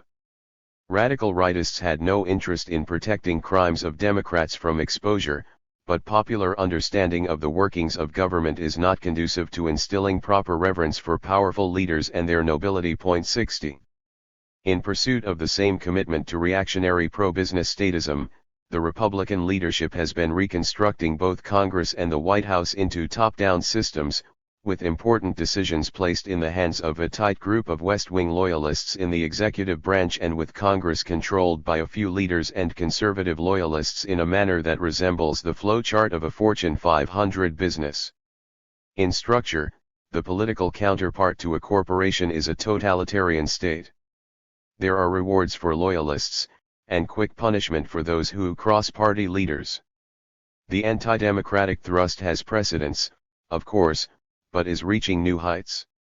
It should surprise no one familiar with history that it is accompanied by the most august missions and visions of democracy. 61. The educational system is still not a wholly owned subsidiary of the state corporate system, so it too is under attack by statist reactionaries who are outraged by the liberal bias that subjects conservative students to punishment and instills anti-American, pro-Palestinian, and other left-liberal dogma, always effusively welcomed by the liberal faculty, we are to understand. As readers of Orwell would have expected, the effort to institute state controls over curricula, hiring, and teaching is carried out under the banner of academic freedom, another brazen resort to the thief technique. Oddly, the takeover of the educational system by the anti-American, pro-Palestinian left is not reflected in academic publications, a fact studiously ignored by the defenders of academic freedom in favor of random anecdotes of dubious merit. Also missing is an obvious way to estimate the scale of the anti-Israel extremism that is alleged to have taken over faculties, Conduct a poll to see how many believe that Israel should have the same rights as any state in the international system. Easy, but better avoided, for reasons that the organizers of the campaign understand very well. Congress is taking the first steps toward pressuring colleges to maintain ideological balance in the classroom, the press reports, a move that supporters insist is needed to protect conservative students from being graded down by liberal professors, claims that would scarcely merit ridicule among those familiar with the realities of the academic world. In Pennsylvania, the House of Representatives passed a resolution creating a special committee that is charged with investigating at public colleges in the state how faculty members are hired and promoted, whether students are fairly evaluated, and whether students have the right to express their views without fear of being punished for them. The vote is a tremendous victory for academic freedom, said David Horowitz, author of the Academic Bill of Rights, which was the source of the legislation. Opposition from faculty groups, he said, was fierce, and their defeat is that much more bitter as a result. Academic freedom wins another victory over academic freedom. In Ohio, drawing from the same courageous defenders of academic freedom against the onslaught from the left, Senator Larry Mumper introduced legislation to restrict what university professors could say in their classrooms. His Academic Bill of Rights for higher education would prohibit instructors at public or private universities from persistently discussing controversial issues in class or from using their classes to push political, ideological, religious, or anti-religious views. Many professors, Mumper said, undermine the values of their students because 80% or so of them professors are Democrats, liberals, or socialists or card-carrying communists who attempt to indoctrinate students. Thus one can see why their resistance to academic freedom is so fierce and their defeat so bitter. 62. The proposal admittedly has merits. It would save substantial sums by eliminating the departments of economics, government, history, and other disciplines concerned with human affairs, which inevitably push political and ideological views and persistently discuss controversial issues unless they too are reduced to testing on skills and data. Similar bills have been introduced in many state legislatures. Under particular attack are Middle East departments and peace studies programs. The federal government has also entered the fray. In October 2003, the House of Representatives unanimously passed a bill that could require university international studies departments to show more support for American foreign policy or risk their federal funding. This bill was aimed particularly at Middle East programs. Inherent in the act is the assumption that if most established experts believe American Middle East policy is bad, the flaw lies with the experts, not the policy, Michelle Goldberg writes. Faculty feel the threat that academic centers will be punished for not towing the official line out of Washington, which is an unprecedented degree of federal intrusion into a university-based area studies program, a conclusion that could be debated if we consider more indirect forms of intrusion. In an important review of the scandalous attacks on Middle East and peace studies departments, the eminent Israeli sociologist Barak Kimmerling warned of the ominous consequences of this assault on academic freedom by a coalition of neocons and zealous Jewish students supported by some Jewish mainstream organizations, inspired by Horowitz's crusade. The title of his essay was, "Can a Patriotic Mob Take Over the Universities?" The essay was rejected by the Chronicle of Higher Education. Pursuing similar themes, Harvard Middle East scholar Sarah Roy quotes Horowitz's attack on 250 peace studies programs in the United States that, he asserts, teach students to identify with America's terrorist enemies and to identify America as a great Satan oppressing the world's poor and causing them to go hungry. The question is, how long can a nation at war with ruthless enemies like bin Laden and Zarqawi survive if its educational institutions continue to be suborned in this way? 63.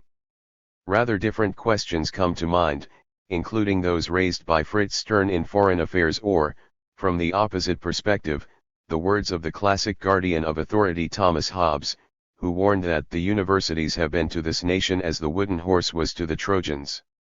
They must be better disciplined, Hobbes continued, I despair of any lasting peace among ourselves, till the universities here shall bend and direct their studies to the teaching of absolute obedience to the laws of the king. He denounced the universities for teaching subversion, for advocating divided sovereignty, and even spreading the doctrines of ancient liberty and religious refusal. Corey Robin writes. 64. The campaign of the Patriots to ensure even tighter control over the educational system is particularly dangerous against the background of the widespread rejection of science, a phenomenon with deep roots in American history that has been cynically exploited for narrow political gain in the past quarter century. The belief system has no counterpart in the industrial societies. About 40% of the population believe that living things have existed in their present form since the beginning of time and support a ban on the teaching of evolution in favor of creationism. 2/3 want to have both evolution and creationism taught in the schools, agreeing with the president, who favors teaching evolution as well as intelligent design so people can understand what the debate is about. In his words. 65 His handlers surely know there is no debate. As a result of many forms of harassment in recent years, foreign students and faculty, including those in the sciences and technology, have become increasingly unwilling to study and work in the United States. These developments proceed alongside Bush administration hostility to science and their readiness to put the innovation pipeline at risk by reducing the university-based research on which the advanced economy relies. A further development is the ongoing corporatization of universities, which tends to foster short-term projects and secrecy, among other effects. The long-term consequences for the society could be severe. A clear run for business. The consequences of the pro-business, pro-government policies became impossible to conceal after the Hurricane Katrina tragedy. The Federal Emergency Management Agency, FEMA, had listed a major hurricane in New Orleans as one of the 3 most likely catastrophes in the United States. One high official reported that New Orleans was the #1 disaster we were talking about. We were obsessed with New Orleans because of the risk. FEMA had carried out drills and made elaborate plans, but they were not implemented. National Guard troops who had been sent to Iraq took a lot of needed equipment with them, including dozens of high-water vehicles, Humvees, refueling tankers, and generators that would be needed in the event a major natural disaster hit the state, the Wall Street Journal reported, and a senior Army official said the service was reluctant to commit the 4th Brigade of the 10th Mountain Division from Fort Polk, because the unit, which numbers several thousand soldiers, is in the midst of preparing for an Afghanistan deployment. 66. In accord with Bush administration priorities, the hurricane threat had been downgraded just as the threat of terror was. Lack of concern covered a broad range. Take the matter of wetlands, an important factor in reducing the power of hurricanes and storm surges. Wetlands were largely missing when Katrina struck, Sandra Postel writes, in part because the Bush administration in 2003 effectively gutted the no net loss of wetlands policy initiated during the administration of the elder Bush. Furthermore, former FEMA officials reported that the agency's capabilities were effectively marginalized under Bush as it was folded into the Homeland Security Department, with fewer resources and extra layers of bureaucracy, and a brain drain as demoralized employees left, rather like what happened in the CIA when it was punished for disobedience. Formerly a Tier 1 federal agency, under Bush FEMA isn't even in the back seat, a high official said, they are in the trunk of the Department of Homeland Security car. Hence the inability to carry out the successful simulated hurricane drill for New Orleans a year before Katrina hit. Bush funding cuts had compelled the Army Corps of Engineers to reduce flood control work sharply, including badly needed strengthening of the levees that protected the city. Bush's February 2005 budget called for another sharp reduction, the largest cut ever proposed, the Financial Times reported, a specialty of Bush administration timing, much like the sharp cut in security for public transportation right before the London bombing in July 2005, which targeted public transportation. Relative to size of economy, the FEMA budget declined by almost 9% in the preceding 3 years, economist Dean Baker reported. The poverty rate, which has grown under Bush, reached 28% in New Orleans, and the limited welfare safety net was weakened still further. The effects were so dramatic that the media, across the spectrum, were appalled by the scale of the class and race-based devastation. Reviewing the sorry record, Paul Krugman wrote that Bush's agenda had created a can-do government for the general population, another striking feature of a failing state. 67. While the media were showing vivid scenes of human misery, Republican leaders wasted no time in using relief measures for the hurricane-ravaged Gulf Coast to achieve a broad range of conservative economic and social policies. Among these are suspending rules that require payment of prevailing wages by the federal contractors who are likely to be the prime players in the next corruption scandal, thereby lowering costs for doing business, limiting victims' right to sue, providing children with vouchers rather than supporting schools, with a bonus for private schools, cutting funds for food stamps and school lunch and breakfast programs, while releasing the figures on the increase in hunger in the country, lifting environmental restrictions, waiving the estate tax for deaths in the storm-affected states, a great boon for the black population fleeing New Orleans slums, and in general making it clear once again that cynicism knows few bounds. 68. Although Bush-style extremism doubtless accelerated the tendencies that were savagely revealed in New Orleans, their roots lie much deeper, in militarized state capitalism with corresponding neglect of the needs of cities and human services overall, topics extensively explored by Seymour Melman in particular for many years. Once again, political economist Tom Reifer observes in an analysis of the Katrina disaster, national security ideology proved crucial in the bitter class war not only against the Third World, but against the domestic population at home. 69. The achievements of the first George W. Bush term included huge corporate profits while wages stagnated or declined, along with huge tax cuts for the rich to redistribute wealth even further upward than before. These were among the many policies benefiting a tiny minority and likely to create a long-term fiscal train wreck that will undermine future social spending and transfer to future generations the costs of today's plunder by the very rich. 70. Bush's second term quickly justified a Wall Street Journal headline reading "Bush starts to deliver for big business." Its first legislative triumph was a bankruptcy law, crafted with industry help and backed by President Bush, the Journal reported. The legislation takes the firm view that this is the borrower's problem, not the industry's, and thus would swing the legal pendulum on this long-running issue in favor of creditors.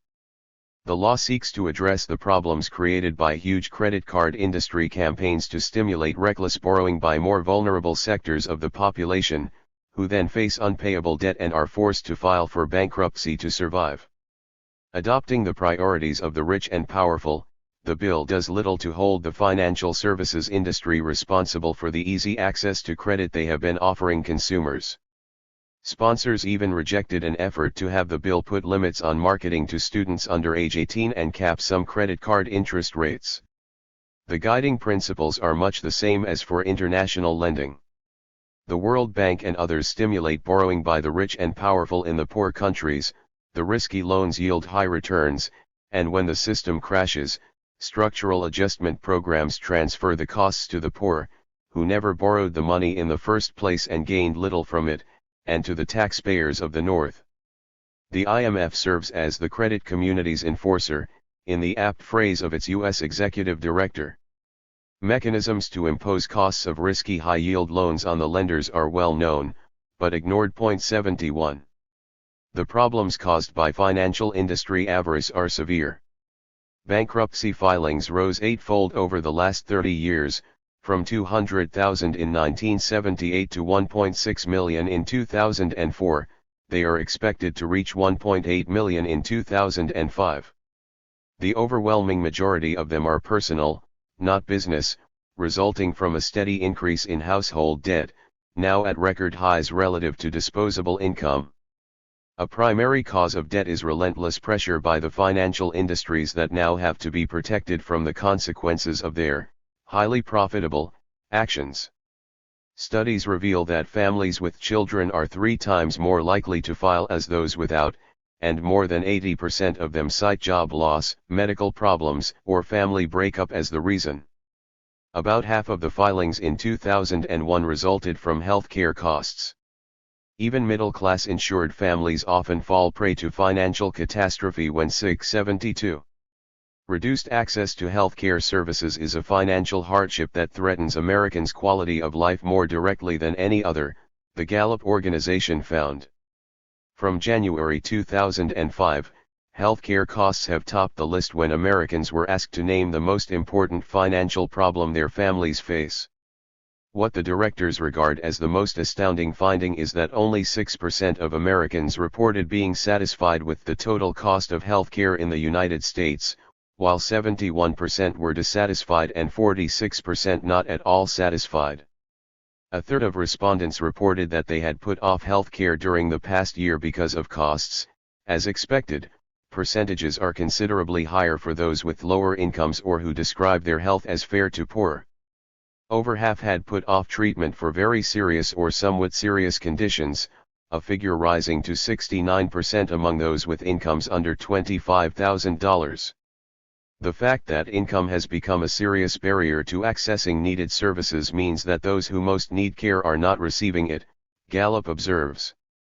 Satisfaction with the healthcare system is lower than in Britain and Canada, even disregarding the approximately 45 million Americans who lack health insurance altogether. 73.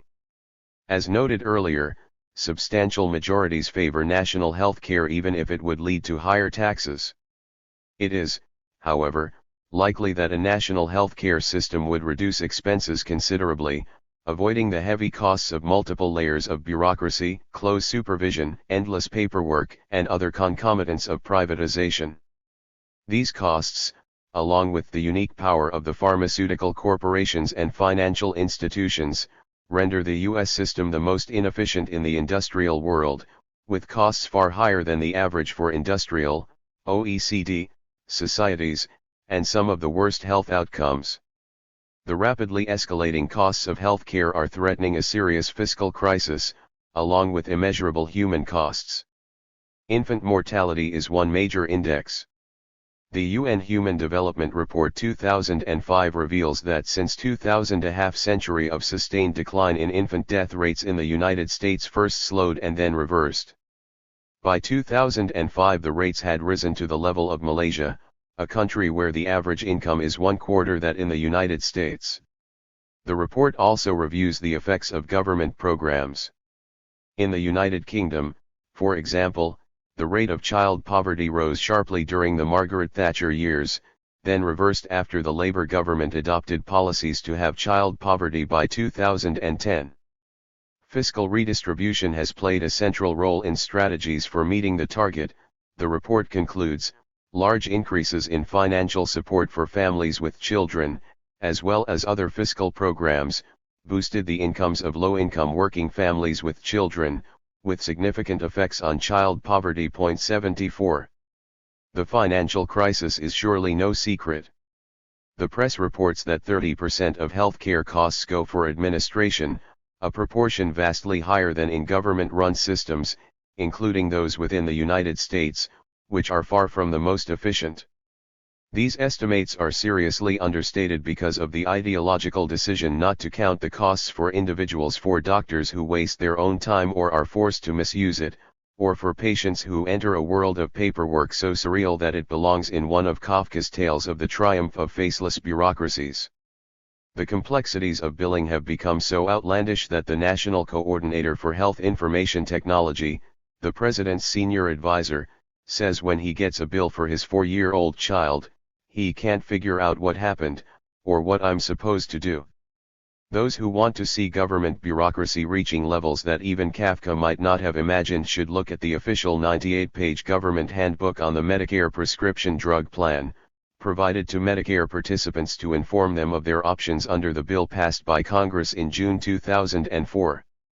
With the help of an army of lobbyists from pharmaceutical companies and health maintenance organizations, HMOs. The idea, the Wall Street Journal informs its affluent readers, is that patients will be encouraged to bargain hunt for medical care and may even save money, if they can hire enough research assistants to work through the many private options available, and make lucky guesses. Health savings accounts, also welcomed by the editors, have similar properties. For the wealthy and the corporate beneficiaries, the exciting new programs will be just fine, like healthcare in general. The rest will get what they deserve for not having ascended to these heights. 75. The Bush administration response to the health care crisis has been to reduce services to the poor, Medicaid. The timing was again impeccable. As Republican leaders in Congress moved to trim billions of dollars from the Medicaid health program, the Washington Post reported, they are simultaneously intervening to save the life of possibly the highest-profile Medicaid patient, Terry Schiavo. Republican Majority Leader Tom DeLay, while proclaiming his deep concern for Schiavo and his dedication to ensure that she has the chance we all deserve, simultaneously shepherded through the House a budget resolution to cut $15 billion to $20 billion from Medicaid for the next 5 years. As if the exploitation of the tragedy of this poor woman for partisan gain were not disgraceful enough, DeLay and others like him were depriving her, and who knows how many others, of the means of survival. They were also providing more instruction about their actual moral values and concern for the sanctity of life. 76. The primary method devised to divert attention from the healthcare crisis was to organize a major PR campaign to reform Social Security, meaning dismantle it on the pretext that it is facing an awesome fiscal crisis. There is no need to review the remarkable deceit of the administration propaganda, and the falsifications and misrepresentations repeated without comment by much of media commentary, which cooperated in making it the hot topic in Washington. Exposure has been carried out more than adequately elsewhere. The steady drumbeat of deceit has been so extreme as to drive frustrated analysts to words rarely voiced in restrained journals, that Bush repeatedly lied about the current Social Security system, making claims that were demonstrably false and that his staff must have known were false. 77. It is not that the system has no flaws. It surely does. The highly regressive payroll tax is an illustration. More generally, an OECD study found that the U.S. system is one of the least generous public pension systems in advanced countries, consistent with the comparative weakness of benefits in the United States. 78. The alleged crisis of Social Security is rooted in demographic facts. The ratio of working people to retired people is declining. The data are accurate, but partial. The relevant figure is the ratio of working people to those they support. According to official statistics, the ratio of working people to dependents, under 20, over 65, hit its lowest point in 1965 and is not expected to reach that level through the projected period, to 2080. The propaganda image is that the retirement of the baby boomers is going to crash the system. As repeatedly pointed out, their retirement had already been financed by the Greenspan-led increase in payroll taxes in 1983. That aside, the boomers were once children, and had to be cared for then as well. And we find that during those years there was a sharp increase in spending for education and other child care needs. There was no crisis. If American society was able to take care of the boomers from ages 0 to 20, there can be no fundamental reason why a much richer society, with far higher output per worker, cannot take care of them from ages 65 to 90. At most, some technical fixes might be needed, but no major crisis looms in the foreseeable future. 79. Critics of Bush's efforts to chip away at Social Security by various ownership society schemes have proclaimed success because public opposition was too high to ram the legislation through. But the celebration is premature. The campaign of deceit achieved a great deal, laying the basis for the next assault on the system. Reacting to the PR campaign, the Gallup poll, for the first time, included Social Security among the choices for top concerns. Gallup found that only the availability and affordability of healthcare is a larger concern for the public than Social Security. About half of Americans worry a great deal about it, and another quarter a fair amount, more than are concerned about such issues as terrorism or oil prices. A Zogby poll found that 61% believe the system faces serious problems and 14% think it's in crisis, though in fact it is financially stronger than it has been throughout most of its history, according to the trustees. President Bush's numbers, economist Mark Weisbrot observes. The campaign has been particularly effective among the young. Among students, 70% are concerned that the pension system may not be there when they retire 80. These are major victories for those who hope to destroy Social Security, revealing once again the effectiveness of a flood of carefully contrived propaganda amplified by the media in a business-run society where institutionalized deceit has been refined to a high art. The propaganda success compares well with that of the government media campaign to convince Americans that Saddam Hussein was an imminent threat to their survival, driving them completely off the spectrum of world opinion. There has been some discussion of the curious fact that the need to reform Social Security became the hot topic of the day, while reforming the healthcare system in accord with public opinion is not even on the agenda, an apparent paradox.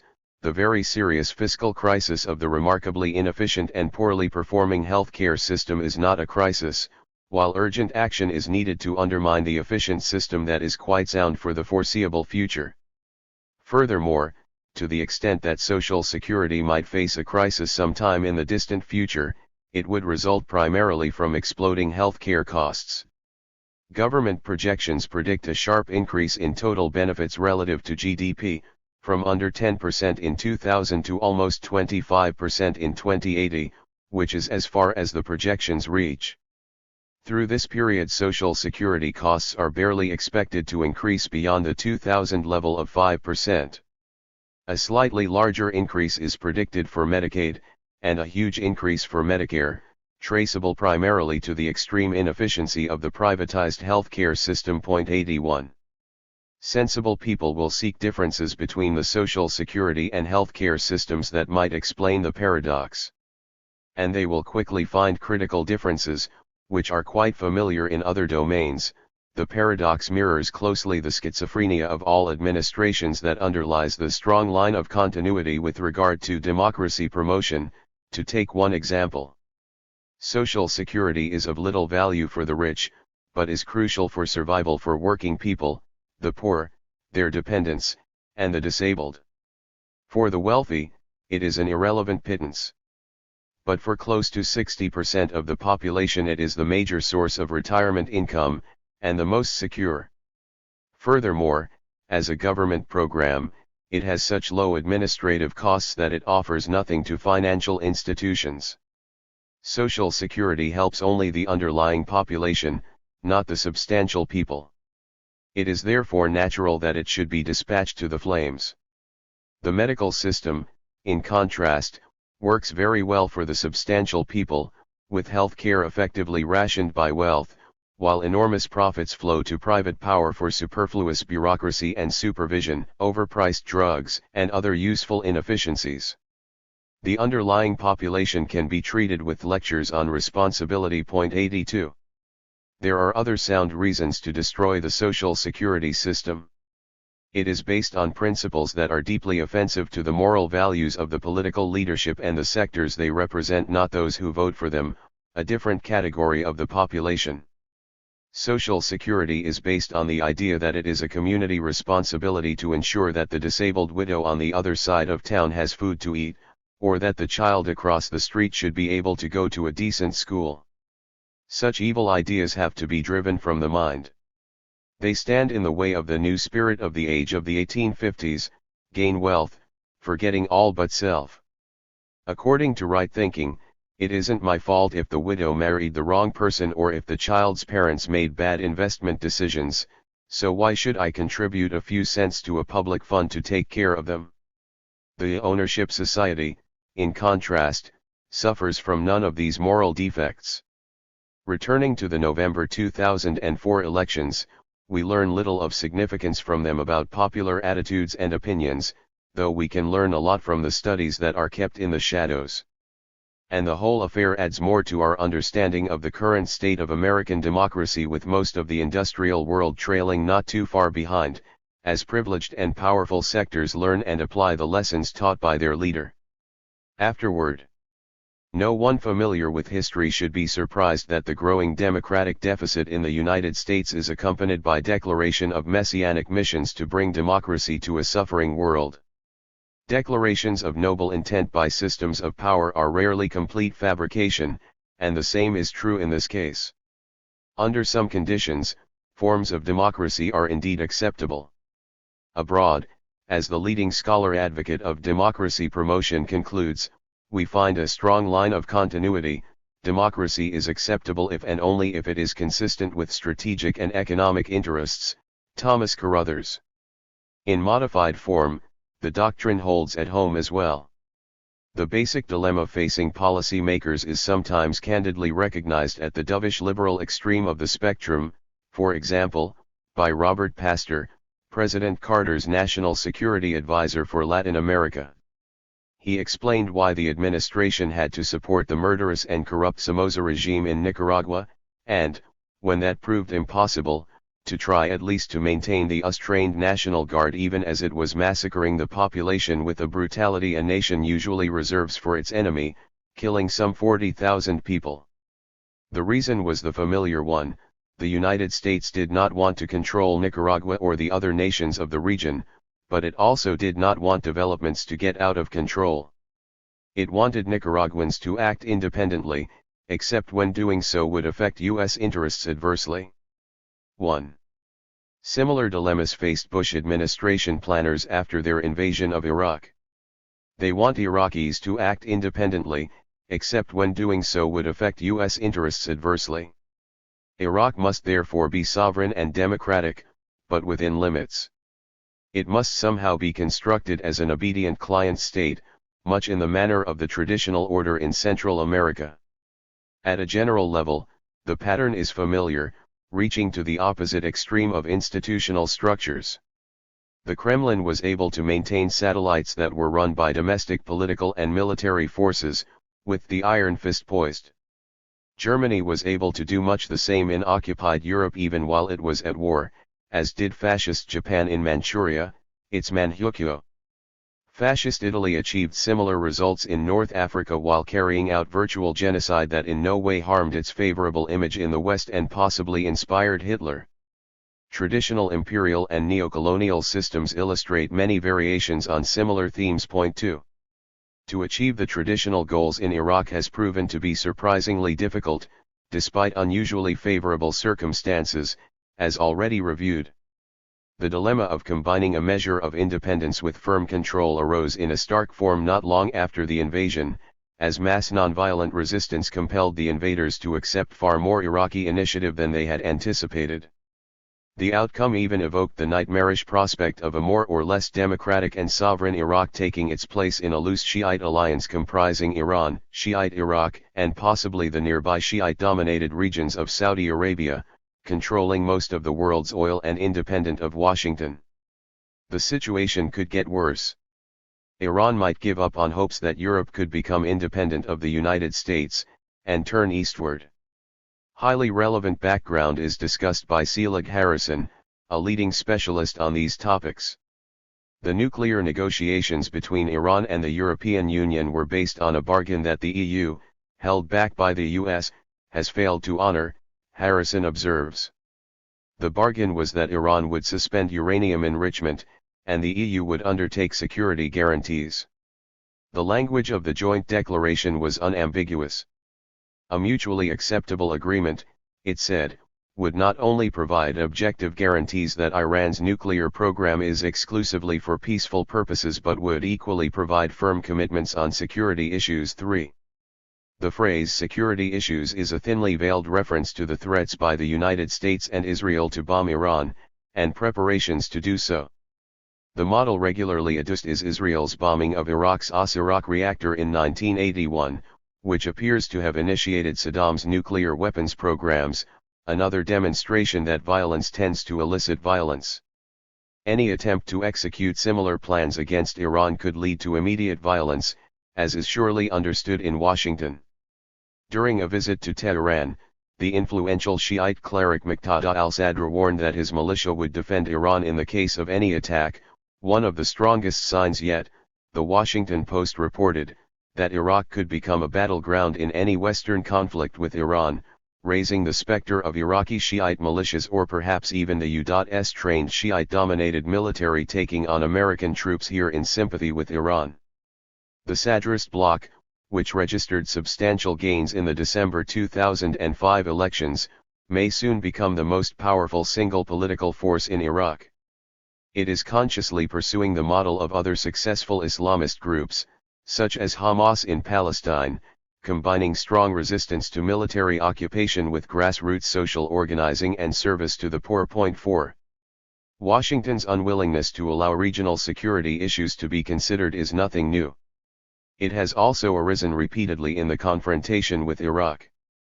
In the background is the matter of Israeli nuclear weapons, a topic that Washington bars from international consideration. Beyond that lurks what Harrison rightly describes as the central problem facing the global non-proliferation regime, the failure of the nuclear states to live up to their NPT obligation to phase out their own nuclear weapons and, in Washington's case, formal rejection of the obligation. Point 5. Unlike Europe, China refuses to be intimidated by Washington, a primary reason for the growing fear of China on the part of U.S. planners. Much of Iran's oil already goes to China, and China is providing Iran with weapons, presumably considered a deterrent to U.S. threats. Still more uncomfortable for Washington is the fact that the Sino-Saudi relationship has developed dramatically, including Chinese military aid to Saudi Arabia and gas exploration rights for China. By 2005, Saudi Arabia provided about 17% of China's oil imports. Chinese and Saudi oil companies have signed deals for drilling and construction of a huge refinery, with ExxonMobil as a partner. A January 2006 visit by Saudi King Abdullah to Beijing was expected to lead to a Sino-Saudi Memorandum of Understanding calling for increased cooperation and investment between the two countries in oil, natural gas, and minerals. 6. Indian analyst Ijaz Ahmed observes that Iran could emerge as the virtual linchpin in the making, over the next decade or so, of what China and Russia have come to regard as an absolutely indispensable Asian energy security grid, for breaking Western control of the world's energy supplies and securing the great industrial revolution of Asia. South Korea and Southeast Asian countries are likely to join, possibly Japan as well. A crucial question is how India will react. It rejected U.S. pressures to withdraw from an oil pipeline deal with Iran. On the other hand, India joined the United States and the EU in voting for an anti-Iranian resolution at the IAEA, joining also in their hypocrisy, since India rejects the NPT regime to which Iran, so far, appears to be largely conforming. Ahmed reports that India may have secretly reversed its stand under Iranian threats to terminate a $20 billion gas deal. Washington later warned India that its nuclear deal with the US could be ditched if India did not go along with US demands, eliciting a sharp rejoinder from the Indian Foreign Ministry and an evasive tempering of the warning by the US Embassy. Point 7. India too has options. It may choose to be a US client, or it may prefer to join a more independent Asian bloc that is taking shape, with growing ties to Middle East oil producers. In a series of informative commentaries, the deputy editor of The Hindu observes that if the 21st century is to be an Asian century, Asia's passivity in the energy sector has to end. Though it hosts the world's largest producers and fastest growing consumers of energy, Asia still relies on institutions, trading frameworks, and armed forces from outside the region in order to trade with itself, a debilitating heritage from the imperial era. The key is India-China cooperation. In 2005, he points out, India and China managed to confound analysts around the world by turning their much-vaunted rivalry for the acquisition of oil and gas assets in third countries into a nascent partnership that could alter the basic dynamics of the global energy market. A January 2006 agreement signed in Beijing cleared the way for India and China to collaborate not only in technology but also in hydrocarbon exploration and production, a partnership that eventually could alter fundamental equations in the world's oil and natural gas sector. At a meeting in New Delhi of Asian energy producers and consumers a few months earlier, India had unveiled an ambitious $22.4 billion pan-Asian gas grid and oil security pipeline system extending throughout all of Asia, from Siberian fields through Central Asia and to the Middle East energy giants, also integrating the consumer states. Furthermore, Asian countries hold more than $2 trillion worth of foreign reserves, overwhelmingly denominated in dollars, though prudence suggests diversification. A first step, already being contemplated, is an Asian oil market trading in euros. The impact on the international financial system and the balance of global power could be significant. The United States sees India as the weakest link in the emerging Asian chain, he continues, and is trying actively to divert New Delhi away from the task of creating new regional architecture by dangling the nuclear carrot and the promise of world power status in alliance with itself. If the Asian project is to succeed, he warns, India will have to resist these allurements. Similar questions arise with regard to the Shanghai Cooperation Organization formed in 2001 as a Russia-China-based counterweight to the expansion of U.S. power into former Soviet Central Asia, now evolving rapidly toward a regional security bloc that could soon induct new members such as India, Pakistan, and Iran. Longtime Moscow correspondent Fred Weir reports, perhaps becoming a Eurasian military confederacy to rival NATO. 8. The prospect that Europe and Asia might move toward greater independence has seriously troubled U.S. planners since World War II, and concerns have significantly increased as the Tripola Order has continued to evolve, along with new South-South interactions and rapidly growing EU engagement with China. 9. U.S. intelligence has projected that the United States, while controlling Middle East oil for the traditional reasons, will itself rely mainly on more stable Atlantic Basin resources, West Africa, Western Hemisphere. Control of Middle East oil is now far from a sure thing, and these expectations are also threatened by developments in the Western Hemisphere, accelerated by Bush administration policies that have left the United States remarkably isolated in the global arena. The Bush administration has even succeeded in alienating Canada, an impressive feat. Canada's relations with the United States are more strained and combative than ever before as a result of Washington's rejection of NAFTA decisions favoring Canada, Joel Brinkley reports. Partly as a result, Canada is working hard to build up its relationship with China, and some officials are saying Canada may shift a significant portion of its trade, particularly oil, from the United States to China.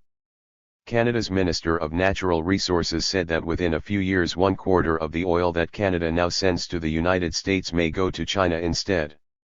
In a further blow to Washington's energy policies, the leading oil exporter in the hemisphere, Venezuela, has forged probably the closest relations with China of any Latin American country, and is planning to sell increasing amounts of oil to China as part of its effort to reduce dependence on the openly hostile U.S. government. Latin America as a whole is increasing trade and other relations with China, with some setbacks, but likely expansion, in particular for raw materials exporters like Brazil and Chile. 10. Meanwhile, Cuba-Venezuela relations are becoming very close, each relying on its comparative advantage. Venezuela is providing low-cost oil while in return Cuba organizes literacy and health programs, sending thousands of highly skilled professionals, teachers, and doctors, who work in the poorest and most neglected areas, as they do elsewhere in the Third World. Cuba-Venezuela projects are extending to the Caribbean countries, where Cuban doctors are providing health care to thousands of people with Venezuelan funding. Operation Miracle, as it is called, is described by Jamaica's ambassador to Cuba as an example of integration and South-South cooperation, and is generating great enthusiasm among the poor majority. Cuban medical assistance is also being welcomed elsewhere. One of the most horrendous tragedies of recent years was the October 2005 earthquake in Pakistan. In addition to the huge toll, unknown numbers of survivors have to face brutal winter weather with little shelter, food, or medical assistance. One has to turn to the South Asian press to read that Cuba has provided the largest contingent of doctors and paramedics to Pakistan, paying all the costs, perhaps with Venezuelan funding, and that President Musharraf expressed his deep gratitude for the spirit and compassion of the Cuban medical teams.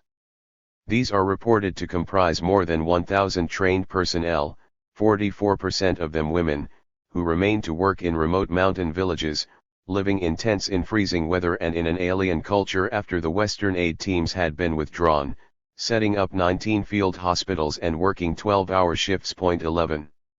Some analysts have suggested that Cuba and Venezuela might even unite, a step towards further integration of Latin America in a bloc that is more independent from the United States. Venezuela has joined Mercosur, the South American Customs Union, a move described by Argentine President Néstor Kirchner as a milestone in the development of this trading bloc, and welcomed as opening a new chapter in our integration by Brazilian President Luiz Inácio Lula da Silva. Independent experts say that adding Venezuela to the bloc furthers its geopolitical vision of eventually spreading Mercosur to the rest of the region. At a meeting to mark Venezuela's entry into Mercosur, Venezuelan President Chávez said, "We cannot allow this to be purely an economic project, one for the elites and for the transnational companies," a not very oblique reference to the US-sponsored free trade agreement for the Americas, which has aroused strong public opposition.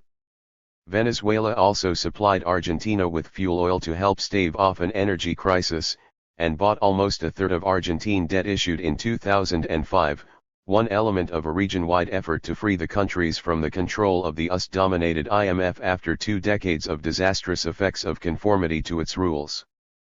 The IMF has acted towards our country as a promoter and a vehicle of policies that caused poverty and pain among the Argentine people, President Kirchner said in announcing his decision to pay almost $1 trillion to rid itself of the IMF forever.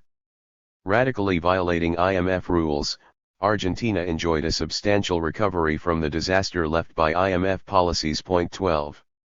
Steps toward independent regional integration advanced further with the election of Evo Morales in Bolivia in December 2005, the first president from the indigenous majority.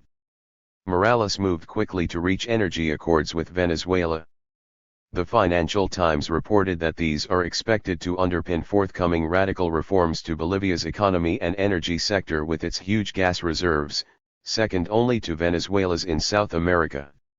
Morales too committed himself to reverse the neoliberal policies that Bolivia had pursued rigorously for 25 years, leaving the country with lower per capita income than at the outset. Adherence to the neoliberal programs was interrupted during this period only when popular discontent compelled the government to abandon them, as when it followed World Bank advice to privatize water supply and get prices right incidentally, to deprive the poor of access to water. Point 13. Venezuelan subversion, as it is described in Washington, is extending to the United States as well. Perhaps that calls for expansion of the policies of containment of Venezuela ordered by Bush in March 2005. In November 2005, The Washington Post reported, a group of senators sent a letter to 9 big oil companies, with huge increases in winter heating bills expected.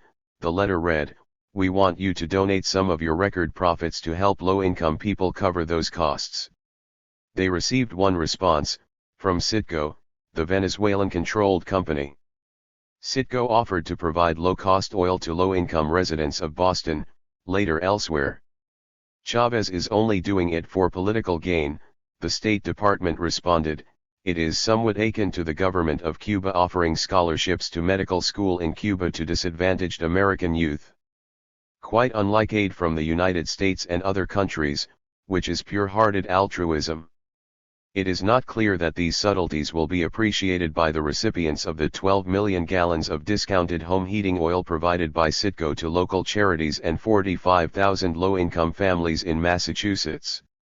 The oil is distributed to poor people facing a 30 to 50% rise in oil prices, with fuel assistance woefully underfunded, so this is a major shot in the arm for people who otherwise wouldn't get through the winter, according to the director of the nonprofit organization that distributes low-cost oil to homeless shelters, food banks, and low-income housing groups.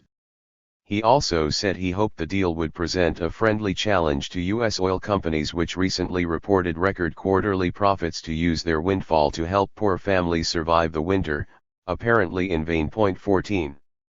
Though Central America was largely disciplined by Reaganite violence and terror, the rest of the hemisphere is falling out of control, particularly from Venezuela to Argentina, which was the poster child of the IMF and the Treasury Department until its economy collapsed under the policies they imposed. Much of the region has left center governments. The indigenous populations have become much more active and influential, particularly in Bolivia and Ecuador, both major energy producers, where they either want oil and gas to be domestically controlled or, in some cases, oppose production altogether. Many indigenous people apparently do not see any reason why their lives, societies, and cultures should be disrupted or destroyed so that New Yorkers can sit in SUVs in traffic gridlock. Some are even calling for an Indian nation in South America. Meanwhile, the economic integration that is underway is reversing patterns that trace back to the Spanish conquests, with Latin American elites and economies linked to the imperial powers but not to one another. Along with growing South-South interaction on a broader scale, these developments are strongly influenced by popular organizations that are coming together in the unprecedented international global justice movements, ludicrously called anti-globalization because they favor globalization that privileges the interests of people, not investors and financial institutions. For many reasons, the system of U.S. global dominance is fragile, even apart from the damage inflicted by Bush planners. One consequence is that the Bush administration's pursuit of the traditional policies of deterring democracy faces new obstacles. It is no longer as easy as before to resort to military coups and international terrorism to overthrow democratically elected governments, as Bush planners learned ruefully in 2002 in Venezuela. The strong line of continuity must be pursued in other ways, for the most part. In Iraq, as we have seen, mass nonviolent resistance compelled Washington and London to permit the elections they had sought to evade. The subsequent effort to subvert the elections by providing substantial advantages to the administration's favorite candidate, and expelling the independent media, also failed. Washington faces further problems. The Iraqi labor movement is making considerable progress despite the opposition of the occupation authorities. The situation is rather like Europe and Japan after World War II, when a primary goal of the United States and United Kingdom was to undermine independent labor movements as at home. For similar reasons, organized labor contributes in essential ways to functioning democracy with popular engagement. Many of the measures adopted at that time, withholding food, supporting fascist police, are no longer available. Nor is it possible today to rely on the labor bureaucracy of Eiffel to help undermine unions. Today, some American unions are supporting Iraqi workers, just as they do in Colombia, where more union activists are murdered than anywhere in the world. At least the unions now receive support from the United Steel Workers of America and others, while Washington continues to provide enormous funding for the government, which bears a large part of the responsibility. 15. The problem of elections arose in Palestine much in the way it did in Iraq. As already discussed, the Bush administration refused to permit elections until the death of Yasser Arafat, aware that the wrong man would win. After his death, the administration agreed to permit elections, expecting the victory of its favored Palestinian Authority candidates. To promote this outcome, Washington resorted to much the same modes of subversion as in Iraq, and often before. Washington used USAID as an invisible conduit in an effort to increase the popularity of the Palestinian Authority on the eve of crucial elections in which the governing party faces a serious challenge from the radical Islamic group Hamas, spending almost $2 million on dozens of quick projects before elections this week to bolster the governing Fatah faction's image with voters. In the United States, or any Western country, even a hint of such foreign interference would destroy a candidate, but deeply rooted imperial mentality legitimates such routine measures elsewhere. However, the attempt to subvert the elections again resoundingly failed. 16. The US and Israeli governments now have to adjust to dealing somehow with a radical Islamic party that approaches their traditional rejectionist stance, though not entirely, at least if Hamas really does mean to agree to an indefinite truce on the international border as its leaders state. The US and Israel, in contrast, insist that Israel must take over substantial parts of the West Bank, and the forgotten Golan Heights. Hamas's refusal to accept Israel's right to exist mirrors the refusal of Washington and Jerusalem to accept Palestine's right to exist, a concept unknown in international affairs. Mexico accepts the existence of the United States but not its abstract right to exist on almost half of Mexico, acquired by conquest. Hamas's formal commitment to destroy Israel places it on a par with the United States and Israel, which vowed formally that there could be no additional Palestinian state, in addition to Jordan, until they relaxed their extreme rejectionist stand partially in the past few years, in the manner already reviewed. Although Hamas has not said so, it would come as no great surprise if Hamas were to agree that Jews may remain in scattered areas in the present Israel, while Palestine constructs huge settlement and infrastructure projects to take over the valuable land and resources, effectively breaking Israel up into unviable cantons, virtually separated from one another and from some small part of Jerusalem where Jews would also be allowed to remain. And they might agree to call the fragments a state. If such proposals were made, we would rightly regard them as virtually a reversion to Nazism, a fact that might elicit some thoughts. If such proposals were made, Hamas's position would be essentially like that of the United States and Israel for the past 5 years, after they came to tolerate some impoverished form of statehood. It is fair to describe Hamas as radical, extremist, and violent, and as a serious threat to peace and a just political settlement. But the organization is hardly alone in this stance. Elsewhere, traditional means of undermining democracy have succeeded. In Haiti, the Bush administration's favorite democracy-building group, the International Republican Institute, worked assiduously to promote the opposition to President Aristide, helped by the withholding of desperately needed aid on grounds that were dubious at best. When it seemed that Aristide would probably win any genuine election, Washington and the opposition chose to withdraw, a standard device to discredit elections that are going to come out the wrong way. Nicaragua in 1984 and Venezuela in December 2005 are examples that should be familiar. Then followed a military coup, expulsion of the president, and a reign of terror and violence vastly exceeding anything under the elected government. 17. The persistence of the strong line of continuity to the present again reveals that the United States is very much like other powerful states. It pursues the strategic and economic interests of dominant sectors of the domestic population, to the accompaniment of rhetorical flourishes about its dedication to the highest values. That is practically a historical universal, and the reason why sensible people pay scant attention to declarations of noble intent by leaders, or accolades by their followers. One commonly hears that carping critics complain about what is wrong, but do not present solutions. There is an accurate translation for that charge: they present solutions, but I don't like them. In addition to the proposals that should be familiar about dealing with the crises that reach to the level of survival, a few simple suggestions for the United States have already been mentioned. 1. Accept the jurisdiction of the International Criminal Court and the World Court. 2. Sign and carry forward the Kyoto Protocols. 3. Let the UN take the lead in international crises. 4. Rely on diplomatic and economic measures rather than military ones in confronting terror. 5. Keep to the traditional interpretation of the UN Charter. 6.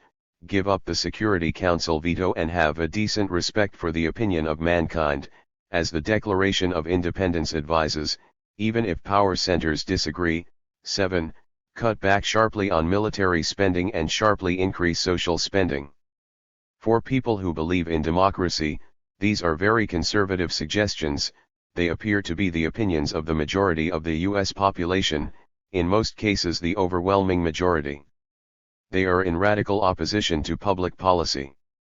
To be sure, we cannot be very confident about the state of public opinion on such matters because of another feature of the democratic deficit: the topics scarcely enter into public discussion and the basic facts are little known. In a highly atomized society, the public is therefore largely deprived of the opportunity to form considered opinions. Another conservative suggestion is that facts, logic, and elementary moral principles should matter. Those who take the trouble to adhere to that suggestion will soon be led to abandon a good part of familiar doctrine, though it is surely much easier to repeat self-serving mantras. Such simple truths carry us some distance toward developing more specific and detailed answers. More important, they open the way to implement them, opportunities that are readily within our grasp if we can free ourselves from the shackles of doctrine and imposed illusion. Though it is natural for doctrinal systems to seek to induce pessimism, hopelessness, and despair, reality is different. There has been substantial progress in the unending quest for justice and freedom in recent years, leaving a legacy that can be carried forward from a higher plane than before. Opportunities for education and organizing abound. As in the past, rights are not likely to be granted by benevolent authorities, or won by intermittent actions attending a few demonstrations or pushing a lever in the personalized quadrennial extravaganzas that are depicted as democratic politics. As always in the past, the tasks require dedicated day-by-day engagement to create in part recreate the basis for a functioning democratic culture in which the public plays some role in determining policies, not only in the political arena, from which it is largely excluded, but also in the crucial economic arena, from which it is excluded in principle. There are many ways to promote democracy at home, carrying it to new dimensions. Opportunities are ample, and failure to grasp them is likely to have ominous repercussions, for the country, for the world, and for future generations.